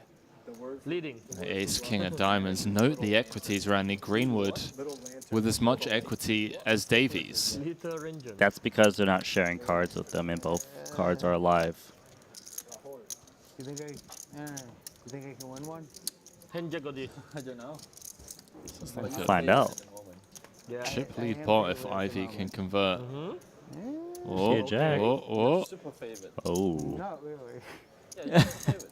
Flush draw, great draw. King's good, yeah. King's good, ace is good. 7. I just want to be. Wow, what is that? What's that turn? That's your flush roll. Clear the board. 8 of diamonds. There's a side pot, 307k indeed. between Ivy and Davies. 10 or a diamond needed. Doesn't find it. So Ivy gonna win the huge side pot. Oh, yeah, okay. Side pot bigger than the main pot So, 86. Oh, yeah, you just gotta take it. between himself and Davies. Huh? How rough is that for Davies, losing to both players? Best hand coming up short. He could have lost to Greenwood and beat Ivy and still make chips. okay. That's brutal. Yeah, and he flopped the flush draw. It's been a rough series for Davies. So many deep runs, so many bad beats. Lost that massive flip on the final table bubble of the main. Aces against queens in the 60k. There was something crazy that went down in the 250k as well. I can't remember exactly what it was, but I know, yeah, just one of those trips. You can't complain about running bad in short deck. You know, the equities run so close. This is the gambling tournament, you know, the one where you just push it in and you hope to spin it up. Of course, there's a lot of edge in it too. You are you? Ivy 4th in chips. It's that Hello, well, JK. Today's one of the few days it's not a sleepy day, but yeah, those rainy days, bro, are exceptionally sleepy. On the walk over here this morning, I was not prepared for that. For how nice it was? But it turns out. Oh shit. Sorry guys, I just sat down. Yeah, call. Call instead. Interesting. Yeah. Yeah, there are spots that's real. Not many, but there are a couple. Oh, yeah. Home game vibes. No. Davies, fresh bullet. Jason Kuhn, fresh bullet since he just entered. Wouldn't surprise me if he just rips all of the chips in there. 100%. It's 22-5 in the middle. There we go. Can increase his stack by 20%. What you got? Nice. Lee out of there. I got the Cobras. Two great friends. Got to go to battle against one another. No friends in poker, Andy. Unpaired's a favorite in short deck. I don't know how it's going to go, Shark. I really don't. Feels about 50-50. Someone's going to make it straight. That's what I would guess. Really nailed that. I guess I could. It feels good for me somehow. I don't even know I guess how. we could both make it straight. Yeah. You can always 40% for the ace queen on the flop. Pocket ace looking pretty fucking good, man. I love the commentary. Seth gonna hold back up to 215k. Jason, first hand, dusting off a lammer. So one lammer remaining for him. He's got 200k, split into two.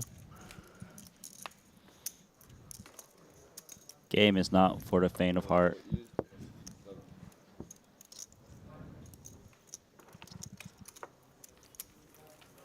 To the min range, go to Trapped in TS. TS 5K. I just fold. 頭先榮照個孖王打孖煙打煙餃，之後 flop set aces kings flop set，之後吞煙餃有open the flush draw。 Sounds like a bad beat story's being told. Well, he's talking about River 1 out. I mean, don't think he's talking about him getting there. Sounds like a bad beat story to me. Lundlund didn't get the memo. No bad beat stories at the feature table. No bad beat stories in short deck. That is very true. Like, oh, you lost a 60-40, a 55-45. Sucks, mate. It's like, oh, you lost with quads. See what we can do here.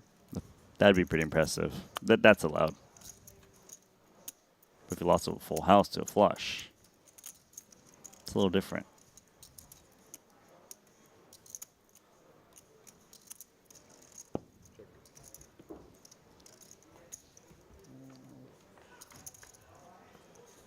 Jason Kuhn, widely regarded as one of the best Western short deck players in the world.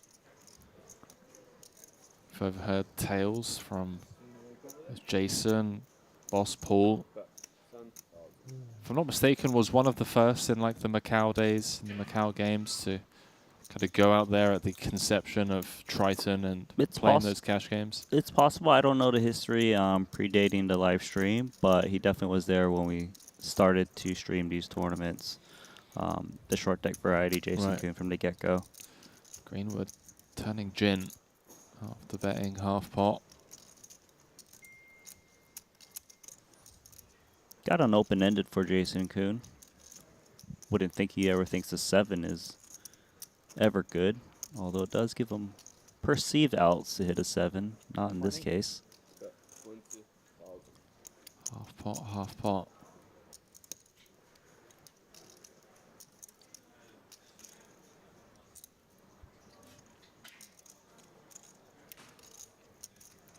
Bro, Jason is an absolute specimen, man. He's been working out hard recently. You talking about fitness? Yeah. Okay, because you said specimen, I'm like, yeah, laboratory. Precisely. Like, the guy's a specimen. He's the beast. Seen some videos on his socials recently. Some of the stuff he's been getting up to in between series. Wow, how hard is he going? I'll show you some videos on break. Okay. Some Superman nonsense. Well, does pair the board. Looking to still extract value.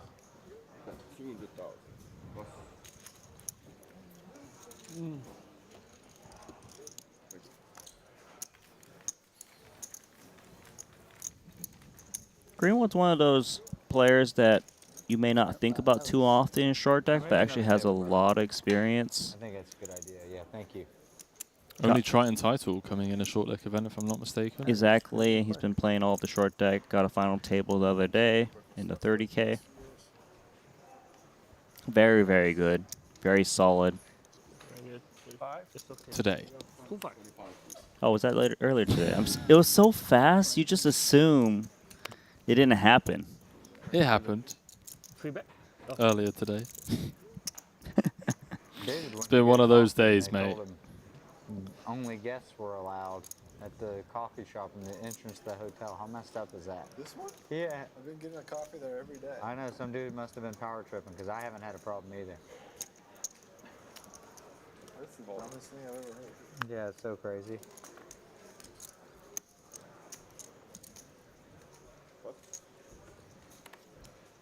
Very deep stacks in this hand. Kiat doesn't want to kind of open and get shut out by like a limp jam.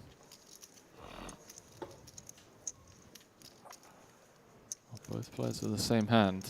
Greenwood with a heart in hand. Lone Heart is helpful.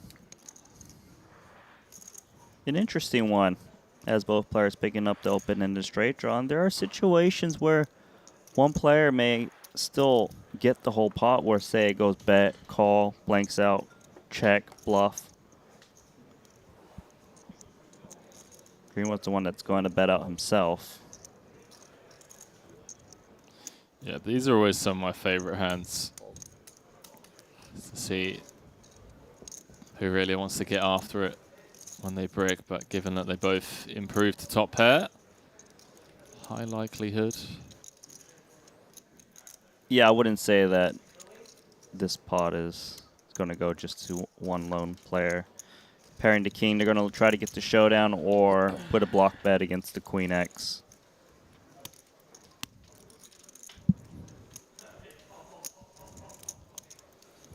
Got boss, Richard Young, late regging this, just showed up. And if it's just a 10K bet, Kiat's just going to have to make a crying call here and see the good news. Would never be folding for this price. There we go. Jason Kun. There they are, baby. Oh my God, suited and all. JK, JK. But not for JK. That's what I want to say. Flop? Yeah. What? Just checking back.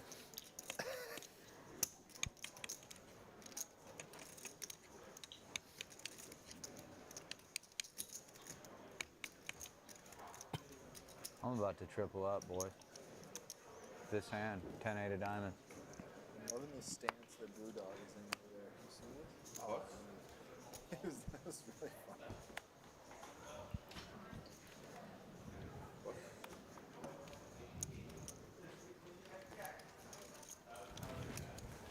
Call.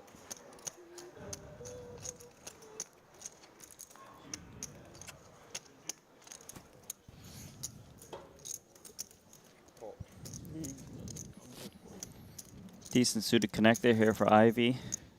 I hope someone just clipped that statement from Davies, calling Chris Brewer Brewdog. So we're not the only ones? We're not. And Maria in the booth was saying that's not a thing. And I was like, perhaps outside of Triton, it's not a thing. Newcomer.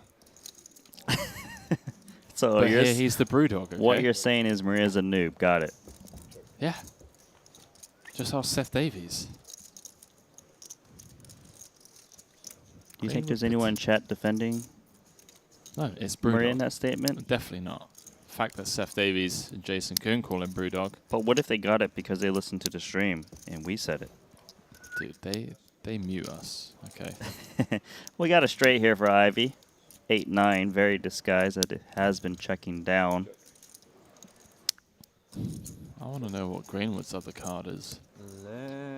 Probably not too good to continue to check. You've been lifting some weights, some guns looking a little bit strong. Been working out? Maybe. Oh, yeah. Kiet's in there. Kiet's in there too. You guys all getting buffed up. I love it. I can stop instantly. I ended your career. Yeah, you ended my career. I ended your workout. I've ended a few workout careers on accident. I want to do like 7 days. That's what they're playing for. Jacob and Co. Trainer asked me to pick 1 day off. Triton collaborative piece as well as main event trophy. That's not the habit you want to get into. Somehow, I'm down a ton of money this trip, and I also haven't been able to go to the gym because I keep making day 2. Yeah, that's like the first, I'm gonna make it 30,000. first 5 Raise to 30,000. Set the trap. On me? Okay. Yeah, I keep looking at. I'm not looking at because I keep making fucking day 2s. And making fucking money. 包你哈，包一下，包高你。 Jason started to hand about 23 antes. Might be wondering why he didn't push the whole stack in. Why just half?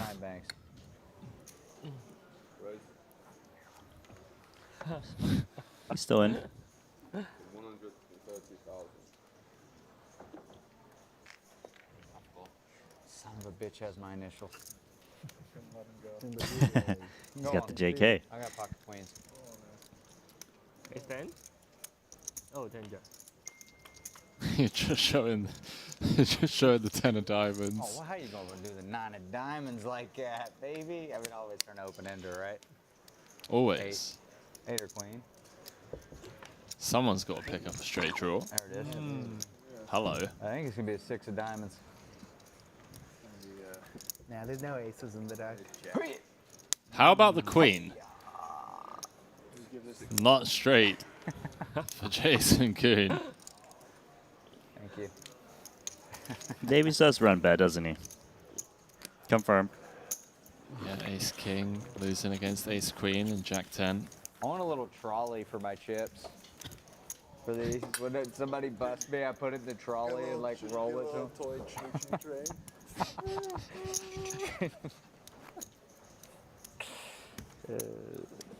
Pull the trolley up to their stack when you stack them. Will you put that in there? Little shopping cart.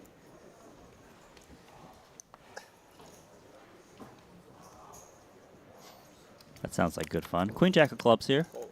Up front, you're going to see the UTG player open limp quite a bit. Jason, ace queen, he's in there once again. I mean, how many times has he been all in since rebuying into this tournament?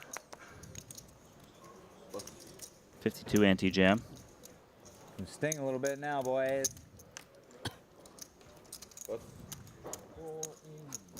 132.5. 22 back. Yes, 22. I like the look of pain. The look of pain, and you got it, but like Yep. I'm holding a real pretty one. Nah, I'm happy he's holding a pretty one. I don't have a pair. You what? So I'm happy he's holding a pretty one. I did not have a pair, so any pretty one in the muck makes me feel just fine. Like, I forgot you doubled up, and I was like, all right, I get a call here, and I was like, You probably dominated. No, not if it was pretty. nah, no, I was dominated if you, because I think you would have said if you had ace king. Yeah.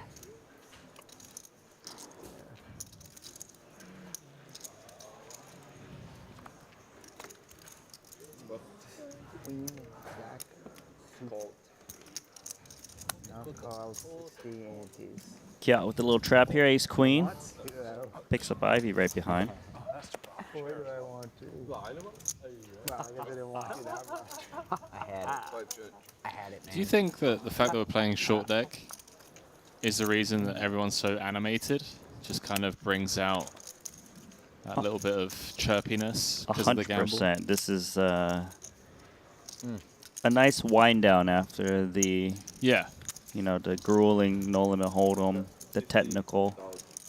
Still lots of skill to be had in this game, but of course there are a lot of all-in situations. And with the Lammer aspect, right? Like you lose one, Doesn't necessarily mean you're out of the tournament. Right. You got a chance. You know, you can go from 100 to 500K, back down to 50, back to 300. You know, it's just, and that all can happen within like 30 minutes or so. Yeah, we've seen it all before. Chris Brewer's down and out. Gonna have to fire another bullet. All 3 Lammers down the drain. A very bad card herd for Kiat Lee. Still the best hand, but does fear the 10x, I imagine, in position. But no, still extracting. Just aware that there's so many gut shots and yeah, stuff out there. It also, I suppose, makes a statement such that you check and your opponent has got a gut shot, they bet, you call river, you're not sure whether they're bluffing to represent the 10 or not, given you feel capped with a check call. To the alpha table. What's up with this patchwork by Winfred? Is one on each sleeve. Got to represent. I know, but the location. Let me get a close up. I haven't seen it yet. Well, tournament ship leaders at this table. Dan Schrein, Kerry Katz in 4th. Some big pots being played over here. Okay, take a look. Do you see it now? Yeah, I rate it. That is. It's symmetrical. It just seems like it's part of the gear. It's strong because the camera angle picks it up from every angle, you know? Is that you? I thought that was you. I asked you, therefore it can't be me, my friend. I thought you were getting that Binance notification. 15 Bitcoin just got deposited. 300. 5 seconds. Tan, one of the original short deck players, loves the Cash Cane variant, where he can be extremely aggressive with deep stacks, and in character here with the 10-9 of hearts. Yeah, beautiful. I love the raise for a few reasons. Narrows the field, gets to play the hand in position, gets a lot of board coverage. Can also just pick up the blinds and the big blind ante. Yeah, they big blind so Reg, ante, the button they ante. keep Reg open until the start of tomorrow, level 9. Level 9, all the Level 8, all the chip. All the well, we're down to level 8. Yeah, all the bullets go in play, and then we play one more level for tomorrow where Reg is open, but all the bullets are in play, and then it's level 10. And level 9, when it comes in, they put all 3 bullets together. Yeah, so I guess the 6K level will be a crazy level. Oh, so will the 8th. Just heard from Kerry Katz that end of late registration is the end of level 9, but from tomorrow, start of the day, all of the Lammers will have to be in as... Not you, him. Oh, sorry. Kerry Katz looking to give Oya Masashi a spin with the ace queen, dominated.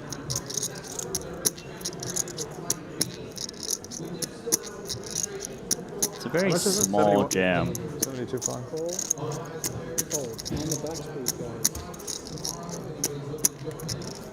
Yeah, I knew you looked happy.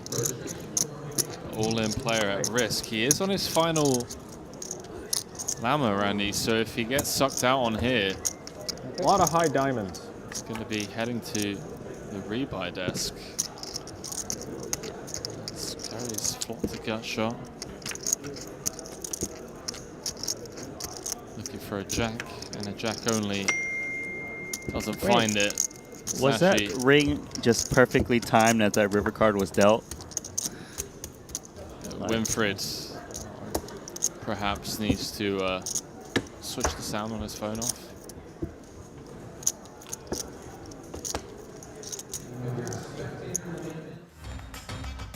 No, just gotta keep hearing. Are you the one? Are you texting him, Randy? Oh damn it!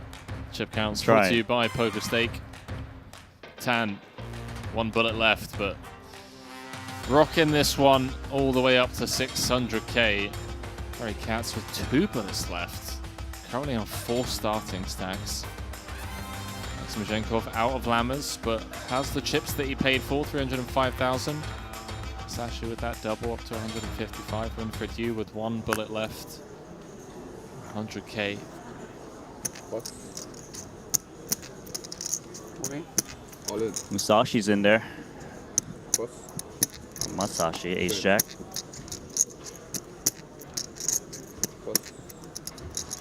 Uh-oh, kind of hard to get the double-double against the pocket aces.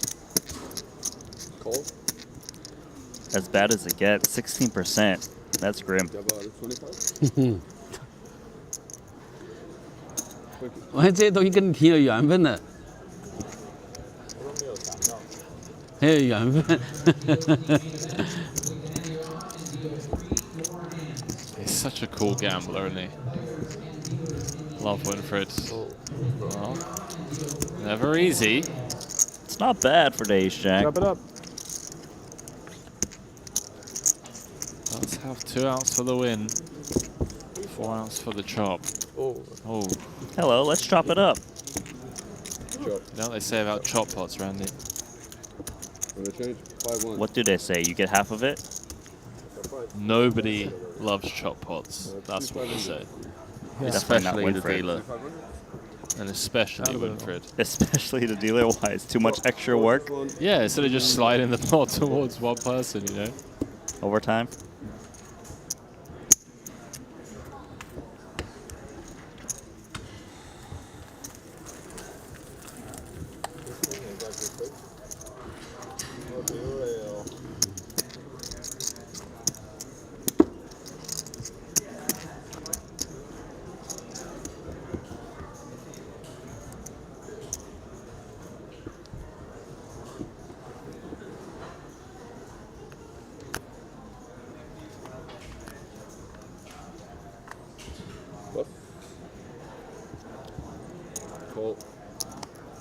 That should be the hand that we clip to just summarize short deck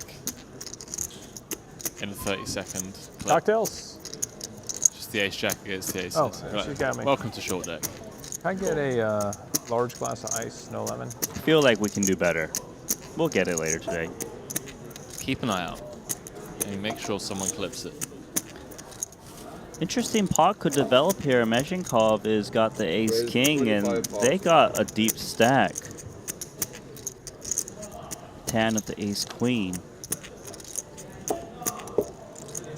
Might he call here given how deep they are rather than limp jam?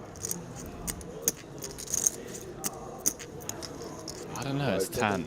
There we go. Raise to 80,000. Wow, a limp re-raise. Very, very interesting. Usually when we see players limp re-raise, it's for all the chips, but given how deep they are, opting to kind of have some balance, I suppose. And 10 knows this is never a bluff, it's just more of a question of, do I have the right price? Ask him for a count. He's got 80k invested. 222 on a call. Don't think 10 ever thinks this is the same hand. Always ace, king, queens plus. Kings. Kings? What? I think. Right kings. Huh? Right kings. No kings? The ace of... Maybe. Oh, here you go. Here.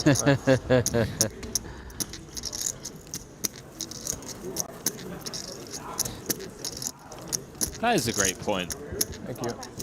It's like, yeah, why kings? Why not aces? I don't understand. 10 did. That's all that matters. Oh, Davies, you think you're gonna run better over here? We'll find out.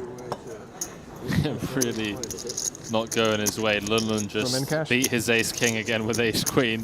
Well, I mean, look at the chips he's got here. Just 53k. Toss them final off. Lammer.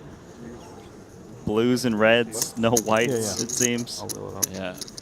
Just lost ace king against ace queen for the 50th time this series. Well, he's got the ace-10 here. 20 antes. Yeah, table. That was quick. Surely he'll win this, right? I don't even know what he's going to be up against, but Let's see. likely to get looked up given how short he is.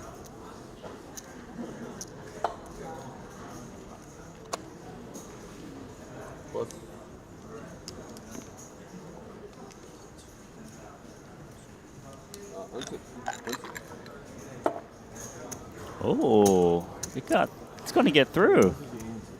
How lucky is that? I did not. See how many 500. Increasing his stack by 30%.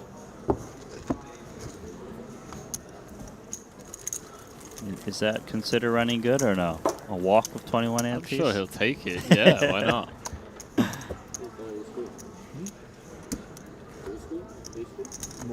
No, he'll queen six. After my ace out.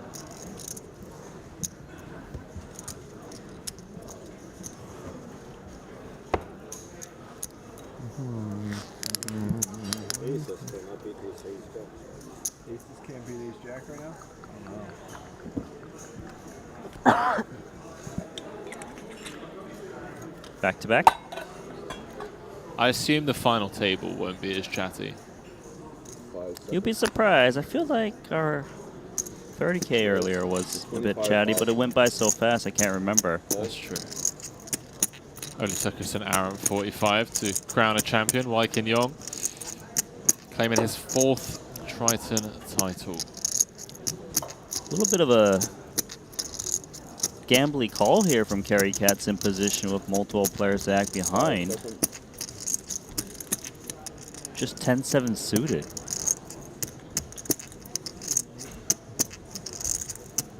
Thoughts on the laydown from the 2 red nines? Seems he does have a player behind, right? Yeah, no, that seems fine because if you don't hit a set, you always lose the pod. Right. Multiple players act behind. And notice that Meshenkov is being a bit careful with the ace-queen because of how deep Kerry Katz's stack is. Discipline fold from Tan, regardless of the price. Knows that taking Jack 8 offsuit multi-ways is recipe for disaster. This is a table for Seth Davies. How's your luck now, Shark? And the nut straight. Here's Jack 10. Gonna check it on over. One has to assume that Meshenkov will look to thin out the field. Depends on what kind of range he expects the opponents to check here. Would they check like 2 pair ever? Doesn't seem like he thinks it's likely, so he bets out himself. The idea here is he gets in Davies' chips. You're going to go all in.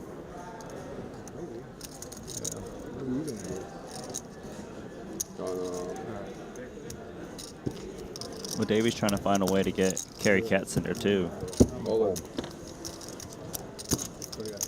A bit of a bit nutty. You're a bit nutty. I'm a bit nutty. I thought you had aces.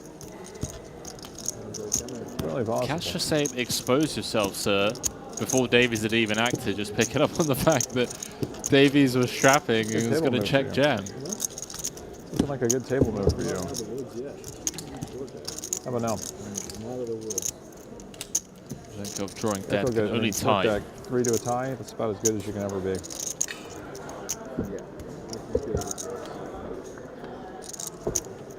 One's out clean. Shark up to 169. I knew you were nutty. No, I was thinking you had like a set.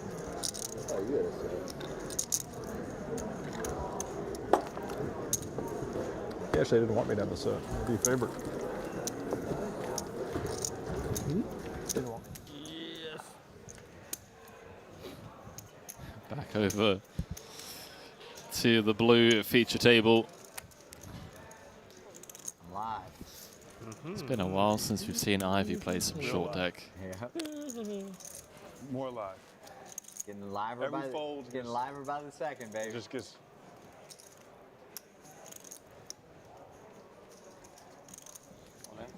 Less live.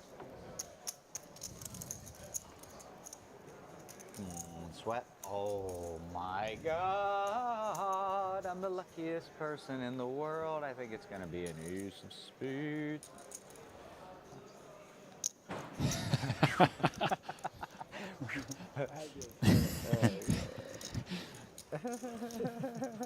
At least they gave me the sweat. That was dope. Imagine if every poker game was like this, Randy. Oi, oi. Jack Home game 10, vibes? 9. Yeah. Just a 60k buy-in, home game vibe. Oh, there it is. It's the fade, the board pair. What's it going to be, Rob?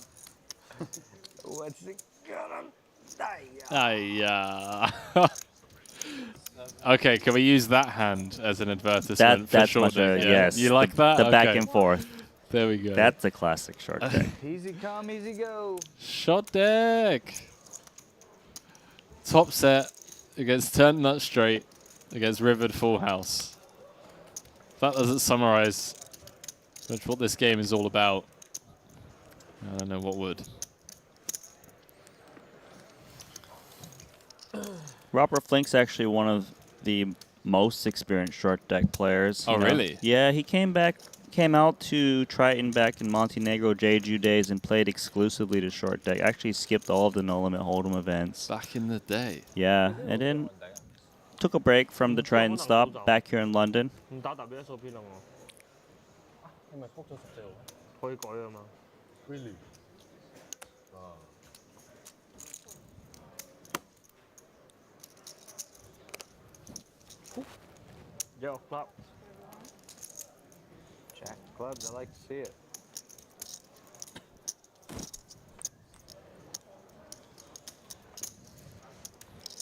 Hello, number one. El numero uno. Not as much fun. Look at the trap. As it Oh, is. man. Hold'em. Yeah, it's got ace king. Aiyah. The dream for Sam Greenwood. 110 antes deep. He probably would just limp jam this. Just depends on what he does with the rest of his kind of strong range.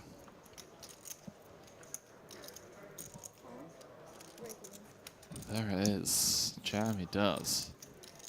Jason gonna get out of there. Catley gonna spin the wheel for 110 antes apiece. 5, 6, 3 in the middle if Lee can somehow convert. Notice it's only 12% equity. I believe the ace jack had a lot more. Just rough. given more straight possibilities with Hey, this Phil, kind I'm of all in deck. and covered, baby. Don't look up too fast, though. I don't want you to be too heartbroken. Two aces?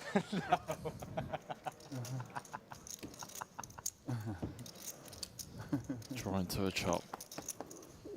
Needs a 7 to get half the pot back. Doesn't find it. Greenwood. Slammy. Well, they call him Slammy. I know they call him Slime. Do they? Yeah, it's his nickname. I mean, they've all got. You got Prince of Darkness. You got Shark. Who's Shark? Seth Davies. Slime. I don't. Slime. That's Yeah, not yeah, the name no. I would want, though. Slime is Greenwood. Found that out in I was Cyprus. trapping you guys. I just didn't realize it. I should have overcalled Ox. Do you know who Ox is? I do not. Daniel Dvoris. Okay. I believe it's because he can just run forever. Like every day he's just out Fair on enough. 10, 15, 20k, whatever it is he does every day. What other nicknames have we got? Bambino. You know who Bambino is? No, tell me. Phil Ivey. Okay. Yeah, More? I'll get back to you on some more. Slime's gotta be the worst one of Slime's them. amazing. I love Slime. You like what's up, Slime? I wouldn't want to be Slime. That's what my brother calls me, by the way. My younger brother. Serious? Yeah, he's like, "What's up, my slime?" So maybe it's from something. I don't know. I don't know. King, queen, king, queen.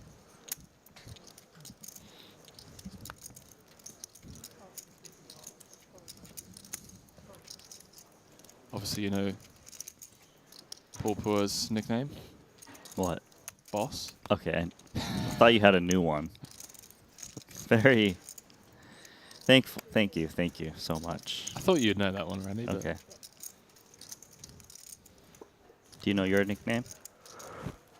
You don't want to know. Well, we all know what yours is. I mean, that's become very apparent over the last couple of days. King Queen going to go ahead and bet her out front. Backdoor clubs. And this lead from Fling just being, I have more big ace-X traps than everyone else. Yes, so the earlier the position, the more likely you've got kind of that ace-king, ace-queen, even in limp pots. Plus, as more people over limp, you kind of discount them having those traps a bit. And you have blockers to the best top ace. As we've seen time and time again today already. Some big traps.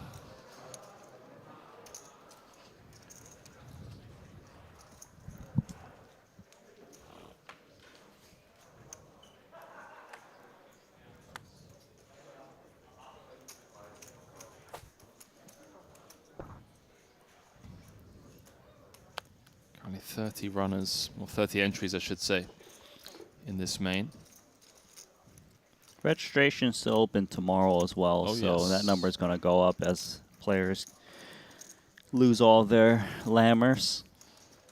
Talkative players losing their lammers. Greenwood, Mashenkov, Bezikuski, Masashi, and Davies all on their final lammer. If they Family lose all their pot? chips, they're going to have to re-enter. Yeah. I've seen a family pot in ever in this whole series. 60K buy-in, I mean, what's going on? Who's in front? I can't tell. There's so many hands, they can't even show us the percentages. Although there are mystery cards, maybe that's the real reason.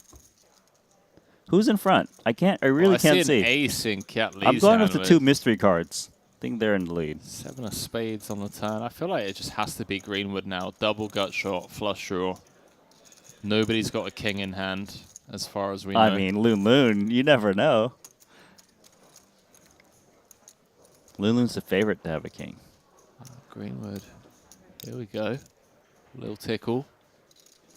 Well, how little did he tickle? Just 7K? Top and bottom.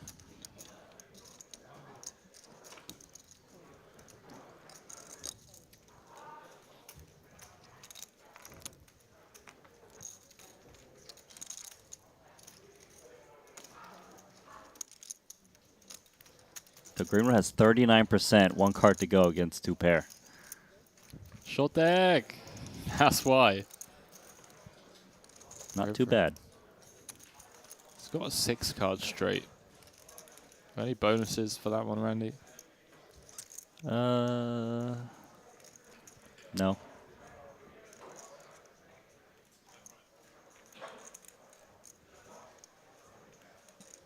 Maybe Green was thinking block bet or check the side.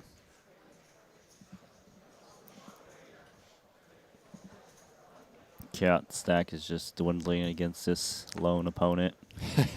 Just his face. Yeah, he had a few options.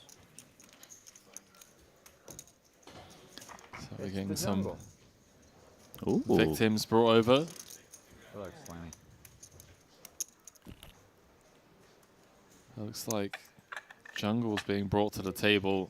That's all good, bro. I got plenty more. Slime. What is Moving up? to an outer table. I haven't seen Jungle play short deck in a really long time, so this will be a treat. I feel like it's... I want to say since like the cash games that you covered in Madrid. Am I right? I'm not sure. I really can't remember, but... It's been a while. It does seem like it's been a while, but look at this feature table. 3 Americans, 2 Malaysians, and that's a Swedish flag for Robert Flink, I believe? That is correct. Chip counts brought to you by Poker State. Yeah, just scanning through. Last time you played was Cyprus 2022. Played 2 short deck events there. Did final table the 150k short deck, 1 bullet. But notice in Madrid he only played short deck, which is odd. Which is kind of... I was about to say similarish to what he did here, but he didn't. He played the 250k in the main. Yeah, as it's opposed just to 60. a mood situation. I don't know. Feel Oh, like it some short always deck. is. Always is. Short deck mixed event title for Jungle back in Montenegro 2019. Won his first ever Triton event, the 200k HKD Sun City Cup, the Philippines 2016. Leaf couldn't get someone to raise for the limp jam. The King 6/6 texture, really nice, even though the trips is present. He's checked. Yeah, he did. Because no one really ever plays a 6x unless it's the dealer button who got a free flop. Robert Flink is trying to rep it. He really is the only player who can, given he's on the dealer button. Right. You enjoying London?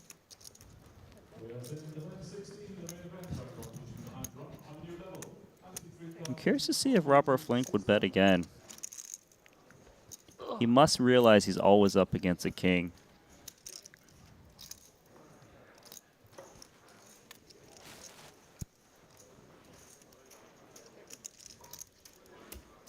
And Kiaf feels that there's no value to be had of the ace king because the king wouldn't bet the flop so big from the button. So tries to induce instead.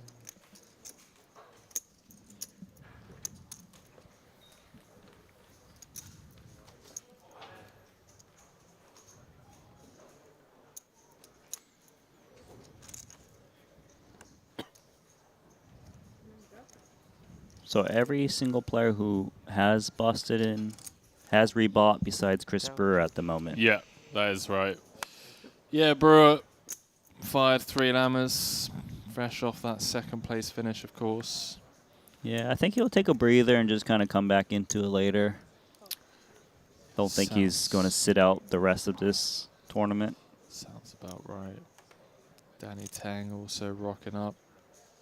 Boss Richard Young rocked up late, as did Waikin Young. This would be Danny's first short deck event, given that he was busy playing the last one, the No Limit Hold'em. David Benefield re-entered as well. He's doing much better. 2-3-5 with 2 lammers left. It's Daniel Tavoris leading the pack. Interesting spot for Flink. Let's go the King Queen suited, Randy. In raised pots, they don't really have dusty hands, so he's easily dominated. Rather just kind of stay out of the way. Yeah, seen a lot of this. Seen like Queen Jack suited, King Queen suited, hitting the muck. I think Kya is priced in once he makes the big 25k raise.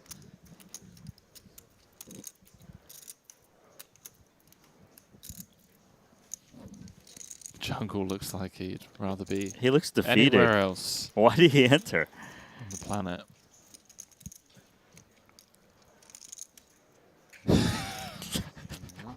What does that look?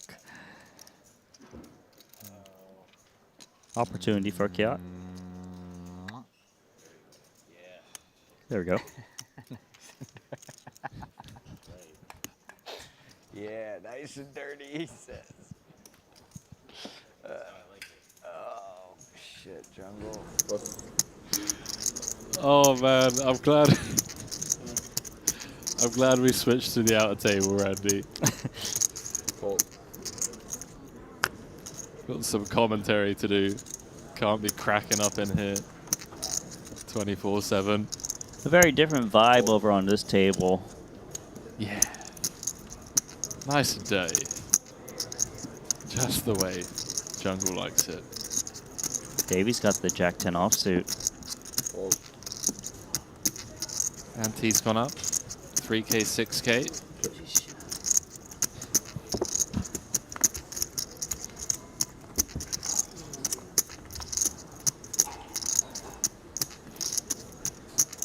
That's a fun flop. Yeah, just a little piece for everyone, but with the gutter ball. Ace Queen currently best for Masashi. It's always fun to watch how Tan Xuan is going to navigate. Most comfortable with his post-flop abilities. Half pot. tricky situation here for Davies. Does have clean outs, but the thing is, he wouldn't expect a 10 to ever be good, given that it would bring out a Broadway. Hold on, what's going on here? What? Carry Cats raising Jack 7? This is a board texture that kind of hits players, especially when they're betting out. And Oya Masashi calling. Randy, what are That's we a witnessing read right now? What's going on? Well, carry Cats to raise on the dealer button is only repping the Queen 10. Of course he can have it. That's why I'm very surprised by the Oya Masashi call here of Ace Queen. Tan probably doesn't think the Ace 10 is good, unless he feels he's getting the right price to draw to the Queen. Which, to be fair, there's 1-1-1 in the middle. Is this a byproduct of how deep Kerry is against Tan, where he just feels like across 3 streets there's room for him to outplay him?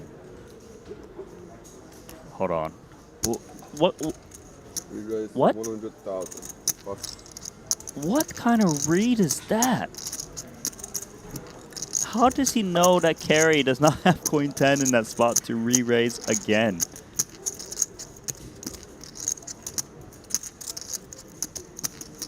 I think that's the person that Tan knew he had to get through, right? Was Kerry, given that Masashi kind of snap called.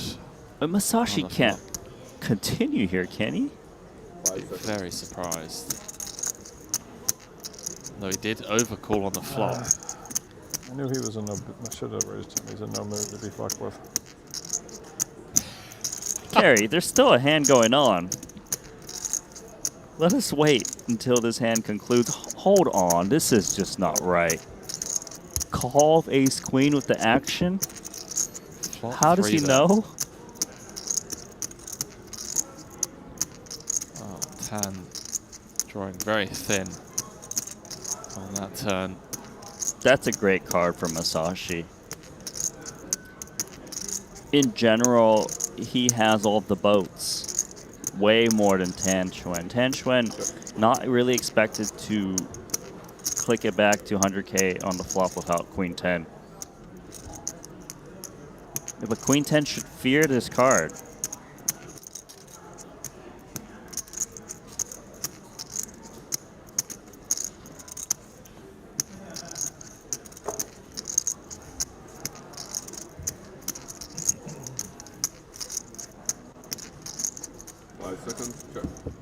Understandable check there. Yeah. Knuckles it back. Remains unimproved. 100% check mark next to Oya's name. That is if it gets to show now, Randy. It wouldn't surprise me if Oya turns his ace queen into a bluff, thinking that he's got all the boats. He can just blow out Queen 10 out of the water so often. Yeah, I like this bet. Bet 110. Oya Masashi of Japan. That's queen. No. No? You mean that? Check. No. What? It's queen. It's queen. This queen is big. I feel like Oya thinks he bluffed there, doesn't he? Like 100%.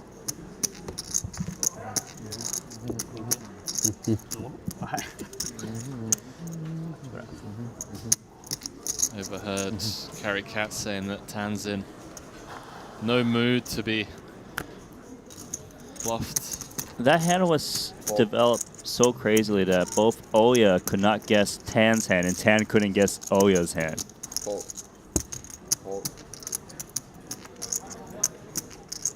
One of the most high-level short deck post-flop hands I've seen to date. Carry just caught in the crossfire. I mean, Carry's raise was Out of line. out of line, but it was pretty credible to have Queen 10 for him. I like having a jack in that spot. But here we are, middle set for Tan.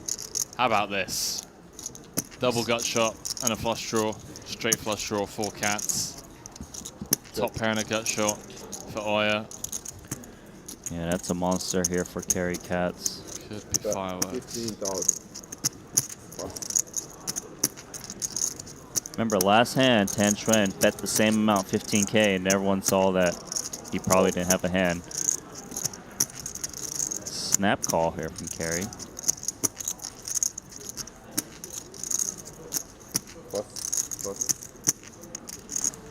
You think Masashi might get involved with Jack 10? I mean, I have to assume he does, based on what we saw in the last hand. That was a flop bet and raise, where he overcalled with the ace queen.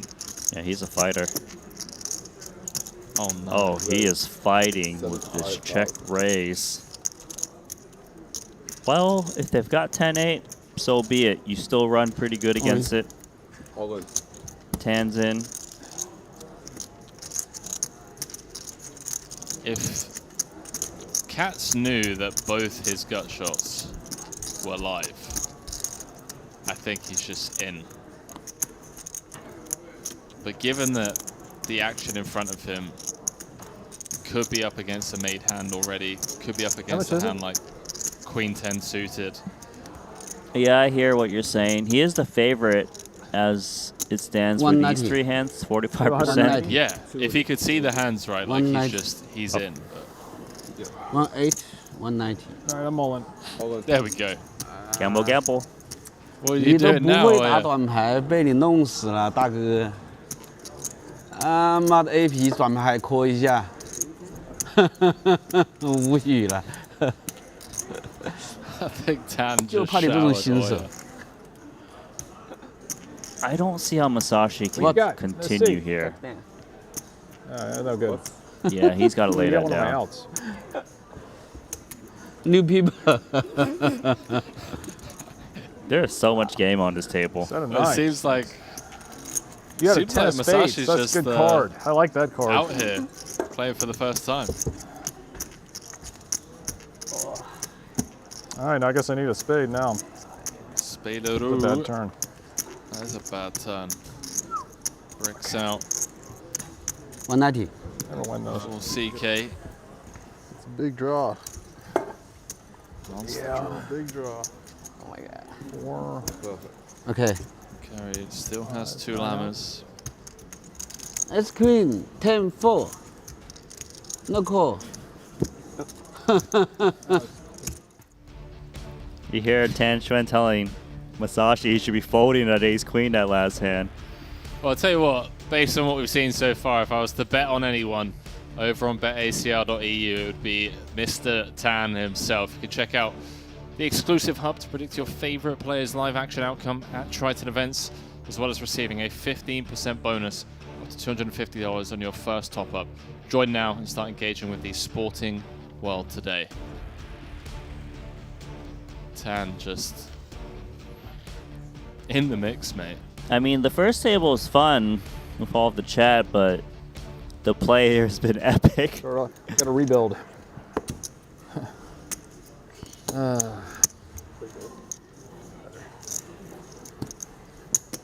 Big. Dan just chuckling. Back call 4. He popped it up 75 and he goes all in. No, I Or he folds. you bet first. Could have got away from it cheap if he had just called. The hand didn't check raise. Yeah, because if he just calls or does, he shouldn't How about you raise get with to that the hand. turn? I get to the turn, I'm done. Gets a full house. Or is Tan Xuan giving Oya Masashi lessons, or is he ridiculing his play? Yeah, I think it's a bit of both.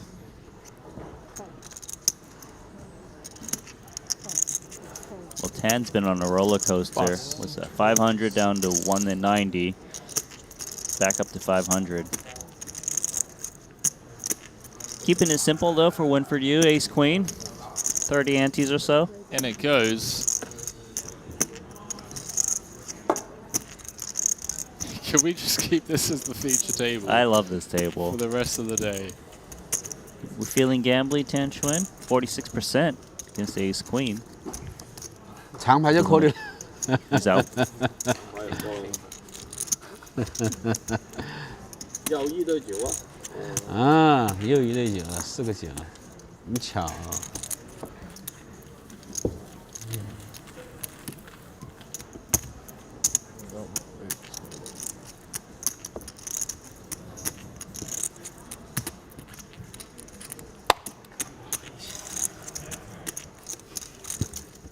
Masashi is excited.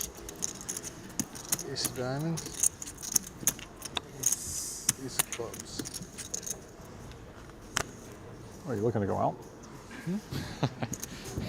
Which side? That was a good one-liner from Karen. How about King, Queen of Hearts, Davies? Still good enough.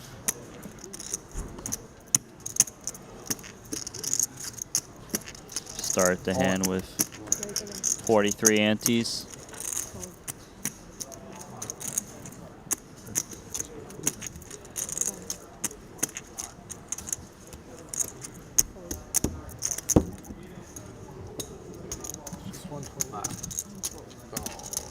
Take it. 21K. Ace queen. Oh, shit, aces. Called for it. I think you had an ace. You don't think I had an ace? I think you had an ace. Wait. Let me see my cards. My deck read. Am I right? Nope. Well, I didn't see your cards, obviously. I had a queen.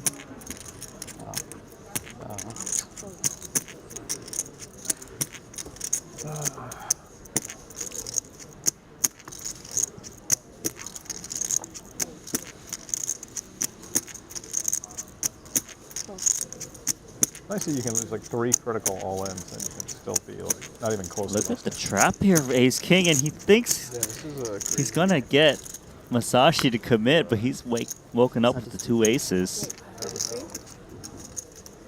I wonder if Tan loosens up a bit in position against Oya here, even with hands like this. Oh, it's tempting. Where he feels like on the right flops, he just wins a 1 million chip pot. I feel like he's going to play because he wants to outplay Oya post-flop. Yeah, there's that as well. And look at this. Does make the call. And what does Mazhenkov do now? There's only one play. 100 antes. Limp, all in.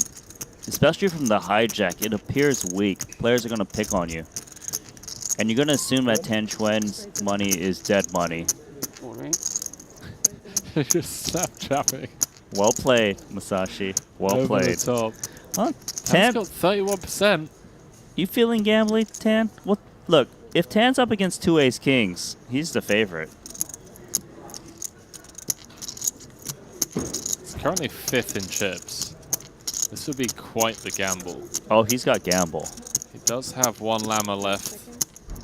Would be for a 1 million chip plus pot. Yeah, let's it go. I mean, is he really going to gamble 150 antes? Yeah, I mean, I was like, you know, let's go, Tan. Cash Buckle game, up. he's in. Tournament, you got to respect the situation, but a great spot here for Oya Masashi. Pocket aces. Ace King just has 13%. Looks Here so we go. good to get that trap in. So, You feeling the card too, 10? I don't know why. I'd be feel like- disappointed if it does. Like, I kind of want Oya to just have heaps of chips. It's his first time playing short deck. I knew the 10 was coming. It happened earlier, aces versus ace-jack. Yeah. So boring. chop.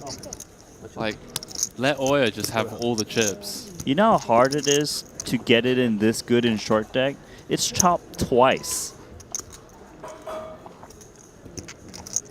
And if I remember the graphic correctly, it's about a 5% chance it chops. What? 2 in a row. I'm good with this. Good with that?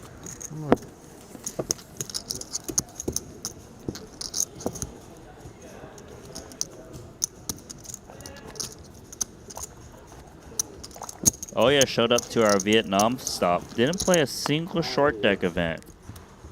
Here in London. He's never played, right? It's his first time, I think. He played the 30K the other day, but this is the first time. We have a classic kind of KCG moment on our hands where he's caught the bug. He's got the bug. Because at least you can fold pre. Good luck with that. I mean, Mazhenkov got saved. He loses that hand, he'd have to pony up another 60K to get back in his tournament out of Lammers.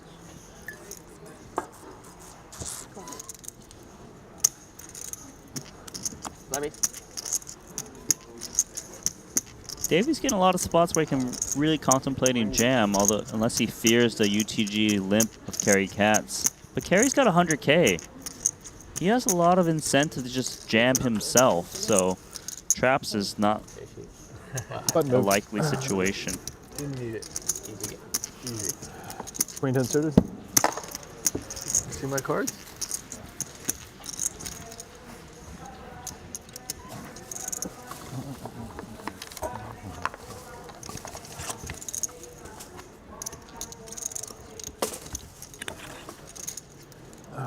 I would tell you if I could cards, you know that.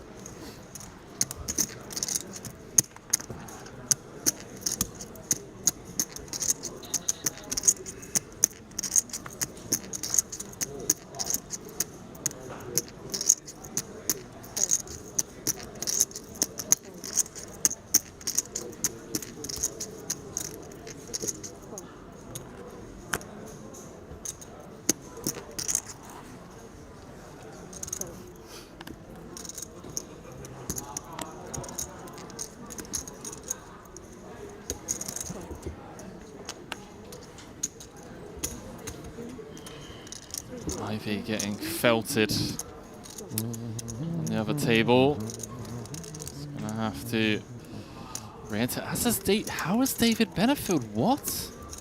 I thought you said he rebought in with a fresh stack. Rebought in, then lost the 500k pot to Tai Ha. Ace Queen against Queens. Second Lammer, Ace King against Ace Jack, no good.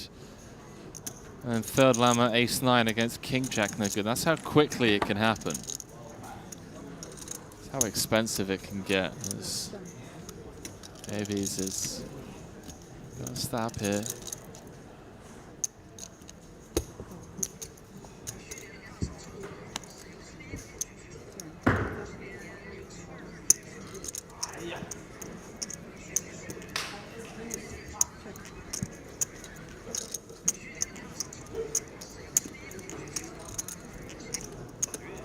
So Oya did check call his inside straight draw. Picks up the pair.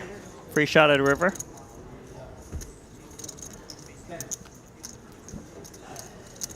It's an interesting one. All the combo draws brick. The Jack 9s, 9-7s. Hearts. Sashi. The potential bluff catcher. See what size shot comes with.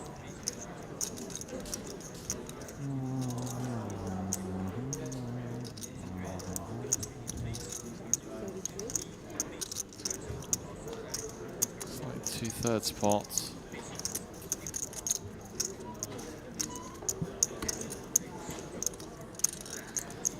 Masashi asking the question if his opponent would try to bluff him off of a king or a 10x right now. His hand does look a bit face up to check when the ace comes in.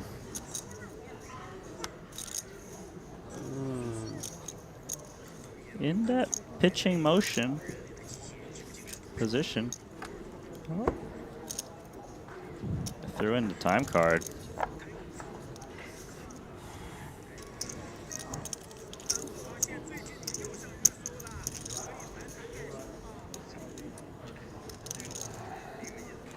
Oh, he's really thinking this one through. Does let it go.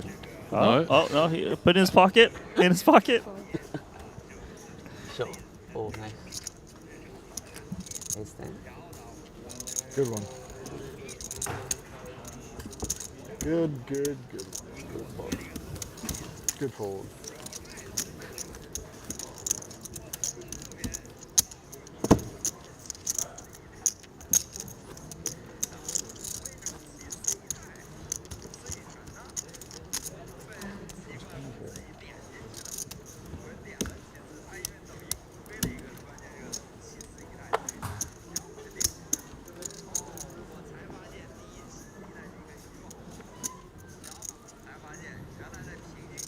You mind going over there and tell Winfred to turn it down? kind of want to know what he's watching. Wait, was it Winfried or was it Tan? Because as soon as Tan put his phone away. Okay, maybe it was Tan. But it was definitely Chinese. And I definitely cannot translate for you.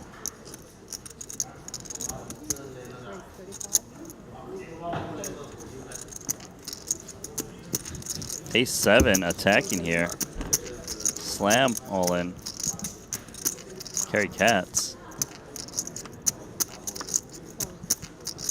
At this point, it seems that Tan should be priced in. Made a move. Looking to do some damage. I'm ahead. Off so well for carry. No, king queen. Oh, crap. Ew, ace 7. Crap. GG's, cats. Do the dirty. Show that. Red queen. Woo! Red queen. 6, 9. Pair the board. 6, 9. There we go. 69. Red queen, pair the board. 8. Uh-oh. 8 we chop? Uh-oh, straight.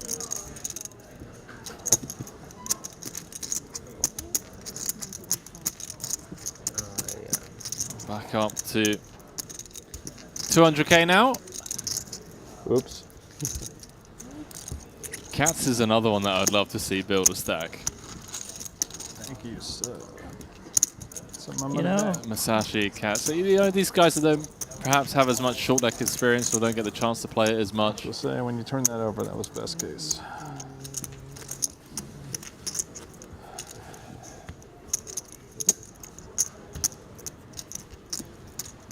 Carry Cat's got his feet wet in short deck back in 2019, London. Actually, got a fourth place finish for 1.7 million in the 250,000 pound short deck event. I'm ready to add on. Rebuild. Reload. I'd rather rebuild than reload. Oh yeah, Masashi here, ace king suited, limping up front. Rebuild, reload, re-enter. And then just evaluate, and then reject. Re-jam. Re-raise. There's nothing left. No.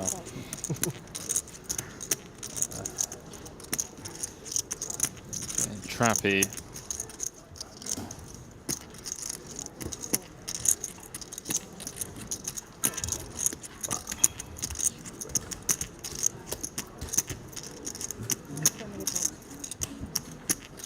Got a family pot brewing here, 6 ways. Anyone with a 7? At the bottom. Mr. Mazhenkov. It's actually really good for him to have a 7 in the spot, given that it might not be credible. Did he just snap check that back? Wow. Now a little something for everyone, because Oya's picked up a flush draw. Tan's got a straight draw, as does Cats, Winfried, you, and Davies. Well, Davies looks like he's taking the bait as he grabs chips here. No. Grabbing chips to check. Excuse me. Don't do it, Cats. Are you really going to try to rep it? I mean, at this point, Mazhenkov gotta see all of the straight draws on 2 flush draws that exist. Value to be had. See what Oya does here. That flush draw. Decent amount of clubs live. Yeah, and always drawing live too, given that full flush beat full houses.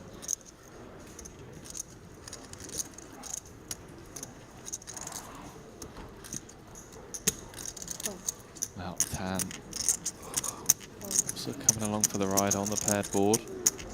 As does Cats, which makes Tan's situation a lot less favorable. I don't think Mazhenkov expected this much action. Wow, it's the 6 of clubs. Oh, be careful drinking right now. You just hit it. Rivering the straight.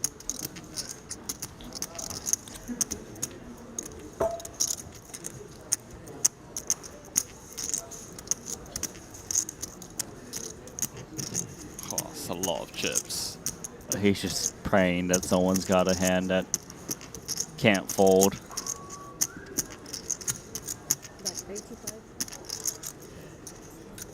Looks like Tan snap folding to straight despite Bravo. getting there. No nonsense whatsoever.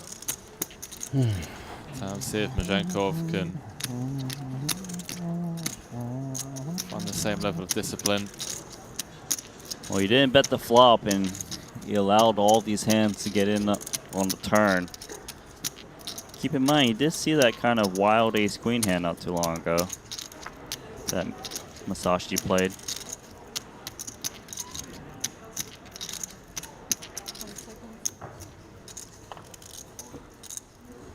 What do we beat? Ideally, we would want a club in our hand, the king of clubs, to kind of block some of the flushes our opponent would play in this manner. Yeah, we really just don't beat anything. Flush? No, nuts. Not flush. It's high. Flush. There you go. That is pretty nutty. Yeah, I think It's a bit nutty. very good. Check. No. If you bet. 8, 10, 3. I love the coaching lessons here, but also kind of needling. It is good.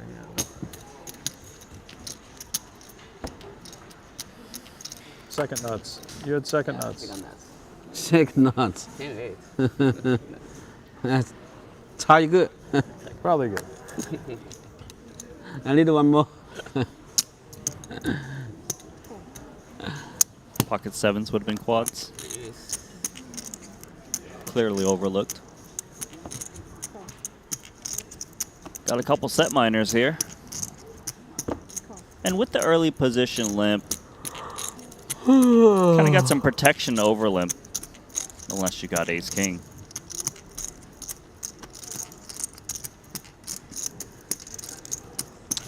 The technique that Winfred used to push those chips in. Open palm. It's a new one. Excuse me. Service. In here 21, 27. You would need too much gamble to continue with that king 8 of hearts carry cats. Hard to see flops now.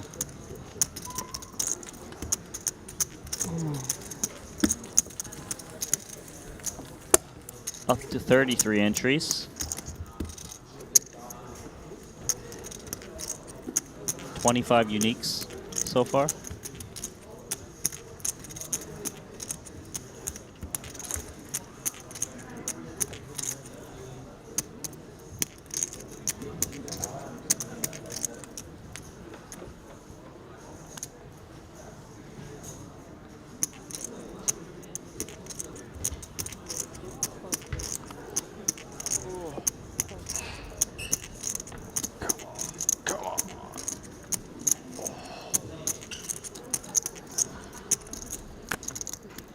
Quite a loose limp here from carry cats.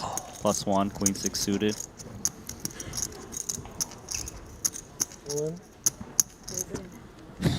Cats just... I love cats, man. I mean, it's always in the mix. He's in the middle of my hand right now. He's just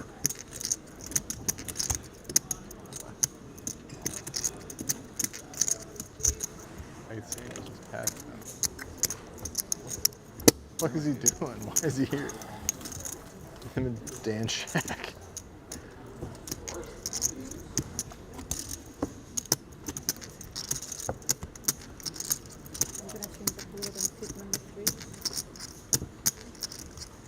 The average stack is now 48 antes, 143k.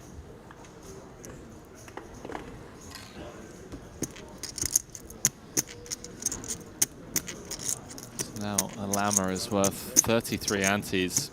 Again, pretty fast paced out there.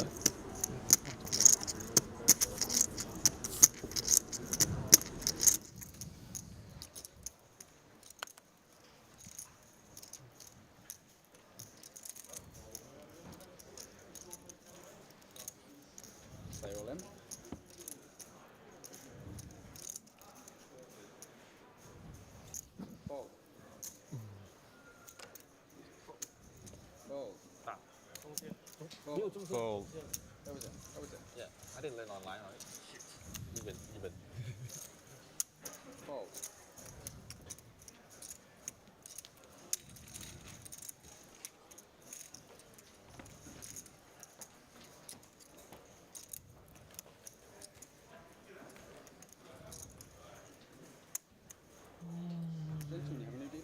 Thank you. Thank you.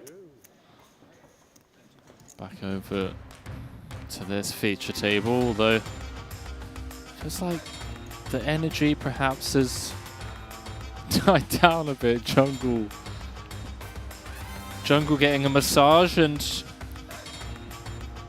face in palm. Perhaps a bit burnt out, a bit tired, although hasn't played many tournaments, 3 I believe. Yeah, he didn't play the earlier events. And he was in town because he put the tweet out. Was it day 1 or day 2 of the Triton about his phone getting stolen out of his hand? That prevented him from playing. Perhaps. Note the limp from Lee.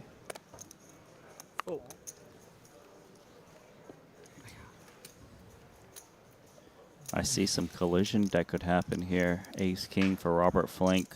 24. Jungle Man might have a spot where he just snap jams. You know, knowing Robert Flink's aggressive. The 2 jacks can't really like it, just given that Flink's got him almost covered.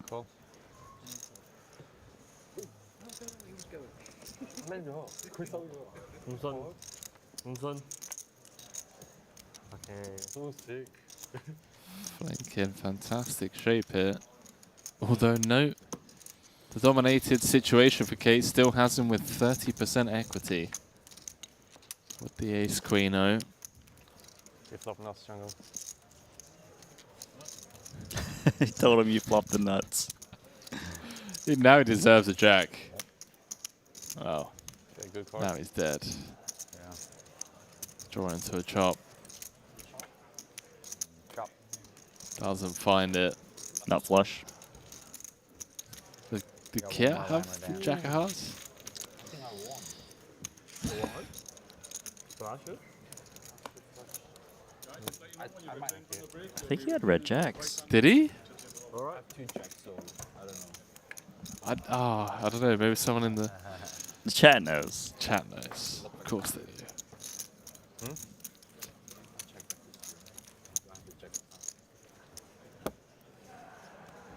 Chat always knows. Really? They know a lot, but everything? Wow, you're really throwing shade chat's way. I mean, that's just asking for trouble. You want the mob to descend upon you. They seem to always know what the right play is when That's they can true. see all the whole cards. That's true. Rile them up. You are successfully riling them up. Please do continue. Let me know when you need a 150-foot ladder. What do you think of this jam, chat? Jack 10 of hearts. Do you think this is yourself. right? Dig yourself out of the hole. Well, he took it down. Must have been right. What is Jungle, like, eyes closed while playing, just dazed, in a bit of a trance? Jason can't even keep it together. Why are you so tired, Daniel? Have a coffee. Outside? No, it doesn't look like it, man. You look real tired. That happens when I eat a lot. Really? Yeah. It's been a long series for some of these guys. Yeah, but you just told me that Jungle hasn't played that many events. He should be fresh. But he looks... All in. Well, bad timing. No. What's Jungle down to? One last slammer. Lucky ladies. Oh, you're happy to see him. Not a bad result. Am I? Yeah. I mean, it's better than you having like Jack 10 suited or something. Shutting off, I mean. I should be grateful. Grateful he has queen. Oh, That's why. Oh, ding, ding, ding.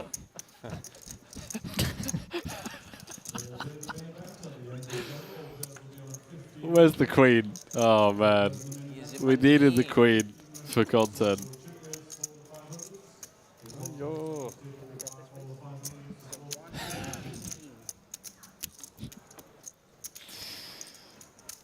Oh, Kate's getting lucky on his last lammer.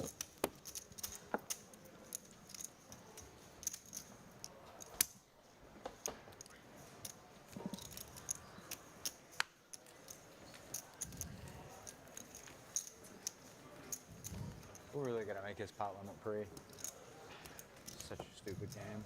I mean, I get it. You got to do whatever people want, but since the game has kind of died and we can do whatever we want now, we should make a pot limit free. It's so much more fun, pot limit. What you want to do? We should make a game pot limit, at least pre-flop. Oma house style. Yeah, Small it's buy, like big buy, 1,000 pot times limit. better. Yeah. Just like No anti. Just these levels are so stupid. What he's saying is like small buy with blind, no entry. It's like a totem style. No, that's terrible. I've tried that. That sucks. Yeah, it seems to be an ongoing debate, right? The pot limit pre. Yeah, seems to be a lot of people for it, but also a lot of people against it. So Yeah. Triton always open to innovating new concepts, new tournament structures. Perhaps tournament director Luca Vivaldi will take on board some of the feedback from the players. You never know. Next event, perhaps a pot limit short deck event pre.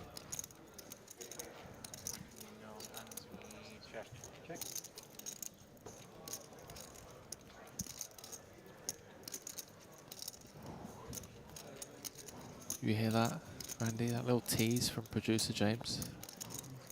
Don't spoil it. Well, it's you a know. tease for a reason. You know, Just wait. It's coming in through the headset. Just wait. Just wait. Can I not tell everyone? No. How long have I got to wait? What's your user account on YouTube? I would like to ban it. How long have I got to wait? So I can tell everyone? Till break. Wait. Is that 6 minutes? All right. Okay, I'll try it. I'll try my best.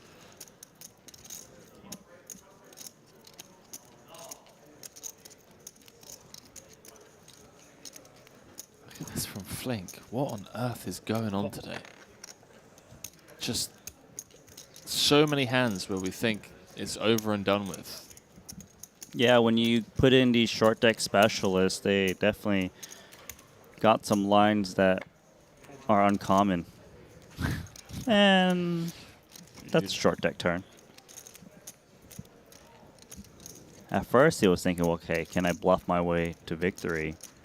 But now, how do I extract value from these Jack Gutterball type holdings?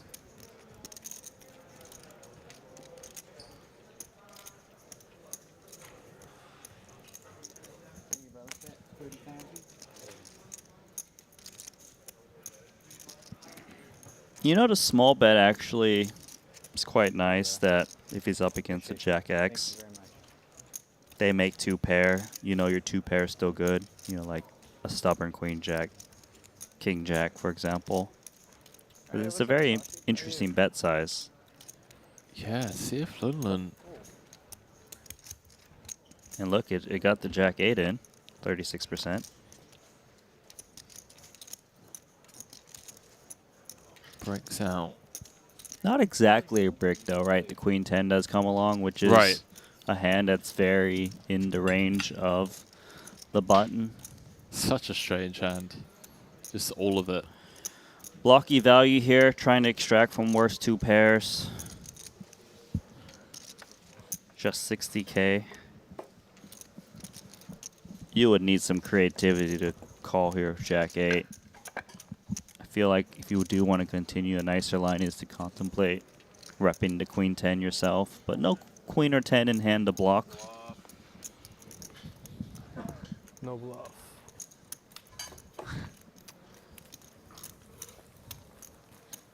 I mean, it was like the 50th nuts. Feels like a bit of a bluff. All right. 3 straights. I would like to double up. Infinite amount of better 2 pairs. Sets. Go ahead and do that. Current chip leader. First person to cross the million chip mark. Mr. Stephen Chidwick, who has already taken down a short deck main before. Jacob & Co. timepiece that we've seen on his wrist back in Madrid.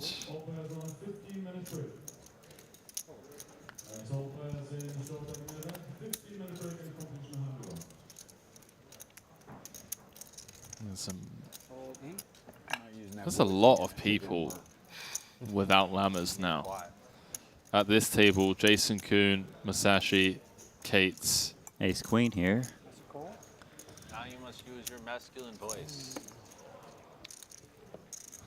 Hmm? Now you must use your masculine voice. All right, my turn to double up with this crusty ass hand.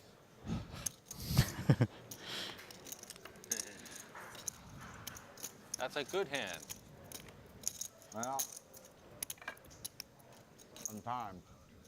Perhaps Jason Kuhn's turn to double up with this crusty ass hand, Randy. We're about to find out. That is It's a tough one, though. No, it's above average for sure, but it just feels impossible to win this, right? Really? Feels like a tough one to win.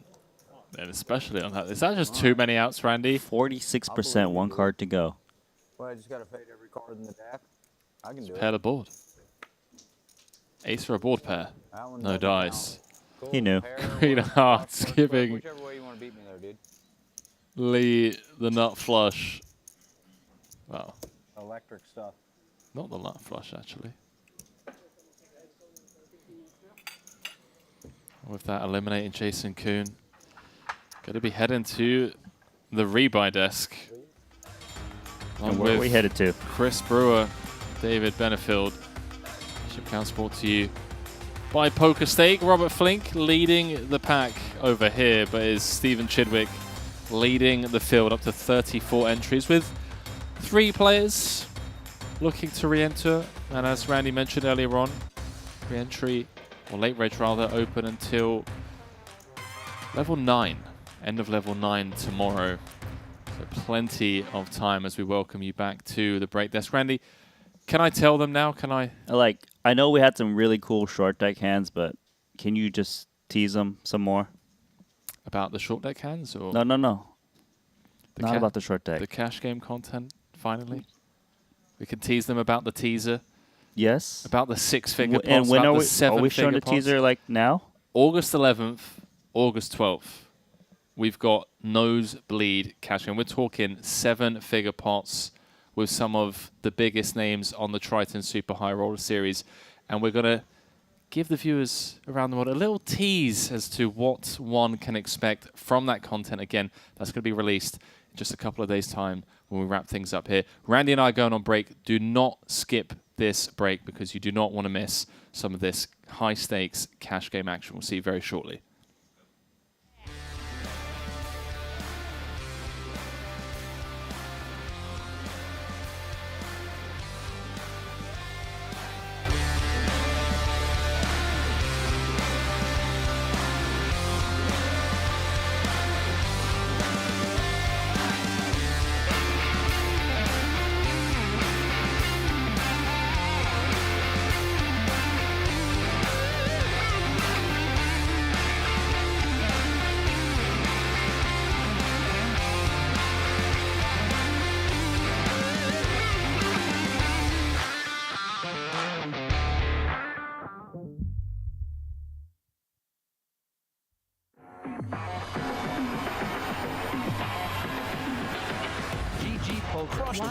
So many players. This is a crazy thing to do.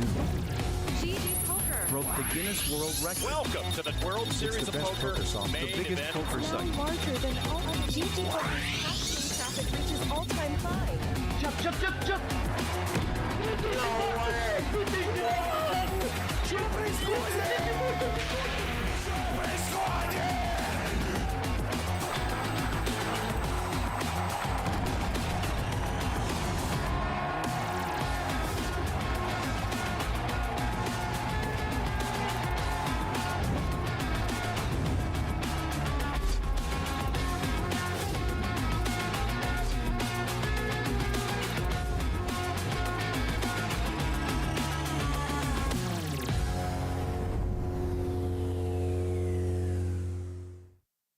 One of the best ways to improve at poker is to learn from a coach. At GTO Wizard, all of our premium members have access to weekly coaching with the best pros. You can study MTTs, cash games, or general theory.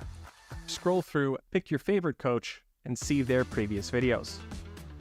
At GTO Wizard, we have all the resources you need to learn how to crush the competition for free. GTO Wizard, the #1 app for poker players.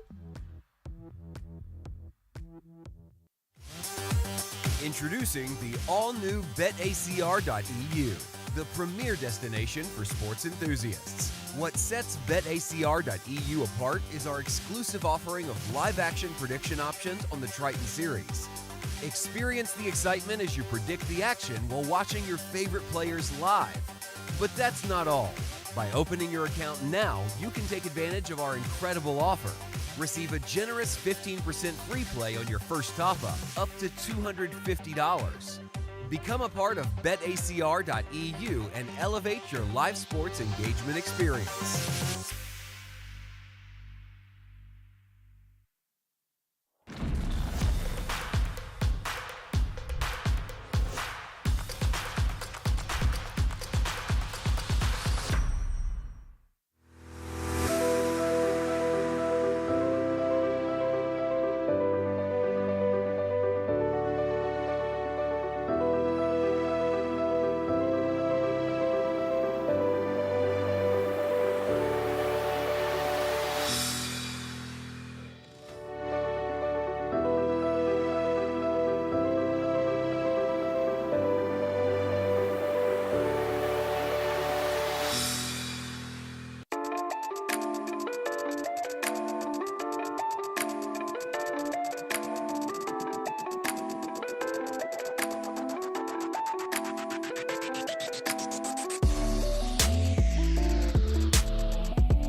I'm honest, as that 8K was the right price with which to do so. Nice pickup there for Chris Brewer as we continue to reflect upon Specialists in this variant feels like specifically. from the eastern side of the bracket, the Far East in particular, maybe we'll find a few players cut from that cloth, but I will say that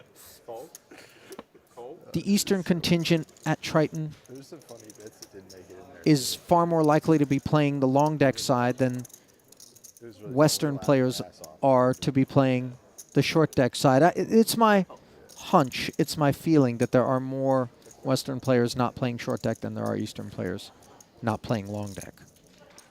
Well, I feel like there's certainly an advantage for whenever there is a newer variant that pops up for the people that, you know, start getting the reps in and putting in the hours, because these games are less solved, you know, in terms of the work that's being put into it, and hence a bigger edge can be gained from that. Somehow the case ace has rolled off on this flop after Brewer was looking to trap somebody with these two kings up front, no one biting though, and three different players have flopped an ace. Chief among them is Seth Davies. As you see, Winford Yu does have the double gutter. Two checks in front of him, and Ivy speaks first.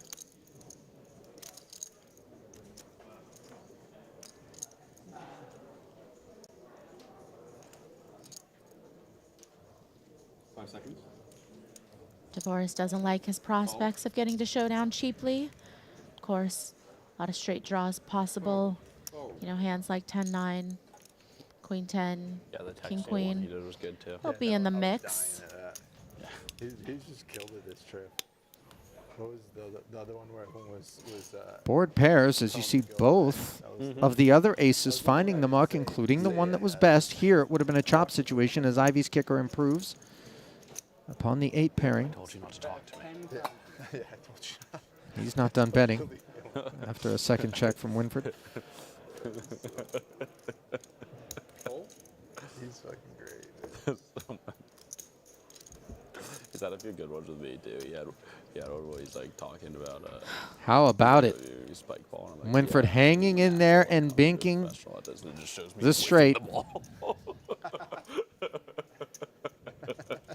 So fucking funny. I do like the lead here, though, from Winfred. I just think that that's going to be one of the most likely hands that are going to come for 2 barrels. You know, this double gutter that gets there on the end. And so you can't expect Ivy to do the betting for him.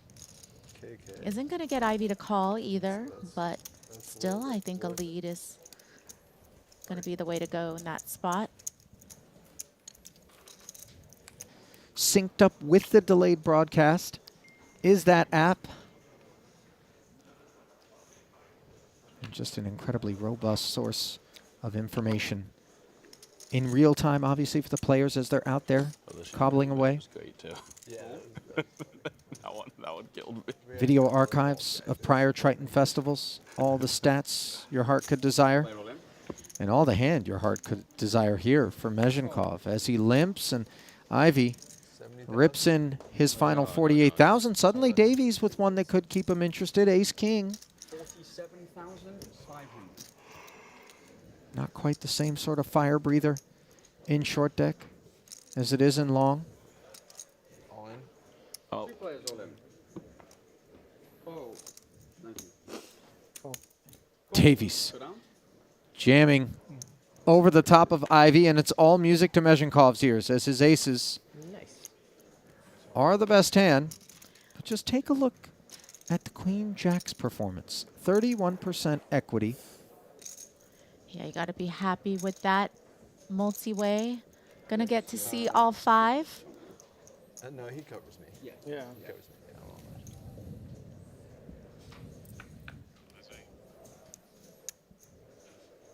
So then a side pot of 202,000 between the ace-king and the aces. A little open-ender for the Queen Jack on the King 10-6 board. King works as well for Davies. Board does pair on the turn, and now the ace is off the board in terms of outs for the Queen Jack. And the Queen on the river converts those aces into an ace-high flush. As both Davies and Ivy have a bullet showered.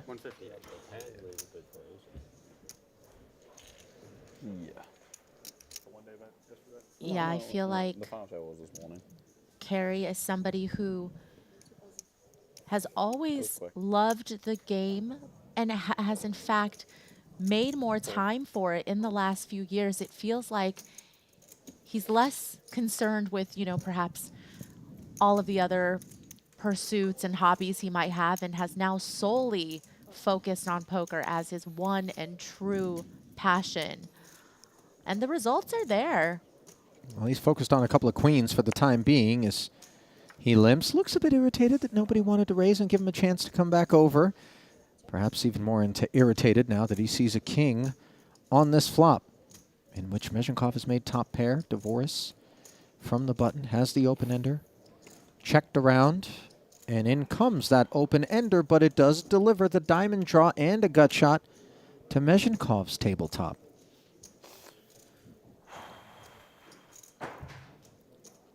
And let's see if that spread is one that triggers his appetite. Indeed it is, as he flicks 5 into 8. Yeah, and it's nice because Mezhenkov does have the 7 in his hand, which does block 8-7, but no blockers to the Queen Jack straight, which is what Dvoris has. And this is just not a spot where you're going to want to slow play, especially because you know that your opponent can certainly have a draw to a better holding. You know, some 2 pairs out there, flush draws as well, all which makes the straight a little vulnerable. But Mezhenkov not ready to release. So Dvoris needs to fade the diamond and is unable to do so. There is the dirtiest of cards. Even the offsuit variety would have given Mezhenkov the 10 high straight and would have been welcome, unlike its diamond counterpart. Look at Alex checking it over. Front door flushes are hard enough to make, Maria, let alone back door. And you wonder if Dvoris, yeah, looks like he is going to try to get value from worse straights here. You know, I don't think many two pairs are going to call very often given the four-liner appearing on the river, but certainly worse straights will be in here. But the flush is the hand you don't want to see, and you will hear about it.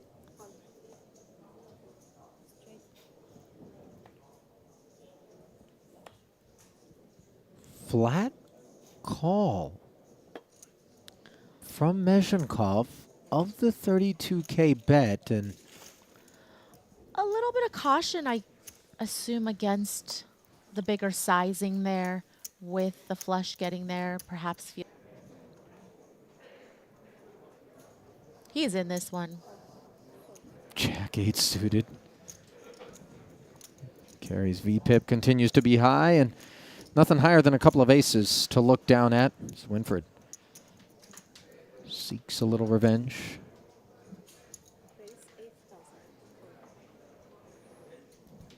Makes it 8K to go.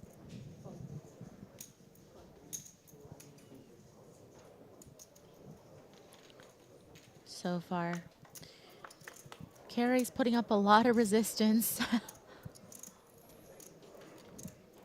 He has flopped an open ender here. Again, similar unattractive board texture.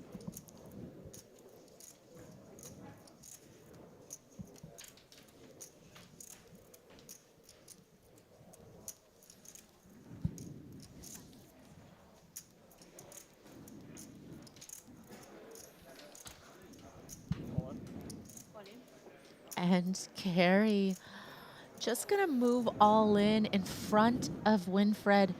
And this is a very tough spot for aces because yes, granted, Carey can have a lot of pair straight draws, pair flush draw type combinations, but sometimes he might also have just flopped some two pairs, some sets, some types of hands that feel vulnerable.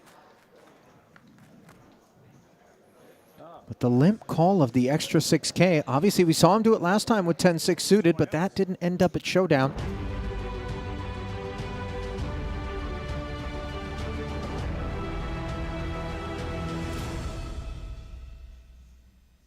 Randy, they keep teasing me with these hand histories. What hand histories? That hand history. Aces against Jack 8. What happened? Short deck. That's what happened. 60K buy-in. Event number 16. Wait. Can I interrupt you? What about that $1 million teaser you did? What about the hand histories there? Well, I mean, you're going to have to wait, like everyone else, till the 11th of August on our YouTube channel. If you're not already a subscriber, click the sub button to get notified as and when that $1 million cash game goes live. Is that okay? Okay, go on. Right. Continue. Stephen Chidwick, chip leader, in a short deck main event. Something he knows how to close out. He's done it before. Long ways to go to start talking about eventual champions, but was the first player to cross the $1 million chip mark. Has 937K. Up to 35 entries. Give or take guesses on this one, given that late reg ends tomorrow after one level of play. I'd say 50, low 50s? Probably around there, maybe high 40s is possible too. Just depends on how the cards run out. We know all these players are willing to kind of put in rebuys. That's a great point. There's 3 people, Chris Brewer, David Benefield, Jason Kuhn, waiting to enter, and there are multiple names in the field without Lammers left. So perhaps we get up to 40-something tonight, depending on the way the cards fall, as Randy mentioned. Obviously, no talks of prize pools yet. That will be tomorrow once late reg is over and done with. But I'd expect, what, high 6 figures, low 7 figures in this one?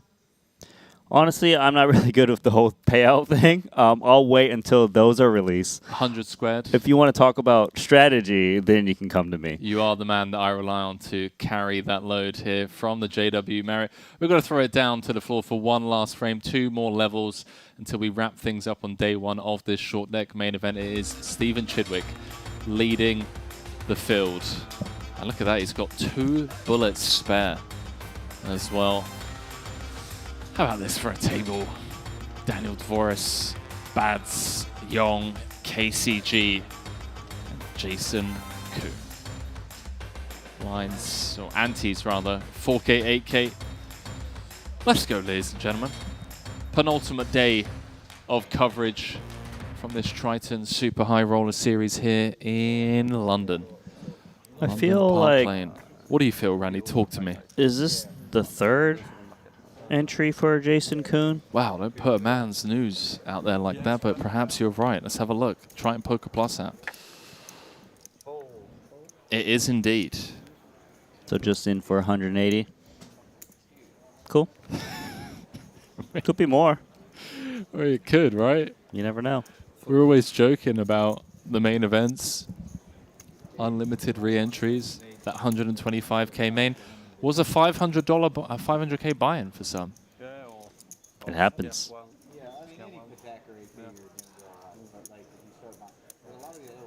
Bro, if I ever have a cocktail party...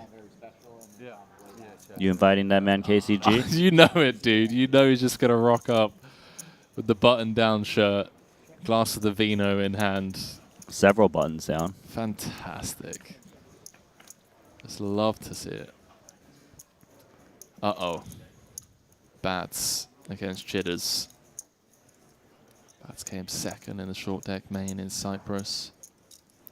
Quite a troublesome board for him, given that it is paired. The button might try to represent that 9x.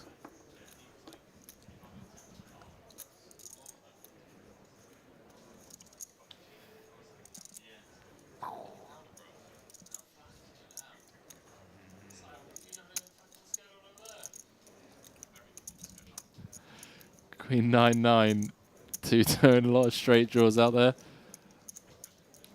We're just losing it, Randy. Penultimate day. You are losing it. You've already lost it long time ago. Got a 1/3 pot bet here with the trip 9s.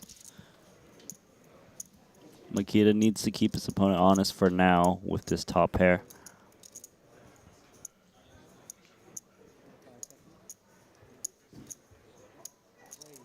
Actually, this is a really interesting play. It's not one we've kind of seen in the past, but I believe the idea here is that if I see resistance here on the flop, it might tell the story that my opponent has a 9 and maybe I can get away cheaper rather than just play a guessing game. Right.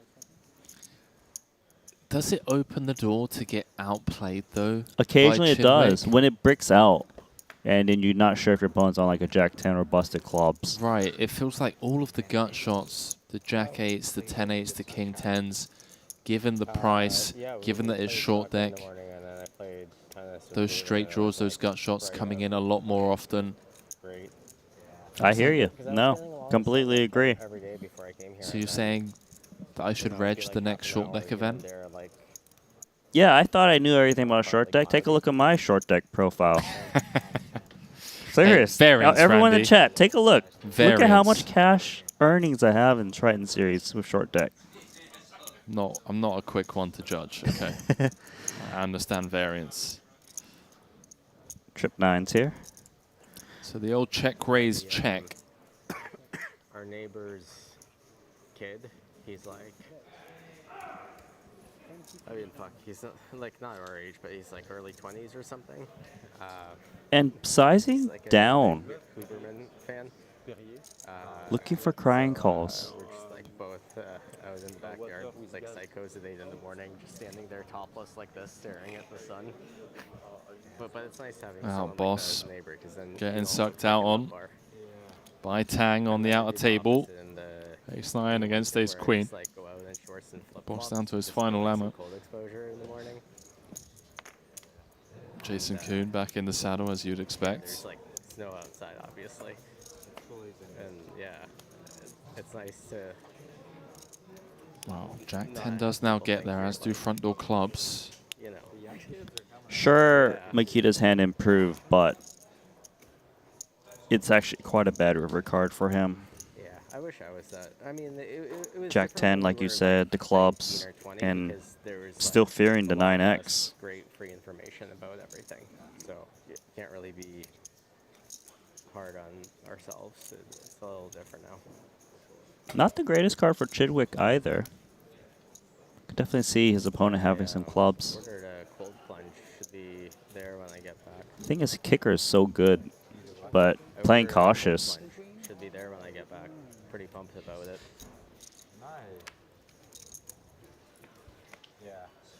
Certainly one worthy of note. You know that Chidwick's going to store that one in the memory bank. Check raise from Makita, widely regarded as one of the best. 250 behind. What we got going on here, Randy? Jumping back over to the red feature table. DT, fresh off that 4th title. Waikin Yong, fresh off that 4th title. Ivy, fresh off. I mean, this is the 4th title gang. Okay. 13 titles collectively between these 4 players. Ace Jack hitting the mark, as does the 9-7. See what Boss wants to do. There we go. Boss going for it. I mean, he's so short, looking for a gamble. Yeah, some dead money out there as well. Oh, okay. Play all in. Oh, nuts. Good for you. I put the ace jack. The equity though. Oh, with the nut straight, actually at an equity disadvantage, Randy, against the set with 2 cards to come. Maybe 6. I feel like How wild is that?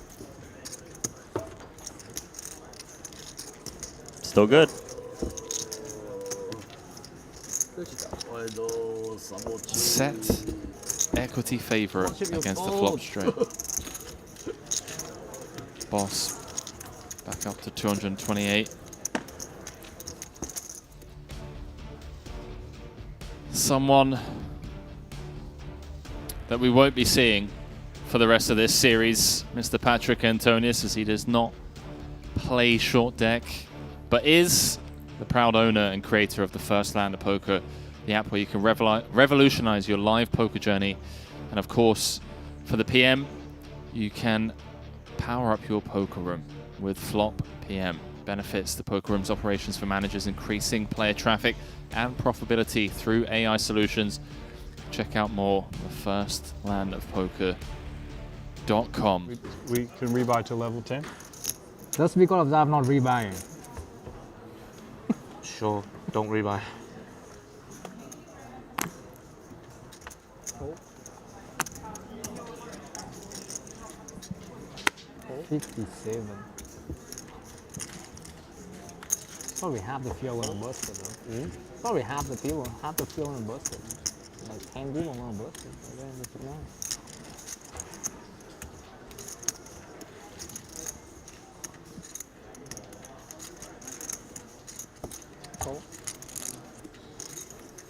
Very trappy here for Waikin Yong. Limping in the cutoff. 1 player to act.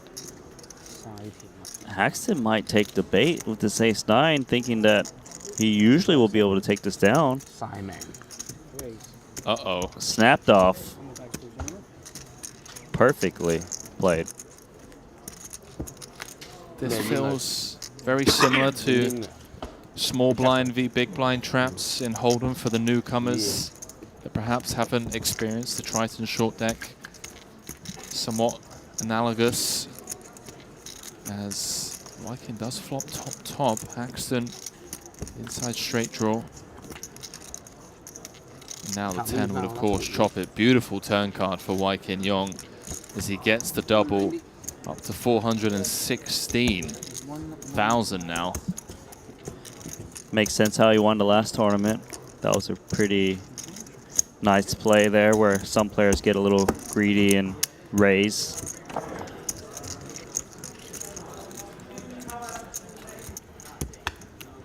Trapping Haxton's tough to do. So I've heard. 50 antes, happy to just jam the ace on the button, understandably so.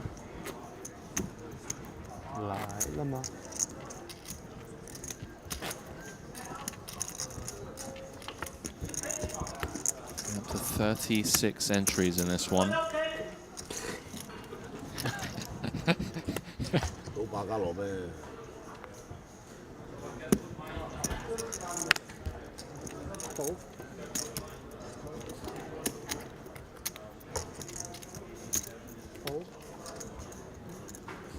I've got every hand up from every table. There's a 5-way all-in over on table 1.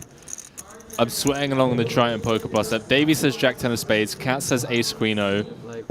Yu has King 10 of hearts. Muzenkov has Ace Queen off. And somehow there's a 7-8 in there as well. 690k in the middle. Davieson's flopped the nut straight on the King Queen 9. As everyone drawing to running cards. Running cards do come. Yu's going to chop it with Davies. Courtesy of the Jack on the turn. 5 seconds. Don't forget, if you haven't already, download the Triton Poker Plus app. You can sweat every hand from every table. One of your favorite players. With that, Smozenkov is eliminated. As these two square off once more. Yeah, looking to finish off Isaac Haxton. The final nail. Traps him again. In Haxton's coffin. If he can hold here. Uh-oh. That is 92%. Jack or a king for a sweat? Not to be dead on the turn. Like Haxton back up to 350,000.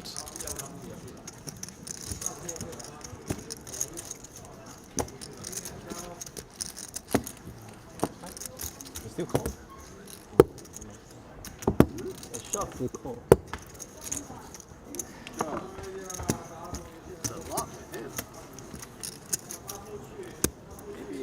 Monaco next. You still going to Barcelona? 50-50. Hat-trick going. We found a house, I think. Maybe take the baby. Try it. Just if I win, I just don't go back. Right? I have to win first. Worry about the other thing later. Yeah. Cool. Cool.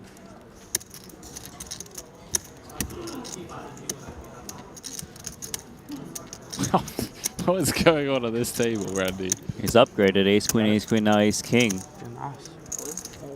Yeah, make sure you got it. Ripping it. Cool. Cool. Huh? How much is that? 248, 47. Yep, 247,000 total. And I have 220. What is that? So I'm thinking of here. 5 seconds. That's 2 lammers behind. Does eventually fold. Was check off. Thinking about gambling, perhaps. You count Talks the of the antes baby from run good. 4, not the 8, right? I forgot. You know Yeah, he has like 64, like 60 Yeah, okay. antes. I'm counting from the 8.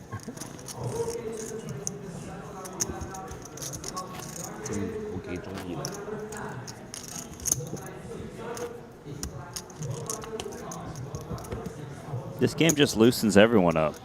Everyone's extra chatty, splashy. Yeah, back end of the series as well, you know. Penultimate day. Casual It's been a long 60K. grind. Yeah, I feel like... Still high stakes. Of course. Not taking that away from everyone. 60k, massive buy-in, a lot of money to play for. But I do think a lot of people, you know, they're dialed in for so long. It's so intense. There's so much pressure, and you see the finish line in sight. There's this kind of 300 tension release, knowing that this is, you know, perhaps the final tournament.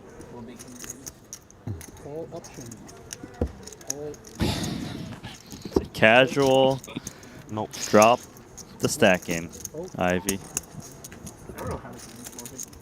Like, you don't even normally see this posture from Phil Ivey as he's playing. Just one elbow on the table, on the felt. 4 titles, cashing for over 2 million here. I need to talk to GG.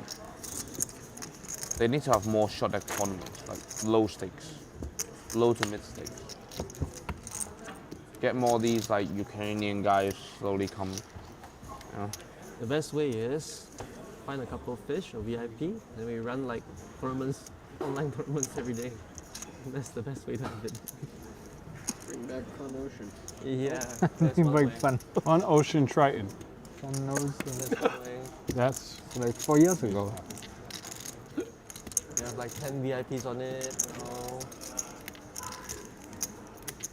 That way is different. And lots of people. Is that a full? Right, Ike? Fun The Ocean? Triton Online, Fun Ocean. It was the best. Yeah. The few VIP. It sounds like a format for like a, you know. Yeah, you won it all. Right? Let's see a 6th card. I don't remember. You won it I don't all. think You it's won that. the fucking player of the year, the player of the series. I remember. I don't remember. It doesn't matter. You don't care about these things, do you? You don't care about trophies. You don't care about anything. It's nice to win a trophy. Why not? But you don't care about them because there's like 2 lying there in Dubai. Yes, 9 It's just, yeah. 8 or 9. 9. Boss gonna run into it. Tie hard with the trap. 你咁想贏條 bracelet， 人生都唔想贏翻一條。 but you don't try to win one. I You don't do anything about it. I don't get to play. You could come you back can't to go. you could come back to the States now, right? If you fly. I could have always came back, but I'm pretty sure the visa was not going to be approved. Pretty sure. Even now? Yeah. Okay, I fold. That's folds. Ace Queen. Gonna need some help. We've already seen 1 ace dead. Ty looking to just hold with the 2 cowboys. This is Boss's final lammer, Andy. Decent amount of chips in there too. 444. 8-9 on call. Oh, there's a king. Ooh. Got a ball. Ace in the kitchen. Gun shot for Boss. Dead. No. Ace. Ace. Shot deck. Ace. Yeah. GG. GG's indeed. Full house, no good. How sick this game is. There's Only 8 one levels today. We're done for the night. 8 levels, right? Yeah.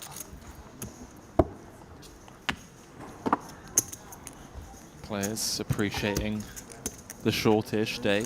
Just 8 levels. I mean, you saw how fast the final took earlier today. If you want to Gotta get more leave some people to action play for short tomorrow. deck, you got to put it back in the middle. That's Put it back what? in the middle. You got to put it back in the middle. Yeah. No, you just make people don't come for the early events, you know. Like, some people will just not come for the early events. And then, because we always start small, You right? could put 1 in the middle. You really think like People are not going to not come because of a short deck in the middle. They'll just take it as a day off. But they they'll may just take a day off. They may they'll play. just- 1 is fine. Then if you're going to put like 3 or 4 of them, it's different. 1, at least 1. 1 is okay, I think. You got a PLO in the middle, Yeah, yeah. right? You can put a short deck in the middle. PLO is on day 2 of the highest buy-in chart. Yeah. If you can put a short deck Short in deck there, there. somewhere in there. 1.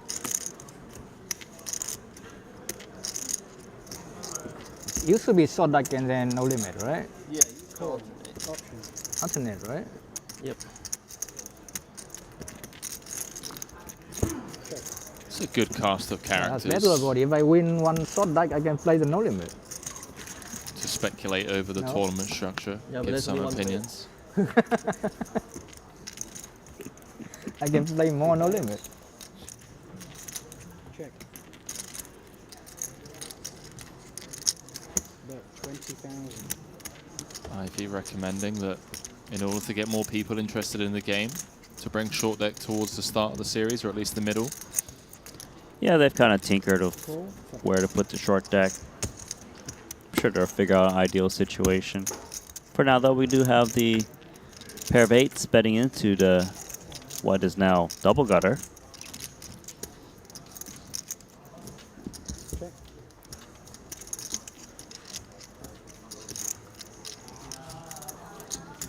Ivy surrendering. 40. 40? The bet is 40,000. That one should be going straight into the muck. This Jack 8, that is.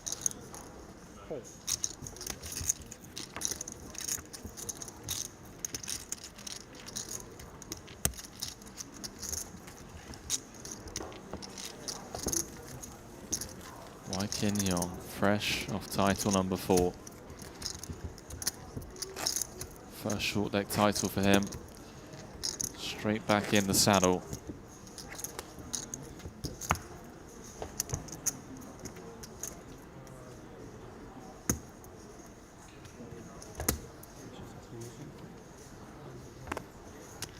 Forward. Forward.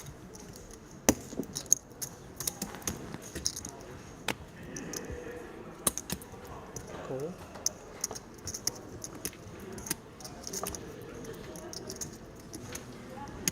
Forward, option. Is 250 too? Me, I have 205 here. 205? Yeah.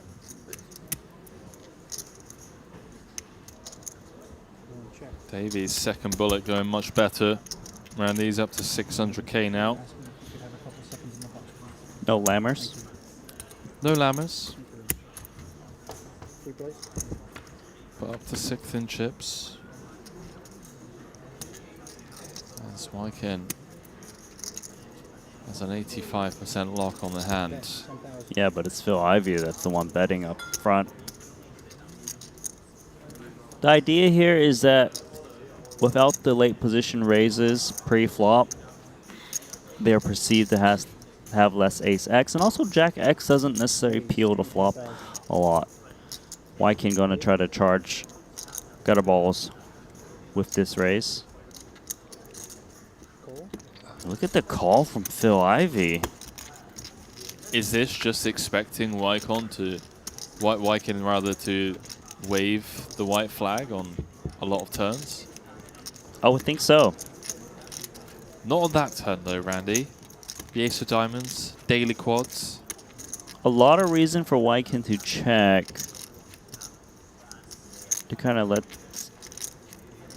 the gut shots maybe get the chance, but it looks like he wants to try to still build the pot. For him to bet here must mean that he feels that Phil Ivey will still bet call the flop with Jack X.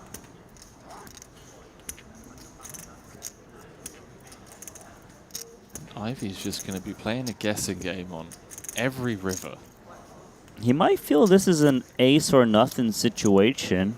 You don't usually see the Jack raise the flop, and looks like he's reaching for calling chips. Raising chips. Oh, is that raising chips? Yeah, he believes that ace-x wouldn't raise so small on the flop. Doesn't have to worry about the Jack-X, and that wouldn't raise as well, but Wykin just got him. The thing with 2 6s too, he's trying to deny a bit of equity if he's up against like a semi-bluff like Queen 10, King Queen. 2 full-time champions. 5 seconds. How does it feel to have quad aces and your opponent is raising on the turn? Mandatory shutdown now, or? I would think so. Clubs do brick. Oh, wow, boy. repping the ace. Easiest call in the world. Runs into it with a smile on his face. OG, not OG. Yeah. Big hand. This game does loosen you up. It really does. Ivy Just mucking, of course. Some smiles and laughter exchanged. You know, just a casual 60k buy-in, Randy. Bluffing with the sixes. I guess following through on the river makes sense. Clubs bricking, king, queen not improving. Kind of stuff. Trying to get a jack to fold, perhaps. Yeah, that was... He dusted that Lammer a little bit. Don't blame him with the turn raise. The river follow-through was... Spicy. A little spicy. A little ambition in there. I don't fault the man trying to represent quads with the 3 aces out there.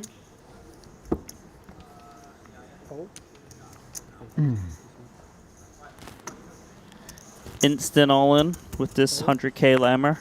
2 10s. On the back, Oh, it's a good spot. Very, very good. For Ivy, just 1 over. Note the equities, though. 41% for DT. Yeah, I suppose actually if he hits an ace, he's killed one of the outs with the 10 in hand. See how many times you can hit and do it. Didn't think about that.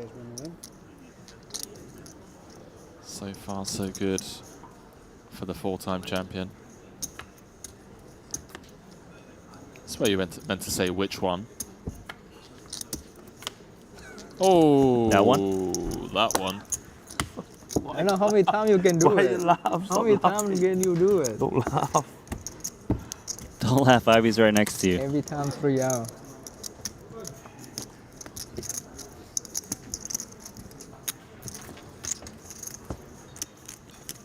Danny's 4th title, of course, coming last night. 60k Hold'em.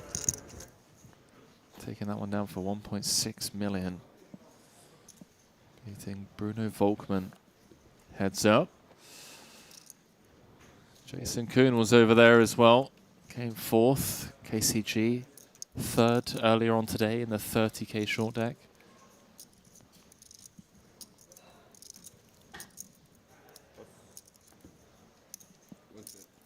Chip leader of the tournament. He also has 2 Lammers behind, so add 200k on top of that 942.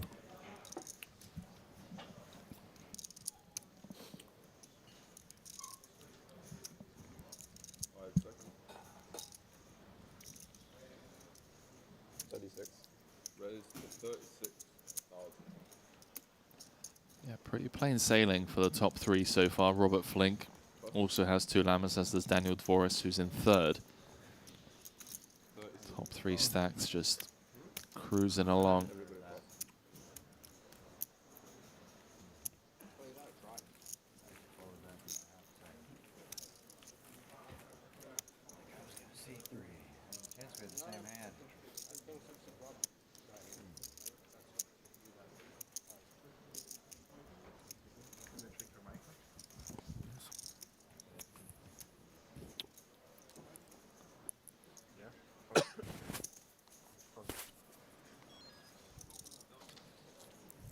What's he munching on? I'm curious too. I'm waiting for that camera angle, but didn't seem like we got it. Couple kings here for Carl.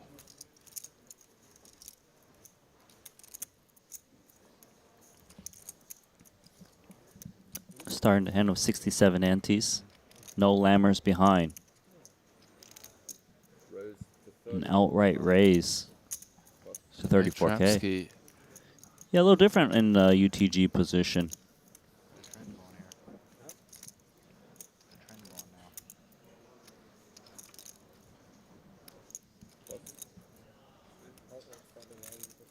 Uh-oh. We're just saying it's been plain sailing for Dvoris. Ace King in the hijack covers everyone behind. And if he can ever just pick up what's in the middle, that's ideal. Outright rip.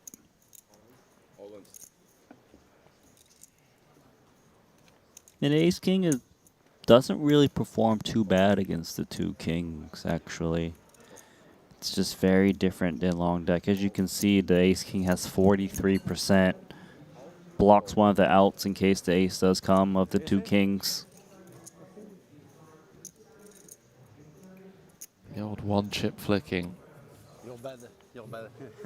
from KCG. I like this team way more. Yeah. I think Kings are even money right now. Kings is even money. I'm not on that board, although guaranteed backdoor unless the board pairs. There it is. Jack of diamonds for us with too many outs, Randy? It's 40% outs. Let's see. Doesn't convert. KCG finds the hold. That's a strong hold there. That is a big hold. 558,000 now. And also gives him a very deep stack to play. The type of short deck he loves to play. Deep stack. 311.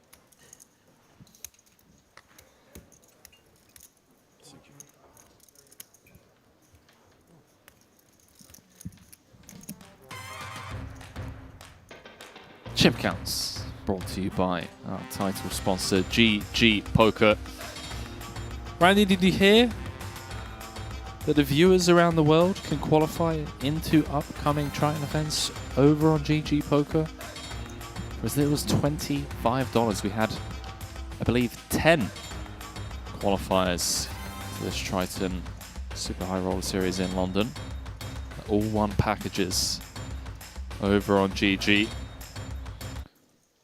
Would love nothing more than a random stranger to walk up to me at the next event. Say, Henry, pleasure to meet you. I qualified for 25 bucks on GG. It will happen one day. I've heard dreams do come true. Yeah, that would be real cool. Wherever the next stop is, go give it a shot over at GG, like you said. Jason Kuhn, GG ambassador.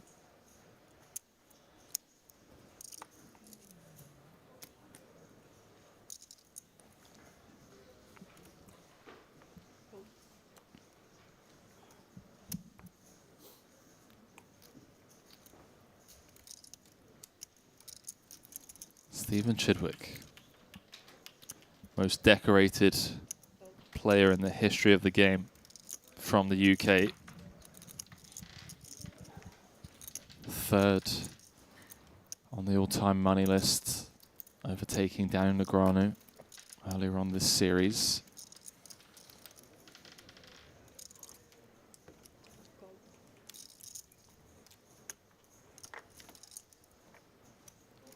Jason Short has an ace. Over limping, so I'm going to assume it's not that strong of a hand, otherwise he will be jamming off of this stack. Even with the two KCG. Grabbing the whites. That's a sizable ISO, and these two are incredibly deep. This is Chidwick that he's up against. Yeah, trying to pounce on these players here, and Chidwick really just got a limp jam. I mean, you got ace king. I would love to see Carl gamble here, Randy. If you have any fold equity, you just got to just slide this in. There we go. And I know Carl's got gamble, but this is... I would love to see it. I'll go out there and give him a hug. 10-9 of spades for all of it. Let's go. Oh my, Carl Chapegatien wants to play a 1.1 million chip pot. Let's go, KCG. Penultimate day of the series. Just out here playing for it all. Final lammer. It's like, you know what? I'm either bagging the chip lead or I'm re-entering tomorrow.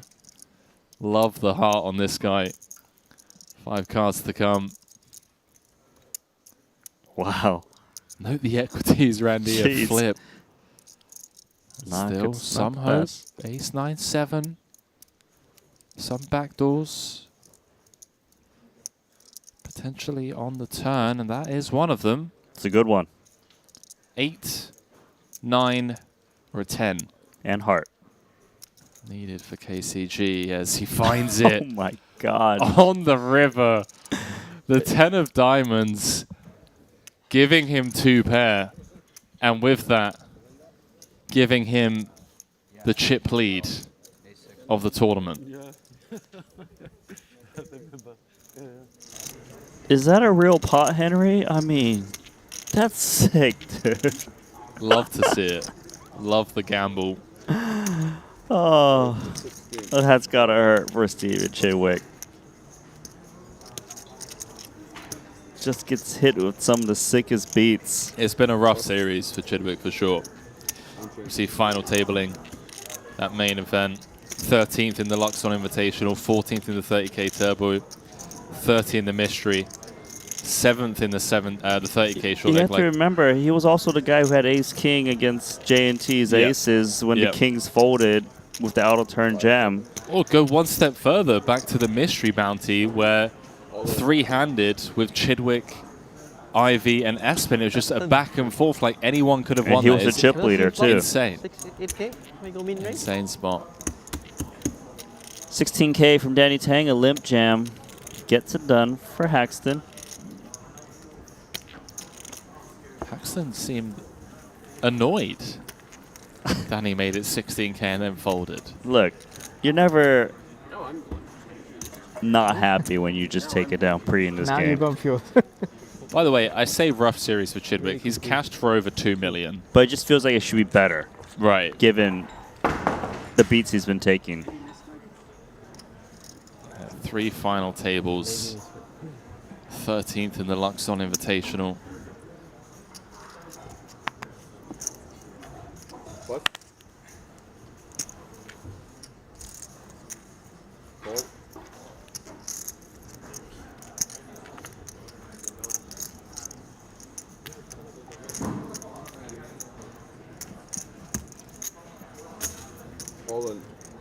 Did he just get news that 10-9 suited was the star of the other table? Ivy's just like, all right, KCG can do it. Surely I can too. What's interesting is that it's 43-56 here, but against the Ace King, it was closer to 50-50. Yeah. That being the Ace King makes a little bit less straights than the King Jack, I assume. Queen 8 of spades. You did? No, I mean,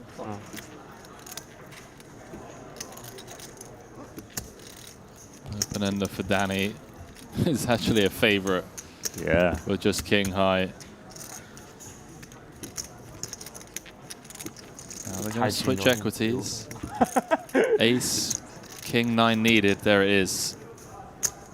Ivy all out of Lammers. He can't win a hand. He tried. Valiant effort with the 6s. Did try. He did. We'll see you back in it later, Ivy.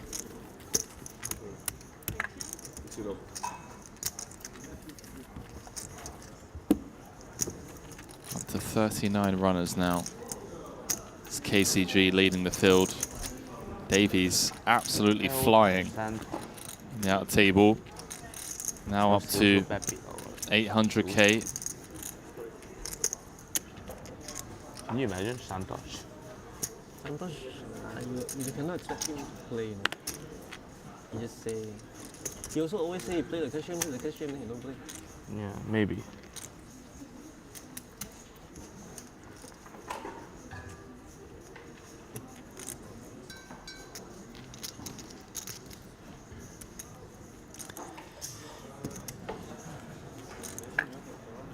Jokerman getting moved to his table, playing while standing up.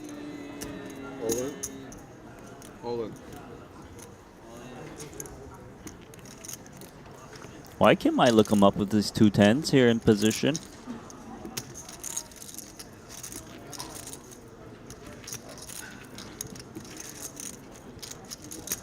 Does have a tie ha with a big stack behind.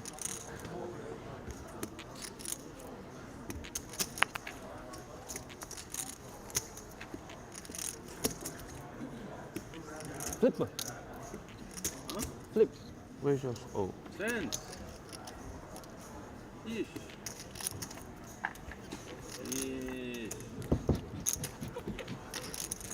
I don't know what. I feel like Dan Case just woke up on there. 9. 9. 4 sides. Short deck is literally the only game where fair. people are calling cards like this. Rebuy. Check.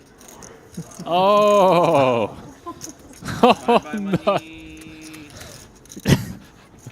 Bye-bye. Even the masseuse chuckled there. She knew what a bad beat was.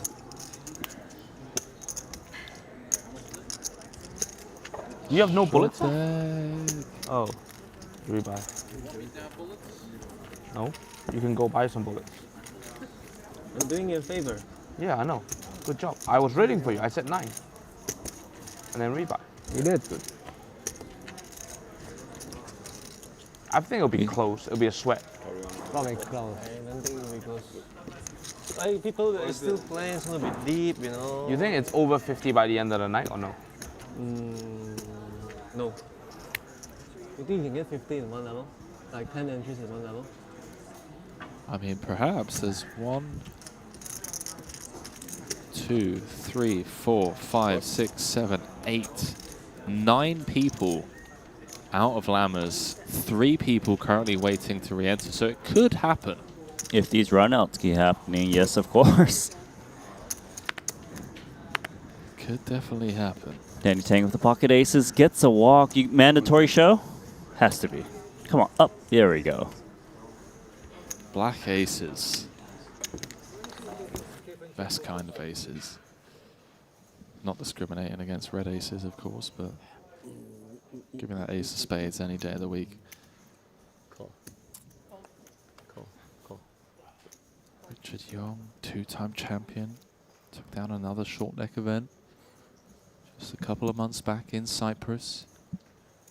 Dude, I'm really enjoying having every table open at the moment. It's so much fun. I haven't seen you use the Triton Poker Plus app more than today. When it's like a small field and you can just sweat every hand, it's really fun. You just know there's someone all in every single hand. There's a 5-way all-in on table 1 earlier on. Like, what's going on? It's a 60k buy-in.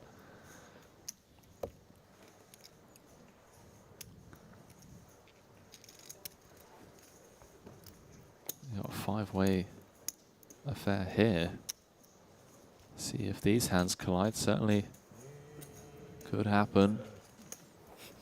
You never know what's going to happen when Carl Chapegatien is in there. Who's got a piece of this?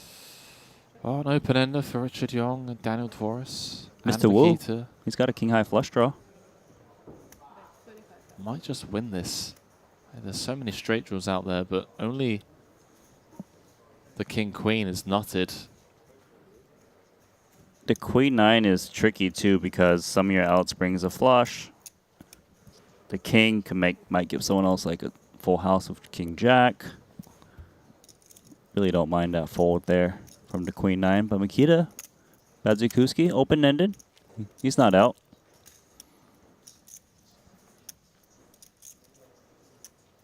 Got a ball. But actually it wouldn't work as the 9 would give Badzikuski a straight.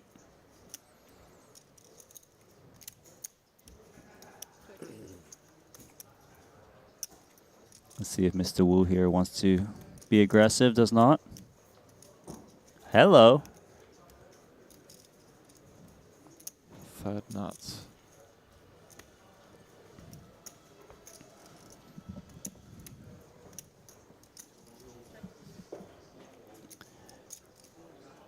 Pile them in. Oh, yeah.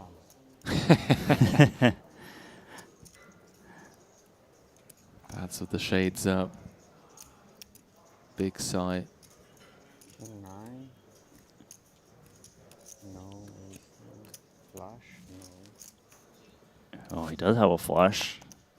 He's thinking that a Jack X would have just jammed the turn as played. So he's discounting that.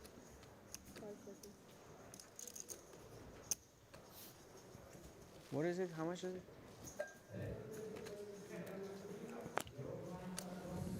I mean, he's discounting it, but what does he beat, Randy?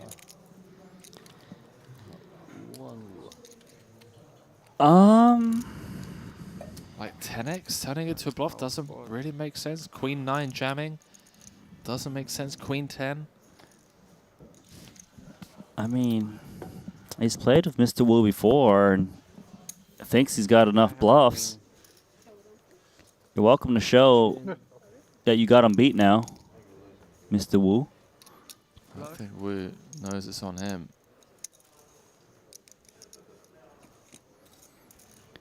That was like a weird slow roll, like just checking out his time extension chips. Didn't even realize that Bats had. He was so uninterested because he knew that he wasn't losing the hand. I aspire to be that level of rich. Mr. Wu is from Macau. She saw his flag there. It's where all the high stakes is, you know? Good to see a representative. Yeah, I aspire to that level of like DGAF in a 60K.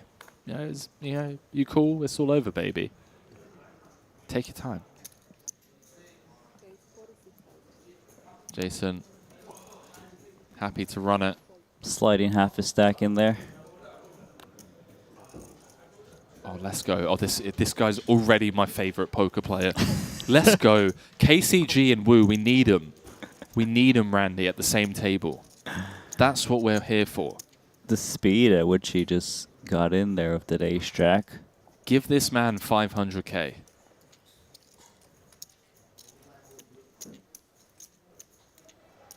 Not sure what the other card of Daniel Divorce is, the 9 of hearts for him to be thinking. Perhaps the 8 of hearts? Can't be the 10 of hearts, that's in Jason's hand. Yeah. He's out. He's considering it. Young out there as well. Discipline fold. Antes have gone up. Don't blame Young. It is a raise pot. Well, JK finding the flop. Doesn't go all in. 49 of his 50K.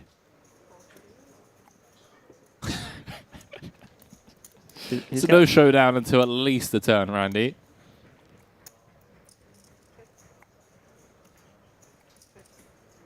Gonna check through. And with that, we're gonna river top pair, top kicker.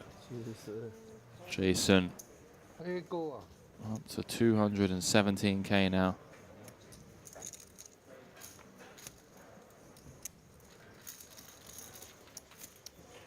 高音也去了，还有一圈啊，还有一圈。没有，我说开牌前我就想推他了。抱歉。Wu Ye Wei from Macau.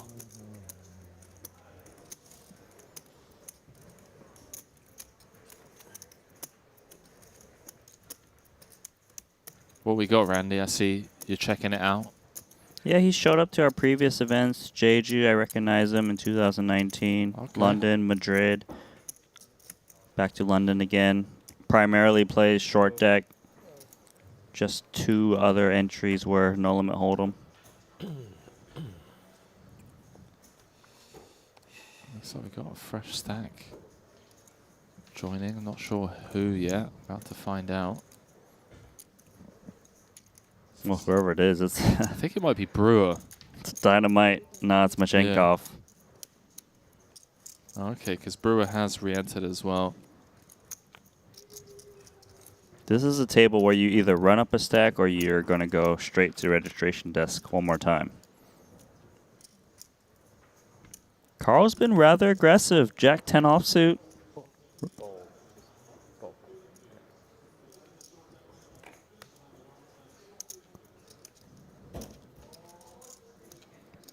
I like this style of Carl Chappé-Gatien.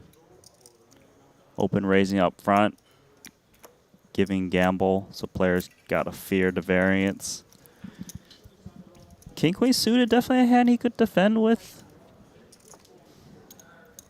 Very, very deep stacks. Let's see what kind of flop we can get. Although, spoiled a party here of Ace King.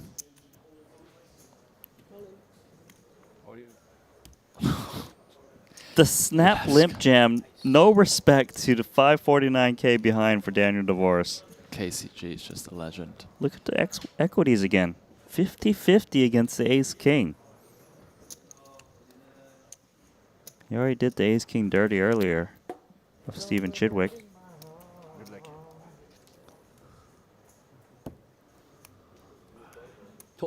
Ooh. Good flop for Jason Kuhn. KCG can't be dead on the turn. Can still chop.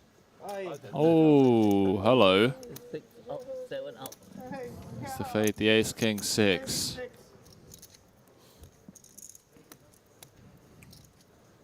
Okay. King ball, corner pocket for JK. One. Is it you lose? Oh, you do two already. Two all in. 2-1, life. Didn't expect that ending to that hand. Felt like a Carl-Shepard-Gatien moment. Well, let's drop down to second in chips. Winfried Hughes been eliminated on the outer tables. Ivy's back in, up to 41 runners now. Still my elbow. Next table. Moving. Yeah. Bye bye. See you later. Yeah.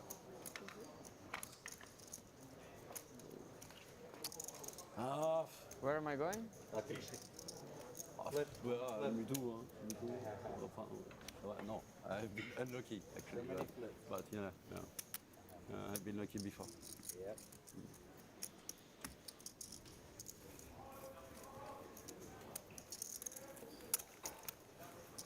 I didn't think I was going to do it. All right.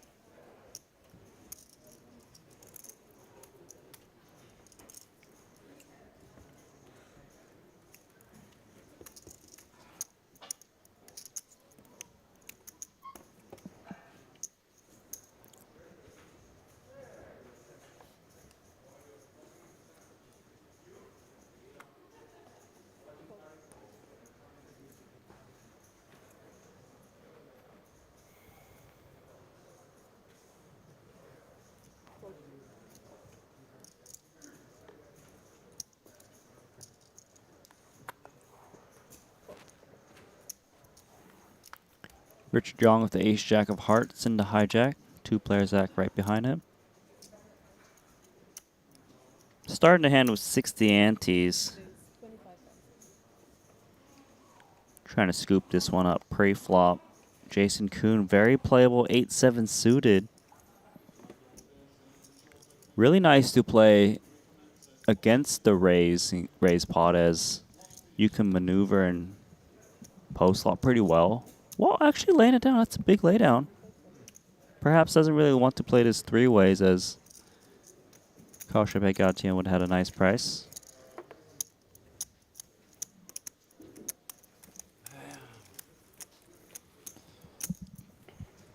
That Jacob & Co. timepiece on Jason Kuhn's left wrist is what they're playing for here, as well as the title and the money that will be going to the eventual champion.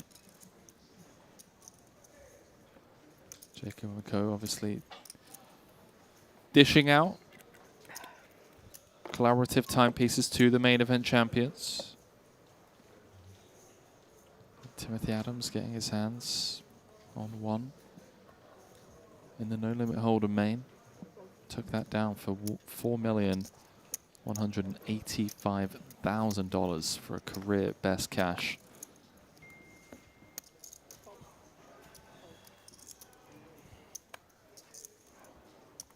At the end of the series, we're going to have to check out the hand and mob, because I feel like there's been some significant changes this series. I mean, Chidwick up to 3rd, overtaking Negreanu. Bring Kenny back up to 1st. Number 1 on the all-time money list is KCG. Gets busy. KCG loves the short deck, deep stack.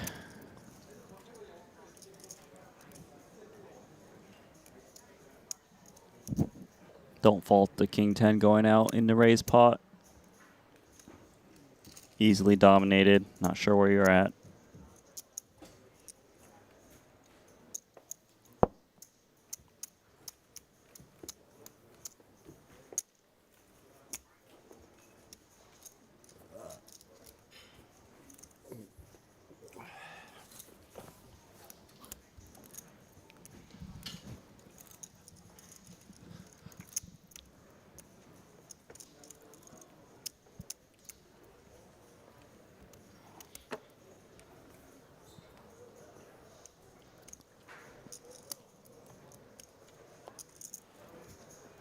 You know how Maria Ho created the Talal Shakurchi fan club?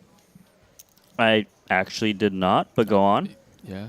She's even got a merchandise line called Shakurchi Merchy. You serious right now? I can't tell. Dead ass. Text her. Can confirm. Shakurchi Merchy. Do you think I'm capable of making that up on the spot? No, I do not Right. actually. There we go. I wanna create a KCG fan club. Are you serious though? You're not bluffing? Not bluffing. I wish I was. Wish I could run a bluff like that against you, Andy. Okay, how do I find this? Shakurchi Merchy. I barely know how to spell Shakurchi. SH. AR. KECHI. Okay, let me look. Now, is it Merchy with an I or a Y? That's a good question. That I don't know. That is a great question. Nothing. I'm assuming it's with an I. Just nothing. Well, you'll have to speak to her about it. Maybe she doesn't have a page yet. Maybe it's just Instagram. I don't know. I can't believe I got bluffed on that one. No, you didn't. You'll find out tomorrow. I really did. She's got a fan club.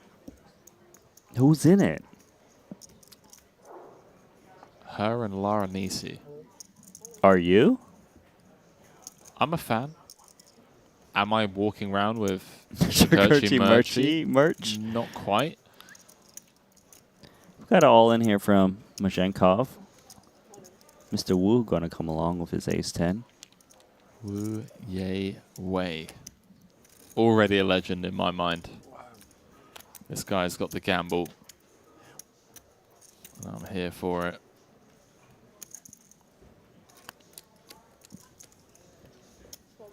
Good thing Richard folded that one.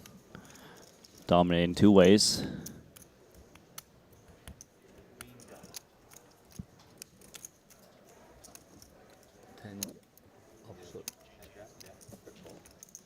Let's go. Circle. Let's go.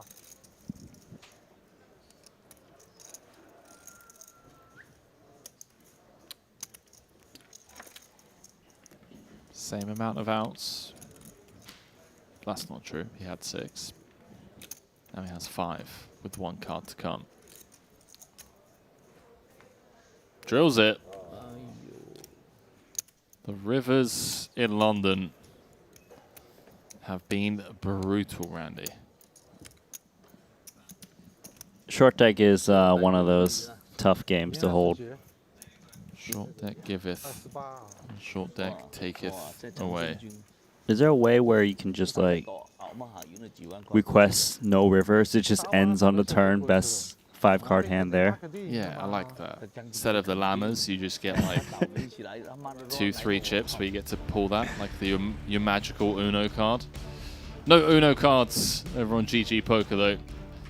That is the place you can qualify into Triton events from as little as $25 into that $25K, of course.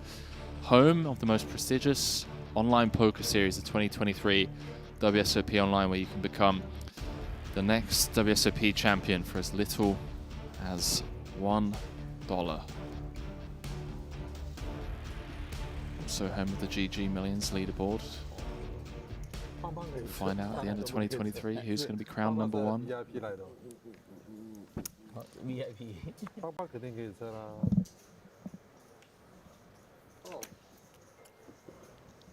To 42 runners now. Wow, we might get 50.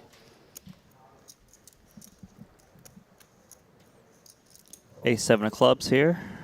Mazhenkov comes along with the 9-8 of diamonds with the overlimp. Could get a 5-way flop incoming with these holdings, unless Richard Young wants to tangle. Only in short deck, Randy. It's a 60K main. We're going 5 ways to a flop. Let's go. Potential for some collision. Not on that board, although a couple of diamonds. Mazhenkov. The Yeah. 9-9 flush draw. Young with trips. Majenkov might actually consider a lead if he gets checked to him. But it looks like KCG might bet his pair of sevens out. I don't blame him, as it's hard to make trip kings. And he's blocking the boat, of course. Curious to see how Richard Young plays the trip kings. They're rather deep where he might consider pot control, but it looks like he's actually grabbing more than just 10K. Define the hand now. Carl, of course, can't do anything if they ace-7, but flush draws are always live. Yeah, I do like the raise from Young. I feel like end up playing a bit of a guessing game on some scary runouts if you don't improve to a boat. What Majenkov wants to do is just gonna call. Try to hit that diamond.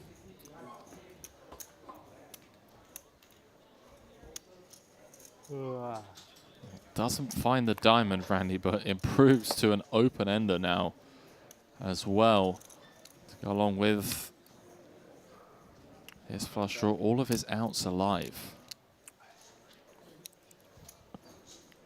Ace, 10, Jack of diamonds working for him, 6 of diamonds working for him.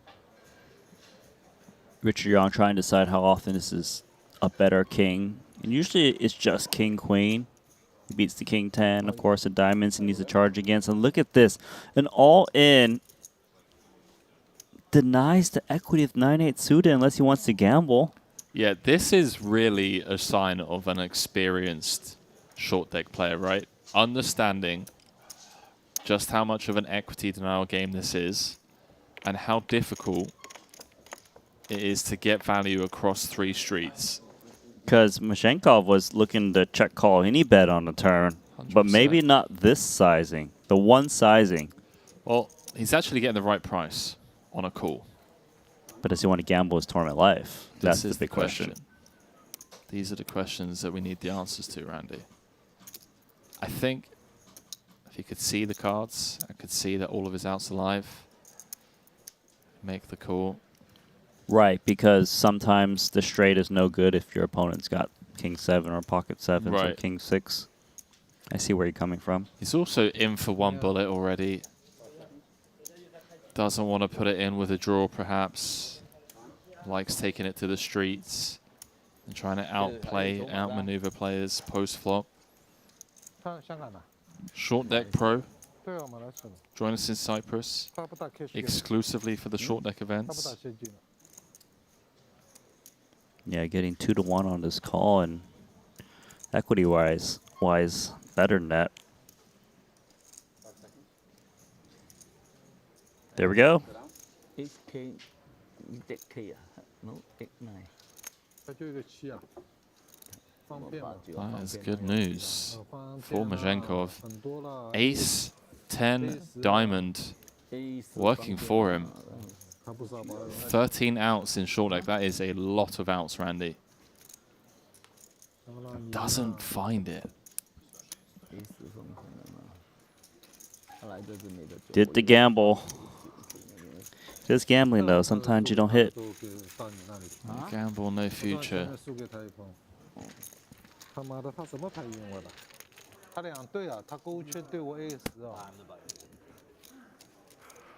here all night, all right?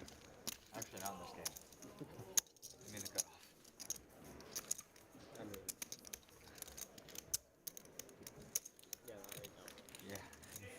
Yeah. 252万。But tomorrow. Yeah.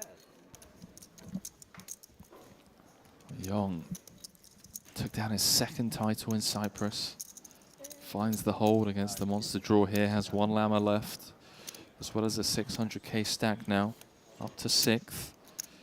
KCG still leading the pack, but only by 9k. And guess who's in 2nd, Randy? Danny Tang. The 4-time champ. Winner of the main event, by the way. The short deck main in Cyprus. Knows how to close this one out. Richard Young's got king queen suited. If he can put the chips in there against this 100k jam, he could send Majenkov home. Or at least burn that last lammer. Good luck, boys. I'm out. Oh. Richard, you're going to take more of these chips or what? Looking likely. It's a boss for a reason.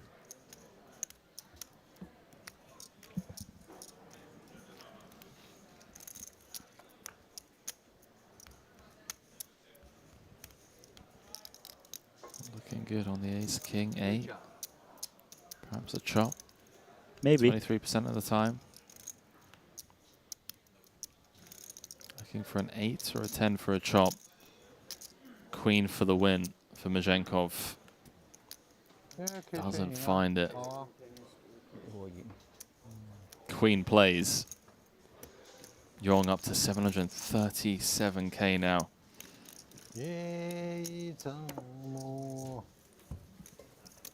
Is that Mr. Wu? Singing Chinese?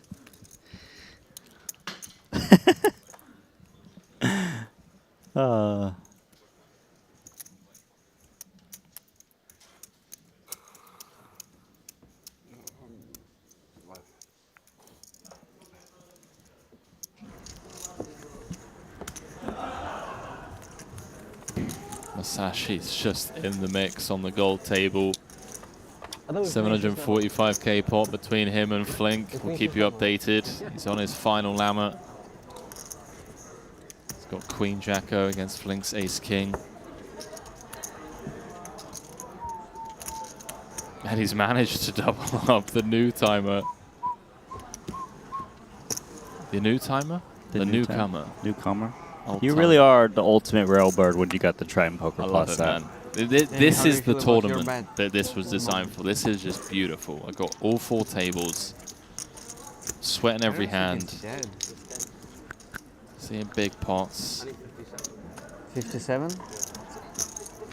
So like 15 more entries, but there's the whole level tomorrow.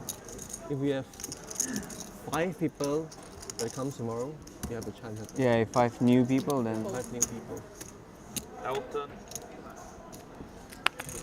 Ready? Ready. I might talk Santos into play. And you ask Mr. Wu bring them. all in. I believe they're talking about the short deck main record. I assume, otherwise... 57, I believe, is the number. No idea what they're talking about. It has to be. How much you going to pay me? How much you going to pay me to bring him? He obviously doesn't know how to play. He doesn't know how to play. He has no idea how to play. Oh yeah. Oh yeah, where's Baudin? I think he's queuing for or playing the Omaha game. There's like a huge Omaha game going on right now. Huge. Yeah, 124 pick. Sounds like a nice game.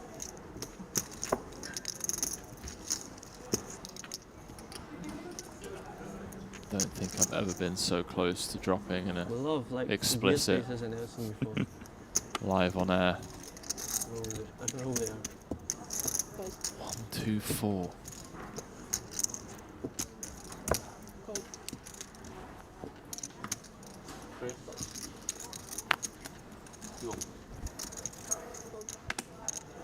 Maybe Benefield comes back. Maybe he goes to Stonehenge.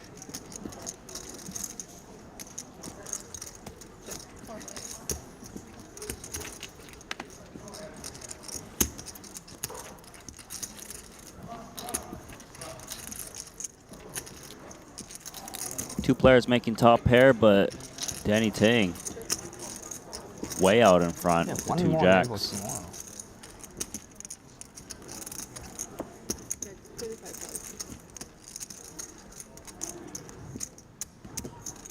Don't really expect Ivy to be laying down, but if he calls, does that make Wykin a little worried?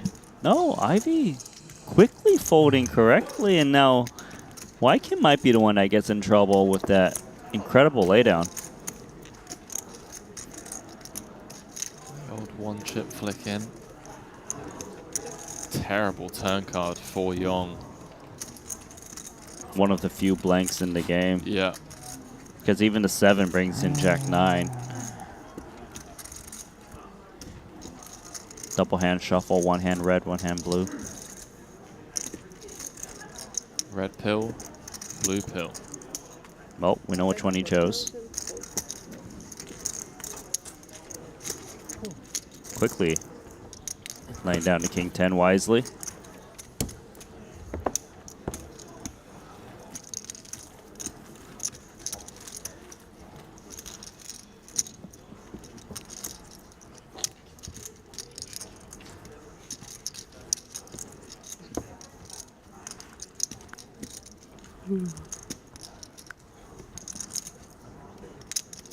Oh, so just receiving word from producer James Dempsey that the previous short neck main record was 108 entries in the 100K main. So I have no idea what they were talking about then. A side bet, perhaps? Or Oh, like yeah. do you think? A side bet. Because yeah? I kind of remember like Wykin saying to Danny that makes sense. that, oh, that's in your favor or something when someone busted. Right. That makes a ton of sense. Well, it's good to know that producer James can actually drop useful knowledge from time to time to us. Wow, I can't wait for that new bit about you to be dropped. You mean my biography? Is that the title of your biography, is it? Ace-Jack suited here for Phil Ivey. Making it 40K on the dealer button. And dealer button's always looking a little steely.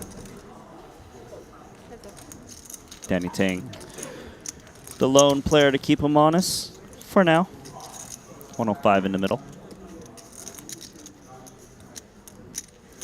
Interesting board as Ivy picks up the Broadway draw. Looking for the 10 that's busy in Danny Tang's hand. Do like the C-bet. Yeah, no nonsense from DT. Let's it go. So I'm scanning through the field. 1, 2, 3, 4, 5, 6, 7, 8, 9 people out of Lammers as things stand.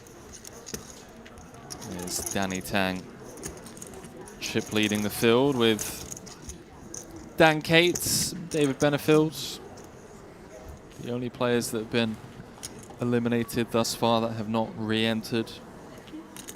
All three short stacks, Makita, Sam Greenwood and Alex Majenkov on their final Lammer. So you can certainly see that number creep up towards the end of the evening.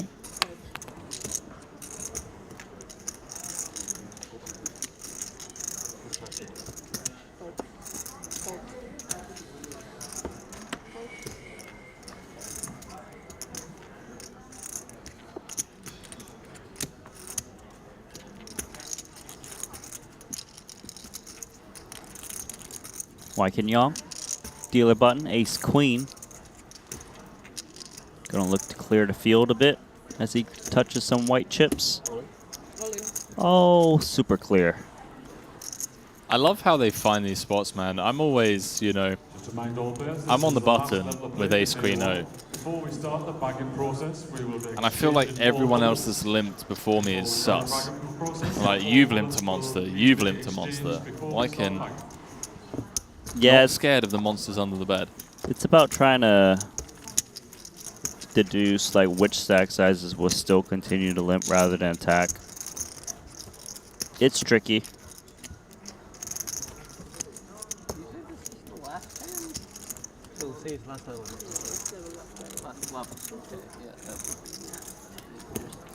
Almost there, right? Almost there.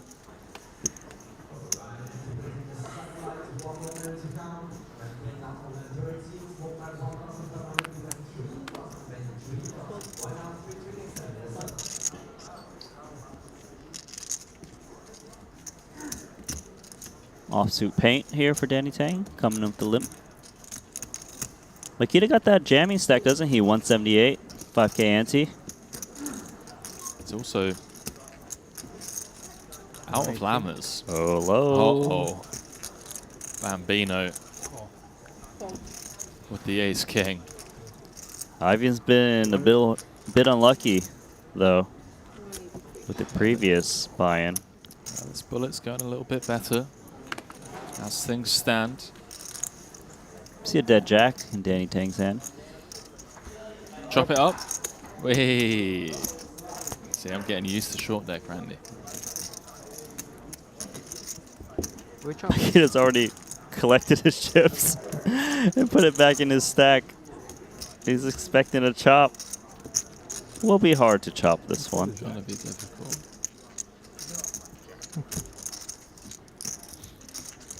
Chop, chop, Oh, okay. Hmm. 10 or a queen needed for a chop. That is not the card Makita was looking for. Ivy gonna hold with the ace king high. Entry count going up one. Yeah, they have. Only 6 or 7.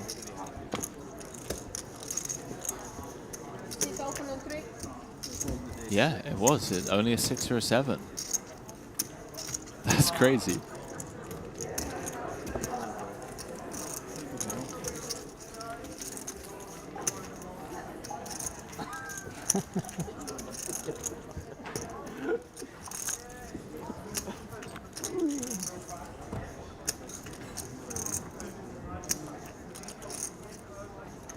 I thought Makita was coming back to the same seat there. I was ready to say something about that.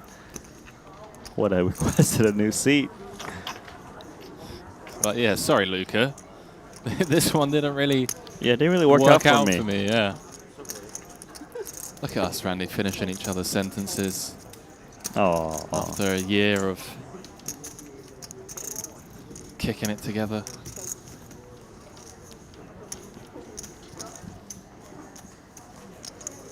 Not the greatest hands for all 4 of these players. Rather deep, actually. Tai Ha being the shortest rep in Vietnam. This is his first Triton event. Played a couple ones before. Also some no limit hold'em.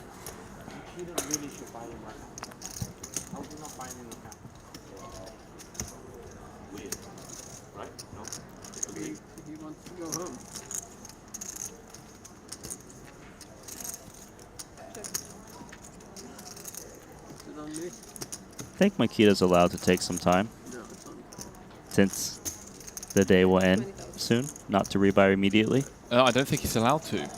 Oh, is that the case? Last 3 hands was announced. Oh, okay. Yeah, really unfortunate timing for him, but those are the rules. Technically, the Ivy loving them pocket 6s or what? Up to 6-2-6 as well. Do you really buy it and play 5 hands? Late spin up.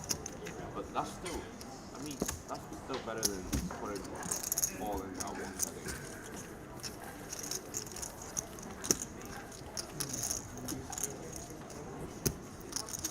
think. Top 3 in chips, KCG, chip leader, Danny Tang in 2nd, Oya Sashi in 3rd, Kerry Katz in 4th, and Steph Davies in 5th. Really got some gunslingers up at the top. The chip counts, that'll be fun to watch for day 2. You mean with the dead king of diamonds you're supposed to? Or just even... Oh, there was a king of diamonds? There was a king of diamonds dead. Yeah, so I was really supposed to. I would have bet it anyway.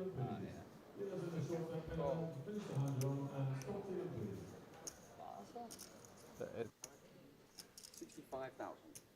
Just about to do the draw for remaining number hands.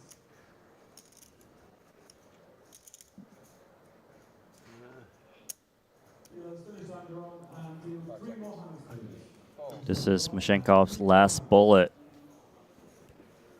Last slammer. And he's run into the 2 kings.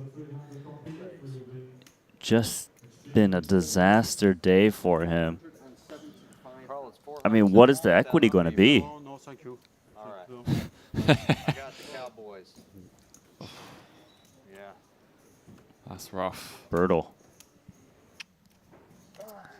That is rough. Got a feel for our Ukrainian player. Body language looks depleted. Yeah, that's a good one. Oh, there we go. It's a pretty good flop for him. 我 A9赢了他们，哎呦还好没去。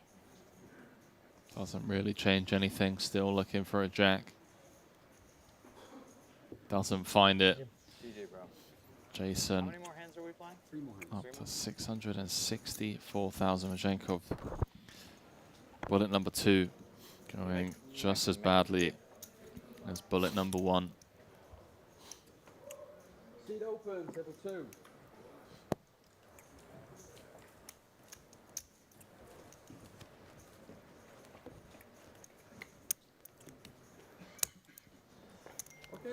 This guy, my favorite short deck player. You like Mr. Wu?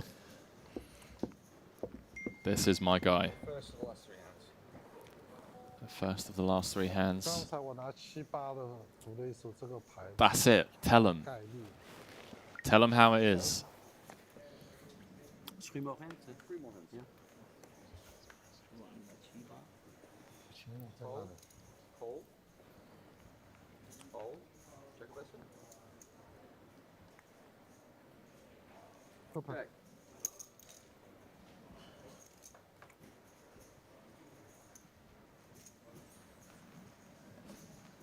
Dry texture here.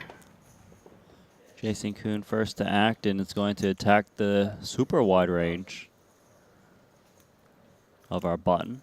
Just Queen 6 offsuit. Mr. Wu has not folded yet. No connection. Counting down his stack. Yeah, thinking things through here. Perhaps I to outplay, but there's no room to do anything.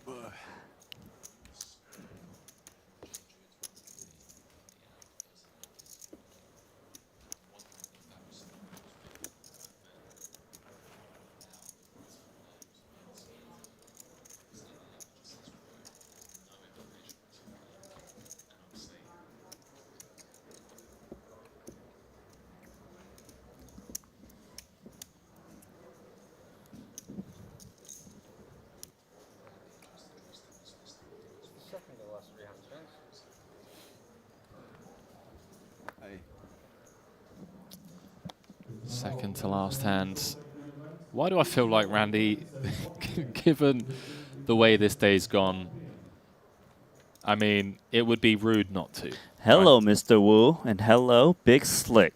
It would be rude not to go out with a bang.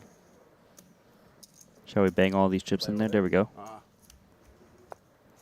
KCG's like, okay. You in a gambling mood? Jack 9 offsuit?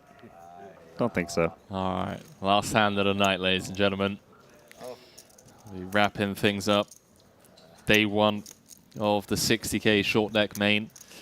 The penultimate day, the Triton Super High Roller Series, as well as the penultimate event of the series.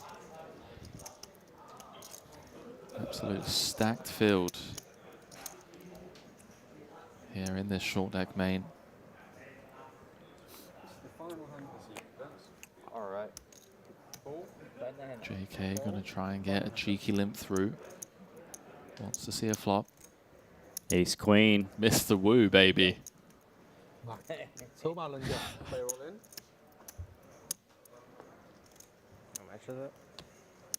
筹码扔掉。 Divorce with the King 10 suited, but it's a 40 ante jam with 2 covering stacks behind him, especially the upfront UTG limp has got to be a little bit scary, I'd imagine. Unless he's really disrespecting this jam. I guess Here I'm we going go. to give you a spin just because it's the last hand of the night and you got a gajillion dollars. Means it's all for chips. He got a gajillion dollars. Is that what he said? Loose action. All right. Well, loose action gets action. JK knows how it is. Really loose action. So, leveling, I have no idea. And King 10 of clubs. Oh no. Do you have a gazillion dollars in the bank account, Randy? Not even close. Oh. King 10 of clubs for Doris hitting the mark, but JK finding King of Spades. 方片，他有。 That's a great turn card, Jason. Manages to hold up on the Nine of Hearts River and eliminating Mr. Wu, the final hand of the night, and that was... Yeah, it's gotta go. Is that Mr. Wu's final Lammer? No, he just threw one in. Right, okay. He's not out. Second bullet, that's right. Second bullet for Mr. Wu. So final Lammer being thrown in. Be coming back tomorrow with 100k. Jason Kuhn with a bit of a spin up there, Randy, towards the end. Actually ended up bagging chip lead, I believe, waiting for confirmation on the final hands on the outer tables to play out. So just waiting for the app to update as we welcome you back to the break desk. Everything we expected and more, just non-stop action. Ivy tripling off with the sixes, just running into quads. I mean, we had everything there in that little frame. It's short deck, right? In short deck, you know, you've got a lot of all-ins, you got a lot of multi-way pots, a lot of turns and rivers, sweatiness, a lot of chatter, of course. You know, it's just a really fun game for professionals and VIPs alike, and we get to crown another champion tomorrow. We do. Yeah. And obviously, not to state the obvious, but a lot of people in this tournament who have already won main events looking for their Sekub Jacob & Co. timepiece. Danny Tang and Jason Kuhn, two of those guys who are currently first and second. Got KCG in third. So a big day for us tomorrow. Obviously, the final day of the Triton Super High Roller Series. And a field that, you know, is kind of looking like it's not going to disappoint tomorrow, Randy. Look, we had some pretty cool hands earlier today with Tenchuan and Oya Masashi. And of course, Carl Chappé-Gatien making that huge call of 10-9 suited to run down the Ace King of Chidwick. Lots of fun. That's the great thing about short deck. People get to splash. Would love to see more other No Limit pros come along. Maybe they'll get their feet wet next time after watching this one. Well, from us here in the booth, good night. Same time, same place tomorrow, 2 p.m. local time for the final day of the Triton Super High Roller Series.